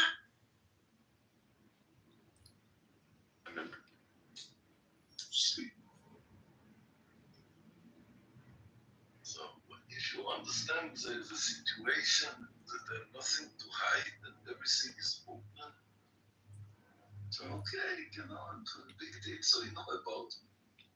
But I know that he is a modem, that's all. These people who can contact with people who die and like this. Otherwise, he couldn't get all this information he knows about it. So you are entertaining that he's a sorcerer. Yeah, that means I'm important. It says that I exist. It says that there are people who want to waste a lot of time and maybe also money about knowing details about for what is. You have this in Israel? Do you have sorcerers? I don't know. If it's true, it sounds to me a little bit crazy. But the government will put company to check information where my grandmother comes from. I don't know. Seems to me a little All bit. information is available as a price with the right access. So somebody told me that you can arrive to this information. I don't believe it, but maybe it's true. But even if it's true, so what? Well, Cynic is in some type of a terrorist tracking database. So what? Then why do you care? I don't care, really. I really don't care. He's got no problem, Cynic. He drives a bus. He lives on a kibbutz. His life is, pretty basic and calm. I mean, it's you, Dr. Cynic. You're the future of schmucks. I mean, if you unfuck yourself now, maybe there'll be a chance that your future life is unfucked. John Kittover, who are you? Ribbonu Shalom, good Shabbos, Dr. Amos. The comedy, okay, comedy with a new name, okay. Comedy come with a new title. Okay, I hope that maybe you have also a new mind, a new brain inside your head also. Well, even if I didn't have a new brain and I had brain rot, it would still be more intelligent than Cynic's brain. That guy is total brain rot. What do you think, I think that I want now some Jewish to some Kanis to come, like Shimi Beaton. You know Shimi Beaton? I want people like Shimi Beaton now. I have enough Palestinians in the world. Now I need the Kanis. And then we sit together, Kanis and Palestinians. Someone blow the shofar. Let's bring in some IDF Kahanists in here, some real Zionist patriots who can fight these anti-Zionist propagandists. You want somebody to blow the shofar, do you? Let's hear your best blow.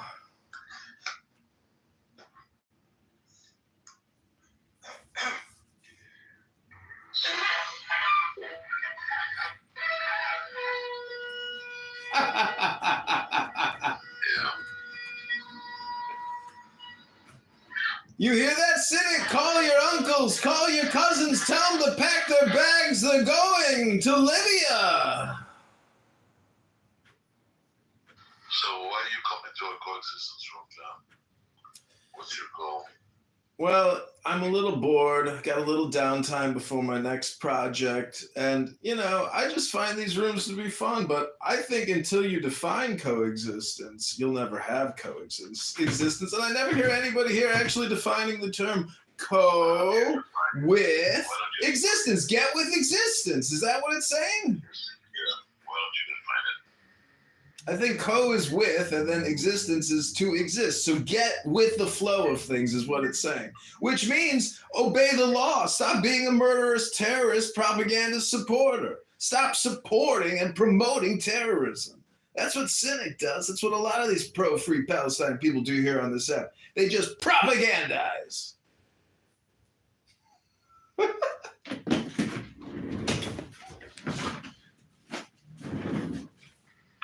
kind of response would you expect from what just said?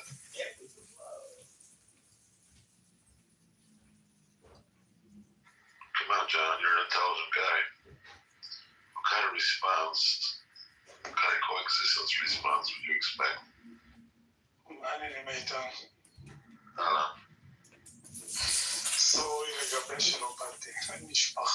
No, you're not saying anything hostile, John. You're not saying anything wrong. No, I can hear you. I mean, I just told you my spiel. I don't understand. What are you asking for, Dr. Aton? And that's pretty much all you have to say, isn't it? That's all he has to say. It's my shtick. I mean, everybody here's got a shtick. You got a shtick. Amos got a shtick. Cynic got a shtick. We all got shticks. Why are you asking me about my shtick? It's different from your shtick. You expect everybody's shtick to be the same? Yeah, it's all slaps, isn't it, John? Okay, when a room is called something and your intention is to do something else, Why people that I don't know add me as a friend? I don't get it. You're a nice guy. You know how many of you I have as my friends? Why you have so fucking many names? Can you stick to one? Because you can follow what rooms they're in. It just leads you to other, conversations. It's not like, it doesn't have to be weird.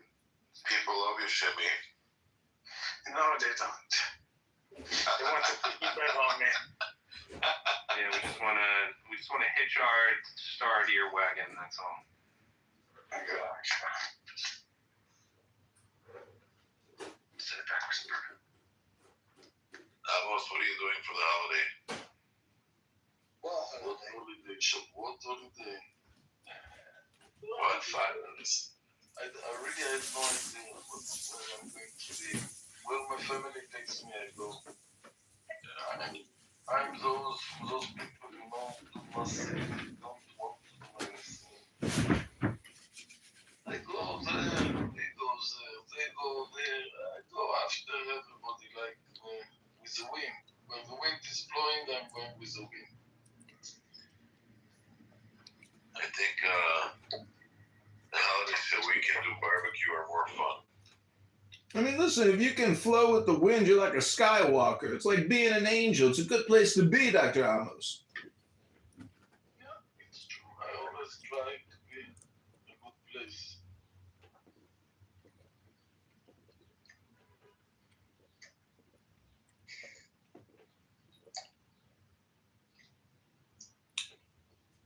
So last year in Tel Aviv on Shavuot, it was like these carriages with like young girls wearing wreaths and somebody playing the flute and someone else reading passages from the Megillah that we read on Shavuot. It was beautiful. Took you back to like a biblical time. Sorry, don't you read the Megillah on Purim? Megillat Ruth. Megillah you're talking about. Megillah Esther. Megillat Esther, yeah. I didn't know we named Ruth the Megillah. Thank you for teaching me something. Well, it happens. Thank you for learning. I mean, Eitan, why can't the world just be like Skokie, Illinois? You know, I miss Skokie. And I miss my youth there. And I even miss, like, when the Nazis wanted to march, and everybody turned the whole community upside down. I don't know if you remember that. You're too young for that, right? No, everybody knows that story, and everybody's seen the movie with the guy who played Meyer Lansky. From Godfather 2, the guy that played Meyer Lansky is the guy who did the movie about the march in Skokie. Oh, wait a minute. Cool. I want to check this out. No, there's another movie that the one I'm talking about is called Skokie with Danny Kaye. Oh, maybe, yeah, okay. George Sansa was like the Nazi guy. You know what I'm talking about? He was in one of those police shows, Law and Order or whatever. You know what I'm talking about? But is there like another version of this movie? I don't know. I've never actually seen it, but I thought I saw a dust jacket with that actor playing, like, I guess whoever the, Yeah, he knows all about this movie. But I remember when I was like 12 years old, they even interviewed me on television, and it was like the big thing on the dating scene. Where do you stand on this? And calmness and everything. Banners on the windows. And it was a big deal, you know, to let the Nazis march. And he thought he was going to win either way. If he wins, you know, you remember this one, right? If he gets the march, he gets the march. If he doesn't, he thought he was. Yeah, well, if it's 2025, they would have just come on Clown House and created a coexistence room or a Free Palestine room with Amir or Edward, and they would have marched on social audio platforms as they do today by the thousands, the hundreds of thousands. Skokie, man. I don't think Skokie was more than half Jewish ever, though, but there was a lot of Jewish people there. I think it's technically the second largest Jewish population outside of Israel. I mean, isn't it even bigger than Brooklyn? No, you're thinking of, I don't know, Brooklyn or New York or whatever. Yeah, Brooklyn's got to be the second biggest. Yeah, but you know what the most famous restaurant there is? All these Israelis go to Pita Inn, owned by Falach. I mean, yeah, it's good, but it's not like that amazing. I mean, there are some other, I don't know, you know, it's good. It's good. Well, I haven't been to Chicago like in 25 years, but there was like a few restaurants. I don't know if you were like frequenting these places, maybe you were eating other stuff, but Moroccan restaurant, Shalom, you know that one? No. Anyway, this is getting too specifically Chicago. Let's go back to something more controversial. Now for something more controversial. See, people coexist everywhere. It's the lawbreakers that aren't the ones that are not coexisting. I mean, Chicago is a multi-ethnic city-state, and the only problem here is crime, and crime is agnostic. It happens. But the problem is you can't have coexistence if people won't obey the law. Do they still have the Maxwell Street Polish? Yeah. I'll miss that. Yeah, some guy just got robbed and murdered the other day outside of that place. Oh, yeah? It's not funny, but it's so ironic. It's not funny, really.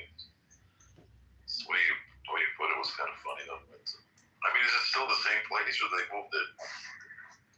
No, it's still the same place. It's pretty rotten neighborhood. It used to be called Jewtown. They still call it Jewtown? No.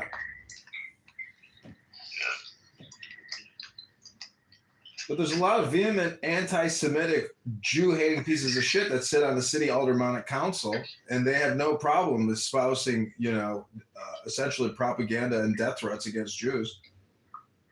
I didn't know any of that. Yeah, they wear the keffiyeh. I mean, there are literally jihadists in the city aldermanic council.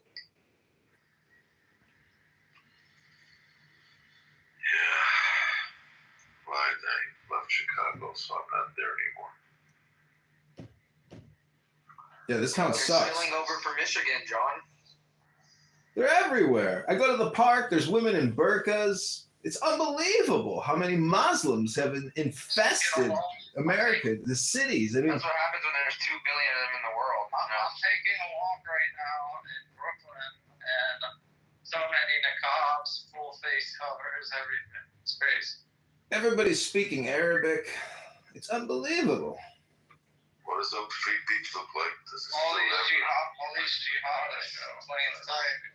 I recently saw a woman in a niqab watching her husband and son play in the lake while she stood there in 90-degree heat, sweating underneath a black sheet. She couldn't go in the water, so she had to watch her son and father play from the distance. It was very sad. I felt so bad for her. And I could tell she didn't have enough water as she was essentially cooking underneath a black flannel in 90-degree heat.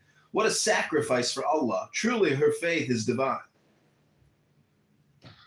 I mean, if that's what you consider a sacrifice, what's more of us are? A woman shaving her head and wearing a wig at 90 degrees? And No, why can't a woman get into the lake with her husband and son in a bathing suit and enjoy the sun? I mean, why does she have to be so modest? We have that in Judaism too, John. I'm just saying, if you're sweating underneath a wig and you're an Orthodox woman, I mean, you know, it's a cultural thing. You know, I reported you, Cynic. They're not wearing fucking niqabs in Judaism. I don't know what Judaism you're talking about. Look at my profile, Cynic. I reported you. You called me a faggot kike about 30 minutes ago. I've reported you. I expect your account to be terminated shortly. You'll get a party hat soon, I'm sure. You'll be back. Why does Elvis always leave the room? I don't understand this guy. Why does he make a room and then leave it? He's tired. He's ready to go to sleep. Exactly, his room sucks. You know what makes a room suck? It's the people, really, that make it suck. Because after all, the app is basically nothing. It's the people who suck.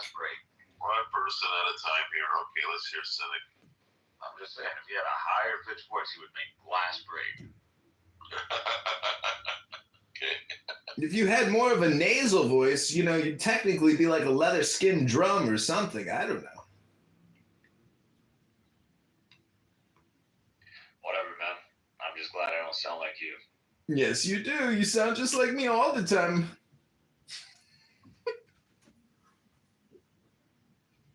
Cynic, have you ever been accused of being Jewish with that nasally, raspy voice you have? I'm sure you have. Not really. People don't associate Middle Eastern look with Jews. You've got a Middle Eastern look? What makes you look Middle Eastern? If it's on lockdown on the street, I'm assuming, you know, he looks like in the PTI. People are not going to assume he's Jewish. They're going to assume he's Middle Eastern. Oh, well, Jews are Middle Eastern, so their assumption would be correct. When they see sandals, they know right away it's not Jewish. Well, this is California. Everybody That's because Jews have grooming standards with regards to clipping nails. Cynic probably has toe fungus. They're probably all yellow and dirty at this point, and he's got these cheap plastic sandals that he wears. He only repairs laptops, and he's here 80 hours a week, so he can't actually be pulling down a decent salary. Are we right, Cynic? Damn, he just cooked you, bro. Woo! Hey, I'm gonna get a fire extinguisher. He lit him on fire. Seriously. I expose more ignorance? Are you kidding me? This loser's here 80 hours a week trying to free Palestine. I really think this guy's he's entertaining. Johnny, if you could visit any But that's the kind of person you are, Harry. You're kind of fucking. He's more entertaining than you'll ever be, bro. That's the funniest part about it. You can't say shit, bro. You're the most boring fucking person on the side. Loser. I'm the loser. You're the fucking loser. Like John just said, you're on this app 8 hours a week and you're wearing laptops. Damn, that sounds like a great life. Does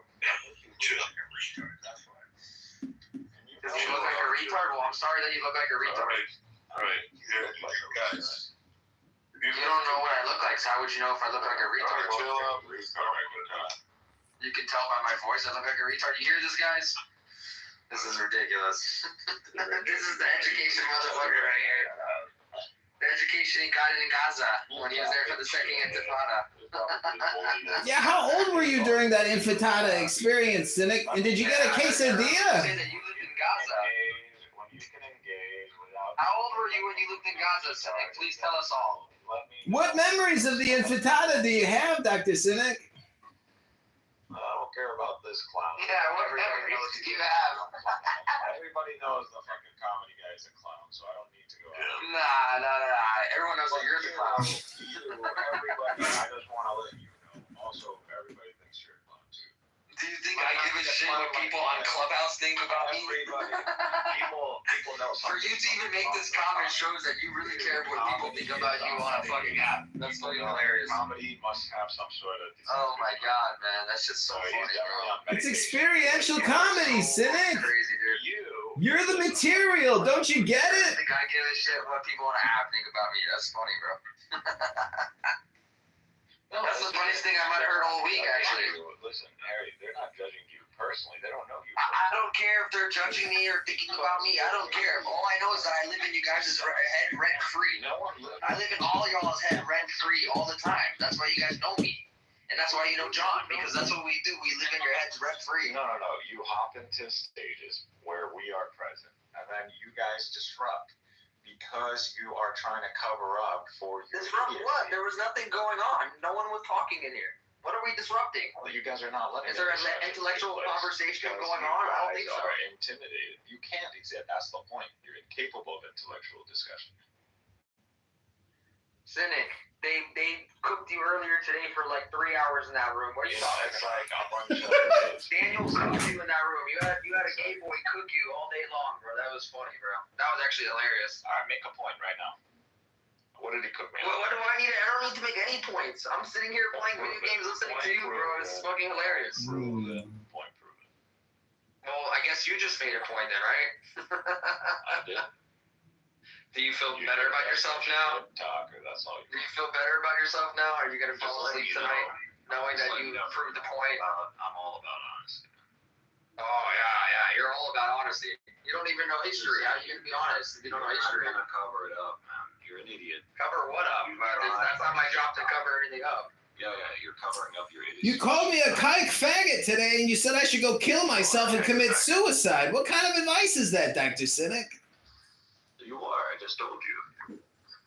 You hear that, gentlemen? I give you your coexistence. This is Cynic's coexistence. He called me a kike faggot and told me to kill myself. Is that coexistence to you? It doesn't sound like. What about you, Amos? Do you think that's coexistence? No answer. And he calls me the clown. It takes a clown to know a clown. It's all projection all the time with this piece of shit. He's on this phone. His mommy's calling him. This is coexistence? Yes, of course. Oh, yeah? Do you know what the definition of coexistence is, Amos? What? I'm asking you. What's the definition? I mean, you're the one that made your room name coexistence every day, so I want to know if you know what it actually means. No, it can be in a lot of perspective. How to look about coexistence. Oh no! Okay. Oh no! The rest of the people, we don't want them. So we will stay. Me and Lee and Harry and Chucky and Cookie and Tata and Coco. Stay alone. Who's Coco? only Jewish people because we don't want any Palestinian to interrupt us. That's actually not true at all. We have more than just only Jewish people in our rooms all the time, actually. So that's not true. I don't know who told you that. You're supporting Israel. What's wrong with supporting Israel? Shouldn't you be supporting Israel? You live there. You don't support your own country? I think that in Clubhouse, we should try to make coexistence between everyone. Why would you support Israel? 2020. Why would I not support Israel? Why would you? Because I'm from Israel. That's why I would support Israel. You're not from the West? I'm from both countries. I could be from both places. It's called dual citizenship. You weren't taught in school that what they're doing is wrong. Who's doing is wrong? Hamas? What is Israel doing is wrong? What is Israel doing that's wrong? We were never taught in school that if you see what is Israel doing that's wrong? Can you? I'm asking. What is Israel doing? Huh? Asking. Breaking every People never taught you that the actions of Israel is wrong. What are the actions of Israel that are wrong? Breaking every commandment. I'm not talking to you, Cynic. I'm talking to Auntie. I can talk to whoever the fuck I want. Chill the fuck out. Yeah, it's Harry, so cute that Bud Buddy's attacking me. Oh, that's so cute. They're breaking every law. That's the answer for you. You're gonna let him answer for you, Auntie, or you can answer the question yourself, like a big boy. Bro, you just bitched me, bro. Like, I don't know. Bitch me what? No, Cynic just loves to cast dispersions, but he hates to deny. He denies October 7th every chance he gets. Never discusses it. Harry, I'll ask you again. Break his ass in half. You break his ass in half. That sounds gay. So Harry, you were never taught in school that a nation like Israel is not a good nation and is evil. It's not a good nation and it's evil, brother. This is a coexistence room. Take your anti-Semitism to the hate speech room. How would you know if it's evil or not? Its conduct is its conduct. Have you ever left for the line with what we call what state are you from, Nancy? Listen, I asked you a question. All I asked you was, did you not learn? Cynic, you're eating your own tail. You're an Ouroboros. You're like a self-eating snake. In my school, that's not what we were talking about. I went to school in America, so I don't know where you went to school. So what were you taught in America? You were taught that if you want to take somebody's land, you're allowed to kill them? Is that what you taught? Who took whose land? Let's I want to know, you taught that in America? Are you taught in America? You sound like you think that you're smart, but actually, I'll make you asking you a question. I'm just asking you a question. How dumb you really are. Go ahead. All I did was ask you a question. Let's talk about it. All I did was ask you a question. Okay, I'm answering the question. Who took whose land? Were you taught in America that if you kill somebody I already answered that question. How many times are you going to talk about the answer? Same question. What was the answer? Who took whose land? I told you, we learned about it in school here that Israel was not an aggressing country and it's not evil. You're in America. So I don't know where you heard that information. Really? They teach you that? That's not even what I asked you. All I asked you was, in America, are you taught that a nation is... Are you learned? Yes. Are you I'm not going to talk to somebody. Did you learn in school in America? Did you learn in school in America that you are allowed to just go around and kill people for their home and land? Oh, so now this is a different question. That was not what you asked. It's the same question, but you told me the same question. Every time you change the question. You want to try to attack me? Are you gonna keep up with the same question, or are you gonna change the question every? Buddy, are you gonna answer the same question I asked, or is it problematic? Oh my God, this guy's literally a retard on Clubhouse. Another retard in Clubhouse, dumbass. Okay, so what school taught you can kill people for their home? Do I kill people? Where have I killed anybody? Bro, buddy, where did you go to school to come on Clown House and ask these difficult questions over and over and over and over and over and over and over again? That's all. Why are you nice and friendly with me, bitch? All I asked you was, did you learn that Israel's a good nation in school? Why are you catching up? I told you, yes, you learned. Israel is a good nation that doesn't do what you're saying that they do. That's what I've learned. So they don't do anything wrong? You want me to say it another 5 times? No, let's hear you lie again. So you're saying they don't do anything wrong? Oh, let's hear you lie again. Is that what you're trying to prove? That you think that I'm lying? Say it again. I want you to say that you believe Israel does nothing wrong. I I want you to say that you believe. Actual information, all that you presented the whole time, right? Oh, now you don't know how to speak English? I'm asking you what to say that Israel does nothing wrong. Okay, you're retarded. I'm not gonna talk to you. Are you serious? I don't know what you're trying to prove. What do you want me to say? Something that I'm not gonna say? What are you gonna prove? Yeah, I'm talking to two retards. Oh my god, it's just fucking hilarious. That's you, bro. You just said you support Israel. The guy that's never seen what I look at knows what my color of my skin is by my voice. That's funny. Another guy trying to get me to say something that I don't agree with. That's the funniest part. We have no point at all. Welcome back to another episode of Super Stupid Hypnosis. What's up, you in the Frank Shukito here? Oh my god.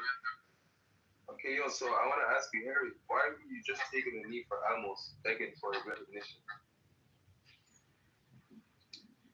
Can you tell us that? You can't even. Yo, Amos, does Israel do anything wrong? Did Israel what? Does Israel do anything wrong? If Israel do anything wrong, Israel do a lot of wrong. This guy's a retard, not gonna lie. Look, it's called a conflict, so everyone is gonna do something wrong. I mean, this guy's questions are so open-ended. It's like you're talking to. You can talk to that guy, but not me. Wrong? Did Israel do anything wrong? Like little 5-year-olds ask this question, bro. Ask them more. Didn't you just say that? Fucking Didn't you just say you just over here? Didn't you just say you just learned this in school, Michael? What's wrong with this guy? First of all, learned is not a word. Are you even old enough to be in this app? Holy shit, dude! Learn how to speak English. Show us your ID and your blood. Got 18-year-olds think they're sick. Has Hamas done anything wrong? Can you answer that question? No. What are they doing? No, they haven't done anything wrong. I'm not like you. I stand them. So what? Again, Harry, this is a total waste of time. You'd be much better off preparing for Shabbos. This guy thinks the terrorist organization doesn't do anything wrong. It's funny. Okay, so what is a terrorist organization? Do you live in America? First of all, do you live in America or not? No, what is a terrorist organization? Do you live in America or not? Do you live in America or not? This guy's fucking a retard. Was Israel established by terrorist organizations? A country where there's like brutality and like. All right, now you're making mess over here. Then We are not making a mess over here. So mind your business. No, we're not making a mess over here. This is none of your business, bro. It is our business. American culture is my So business. you adopt other people's problems. That's what you do. No, American. Tyrese all over the place. These Republicans are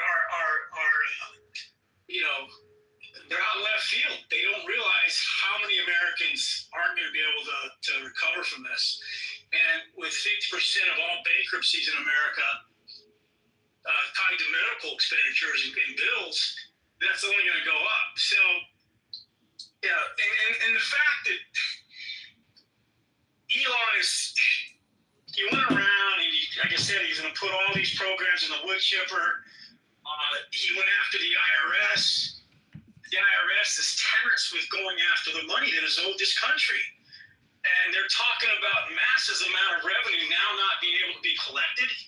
Sophisticated brain power, subject matter experts being let go to go to war with these corporations and these tax dodgers and these overseas account holders.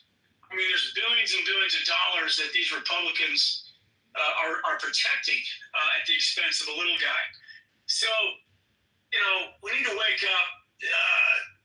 The 2026 midterms cannot come soon enough. And Trump doesn't have to be reelected. He can slash, double speak, do what he wants, and he can go grandstand with the steel companies and we gotta ask ourselves, why does a Japanese company have to own us? Why are we owning the Japanese company? So what's going on there? How do we fix that? So, people don't understand how the sausage gets made in Washington, and most Americans don't have their representatives here. The wealthy do, the lobbyists, they're all over the place. Don't get me started with the court, with the judge, with the the evisceration of judgments by our court systems not having to be followed.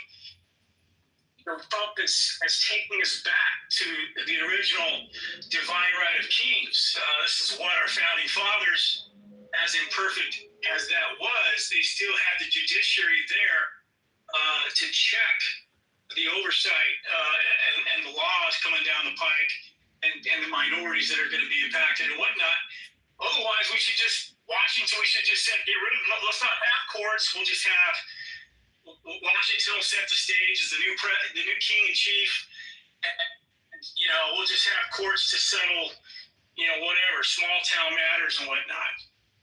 And so that, to me, is obviously who was sitting around at the table while that was getting added into the bill, and why did that not obviously jump off the page or get sniffed out?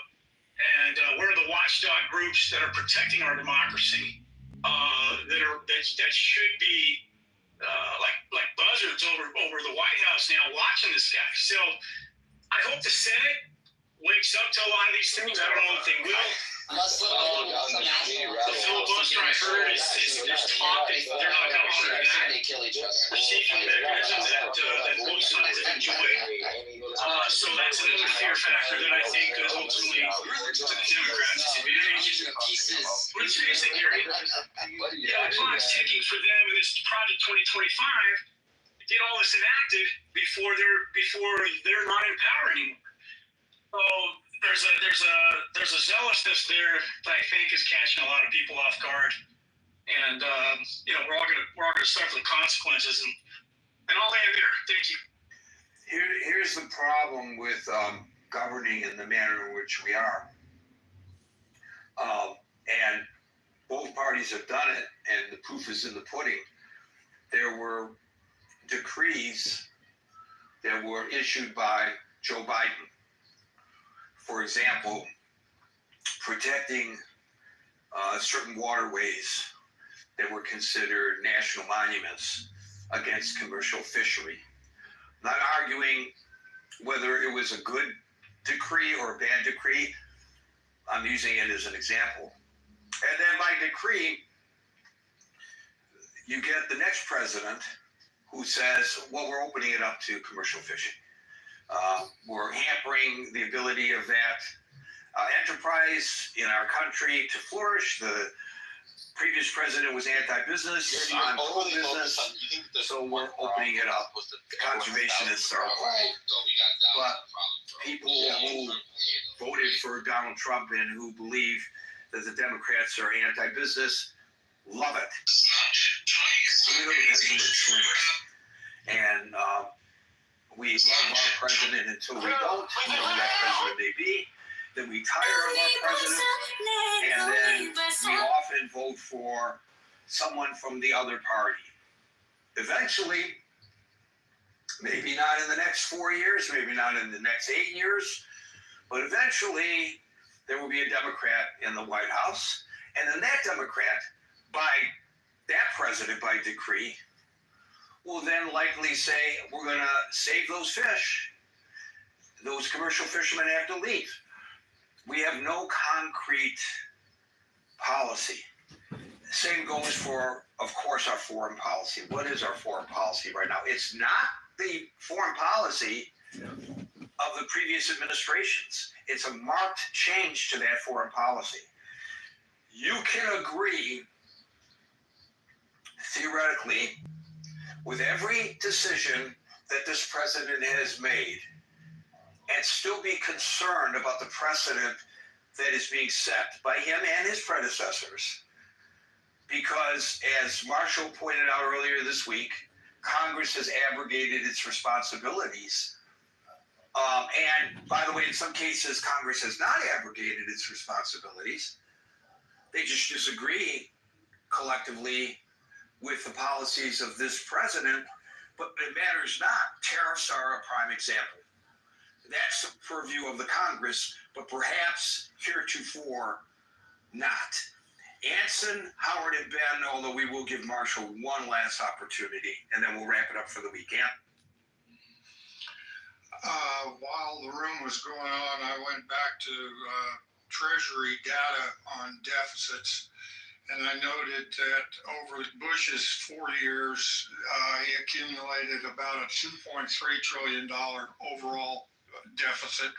Remember, he started off with a surplus of $200 billion. The Obama administration accumulated about $7.6 trillion in overall deficit. That was 8 years.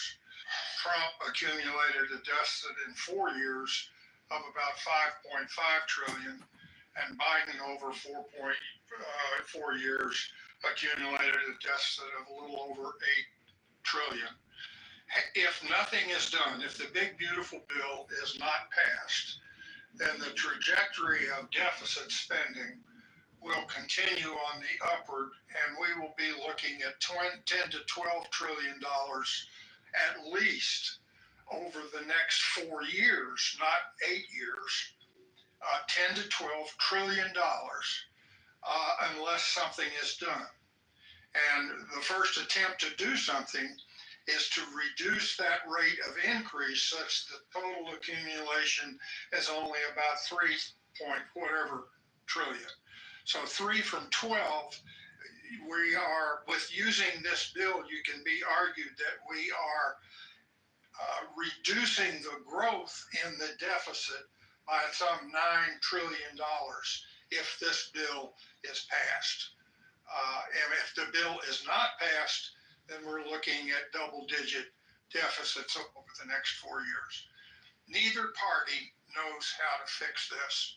The country does not know how to fix this, and the country will go down just like the Roman Empire, just like the British Empire, just like the Dutch Empire, and just like several dynasties in China went down, because it is human nature to spend more than you make until you run out of money to spend, including in wheelbarrow sizes for a loaf of bread. We've seen other nations going through this. We're going through it now, and we do not have the political will or the political understanding of how to get our economic house in order. In order to do that, we'd have to do things like increase the retirement age to 85 instead of currently at 65. Increase the Medicare eligibility age to somewhere 70, 75. I mean, those are the kinds of things that are going to have to be done if we're going to regain our economic stamina. And if we don't regain our economic stamina, then we become much less than we've ever been in the lifetimes of any of us. Thank you. Anson, I'm trying to understand, because you threw some numbers at us.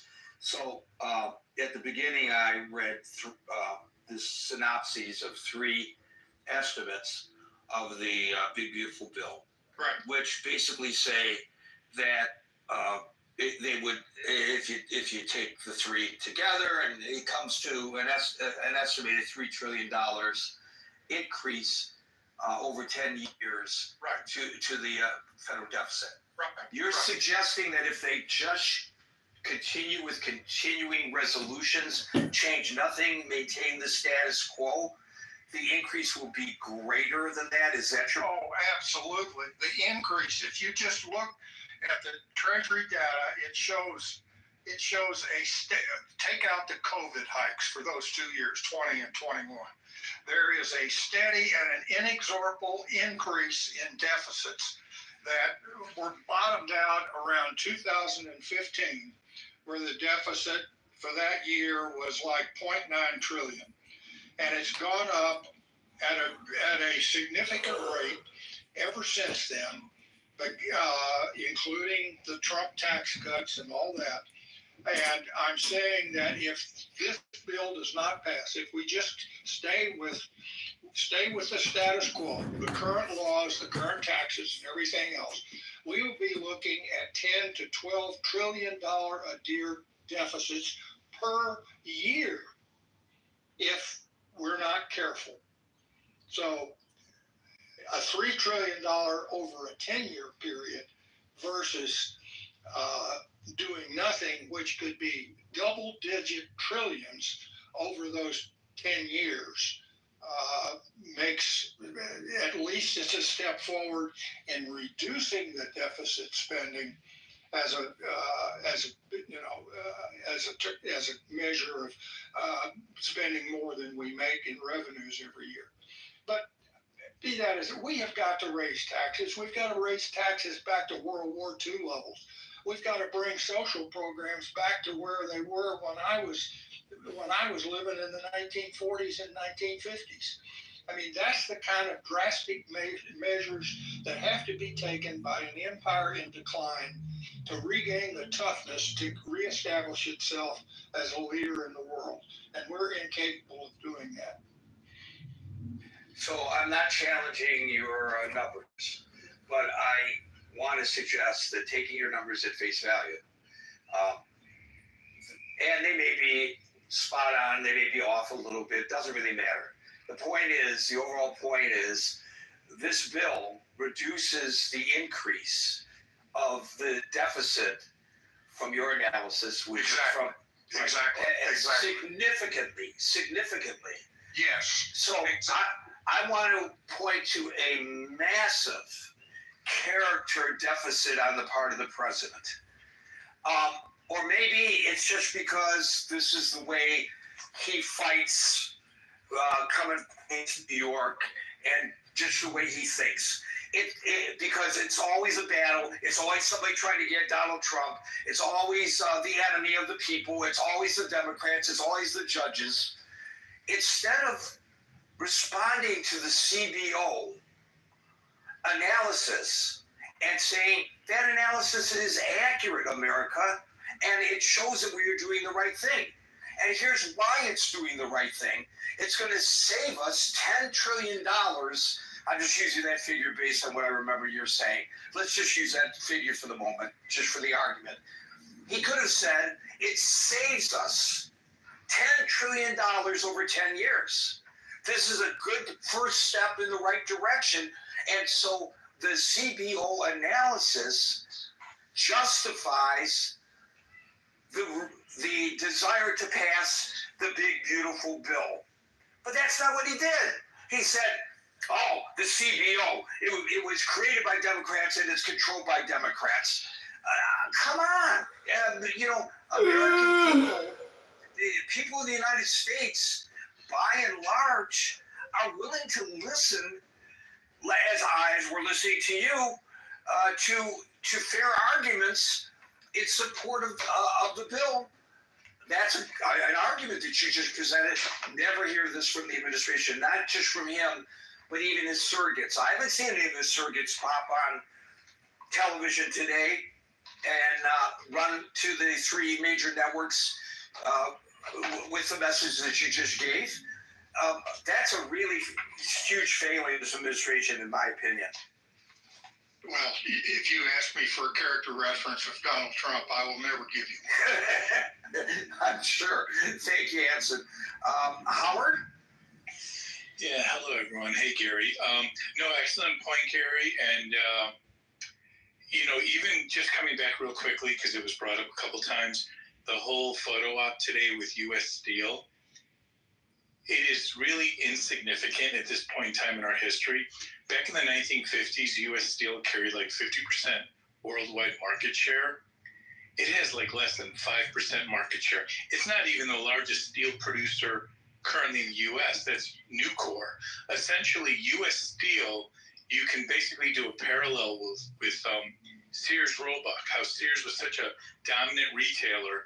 Now, if we that Sears, that Sears is being sold to a foreign entity, at this point, who cares? It's already been destroyed. Question that I have, and I'm just interested in what the sentiment is. Do we believe the bill's going to get, the Senate's going to pass it? Who the hell knows? The Democrats are going to do everything in their power to prevent it, and the conservative, it's an odd coalition. The Democrats are going to oppose it, probably because the president is so much in favor of it. There may be other reasons as well. And the fiscal conservatives in the Senate might oppose it. Whatever they chop it up into smaller bills too. Oh, right. Chop it up into smaller bills.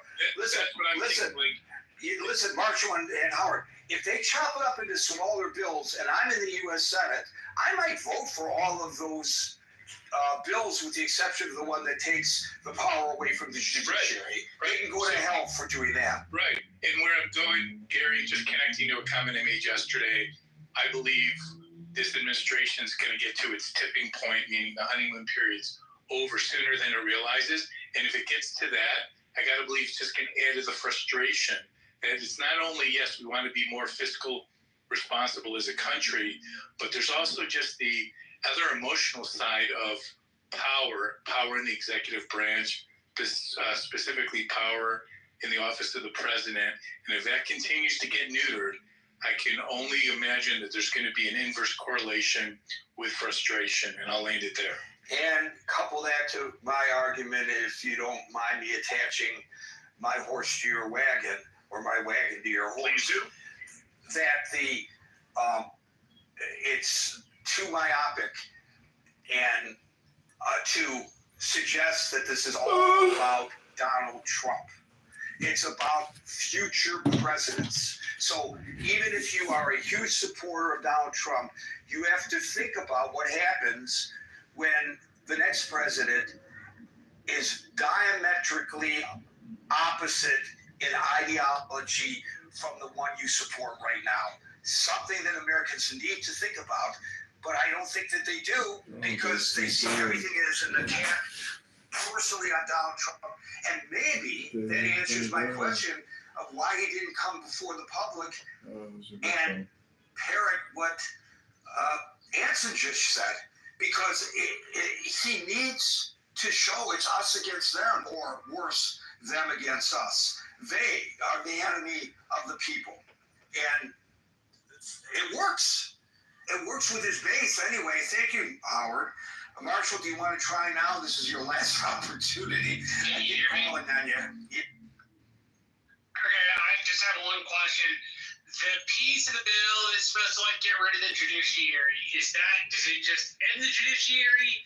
The reason I'm asking is because I don't think congressional law can end what's explicitly written in the Constitution. Oh my God, you were the one who brought it to our attention.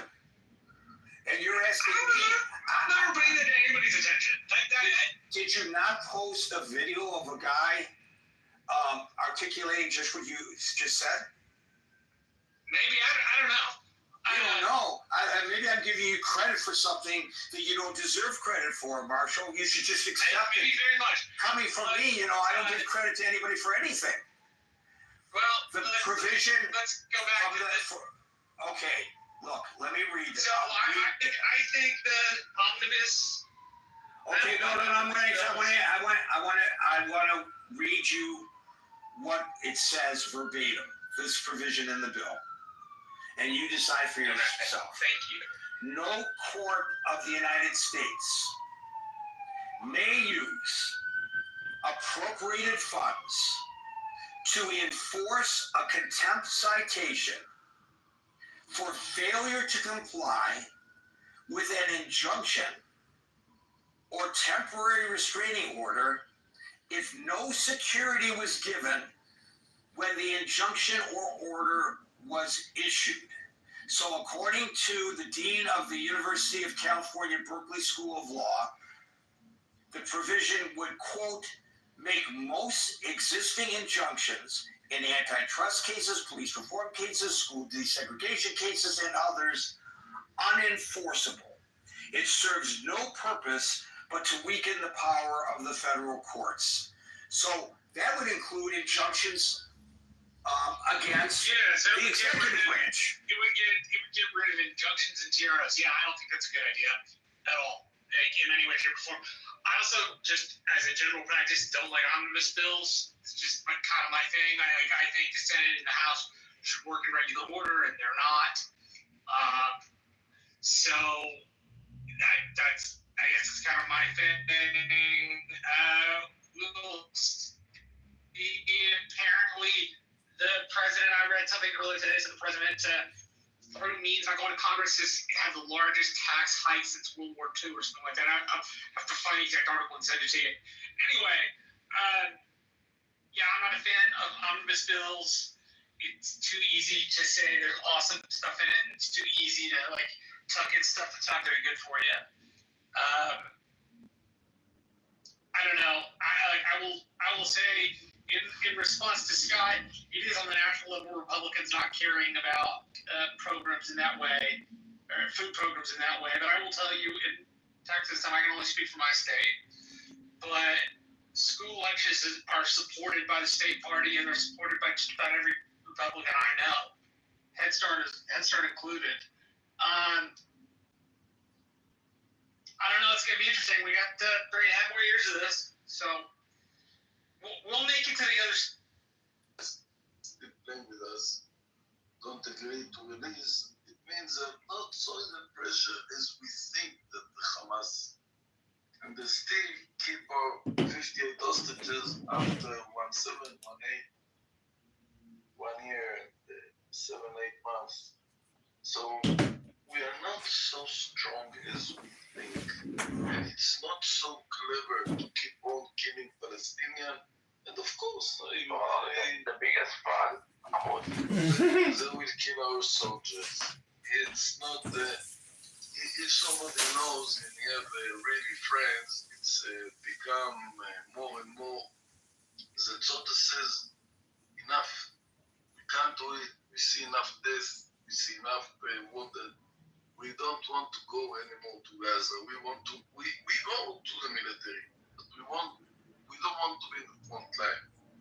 At least in the last months or week, it's famous that at least 2 have been in prison because they didn't want to go to the first line. It says that they're broken inside, and it's broken. We don't hear about Palestinians because nobody, or as much awful the situation in Israel, 10 times it's awful in Gaza. Everybody knows it. What's going on? The picture coming out. The starving. That's good. They all need to die. Shuki, I changed the room specially for you. Remember, I remind you. Amos, do you like Amir Khetswani? Are you a fan of him? Harry, I changed the room only for people who was bothering me, and I didn't finish. When I will finish, you want to ask... Change what room? I don't understand. What do you mean by change the room? It changes so he can bring you down. Everybody can go in, then he must raise his hand. So I don't like to throw out or just move him. No, Amos doesn't throw out. He just pushes you down. That's it. Yeah, I put down people who interfere. Like, say now, Eliyahu want to cut there. I invite to speak. Let's see who is Eliyahu. But you didn't answer my question. What's your question? Are you a fan of Amir Khetswani? If what with Amir? I like his room. No. The Israeli professor, Amir Khetswani. Do you know who he is? You're talking about Chetzoni satellite. Yeah, the lefty, like you. I thought you would be a big fan of him. Yes, of course. No. Are you? Almost the one that got the chair to his head. Like He was the one that they threw the chair on the video. You don't remember with the long hair? Oh, I remember that guy. He's a big troll. Yeah, I know. He does videos with Palestinians, and they say how Tel Aviv used to be 80% Palestinian. All this crazy shit. He was on the Salukis channel. Who will decide? No, wait. 80% Jewish. I want to finish and mute everybody. In the end, there will be the agreement. It depends how many will get killed. And in the end, why I call this home coexistence? Because in the end, we'll sit together and we will talk and we will have to live together and Palestinians will come. It's never going to happen. They're all going to be starved to death. Shuki, I want to finish. I don't want to say about that. They're all going to be starved to death. Shuki, enough. All will start Almost this. But season manual on the wall. Okay, you're the one that's 70 years old and still working. Donald Trump decide to put Everything you're inside. doing, you're sealing your Donald own fate. Trump put inside for one soldier, they get everything, and they promise that we didn't bring anything, but all the humanitarian go inside for one American soldier. And this is Donald Trump decide. If Donald Trump decide we will not attack Iran, we don't attack Iran. If Donald Trump decide to make agreement behind Israel back with the Houthis, he do agreement with the Houthis behind the. He do the agreement and Israel wants to get out of that. Shuki didn't finish. He do the agreement and Israel wants to get out of that. Shuki, way down there, you don't give me my choices, bye-bye. So what I say... No, bring him back up, Almond. What are you doing? Come on. I'll bring him back up when I finish talking. Harry, if you want to join him, you can do it by yourself. I don't need... Yeah, I mean, it looks pretty comfortable down there. What do you think? I think that I want to speak and nobody interfere me now. I mean, you've been speaking for a long time already. I want to finish my words and not you, not Sainik, and not Chuki. Okay, all right. We'll let you finish. In the Khanist room, you don't get me speak, but here I am speaking. This is my room, that's why I opened this room. But nobody will tell Amos when to speak, how to speak to Shuki, to Shlomi, to Harry, to... You don't have to refer to yourself as Amos every time. You can just say, you know that, right? I become so celeb that there is where is... Yeah, you have like this aura of you, like you're the higher power. This Kaka, I don't know how much money and how much time he knows, make it work, all my family know everything. So No, he's just psychic. He's a medium.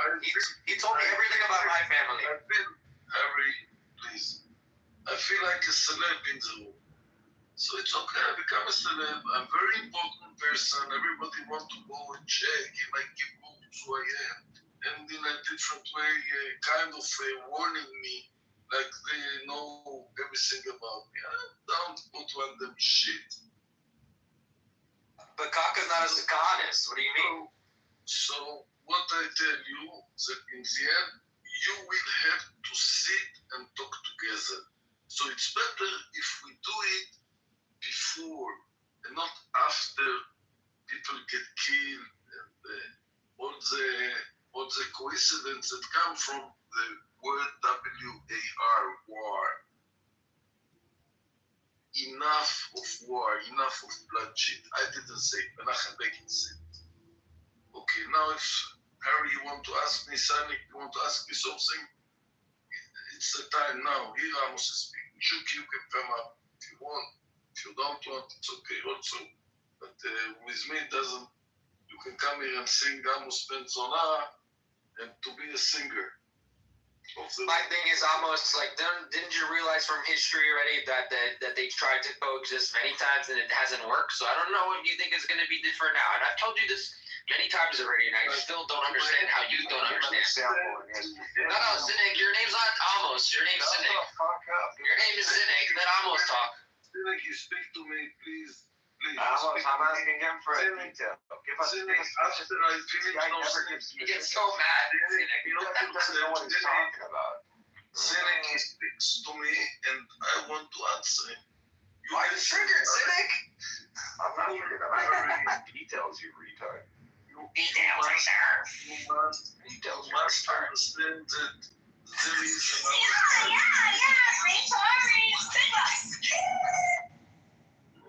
Put yourself down, or I will put you down.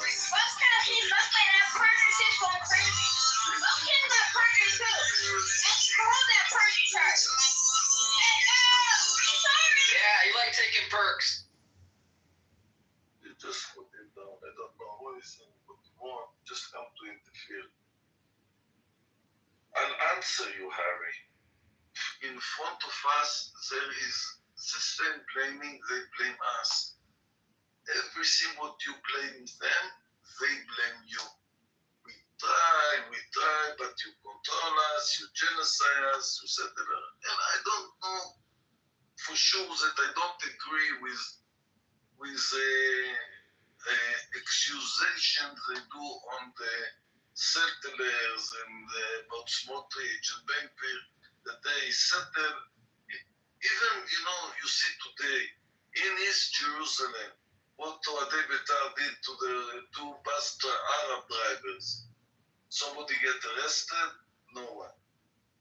So there are always two sides to the coin. Always there is two. Yeah, but you're talking about on a Any Arab. That should happen to any Arab. Israeli Arab, Palestinian Arab, it doesn't matter. Any Arab should be treated like that. That's the only way that they understand. You can answer Shuki. The problem is these people are. All I got for you, Shuki, is a concept that you still have. Fuck you, bitch! I don't put attention sometimes. Everybody is there. I get everybody. All I got for you, Shuki, is a simple concept. Look up what Galut Ishmael. That's all I got to look up. Every Arab book has the same treatment like these bus drivers. They need to beat the shit out of you. That's the only way that you guys know how to behave. It's in the Zohar. It's in the fucking Talmud. It is in your books. Galut Ishmael is coming. And when it comes, all the exiles. The Talmud is not one of our books, by the way. They're gonna look like child's play. The Galut Ishmael is the worst one you will ever suffer. You will see what is going to happen to you. You will see. I can't wait. But in your books. While I'm waiting, I still gonna kill you. While I'm waiting, I still gonna kill you. I have no problem to pay the consequence. They get wiped out. I have no problem to be wiped off. Don't worry. As long as I'm gonna kill as much as possible for it. No problem. In the meantime, you guys get killed. What has got? In the meantime, you guys get killed. In your religion, Shuki. Over 200 years, the Israelites were sacrificing their children. Over 200 years, God waited and let them do this. Condemned them till the blood, they started drowning up till their. Oh, it's not Palestinian. Hold on, it's not Palestinian children that were sacrificed. It's not Palestinian children that were sacrificed. Then you got what you did. Then you got what they did. Shut the fuck up and listen. It's not Palestinian children that were sacrificed. Oh, it's the same thing? Don't worry, it's coming. We don't have children from brothers and sisters like you are. We don't have sex with our sisters like you. This is the last time. There is no more. There's no more. Okay. After this one, I cannot wait.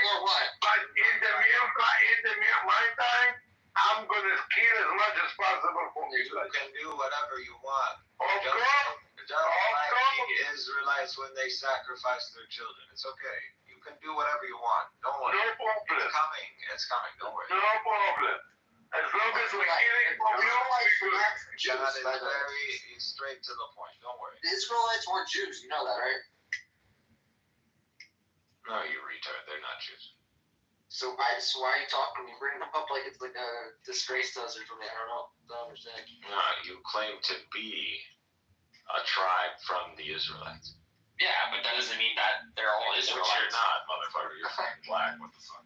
Oh yeah, I'm black. Yeah, he comes up black. So you think you're a fucking descendant? My wife is even laughing about that shit. Do you know what the chance is, even in Israel? The chance of someone being a descendant of the tribe of Judah, of Abraham, is less than 20%. Even my dog is laughing. Literally less than 20%. Out of all these motherfuckers in Israel, the males, less than 20%, you have the chance of being an actual descendant of Abraham. Well, like most of you are not even fucking Semites. What the fuck? Go look up the haplogroup of Semites. We are not pedophile like you. J1, less than 20% J1. What the fuck? You can't make this shit up. We cannot, but you can. Well, like over 30% of you are. Well, like, shut the fuck up. Your motherfuckers almost 30% are Hamites. Well, like you're practically a Egyptian. Well, look, shut the fuck up. Go on. You comparing yourself to us? Well, like now we're over 40% J1. Oh yeah. So, and whatever's left of the Israelites and their descendants, the majority of them are.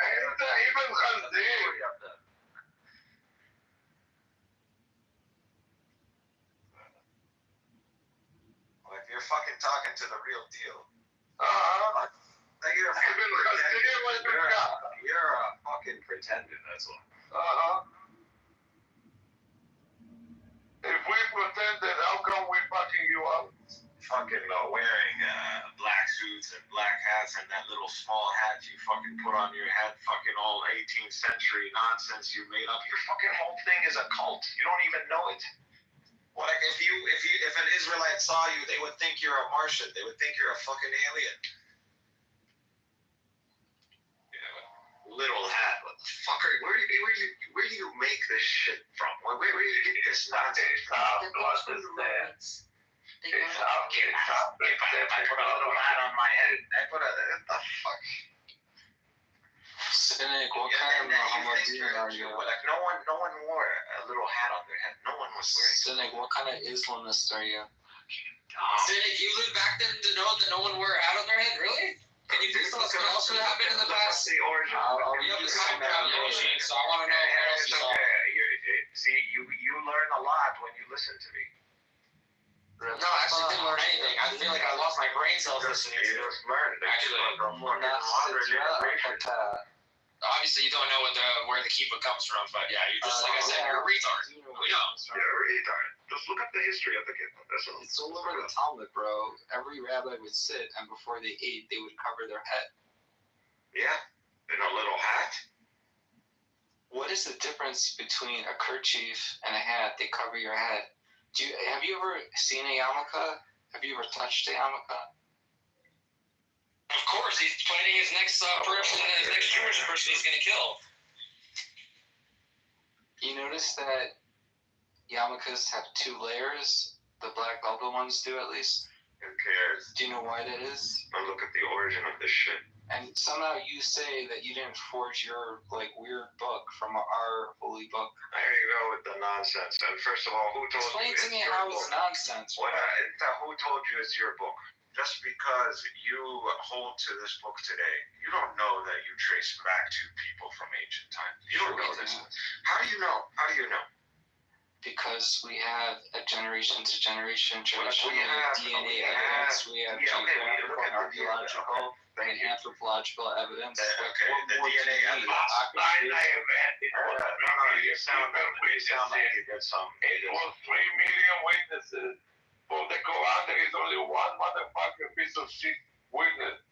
Well, like every academic on the face of this planet, biblical scholar, knows your book is fucking made up. It's not even written by one author. Everybody knows this. So if you want to take on the documentary before we go into that one, just really quick on the genetics, you seem like a reasonable person. Do you know the paternal breakdown, the haplogroup breakdown? I know that your claim is that no more than 20% of people that purport to be Jewish are actually Jewish. Imagine if I said the majority. I'm asking you a question. The majority. I asked you a question. I asked you what kind of Mohammedan you are, and you didn't answer me. The Cohens. You know the Cohens? Yes. Okay, who are the Cohens? Just real quick, I'm not testing you. I'm just because I want everybody to be on the same page. They are specifically the children of Aaron. They are not the entire tribe of Levi. Okay, but because of that, any genetic marker that the priestly class has will not be found in their uncles and they're brothers. Moses is not going to have it. Aaron will. Okay, I got it. So your brother, does he share the same? I'm asking you a question. My question. I asked you first. Let me go down my line with the DNA because that's what we started with, and then No, that's not what we started with. I started asking you what kind of Muslim you are. I'm a Sunni Muslim. Okay. All right, my turn. Is there a Go for it. Okay, so the Cohens, you said Aaron. Aaron is the brother of Moses, and they're from Isaac. Isaac from Abraham, right? Yes. Now, whatever special genetic marker you find in Aaron, you're not going to find in Moses. You're not going to find in. So here now the second question. So I know the second question here, right here, real quick, no problem. Your brother, does he share your paternal haplogroup? Yes or no? Yes, he does. However, and this is by necessity, right? You ignored the caveat I made for. Okay, so your brother can't have a different paternal haplogroup. That's right. And according to you, Moses and Aaron should not have different haplogroups, right? Yes or no? Yes or no? I'm sorry, go for it. According to you, Moses and Aaron should not have distinct haplogroups because they share a father, correct? Yes. However, being that the kahuna, the priesthood, didn't start until Aaron came along, there is magically enough differences in the. Well, we're talking about religion, right? At some point, we could be as rational as we want about the development of religion, but at some point, there was a new priesthood class. Go ahead. At some point, if there was a new priesthood class, they're going to have DNA that doesn't exist in their father, uncle, brother, sister, etc. So you're saying the priesthood class are not actually from the lineage of Aaron? They are from the lineage of Aaron. Okay, so if they're from the lineage of Aaron, if they're from the lineage of Aaron, they should share the haplogroup of Aaron. I'm not. Okay. Listen. Yeah, Moses was not a priest. He's not going to have that. I'm talking about Aaron. Right, but Moses isn't going to have. He's going to have the same paternal haplogroup as Aaron. He's not. If we buy into religion, if we buy into the religious idea that Aaron was the first priest, he was like Gershon Itzgai Katzinchanola Dami. Convert that becomes Jewish is like a newborn baby with its own distinct genetic characteristics and markers. So a Cohen. So God just transfigured him into a different lineage. If we buy into the idea of the priesthood being innovated with Aaron, we must say that. You must say this. Why must you say this? Because if they're going to have a unique characteristic that. I explained to me. So you're telling me he has the blood of Abraham, and then God decided to make him something else. He transfigured him into a Hamite. That's what you're telling me. Transfigured him into Hamite. Why are you going to claim that Hamites have this? No, I'm just saying that. I mean, maybe he transfigured him into a Turk. I don't know. Well, we know what you're talking about is fucking ridiculous. What you're talking about is fucking ridiculous, and magically God, for some reason, decided to change the lineage of Aaron arbitrarily for no fucking reason. It's fucking ridiculous, and I think like some. I think the Orthodox. I think that this is the part of. Now let me say it, man, because you're a clown. Clearly, magically transformed him. Anyways, so if you look at the religion, they say scratch If you look at the you don't think there's anything mystical about religion? If you look at the percentages about paternal haplogroup, if you right now Google like the paternal haplogroup breakdown of the Cohens among the three main populations, Mizrahi and Ashkenazi and Sephardic, what you are going to see is that among the Ashkenazi, over 40%, around 40% of the Cohens, the majority paternal haplogroup is J1. And you're going to see among the Sephardic, and you're going to see among the Mizrahi, 50%. That is what you're going to find. So clearly, there's a lot of Cohens that are fake. But the majority of them, my own brother-in-law's last name is Cohen. No, you can't be a brother-in-law, or you can't have a different house. You don't know what I was saying. My you don't know. That's not how DNA works. My own brother-in-law's last name is Cohen, and he does not take the position of a Cohen. He has a tradition that he's actually not a Cohen. We understand this. So the DNA poll is on a sample size that includes everybody in the last name Cohen. So that's what it is. And I'm telling you that not all people with that last name identify as Kohanim. It doesn't. They don't need to identify.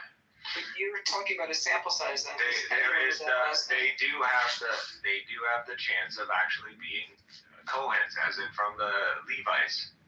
But when you say that it's only 40% or 50%, you're not accounting for the amount of people with that last name that say we are not Kohanim.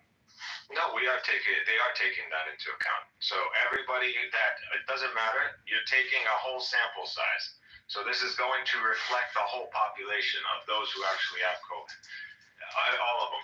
So, I mean, this is statistics. I don't know. A bell curve, I don't know if you know about this. Yes, normal distributions, tendency rules.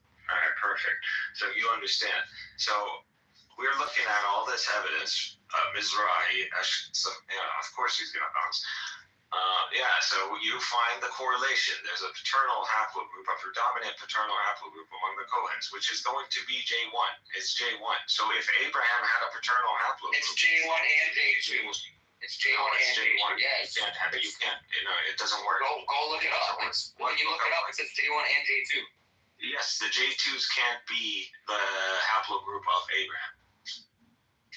It falls within a broader haplogroup, most commonly J1 or J2, both heavily found in the Middle East. Yes. But Abraham can only have one paternal haplogroup.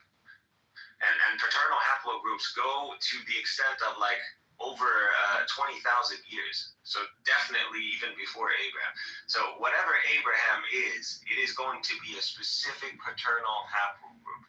And this has to be J1. It's going to be J1. The Cohens, the majority of them are J1. That's what it is. So if you are actually a descendant from the line of Abraham, you have to be J1. If you are not J1, you are a convert. That is what you are. I don't know exactly what time period. We know because if you are E1, B1B, yeah, you're a Hamite, but you're probably a convert earlier than someone who is R1A, which is a European. So that one probably converted in the medieval times or in even maybe modern times. So that's how we know. So we know that the majority of Jews today are not the descendants of Abraham. It's impossible. You can't be the descendant of Abraham if you are not J1. And out of all the populations in the Middle East, in Israel, the males are the lowest. They have less than 20%. Jewish people are actually you're right. It's Jewish people. Less than 20%. Less than 20. Where do you get that number from? Where do you even see that? I'll look up the paternal haplogroup breakdown of Israelis. I did. I never saw anything that says 20%. Okay, show me the paternal J1 P58. J1 P58. That's the one you're specifically talking about, correct? Yeah. Okay. So it's a strong genetic candidate for paternal lineage of Abraham based on tradition, religion, DNA patterns. No one can say with 100% certainty, but if you carry J1, especially J1 P58, you can share ancestry within the broader group traditionally descended from Abraham. Yes. Okay. And it says common in Jewish Kohanim, Arabs, Middle Easterns. Okay. That's what I was saying. All right. Well, you said Jewish people can't have that, so I don't. No, I didn't say they can't have that. I said only a minority, a small minority of Jews actually have it. In Israel, less than 20%. The Palestinian population, 40%, over 40%, average 40%. So less than 20%, or over 40%, 40% on average. The majority of Arabs pretty much in the Middle East, forget Egypt, because Egypt are actually Hamites. The majority of the Egyptians are Hamites. They're E1, B1B. 40%. However, for the middle, the Arab world, the real Arab world, which is, the Arabs and the Semites pretty much, we're J1. The majority of us are J1. So we definitely, for the majority of us, we are descendants of Abraham. Or we have the chance of being descendants of Abraham, or even the descendants of the Israelites themselves. And we have that specific clade that you talked about. We have. Yeah, it's also J2 as well, but I mean. J2 cannot be the It definitely can be. Yes, it can.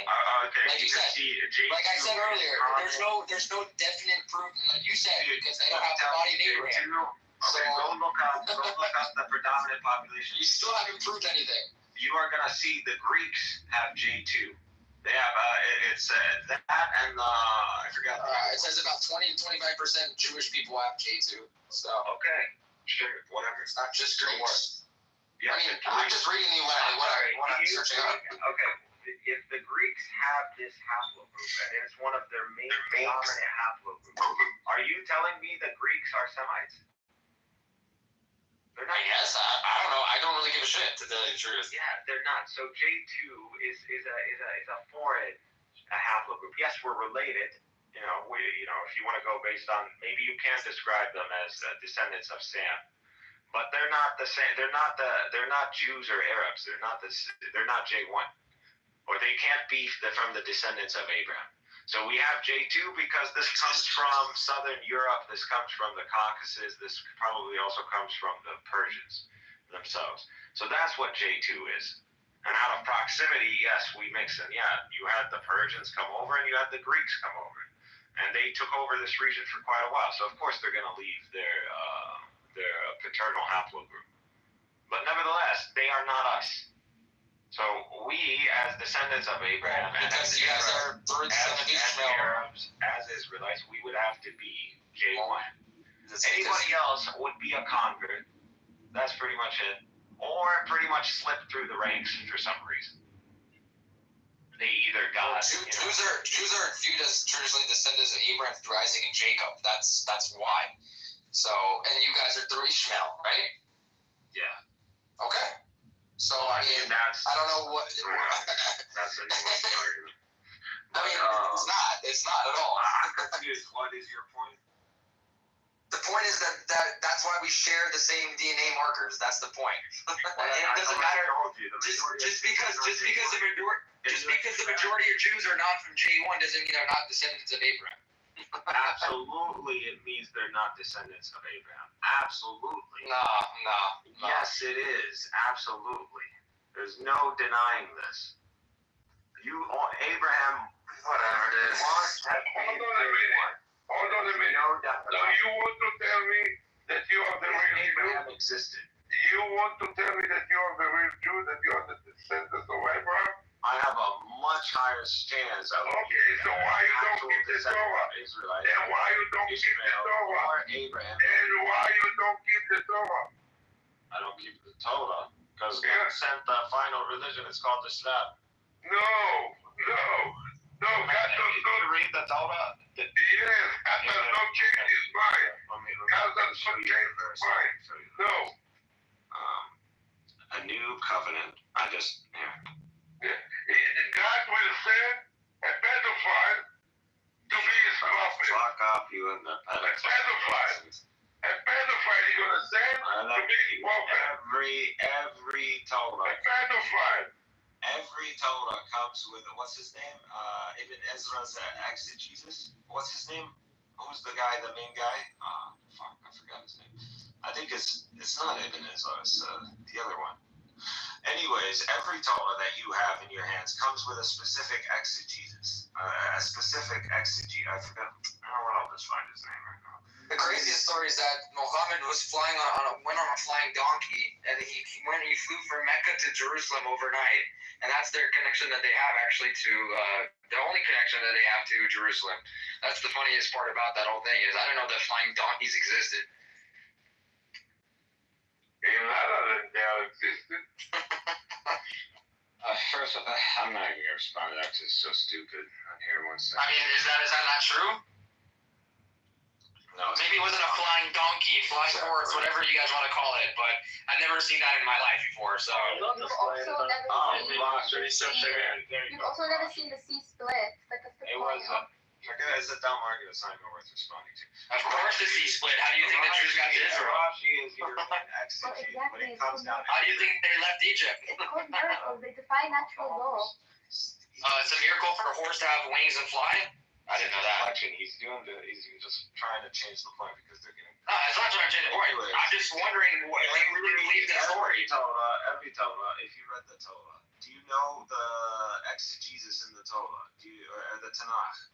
Who's giving you the exegesis? Anybody who reads the Torah regularly, the Tanakh, should know this. Who's your exegete? Yeah, I know you clowns don't actually care about religion, nor do you read the Tanakh.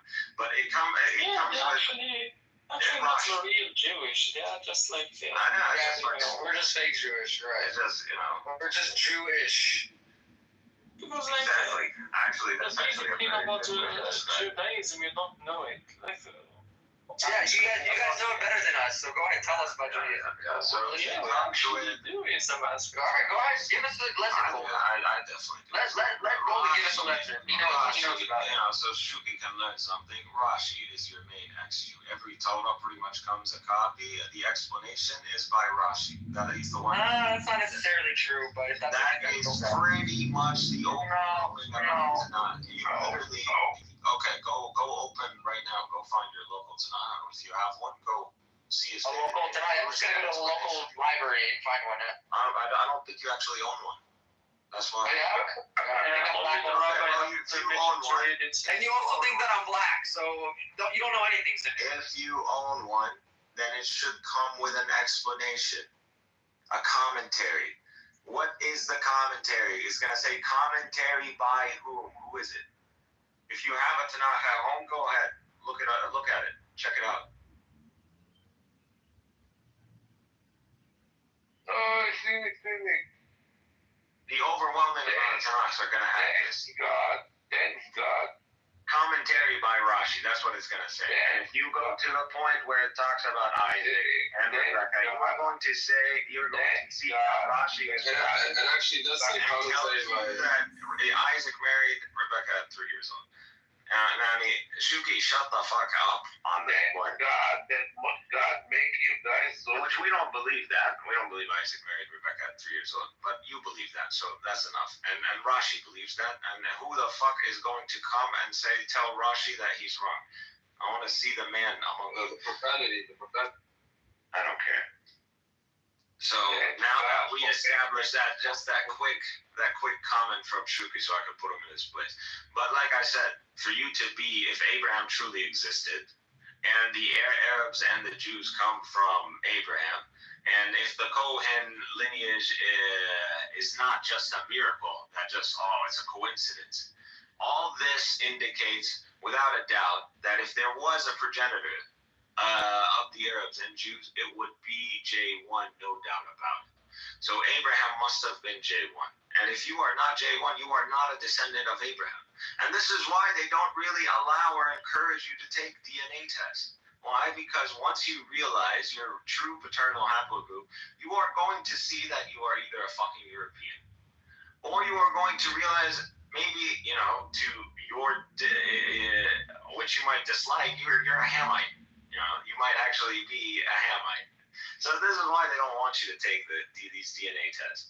You're going to realize that is a very low chance of you being a descendant of Abraham. And then your whole narrative falls apart. You're just a fucking convert. The overwhelming majority of you are just converts. Convert or not, we're still getting you, right?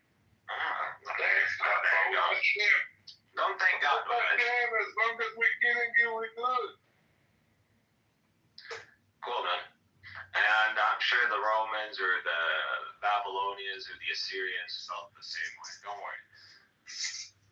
worry. We don't look back. We look forward.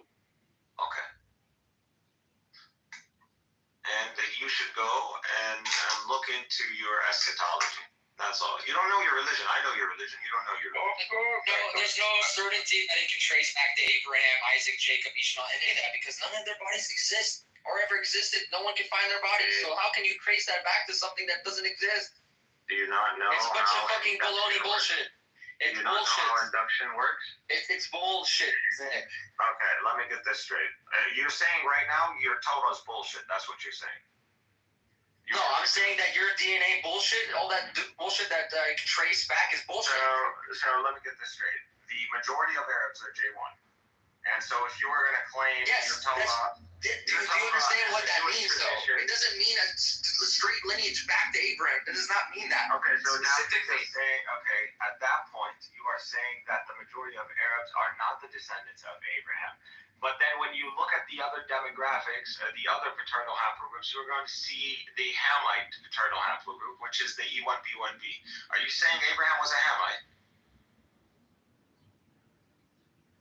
They have traces to that E1B1E. Yes, they do. It's E1B1B1. E1B1 1B. Yes, correct. So it's common in Y DNA paternal line like J1, J2, and E1B1B. Okay, that E1B1B is associated with the Hamites, the Egyptians, the North Africans. Okay, well, I mean, do you understand that we're all from the same area, so of course we share the same DNA. You're telling me Abraham is a North African? No, I'm not telling you that. Okay, I'm not saying that. So, Abraham was originally from Mesopotamia area. By the way, you're again, this is not even me telling you this. If you go on the Orthodox, the ones who claim to have the Davidic line, you are going to see that they are J1. Look at anyone who's claiming the Davidic line. There's a family that someone mentioned to me. You can look this up, find like certain families that claim the Davidic line. They're all J1, by the way. That's cool. I mean, they can claim that, and if that's what it traces back to, that's fine. But I mean, it doesn't mean that you're not. It doesn't matter. It does. It's an overwhelming amount of evidence. The majority of Arabs, the Kohens, those who claim to be of the Davidic line, this is all. And we know the concentration of DNA as well. We know that E1B1B is North Africa. I think like certain. Sub-Saharan Africa or East Africa. I'm just saying, genetically, we can speak religiously, yeah, okay, that's fine. But genetically, we don't have Abraham DNA, so we can't prove any haplogroup is definitely his. You understand? Okay. For you to be a Semite, you need to have either J1 or J2. Listen, there's no denying that. So. That's fine. That's fine. That can't be denied. No problem. Now, Abraham is either J1 or J2, just based on that simple fact. Now, we can look at J2. We can look at the populations that have J2. You are going to start seeing the Caucasus. You're going to start seeing Greece. You telling me Abraham is a Greek? Or he's a Persian? No, he's not. And the narrative goes that he is associated. I understand what you're saying. Okay. But the thing is, there's still. Do you understand genetically? There's no definite. I understand that. That gets really. All of our paradigms. That goes into religion. I know. I understand that. No, but if you want to talk genetics, then that's what we're talking. Genetics. There's no plausibility for this. It's not plausible. For what? Because we are associated. These I understand. I'm not denying that. But I'm talking. If you want to talk to a scientist will tell you that because they leave religion out of it, bro. But that's what I'm trying to make you understand. However, the Jews being in this specific region and closely associated with the Arabs, they would have to be J1 as well. And that's what we see. It is not a coincidence that you see these Kohens, which is the main line that maintains the paternal lineage. Everybody else is going It doesn't prove anything, honestly. It really doesn't. Honestly, it's a bunch of bullshit. You're going to explain how is there a coincidence among these three separate groups, Ashkenazi and Kohens? Because they all come from the same fucking area on the planet. That's why. No, but you see, look at Asian people's DNA. They all have similar DNA too. If it doesn't prove they come from the same part of the world. No problem. You just said it. They come from the same place in the world. So but the same place isn't just a one little defined area. It's a broad area. You are freaking out. No one's freaking out. You just keep ranting on about the same shit for the last hour, bro. Because it destroys you guys. That's why. You haven't done anything. You haven't proved anything. They are the ones who can actually trace back, and they actually have the most solid. Trace back to what? What are we tracing back to? Abraham? To ancient Judeans. And Abraham, yes. To ancient How? Hebrews. How can we trace it back to Abraham? How? Because it's induction, you dumbass. Okay, all right. Like I said, there's still no proof of that ever happening. We don't need a body of Abraham. What we're saying. Of course you do. Or you want to talk genetics? You go talk to a scientist, a geneticist. They will tell you it is. Abraham existed, and he is the progenitor of Arabs and Jews. If he existed, by necessity, he would need to be J1, because the majority of Arabs are J1, the majority of the Kohens are J1, the Davidic families are J1. There is no denying this. And the population disbursement of other paternal haplogroups. Because they've gotten DNA from archaeological evidence. They took the DNA. I understand how it works. It's not fucking complicated. But there's still no proof that it goes directly back to fucking Abraham. Okay? If you want to talk genetically, that's what I'm talking. Now religiously, yes, there's proof. Religiously, through the Torah, through the Bible, yes, there's proof. But other than that, no. I want to try to hear Harper. I don't think. What's up, Suki? What's up, Suki? Long time no talk. Harper, can you tell us what's your name, where are you from, what are you doing? I'm from Nueva York. Yo soy puertorriqueño de Nueva York. And I've been living here my whole life. I live a boring life. I have 4 kids. That's it. What do you want? Here's your social security number also? Yeah, I'll give you the last 4 and my mom's maiden name. That works for me.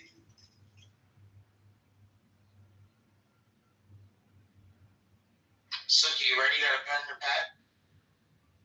Aquí asco el information. What I'm telling you can't be. You got something to ask me about Jesus Christ, Suki? Y'all can kick rocks. It's the facts. And your Orthodox guys literally say the same.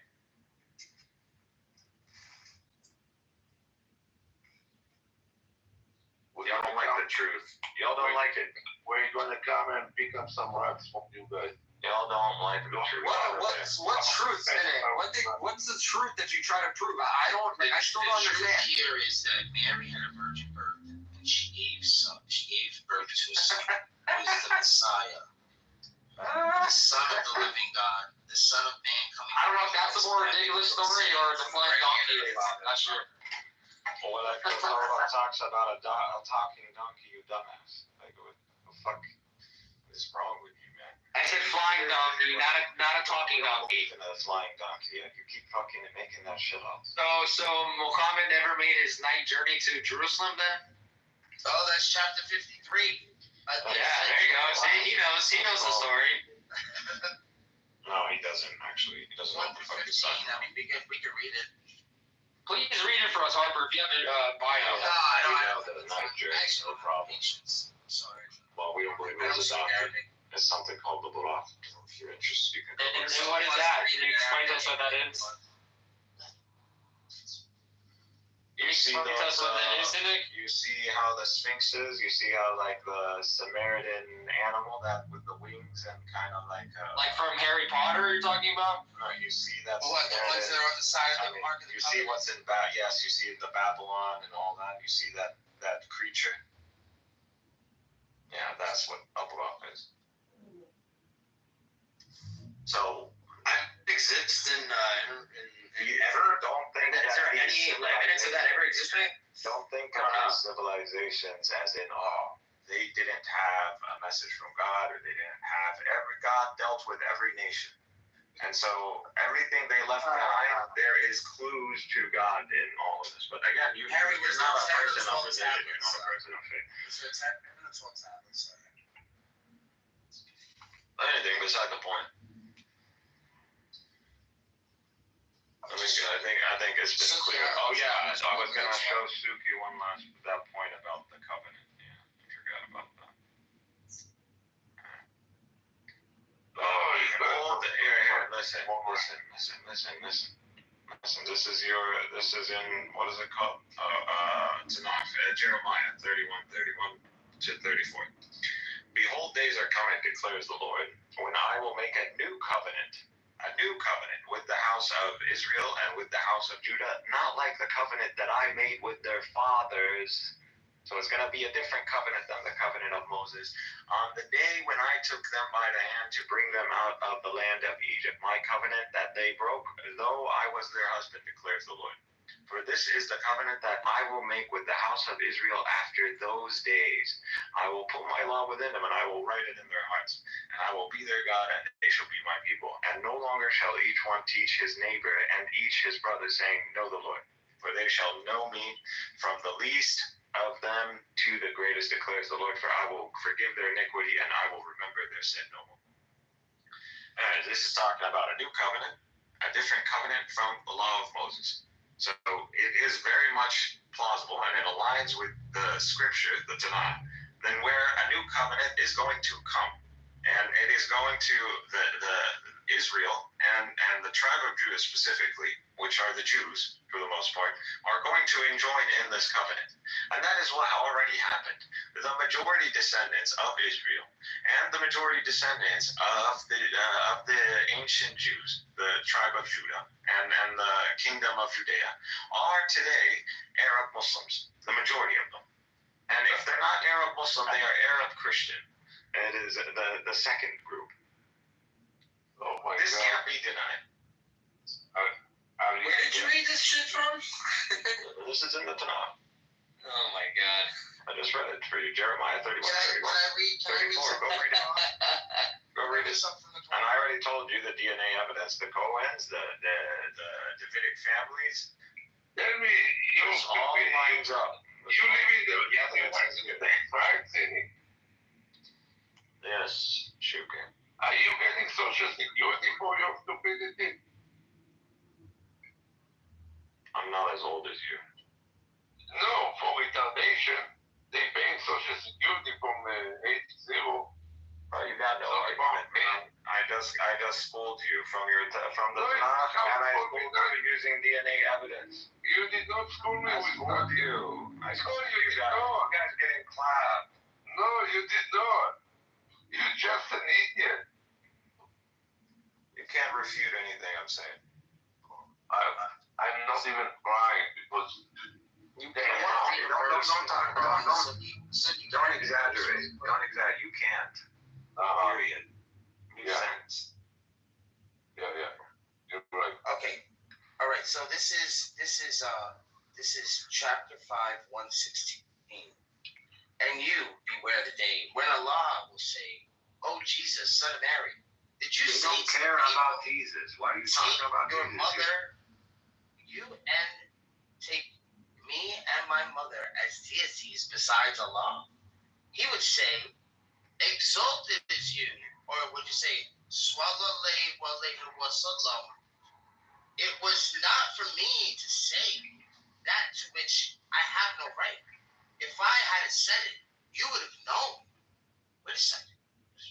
Is this multi-personal? I don't know. You would have known. You know what is within me and myself, and I do not know what is within yourself. This is not the Indeed, room. it is you, all-knower and all-seeing. I know this shows like two powers in heaven here, man. Why are you so offended sitting by him talking about his religion? I don't understand. Is that something like in your Quran?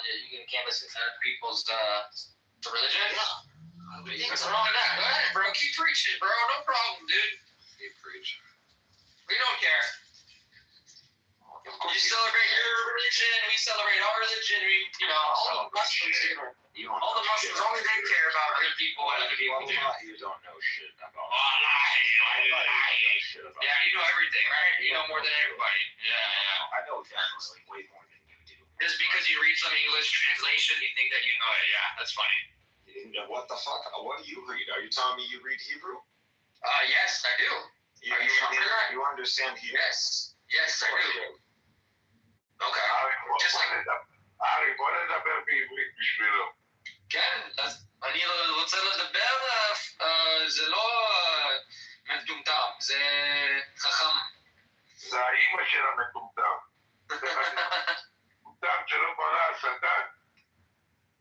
כן, אני יודע. סנק, אתה רוצה למצוץ לי? אני לא מדבר עברית, סנק, אה?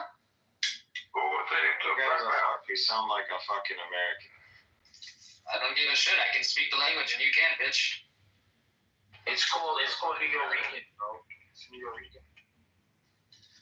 There's Spanish people that live in America too, and they can't speak English very well, and they sound fine to me. What about all the Muslims that live here that can barely speak English? What about them? We have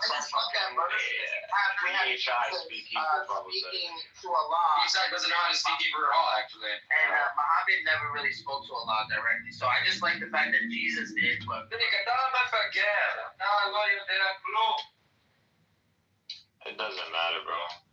I still know more about the religion than you do. Yeah, sure. I know more about the religion. I know more about the history. I've done research. I've given you all the evidence. You can speak Hebrew. You can learn all you want. The chances of you being a descendant of Abraham are dismal, bro. And you know what? You can cry all you want, but nothing's gonna change what you're doing, like what you're saying. It's not gonna change anything. Everything changes. Only The end of the day, all you have to do is look at the eschatology. You don't know the eschatology. remember You that know the your own end of the eschatology. day, we're still killing you. Buddy, the Assyrians, the I'm not your Babylonians, body. the Greeks, the I'm not your Romans. body. You think Israel is the worst? They love saying buddies. Israel is the worst thing. You think Zionists are the worst thing we faced? Well, like we defeated Crusaders, cannibal Crusaders. Oh my God. People who ate human flesh, we defeated them. No, we dropped two of the largest empires at the time. Like the Persians, the Romans. Well, like we ended Rome. We ended Rome. you ended the Byzantine stuff. You ended Rome, and now look where you guys are at. The Byzantine Empire is Rome, you fucking dumbass. Bro, do you realize the Vatican is its own state? The seat of power, the empire, the lineage, all that. This was in what you call the Byzantine Empire, which they didn't call themselves the Byzantine Empire. They called themselves the Roman Empire. We use this term to distinguish between the ancient Roman Empire and the medieval one and the Christian one. So that's all. We describe Byzantine as an Eastern Roman. You guys They are the Roman Empire. This is the empire. We ended this empire. We ended 1,000 years. I mean, look how much the Christians. We defeated Crusaders. I mean, all of South. We took Constantinople, for God's sake. And you did all that, and you still can't defeat little Israel. That's the funniest part. Israel's still standing. Israel, it's only because of the United States. It's the only reason. Only because of the United States. Yeah. The only reason. Well, the United States didn't help Israel back in the 60s and 70s. And the Syrians were about to clean clocks. The Americans didn't help Israel in 1948. Israelis in 1960. Go look it up, bro. Yes, they did. It's all there. It's public information. Yes, they did. Yes. America didn't help Israel until after the 1960s. Weapons and funds. Yeah, go look it up, bro. It's all there. You don't know It's shit. all there. You don't know shit. Yeah? I guess all the history books in America are wrong then, right? You don't know. Cynic is right, all the history books are wrong, right? What you can't even give me, you can't even be specific. Specific with what? I told you before 1960s, America didn't help Israel with shit. They did. Go look it up, bro. I mean, I don't know what to tell you. You keep saying they did. Do you want me to look it up for you and read it to you? Because I guess you don't believe me. Yes. Okay. All right. Give me 1 second. Yeah, exactly. Cynic, if we're gonna take your brain and we're gonna put it in a girl, she's gonna fly backward to the cat's mouth. Well, That's how dumb you are. No. Dude. That's how dumb you are. You can't even make an argument, QP. All you keep talking is about pedophile this, pedophile that. You haven't even read your own Tanakh. Or you would know Isaac married Rebecca at 3 years old, you dumbass. Well, I know that You don't even read the Mishnah. If you would have read some Mishnah Kutubat right in the beginning, Mishnah Kutubat, you would see the age. You would see the ages. you don't know shit. Yeah, I'm coming to study by You're an idiot. All right, let's prove this idiot wrong right here. So this is the U.S. did not provide direct military aid to Israel during the 1948 war. In fact, the U.S. had an arms embargo on the entire Middle East during the conflict. This was meant to prevent escalation, but in practice hurt Israel more because Arab countries were receiving weapons from Britain and other sources. Where did Israel get weapons in 1948? Czechoslovakia, Soviet-backed. Rifles, machine guns, ammunition, Messerschmitt fighter planes rebuilt from German World War II designs. This was Israel's lifeline, and ironically became through Soviet bloc support. But no, this guy 2 seconds ago was saying America. You were adamant on it. Yeah, you were adamant on it. Support. No, they didn't support Israel at all. But like I said, you just need to learn something because wherever you learn shit, taught you wrong. The Zionist lobby in America pressured. Yes. I don't know where you found that, but if you can provide your source, please, that'll be great. Especially Nazis in America, like white supremacists and stuff. I'm shocked they helped Israel, bro. And they didn't. They didn't help You Israel. you had the British help. You had No. The Arabs had the British help, like I just read to you. no, they didn't. They didn't. Man, you don't know nothing about war. Like go learn war history. And go look at the weapons and type of planes they had. The Balfour Declaration. That's one. Two, they helped and set up a lot of these paramilitaries, by the way.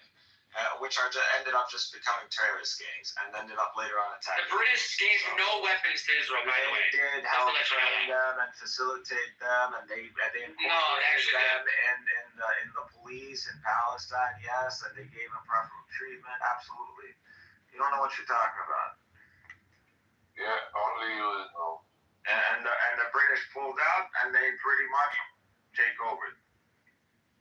It was all coordinated, it was all prepared. So now obviously he doesn't know history because the British government actively opposed the creation of Israel during that time and did not want to help Israel at all during 1948 war. So I don't know where the fuck you're getting your information from. They pulled out. But like I said, you're just a fucking retard on this app. You don't know shit. Just make up history in your head. Balfour Declaration is who? That doesn't mean that they helped Israel with the Balfour Declaration. Yes, they did. They helped. That was in 1917. We're not talking about 1917. Who helped immigrate Jews into Palestine? The British. All the Balfour Declaration was threats of British support for our national home for the Jewish people. That's all the Balfour Declaration was. It wasn't to give Israel weapons or anything like that. And it was in 1917. That was 31 years before 1948. After 1921, it was impossible to emigrate legally. Yeah, they still even illegal migration. What did you say? What? Illegal migration to where? How would it be? There was a quote unquote illegal migration because there's no alternative, and it wasn't exactly coming in waves if it's illegal. It wasn't a real country at the time, anyways. It wasn't a state. It wasn't a formed country. So it would technically, there's no laws of the land, is there? Do you even know what a mandate is? Oh man, you don't even know what the Balfour Declaration is, bro. Yes, you just read it, you dumbass.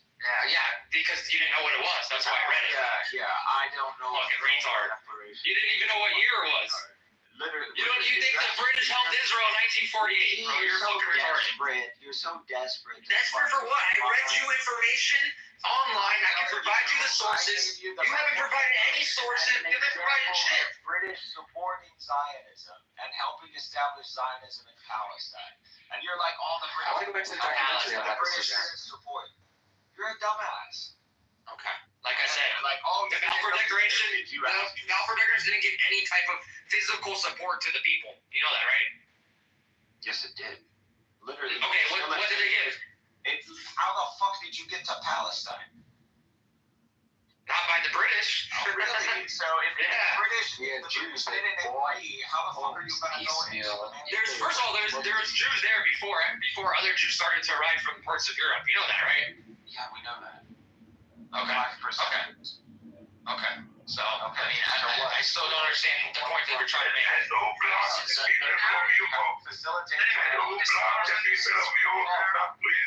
fucking hard concept. Who blocked the Jewish people to come to Israel? Who is this drunk guy? Come on. Are you still speaking all these hours?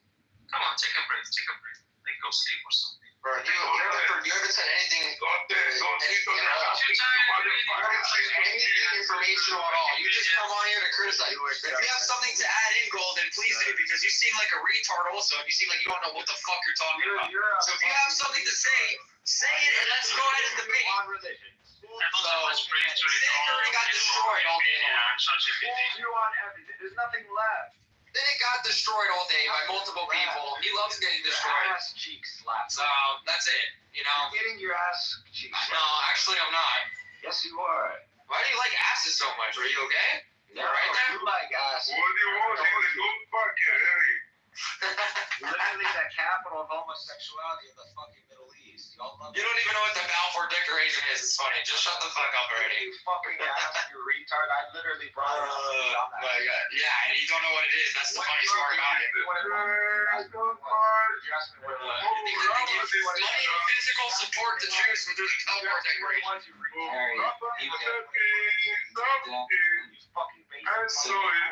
He was a Jew. Everybody knows it.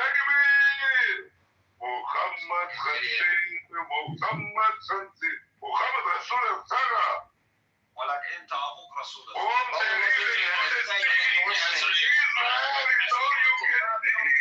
You're fucking trash. All it wants is an endorsement. He said the Balfour Declaration gave weapons to Israel. What I do admit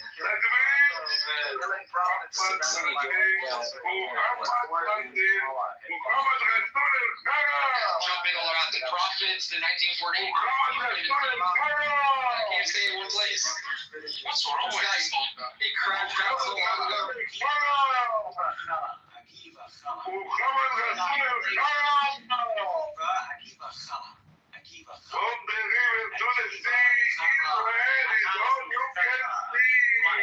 ابن ميمون مايمونيدس خرا ورمبم خرا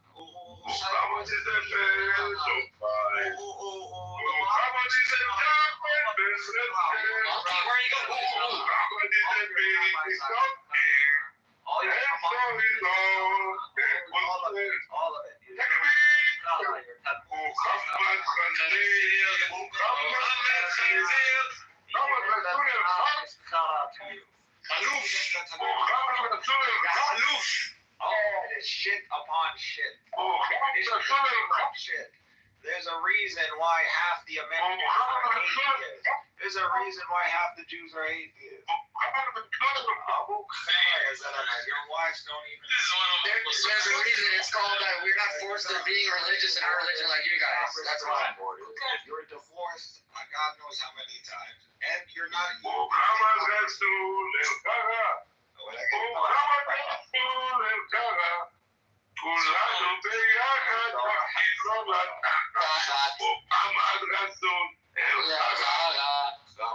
Y'all just got schooled. A majority of you are not even descendants of Abraham.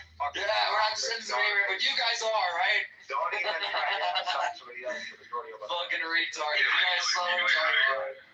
You're just sad that you got fucking proven wrong. That's what people do when they get proven wrong. They don't shut the fuck up and they go on rants like you. When people get proven wrong and they go on rants like this guy, you won't shut up. Hey, take a breath. Take a deep breath. You take a breath. Take a breath. Relax. Woosah. Come on, rub the earlobes. Relax. Relax. It's okay. You can be proven wrong. It's okay, Sydney. It's alright. It's alright. It's okay. You didn't prove me wrong. It's alright. It's okay. It's alright. You're crashing out so hard. You're crashing out. I'm laughing, bro. I'm not crashing. That chance of you being a Semite is like.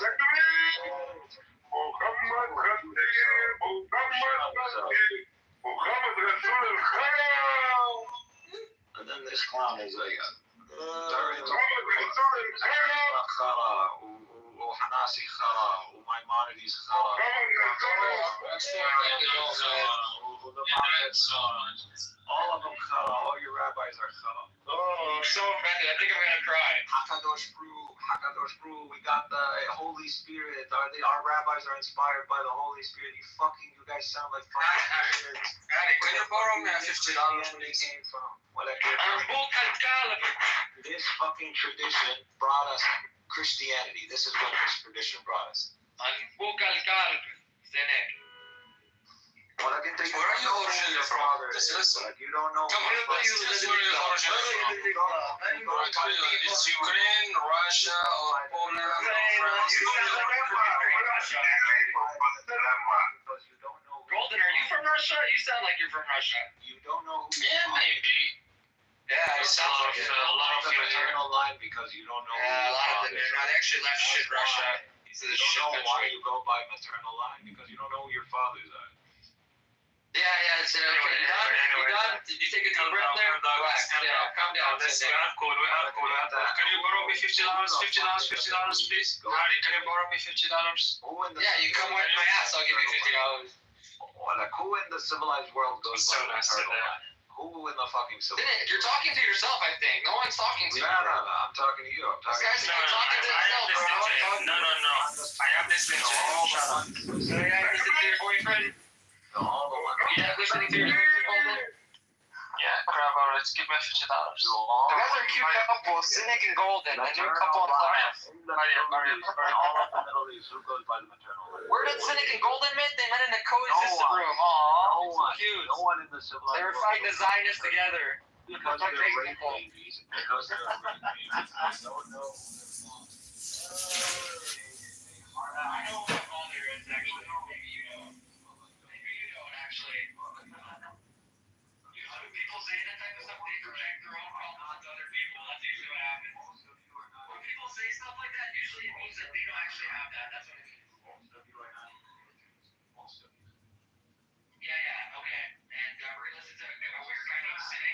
Cynic company. Cynic knows. I think he knows. It just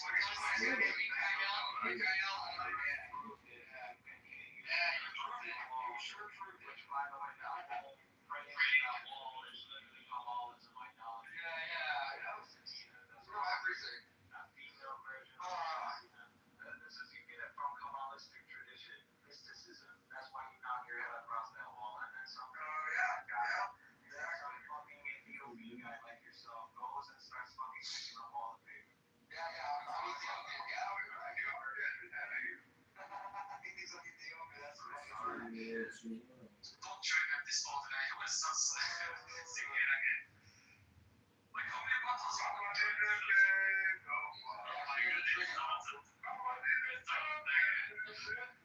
You told him to do it.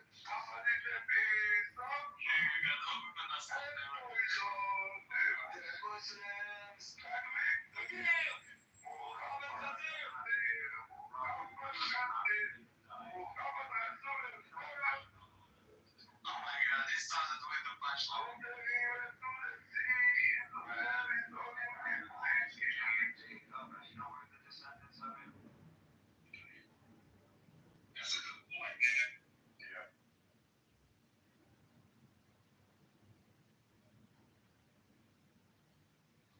I don't know if Billion can speak, but obviously Billion is an OG. But I wanted to welcome Sunshine. Hey, I have a voice. Oh, hi. Hi. Hey, Marco, it's been a long time. I know, COVID ended and we all went back to reality. I don't know how it happened, but it did. I know. It's like I kind of missed the conversations and then people have changed so much that it was like, get so old to keep up with this shit. Don't ever admit that, Blaine. You're always yelling at her. No, but they did, Billion, they poisoned our well here. We became too successful at this whole networking, helping, loving on each other, and some poisoned our well. Yeah. That's what we're actually back up. Here's something I'm so proud of. My grandson joined the Marine Corps. Oh, he did? Fine. Yeah. Yeah. Officers training. What's he gonna be doing? He's in Quantico? Yeah.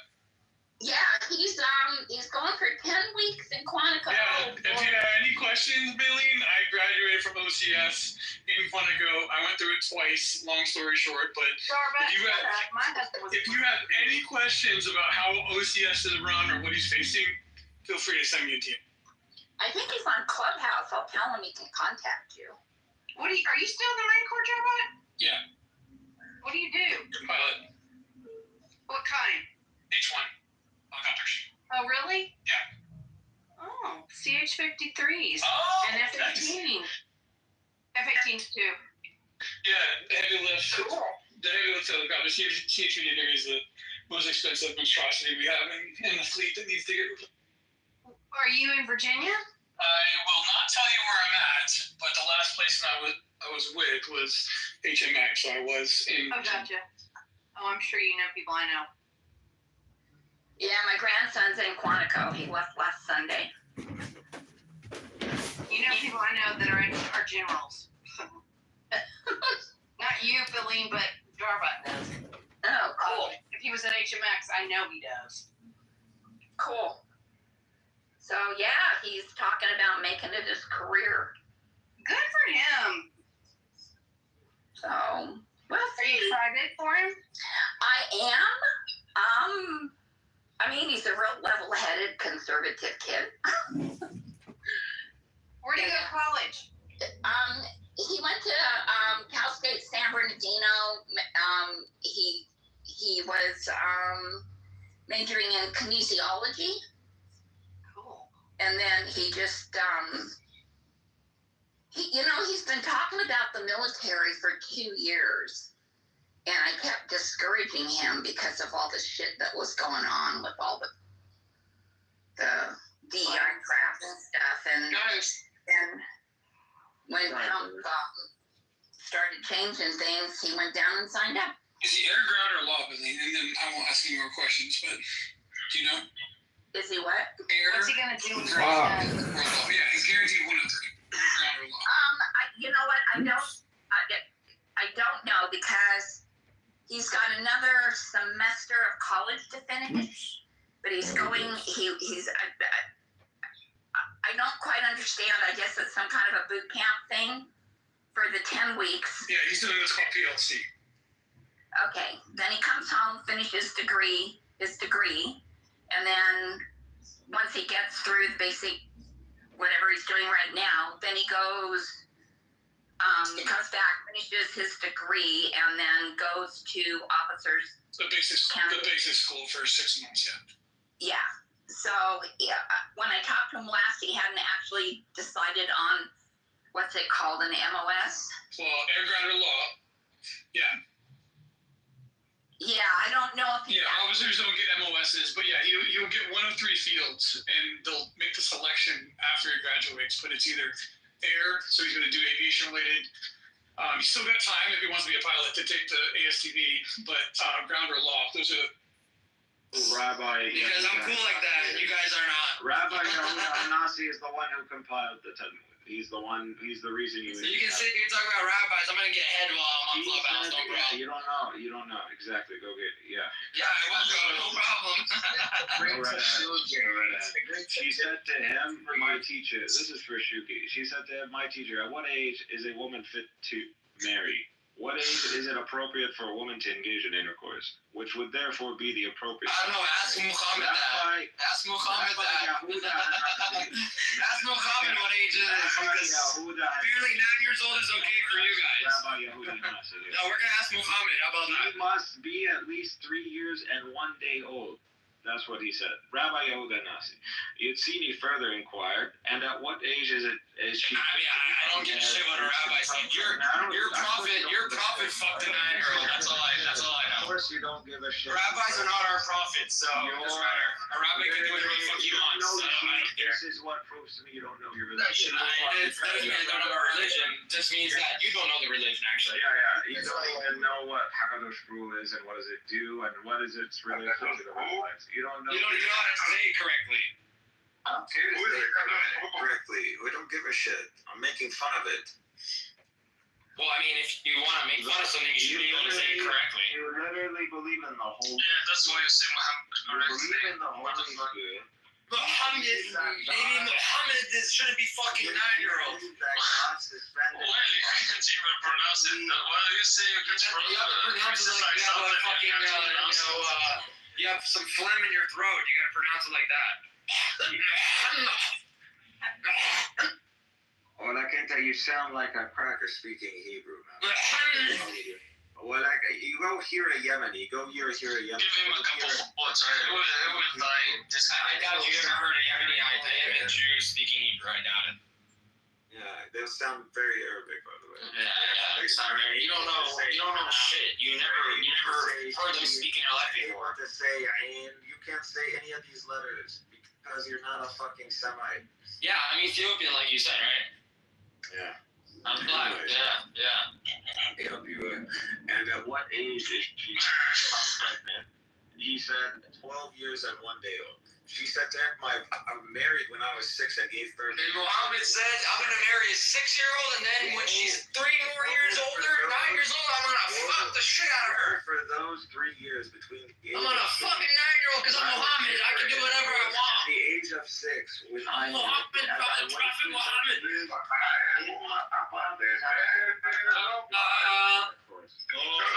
Is a child molester. Talk over this. Is a piece of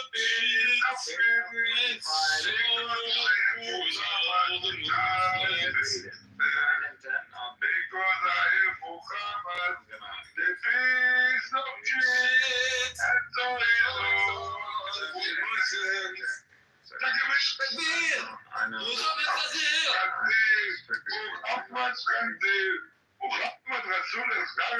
It's triggering. I know it's triggering. Okay. There you go. And here you go. I'll just put this in the chat.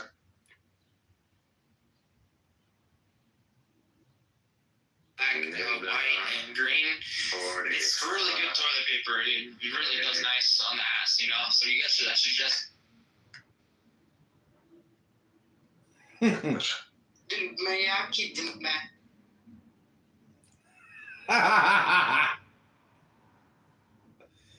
Yeah, to get a new fucking burner. Yes.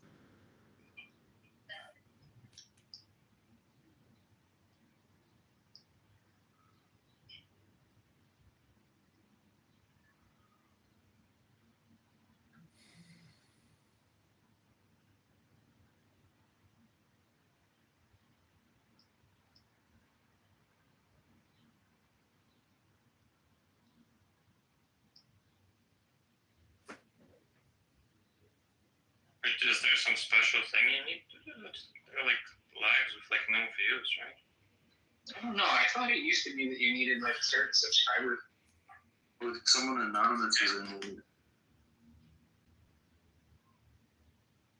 That's true. It's true. So I've been not allowing normal on my stages recently, and it's been really good for my mental health.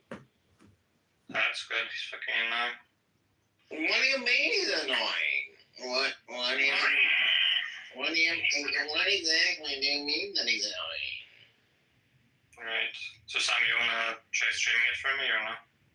Well, then wouldn't I have to like be present tomorrow at whatever time the debate is and be involved? Yeah, you would. Well, I gotta look at my calendar and see what like. Am I doing anything tomorrow? Send you the debate card. I'll just send you the time. So you a minesweeper? And Here you go. Can live streaming my boy on YouTube. It's Lil Q.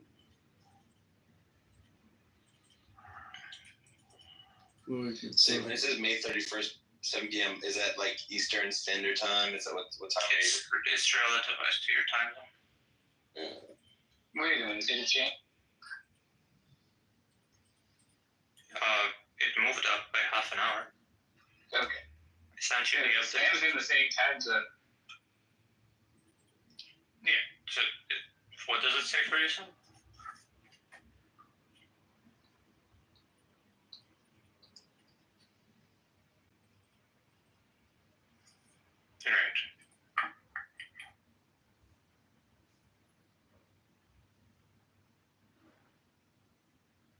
was a race car driver. Any other volunteers to try to stream this? Sully, can you do it, my man? I would have to figure out how to, well, to be honest, I probably can't do it at the same time whilst I'm judging for a number of reasons. Yeah, I think that's fine. That's correct. I'm not going to be sort of want someone to have stream to access to a YouTube? computer. What? You want someone to stream to YouTube? Yeah. Like I send them the document and then they stream it.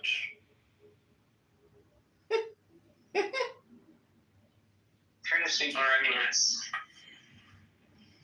but like I would have to like go over it with that person, so like they roughly get like my tempo, like when to like go through things. Yeah, you have to tell them to click. Well, no, that there's too much clicking for me to tell them every time. I might like it's just the slides they contain animations, right? So it's like very cool animations, mind you. It's like there's like a guy throwing stuff in the Oops.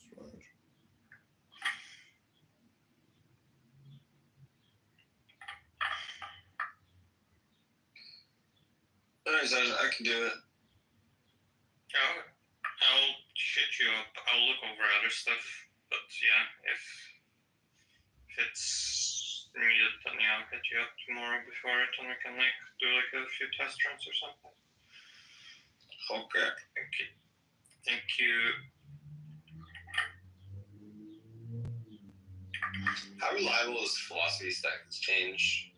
What do you mean? Is this I'm not very. I don't think.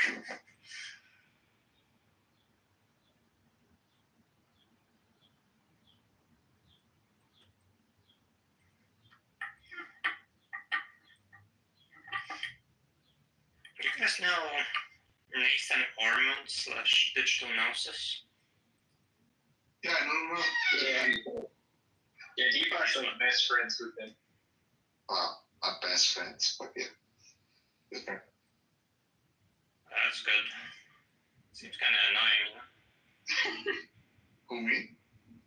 It could be No, TikTok famous like Danny. Digital Gnosis. Seems kind of annoying. He's Like just this like, video with Lance Bush, like a live stream he did with Lance Bush where he's reviewing that's Annika Harris. I'm guessing that's Harris's wife, some like video like interview she did on consciousness.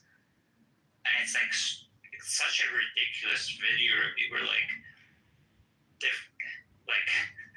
video like it's just like her like saying, oh hello, like, oh hi Annika, blah blah blah, how are you? This is her, and she's like, yes, consciousness, I thought it was interesting, I did this, but then I thought, oh yeah, it'd be interesting to look into it more, and like this idea that consciousness is fundamental, I thought it was interesting, and I paused the video like after like she speaks for like a minute after the interview video goes for like a minute. They pause it. Yeah, what does she even mean? Consciousness is fundamental. I feel like it's really unclear. Is she gonna clarify it? And they go like 20 minutes. I don't know. So the fucking live stream goes for 20 minutes. Well, on the one hand, a lot of his like he has different kinds of videos, Nathan, and like that is one kind. And yes, I agree. Like I don't really like those videos exactly for that reason. But the best thing you can do with an annoying video is to like not watch it. Right? yeah, you become best I friends don't with know him. why you're saying that. I'm just saying I find him annoying. I like wanted to check out the video, but giving my thoughts. Yeah, you become best friends with Lance. So like, he does a lot of the same kind of stuff that Lance does. Like, dude, I watched a Lance a few weeks ago where he was reviewing, like, the video he was reviewing was, I shit you not, like 2 minutes long. Like, the whole thing, like, and he managed to inflate his response to that to, like, 45 minutes to an hour. Like, he's pausing it, like, every 5 seconds to stop and then say the same shit. Yeah, He's an On insane the way Joker. to the boat. Japanese. Oh, I meant Target on the way to the boat. Like, I tend to agree with Lance on a lot, but I do think he needs to, like, be more concise. Like, he posted this, like, he posted these responses that he's always commenting, he's always replying to comments everywhere and, like, posting his replies so that everybody could read them. And it was like, you know, he said, maybe I'm getting a little too harsh with people or whatever. It's like this paragraph that he wrote to this guy, and I was like, yeah, you know, this could have just been shortened to, like, that's a straw man pleb, basically. And that would have been the same. I also feel like he's just like, I've talked to him like recently. It's when I had that like talk with Danny after somebody snitched because I was shit talking down. I know, that was bad timing in retrospect, right? Like right before Danny becomes like ultra famous, you were shit talking him. Like, I don't mind. Because like I had this conversation scheduled with him, right? Like the problem of evil. Like he's made. I mean, that's still gonna happen. Yeah, I think so. I mean, just I gotta get this fucking Crimsonite thing over with. I have a few things at the beginning of June. You definitely want to try to hop on that Danny wave quickly. Yeah, I mean maybe. Maybe I'll do it like. Well, I don't know. I guess he's gonna probably be busy soonish as well, Sam.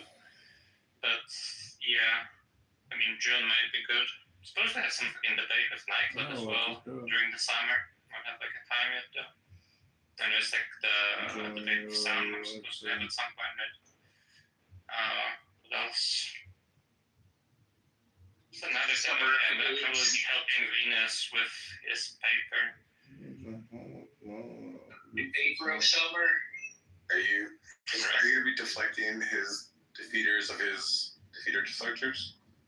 Yeah, we might be bouncing the defeaters between us, deflecting. I just imagine you're in like Star Trek ships. And you're like, deflectors. Send defeaters to 9. Fire proton defeater.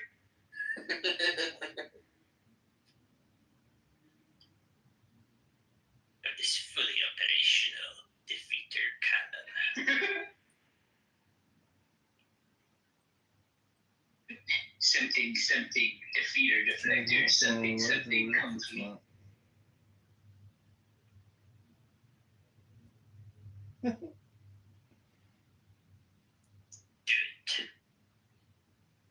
Deflected mannequin. Actually, I have a pretty good top. No, I am the defeater.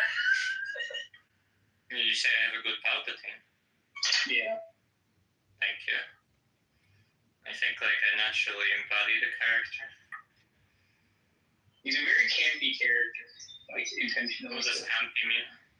Campy is like over the top and like performative, kind of like yeah. Defeater. That's Chewbacca. That's very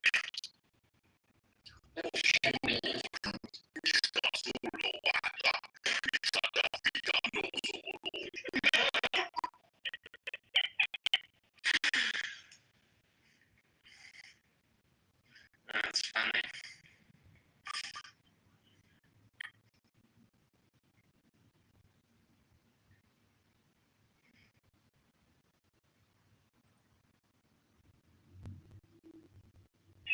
Hilo has a pretty good Jawa impression.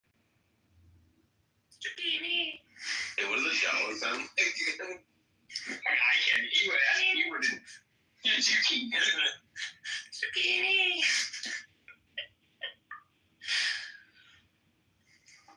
Oh.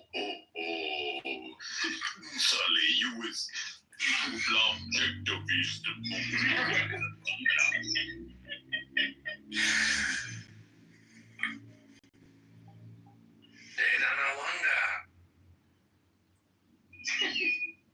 I wish I could do like anything from Star Wars well, but I could spin a lightsaber kind of. I can do the Obi Annie spin. there's this one move that Hayden Christensen did like over and over again in those movies. So like if you saw it, you'd be like, oh yeah, okay, it's that move that they keep doing. Dude, those lightsaber duels are fucking fantastic in the prequels. Like, I don't know. Yeah. It was actually the only good thing about the Acolyte show. Like, it was a fucking horrible story, but the lightsaber fight scenes were actually good. You could just watch like a compilation.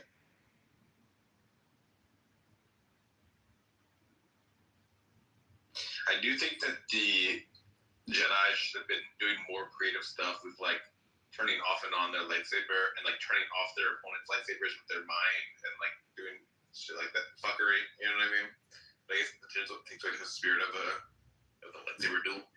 I guess it's like I don't know. I always imagined that they're having basically like a lightsaber fight alongside like a mental like force battle, you know. So it's like they're both like launching their defeater deflectors against trying to shut off each other's lightsabers, and so it's like they're like more evenly matched. It'd be kind of funny if the way the Jedi lightsaber battles worked is they just like looked at each other for like 20 minutes, really focusing really hard, and then like eventually one of them just like slices the throat of the other. Like it's just like he loses the like whatever game of mental like prediction of your prediction of your prediction. Yeah, I think they did that in. Have you seen Star Wars Visions? No. I'm pretty sure that they're. So it was a anime series, but like each episode was like sort of. People were allowed to like do whatever they wanted, sort of creatively with the IP. And it was a different anime studio for each episode or whatever. And I think it's like the first episode. Might be one of the other ones, but I think that there is one where. Like basically the fight is playing out like in their heads, and then like when it happens, it's like over immediately. Yeah, that's good. But can you invite up Buster? Apparently, it's like not letting me invite up Buster.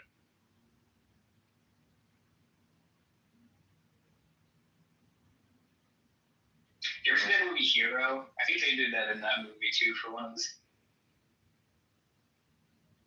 Yeah, it's a pretty good movie. Jet Li. Yeah.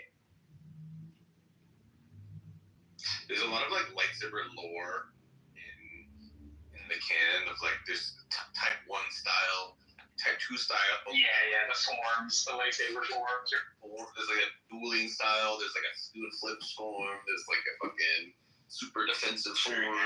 Yeah, that's just like all like super silly to me. It is in the lore. Dude, they fucked up that Kenobi show. That had some serious potential, and it was like...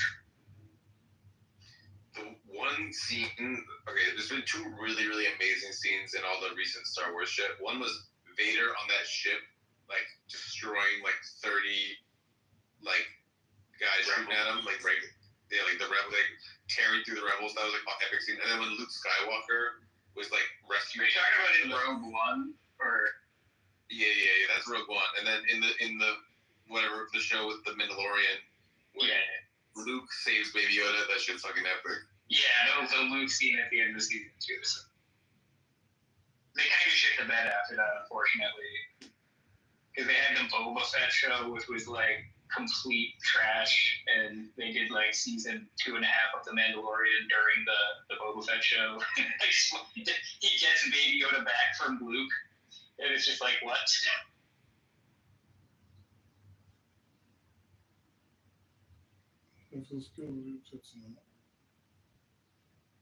Deflector, you see.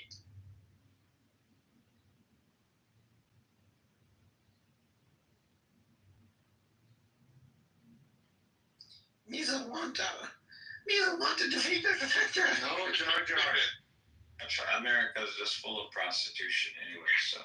Well, I'm just saying, he's the biggest pimp. So, I mean, him killing... I don't care. Prostitution is not the same as sex trafficking children. Yeah, it doesn't happen at all in the Muslim world, right?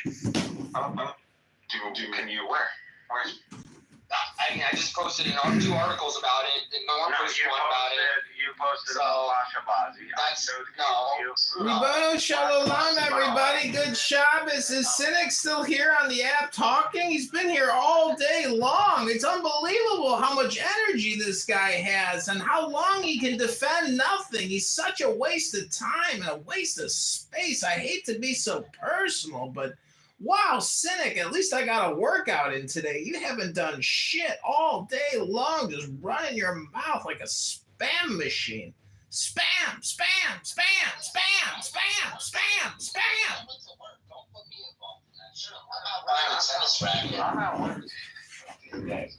Anyways.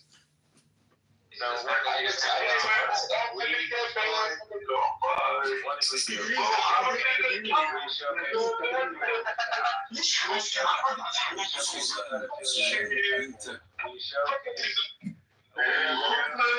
we showed how all these Jews, the overwhelming majority of them, we proved we talked about Israel harboring hundreds of pedophiles and helping them escape the American justice system. We talked about how 60% You talked about that. Nobody else talked about that. Yeah, it's important. Nobody talked about that. Everybody Who's everybody? There's only 5 people on the stage, and 6 including Amos. Who's everybody? Yeah, everybody down there. Everybody flew the planes into the island. That was on autopilot. That was on autopilot. How do you know that they were listening?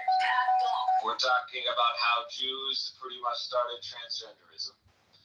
Champions of homosexuality. We talked about that? I don't remember talking about that. Yeah.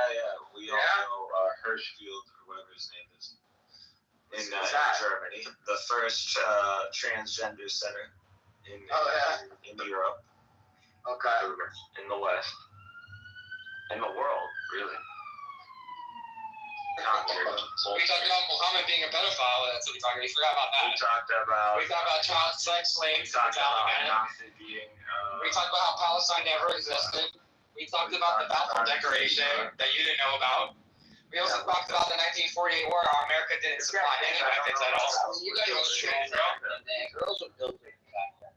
You didn't know about. We talked about how you don't pray to Muhammad every day at 5 a.m. We talked about that. You didn't know even about Avram Stern. You don't know Stern again. You don't know that. We talked about you don't wake up at 5 in the morning to pray to Allah. You tried to reach out to Hitler. We talked about how you're not even a real Muslim or a good Muslim. You didn't know about paternal haplogroups. And then we had a Jew. We talked about how you drink alcohol and claim to be a Muslim. We had what's his name, Redite, who talked about that God transfigured magically Aaron into having a different. We talked about how Muhammad flew on a donkey to Jerusalem. On a flying donkey. We talked about that too. You believe in a talking donkey, belong. You believe in Muhammad talking to a donkey. That's actually what you got. No, we don't believe in a talking donkey. No, you believe in talking donkeys. But not that like a stupid. But clearly, as you're not someone who's religious to begin with, or you wouldn't be making these arguments. But you're so religious yourself, right? You're a godless motherfucker who worships the new. Yeah. Do you wake up at 5 a.m. and pray to Allah every day? Do you pray 5 times a day? You don't pray. Do you pray 3 times a day? No, I don't. I'm not religious. I'll tell you right now. I'm not religious. I know you're. So what does that mean? Does that mean I'm not Jewish? No, I'm still Jewish. What makes you Jewish? That's the difference between what makes you Jewish? My mom, my culture, my lineage, my blood. Your whore mother. Oh, I'm so offended. Ooh. Your whore mother makes you Jewish. Yeah, my whore mother. Yeah. Your mother. At least I know my mom. Does she practice Judaism? At least I know my mom. Oh, really? Oh, wow. Amazing. So you know your mom? I don't know. I mean, because I know that you Muslims have like 6 different wives. So do you know actually which mom you come from? So which one is it? Which woman do you come from your dad? Do they lie to you and tell you you came from one mom and not the other? Oh, but you're not religious. Or were you a child sex slave from the Taliban? Which one is it? Do you know? Were you bought in sex slavery? Outlawed in Judaism? Were you bought in the child sex slave market? Is that why you're so hateful, cynic? You're mad at your own religion? Judaism was outlawed. Well, by the way, the majority of slave trafficking is 16th, 17th century was done by Jews. Comes from the Jewish people, we know. Everything is the Jews, we know. Glad you know that. We know, everything comes from the Jews. Well, again, it's not like you guys are actually one group or one people. Come on. Yeah, you're right. We're not just one group of people. You're right. Just a cult. That's what. That's Yeah, oh yeah. Islam is perfect, right? Alhamdulillah. Much better than much better than That's why. Alhamdulillah, child sex slavery is perfect. Harry, the majority of Alhamdulillah, our prophet fucking a 9-year-old is perfect. Alhamdulillah. Alhamdulillah, dying for 72 virgins is perfect. Alhamdulillah. Letting fly a plane into the World Trade Center. That's perfect. For Islam, for Allah. I mean, it's the craziest shit in the world. I let down religion. You don't believe in religion. How do you know what I believe in? Just because I'm a religious doesn't mean I don't believe in religion. Of course I do. I believe in God. Of course I do. What are you talking about? What's there to be? I know it's confusing to you, right? You weren't expecting that answer, right? Proud of? What is there? You weren't expecting an answer. There's a lot to be proud of. Oh, I'm very proud. Not that you're actually a descendant of those people, but I'm actually the most proudest Jew I met. Actually. Child sacrifice? What exactly? Exiles? What? Child sacrifice. We proved that wrong earlier too. What is there to be? There was no child sacrifice. I don't know where you got that from. Genociding, claims of pseudo. Genociding what? Whoa, you were gonna say it. What were you gonna say? Yeah. Genociding what? 7 nations. Oh, you don't know. What's 7 8? What? Genocide. 7 nations. 7 This guy's retarded. Land of Canaan. You don't know. This guy's retarded. You don't know shit. Yeah. Like all those people are, they're straight descendants of us. Yeah. Canaan. We're talking about Canaanites, people that don't even exist anymore. Okay. Ancient Hebrews don't exist anymore. Yeah, they don't. You're right. I know. Yeah, I can't do that. Is that supposed to be an insult or something? No, of course it's gonna fly over your head. Yeah, of course. Just like the Balfour Declaration, right? Yeah. Everybody knows I don't know anything about the Balfour Declaration. You don't? You think that it was physical support to a country that wasn't even a country? Yes. There's no British support for Zionism. That did never happen. Well, yeah, it was like an emotional support. It wasn't like a physical. It wasn't guns. It wasn't money. It wasn't aid, anything like that. It was a declaration. That's what a declaration is. If you know what a declaration is. Yeah, and what comes attached to this declaration? It's pretty much just a message. That's all it is. Oh, that's it. Yeah, that is it. Yeah, just the British allowing in, Jewish Zionists and allowing them. Why would they not allow them? What a waste of time this fucking conversation is. How many times do you think Cynic has had this conversation? 1,000 times here, 2,000 times. It's the same shit in, same shit out. Nothing new here. Dime a dozen. It's the same shit every single day with this laptop repair guy. Don't quit your day job, Cynic. Under the disguise of police. I think he already quit his day job. That's why he's on here all day long. Either he quit, either he got fired. Or fired, or laid off.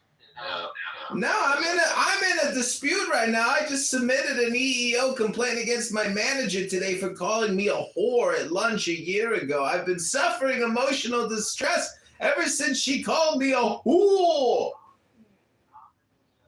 Killing it at the gym and reading Kabbalah every day, apparently. Thank you, Cynic. Oh, I'm so happy you're watching my YouTube and paying attention to all my videos and books that I'm reading. Oh, wow. I never knew you were such a fan. We have a millionaire, one of the black millionaire Jew. And we got, I'm a black millionaire Jew. Fuck yeah. Always proud of fucking, it. I don't know what, American flag, but I don't know what the fuck is going on in this. I'm in my big house. You hear the echo? Echo! Wondering which account is he going to have off the stage with. My millionaire house! You never know when comedy is in the room. He's got like 20 fucking accounts. Posting on YouTube to get like 10 views. I don't know what the fuck he's doing. Hey, at least he's doing something like you. Everybody, didn't he? And sure, And you guys, Cynic is a perfect person. Everything he says is right. He's never wrong. That's what Cynic is, guys. Disproven, they were. I mean, all day long. Not only that, I disprove you, but in the other room that they're cooking you in the other room earlier. All day long, destroying his whole Daniel, all those guys in there cooked you. Mayor, all those guys. just collapsed earlier. Just with some Comedian cooked you earlier. Comedian cooks you every time he comes up the mic, actually. It's fucking hilarious. Cynic is so deep fried right now. He's so cooked medium well that he's barely even alive right now. Cynic, what are you gonna do tonight? You just gonna go to sleep at like 8 o'clock? I mean, you must be exhausted from the roast this morning. We cooked you so good. Oh my goodness! Wow, you're like charred remains. There's nothing left of the filet mignon. What happened to you? You've been here all day long cooking. There's no meat left on the bone. Oh, wait, hold on. I got one person watching us on YouTube. They're asking, is this guy Cynic still on Clown House Talking? Pinnacle of intellect. Everybody knows this. The pinnacle of intellect. You're communicating with the pinnacle of intellect, obviously, because you are a pinnacle of intellect. Wow, what an awesome projection. Dr. Cynic, how many laptops did you repair today while you were addressing the world on Clown House on how to free Palestine?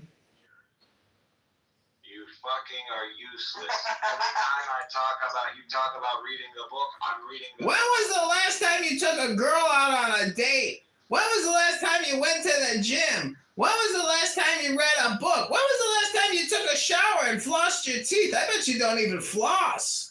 I bet you don't even use baby wipes after you take a shit. I bet you smell like shit right now.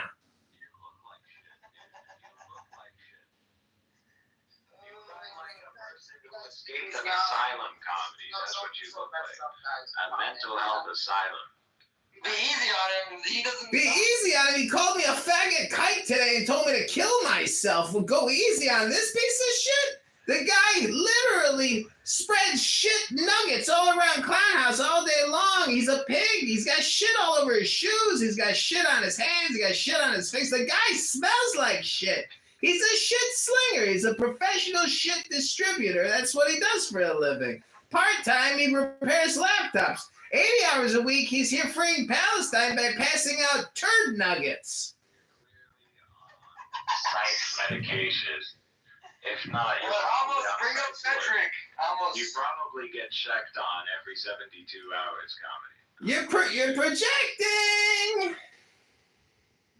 You sound like it. You sound like. Why do you have a snake as your PTR eating itself? Oh, did you get sick of the dead Palestinian babies that were probably photographed by some guy named Muhammad who creates Instagram videos, dusted them all up? Come on, Cynic. Stop eating yourself. You're eating yourself. And the 6 million that we can't find the bodies of. Oh, yeah. They found the bodies. All that, you eat that up, no problem. You eat all that shit up. Where's the 6 million? Now he's a Holocaust denier, this guy. They all burned the Yeah, filling my battery to avoid 6 million people. Gas chambers that don't have locks on them, wooden doors, all that, You eat that shit up. Because they didn't have locks on them to be gas chambers, right? You're a descendant. Well, Barthology, I'm sorry that my voice is eating up your battery. I know you have a family, so obviously you have responsibilities. I don't know why listening to Cynic is a very responsible thing to do, personally. He wastes your time talking about nothing.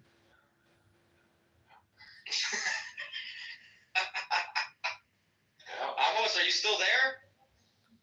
Amos is sleeping. Maybe I won't drop dead. As long as my picture is in, I'm listening to all the rubbish, but I see all the corners. Harry, Shuker, Sinai, all the corners. There's no deal, no discovery. Did you say Cynic? I don't know if you said Cynic too. You just named me Shuki and I think Comedian. I didn't hear you say Cynic. Or did you say Cynic? I said the two other corners, Shuki, Harry, Sini, Saini. Bring up some more people. Sick and tired of talking to Cynic. Bring up Frederick. He wants to talk to Cynic too. Turn the Holy Land into the capital of Holy. Raise your hand, Frederick. Raise your hand. Kyiv, the most gay-friendly city in the world. A third of Israeli men are bisexual or engaged in homosexual activity. A third, holy shit. Let's give the fabric And the third, honor. well, if you thought it was a religious practice, you wouldn't be fucking yourself this way. And third, Yeah, but the thing about Judaism is we don't kill our people for not obeying the religion. We're not like Islam. We don't kill our people that call them infidels. You wouldn't be doing it. See, the thing about it is we're ethno religion. You even said this a couple days ago too. That you don't do homosexual. You're gonna do homosexual like that. I mean, yeah, you're right. Hashem said that. You're right. This is how it works. It's not a cult. It's ethno religion. But you even said that a couple days ago too. It's a fucking cult. Well, everybody knows it's a fucking. Why did you say it was an ethno religion yesterday then? It's a cult, and Cynic is an anti-Zionist patriot trying to save humanity from this evil cult. Oh, Cynic, you're a hero. Does your girlfriend know how much of an anti-Zionist patriot you are and how many hours you put into solving this problem? Wow, Dr. Cynic, you're doing such great work. You're such an inspiration to the young people, Dr. Cynic.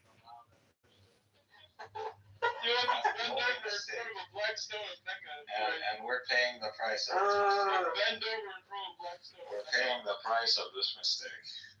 We should have allowed Hercules to finish the job and then come in. Yeah, why don't you go back in your time machine and tell him to finish the job then? Well, the problem is, like, even if he did, this cult would have continued, and people would have converted into this cult for the same reason they're converting into it. Then what's the point of telling him to go finish the job then? Into it because they want to be part of this, you know. The Jews never brings up that There's still riding donkeys in these countries. Tell us what's good and bad. Riding donkeys. Cynic, how many laptops did you get repaired today? Because you're not from that region. That's why. We haven't. What's wrong with riding on two donkeys? There's nothing wrong with that.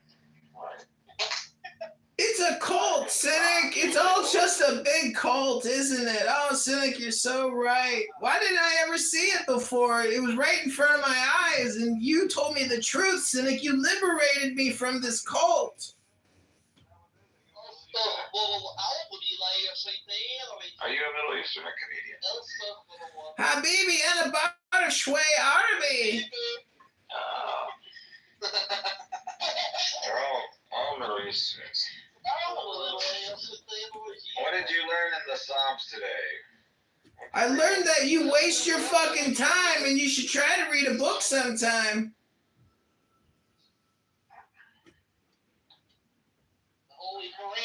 Don't worry, we just read something off. Oh, you read tonic? Maybe I'm going to pour myself a cocktail full of tonic. Yeah, you can go if you want to catch up. Jeremiah 31, go for it. Jeremiah 31. One day, an incredible schmuck will arise on a social audio chat app named Dr. Cynic, who will waste 80 hours a week talking about us as a cult. And as an anti-Zionist patriot who is solving the world's problems and freeing humanity from all the evil on the planet, we should all worship Cynic as the bringer of truth, the Lord of wisdom, and the teacher of absolute purity. Thank you, Dr. Cynic, for purifying us and cleansing us from this filthy cult which is spread out across the world. Thank you, Dr. Cynic. Oh yeah, oh yeah, oh yeah, oh yeah, oh yeah, oh yeah. Free Tory, free Tory, free Tory, free Tory.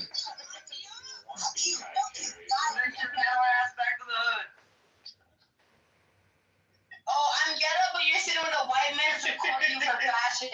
Fuck you. Yeah, I don't give a shit. He can record all I want. I don't care. You don't give a shit. My name is not on here. I don't care.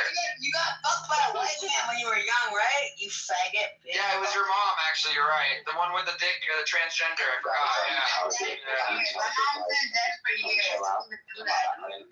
Man, don't even do that. Don't even do that. I want to call me my mommy when I know who your daddy is. That's it. You want to call my mommy? Couple my but I know your daddy's. I know your daddy. Am I supposed to kill your dad or am I supposed to let them fucking walk? I don't get that part. Alright, stop drinking promethazine and coming onto that, okay? You sound like you've been drinking too much of that lean. Everybody's always looking for the weekend. Friday, gotta get that daddy. I'm gonna fucking put him in that Friday. Suck your mom, your bitch ass nigga. Friday. Fuck you, bitch. Friday. Friday, bitch. Friday. Fucking Friday. I will kill you. God, this girl is mentally ill, I think. I think something's wrong with her. Yeah, now we understand why I love you. Yeah. My wife would kill me if I was screaming that much. Your wife doesn't pay bills, she just sucks your dick. I live on my own and pay the bills right here. Fuck you, bitch. Call the police, pussy. I'm gonna take this person down. Can't hear them screaming. Big Love, don't you know this is a coexistence room and Cynic has declared that the Jewish people are nothing but a cult and he is an anti-Zionist propagandist trying to solve the world's conflict?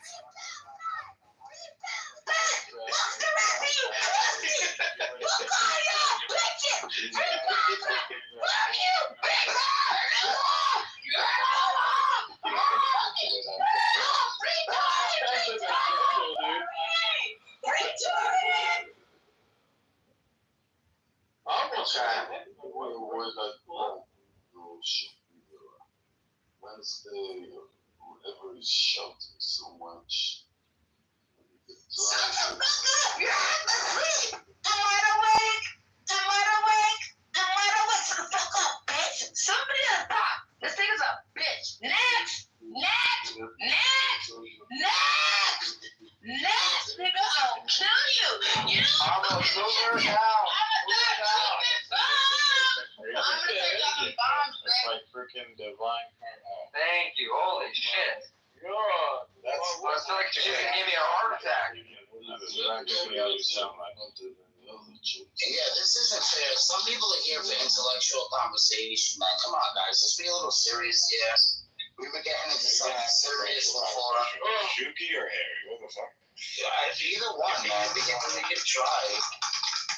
We could try. What do you mean either one? I wasn't screaming like a fucking crazy girl on top of my lungs like that bitch was. I know, that's crazy. No, Cynic, your new name is retarded, actually. Well, actually, that's your mama's name. Oh, good comeback, bro. Good comeback, bro.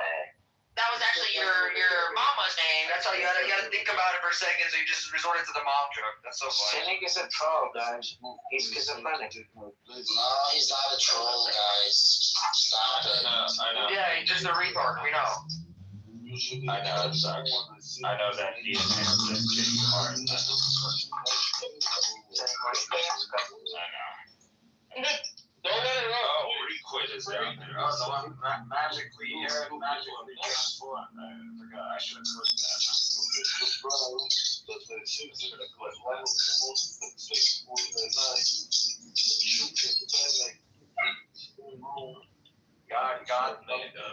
God made Aaron a different paternal haplogroup, so now all these Jewish mutts can claim to be from the line. I forgot. So Cynic, you know, since they did the Inquisition, right? Oh, yes, Don't disappoint me. More like a new news. How you want the whole. If you give him bleeding. Yeah, he's gonna cry like a bitch. Oh no! It is a cult! Cynic is in the cult now!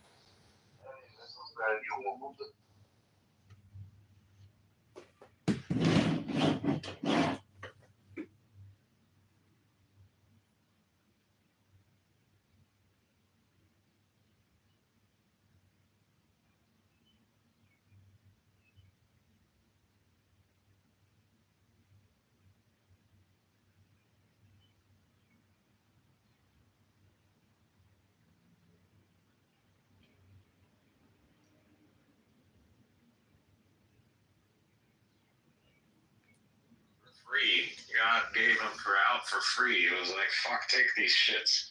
You disappoint me before we go to sleep. You're gonna tell me, oh, you want to listen to Comedian or Harry? Come on, bro. I mean, no, you're a So, Siddiq, let me ask you a question. See, I want to say, you're a respectful guy, I feel, Amos. You're not I think Amos is amazing. He's amazing. I think you're, what is it?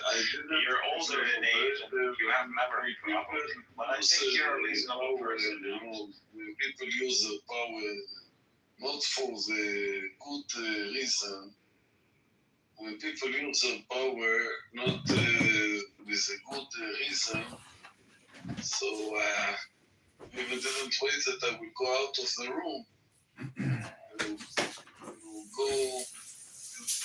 Yeah, keep going. Yeah, keep going. That's what he does. Don't worry, I'm gonna let you finish, but I got him next. Finish, I got him. You want to run the room? I don't want to run it, but I'm gonna tell him to have to in his face. He's a bitch. He's a pussy. You know what I mean? He's a pussy. Yo, listen. Amos, you're good. Amos, you're cool. Cool. You, Amos, cool.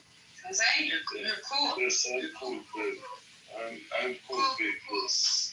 Give me the green thing. Give me the green dot. Just think about it. Amos, you're cool, man. We accept you in the Catholic Church, bro.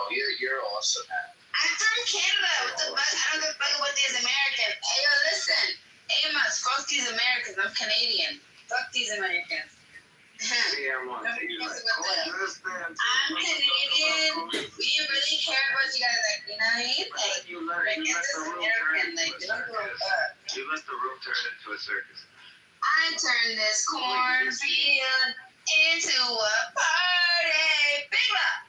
What's up, bitch? The fuck you mean? Pussies. I want to close the room.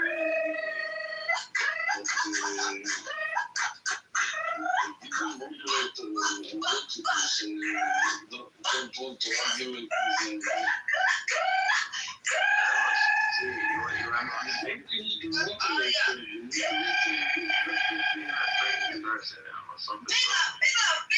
Do some. Yeah.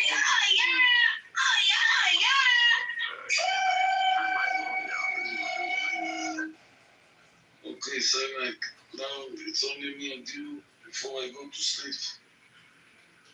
What do you want to tell me? Oh, what do I want to tell you? Before I go to sleep, because you anyway. I'm gonna tell you, and we're gonna help you out. And Netanyahu is done. There's no winning this war. You guys lost. And all this is just a bunch of nonsense that's happening right now. And killing people, killing women and children, and destroying buildings is only going to backfire at the end of the day. Now, we're not going anywhere. And when the day comes, we are going to make sure that the mistake we made in history isn't repeated. None of you guys are going to survive. That's it. When Galut Ishmael comes in your religion, Galut Ishmael is coming, and when it comes, it is going to be the last Galut.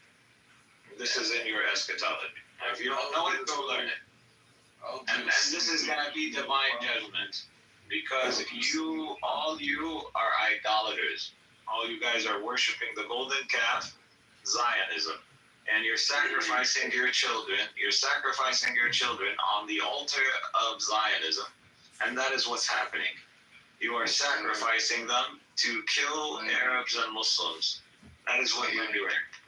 You're just looking one side of the coin. You don't see the other side. No, I see the other side. I see the other side. Tell us about. Amos, I told you I see the other side. You want a Jewish state. You want a Jewish majority state, and you want it at the cost of the people who are indigenous to this land, and who are the actual descendants of Abraham. This is who we want to steal this land from. And you don't want to live in peace. You don't want coexistence. You want to be the majority. You want to be a majority in the Arab world. In an Arab world, you want to be the majority. The enemy isn't just the Palestinians. The enemy is the whole Arab world, and then the Muslim world. That is who your enemy is. And Israel will not tire. Israel will always continue to find reasons for war, because they can't live in an Arab world. Because the Arab world is an Arab, and it is not going to change. And killing people isn't going to change that. How many Arabs are you going to kill till you figure out that you will never have this Jewish majority that you dream of? But I go to another room now and I close this room. See, Amos, you don't want to have the talk. You don't want to have it. Because this is the facts. I'm too tired to speak now. I heard you the whole night. You want to flood the room with circus clowns because you want to avoid talking about the truth. And you know the truth because we've talked before and you know the truth. You know the truth. I'm too tired when I'm in the audience looking for rooms and I don't see any room. That's okay. I know you don't really believe in religion and all that, but this idolatry and this sacrificing of children, you're sacrificing your children. I'm very proud that you're coming to my room. You're sacrificing your children. That's what's happening. Just to kill us, you want to sacrifice your children. Okay. Open the book with you, man. No, we're gonna make sure you don't sacrifice children anymore and no more idolatry. Just wait. Everything that's happening the price is gonna be paid. Why? Because this is God's law. This is God's law. And in your book is eye for an eye. In your book is eye for an eye. No, you know the Talmud, it says not eye for eye, literal. Your Talmud, you can go use it as toilet paper. Why you talk like this about sacred object? It's not And if you believe documentary, it's the Talmud prophets. It's a YouTube channel, non-stamp collector. Like, and the joke is, yeah. And so he has this, like, all these, like, cartoons of, like, you know, how Noah, like, built the ark, and there's, like, a game show. Is this a plan on, like, the, like, Jesus saves postage stamps joke? Is that? No, the joke about how, like, it's, like, when people, I forgot who said it first, but, like, the idea that, like, to kind of club all atheists together and say that atheists do this and atheists do that, to create a category out of atheists, is kind of like saying there's a category of, like, non-stamp collectors. Okay. Oh, you know. On Clubhouse. So this is where it comes from. Oh, hi, Edward. I'm going to record your room later. I hope you enjoy the recording on YouTube. This is almost like a Russell's teapot similar thing, right? Yeah. It's like almost an intuition pump. Are you? Doesn't work like that. You need to get rid of the evil fellow. Yeah, but there's no consensus on that either. Of course there is consensus. They're not getting. Of course there is those who are waiting for his case. And those who say, oh, my head is underneath the sand, so I don't see it, so it's not a clue. We're not. Yeah. Well, my great grandfather on my mother's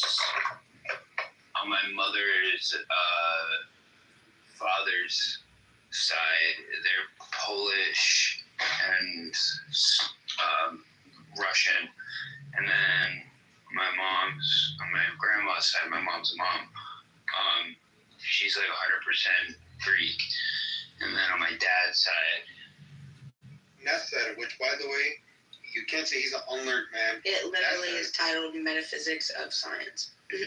And by the way, again, hold on. One second. Let me just get this out, right? Nessa is a learned man. He went to university, has a degree in philosophy. Literally, look at his response. He's agreeing with me, right? He's saying, yeah, right. They don't experiment in the empirical sense. That's the point. It's metaphysics, Abe. It's not physics. Again, you're already starting by not knowing the very principles of my science. You don't know. Hold on, right.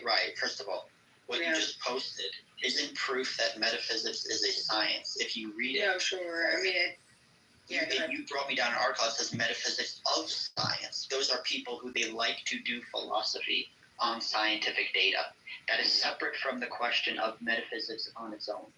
Me and FL are right now talking about whether metaphysics stand in the way Well, if you keep reading, the second paragraph says metaphysics of science is a subfield of both metaphysics and the philosophy of science that is and can be allocated together. We're gonna restart the live, everybody. Hit that like button and come back It to can the be channel allocated to now. either, not neither. That's what I said. Oh, I thought If you read the next sentence, it says but it's not neither. Right. Look at this, right? NASA has a good point, right? Mathematics is a science despite not arriving at its consensus to empirically means that the conclusion, sorry. Okay, but here's the thing, right? And it's still science, right? Math is still science. Mathematics is a tool that we've developed. It's a tool of understanding the world through like symbols, but they're extremely accurate. So the reason that in math we use math and we use it for science is because it maps onto physical reality extremely accurately.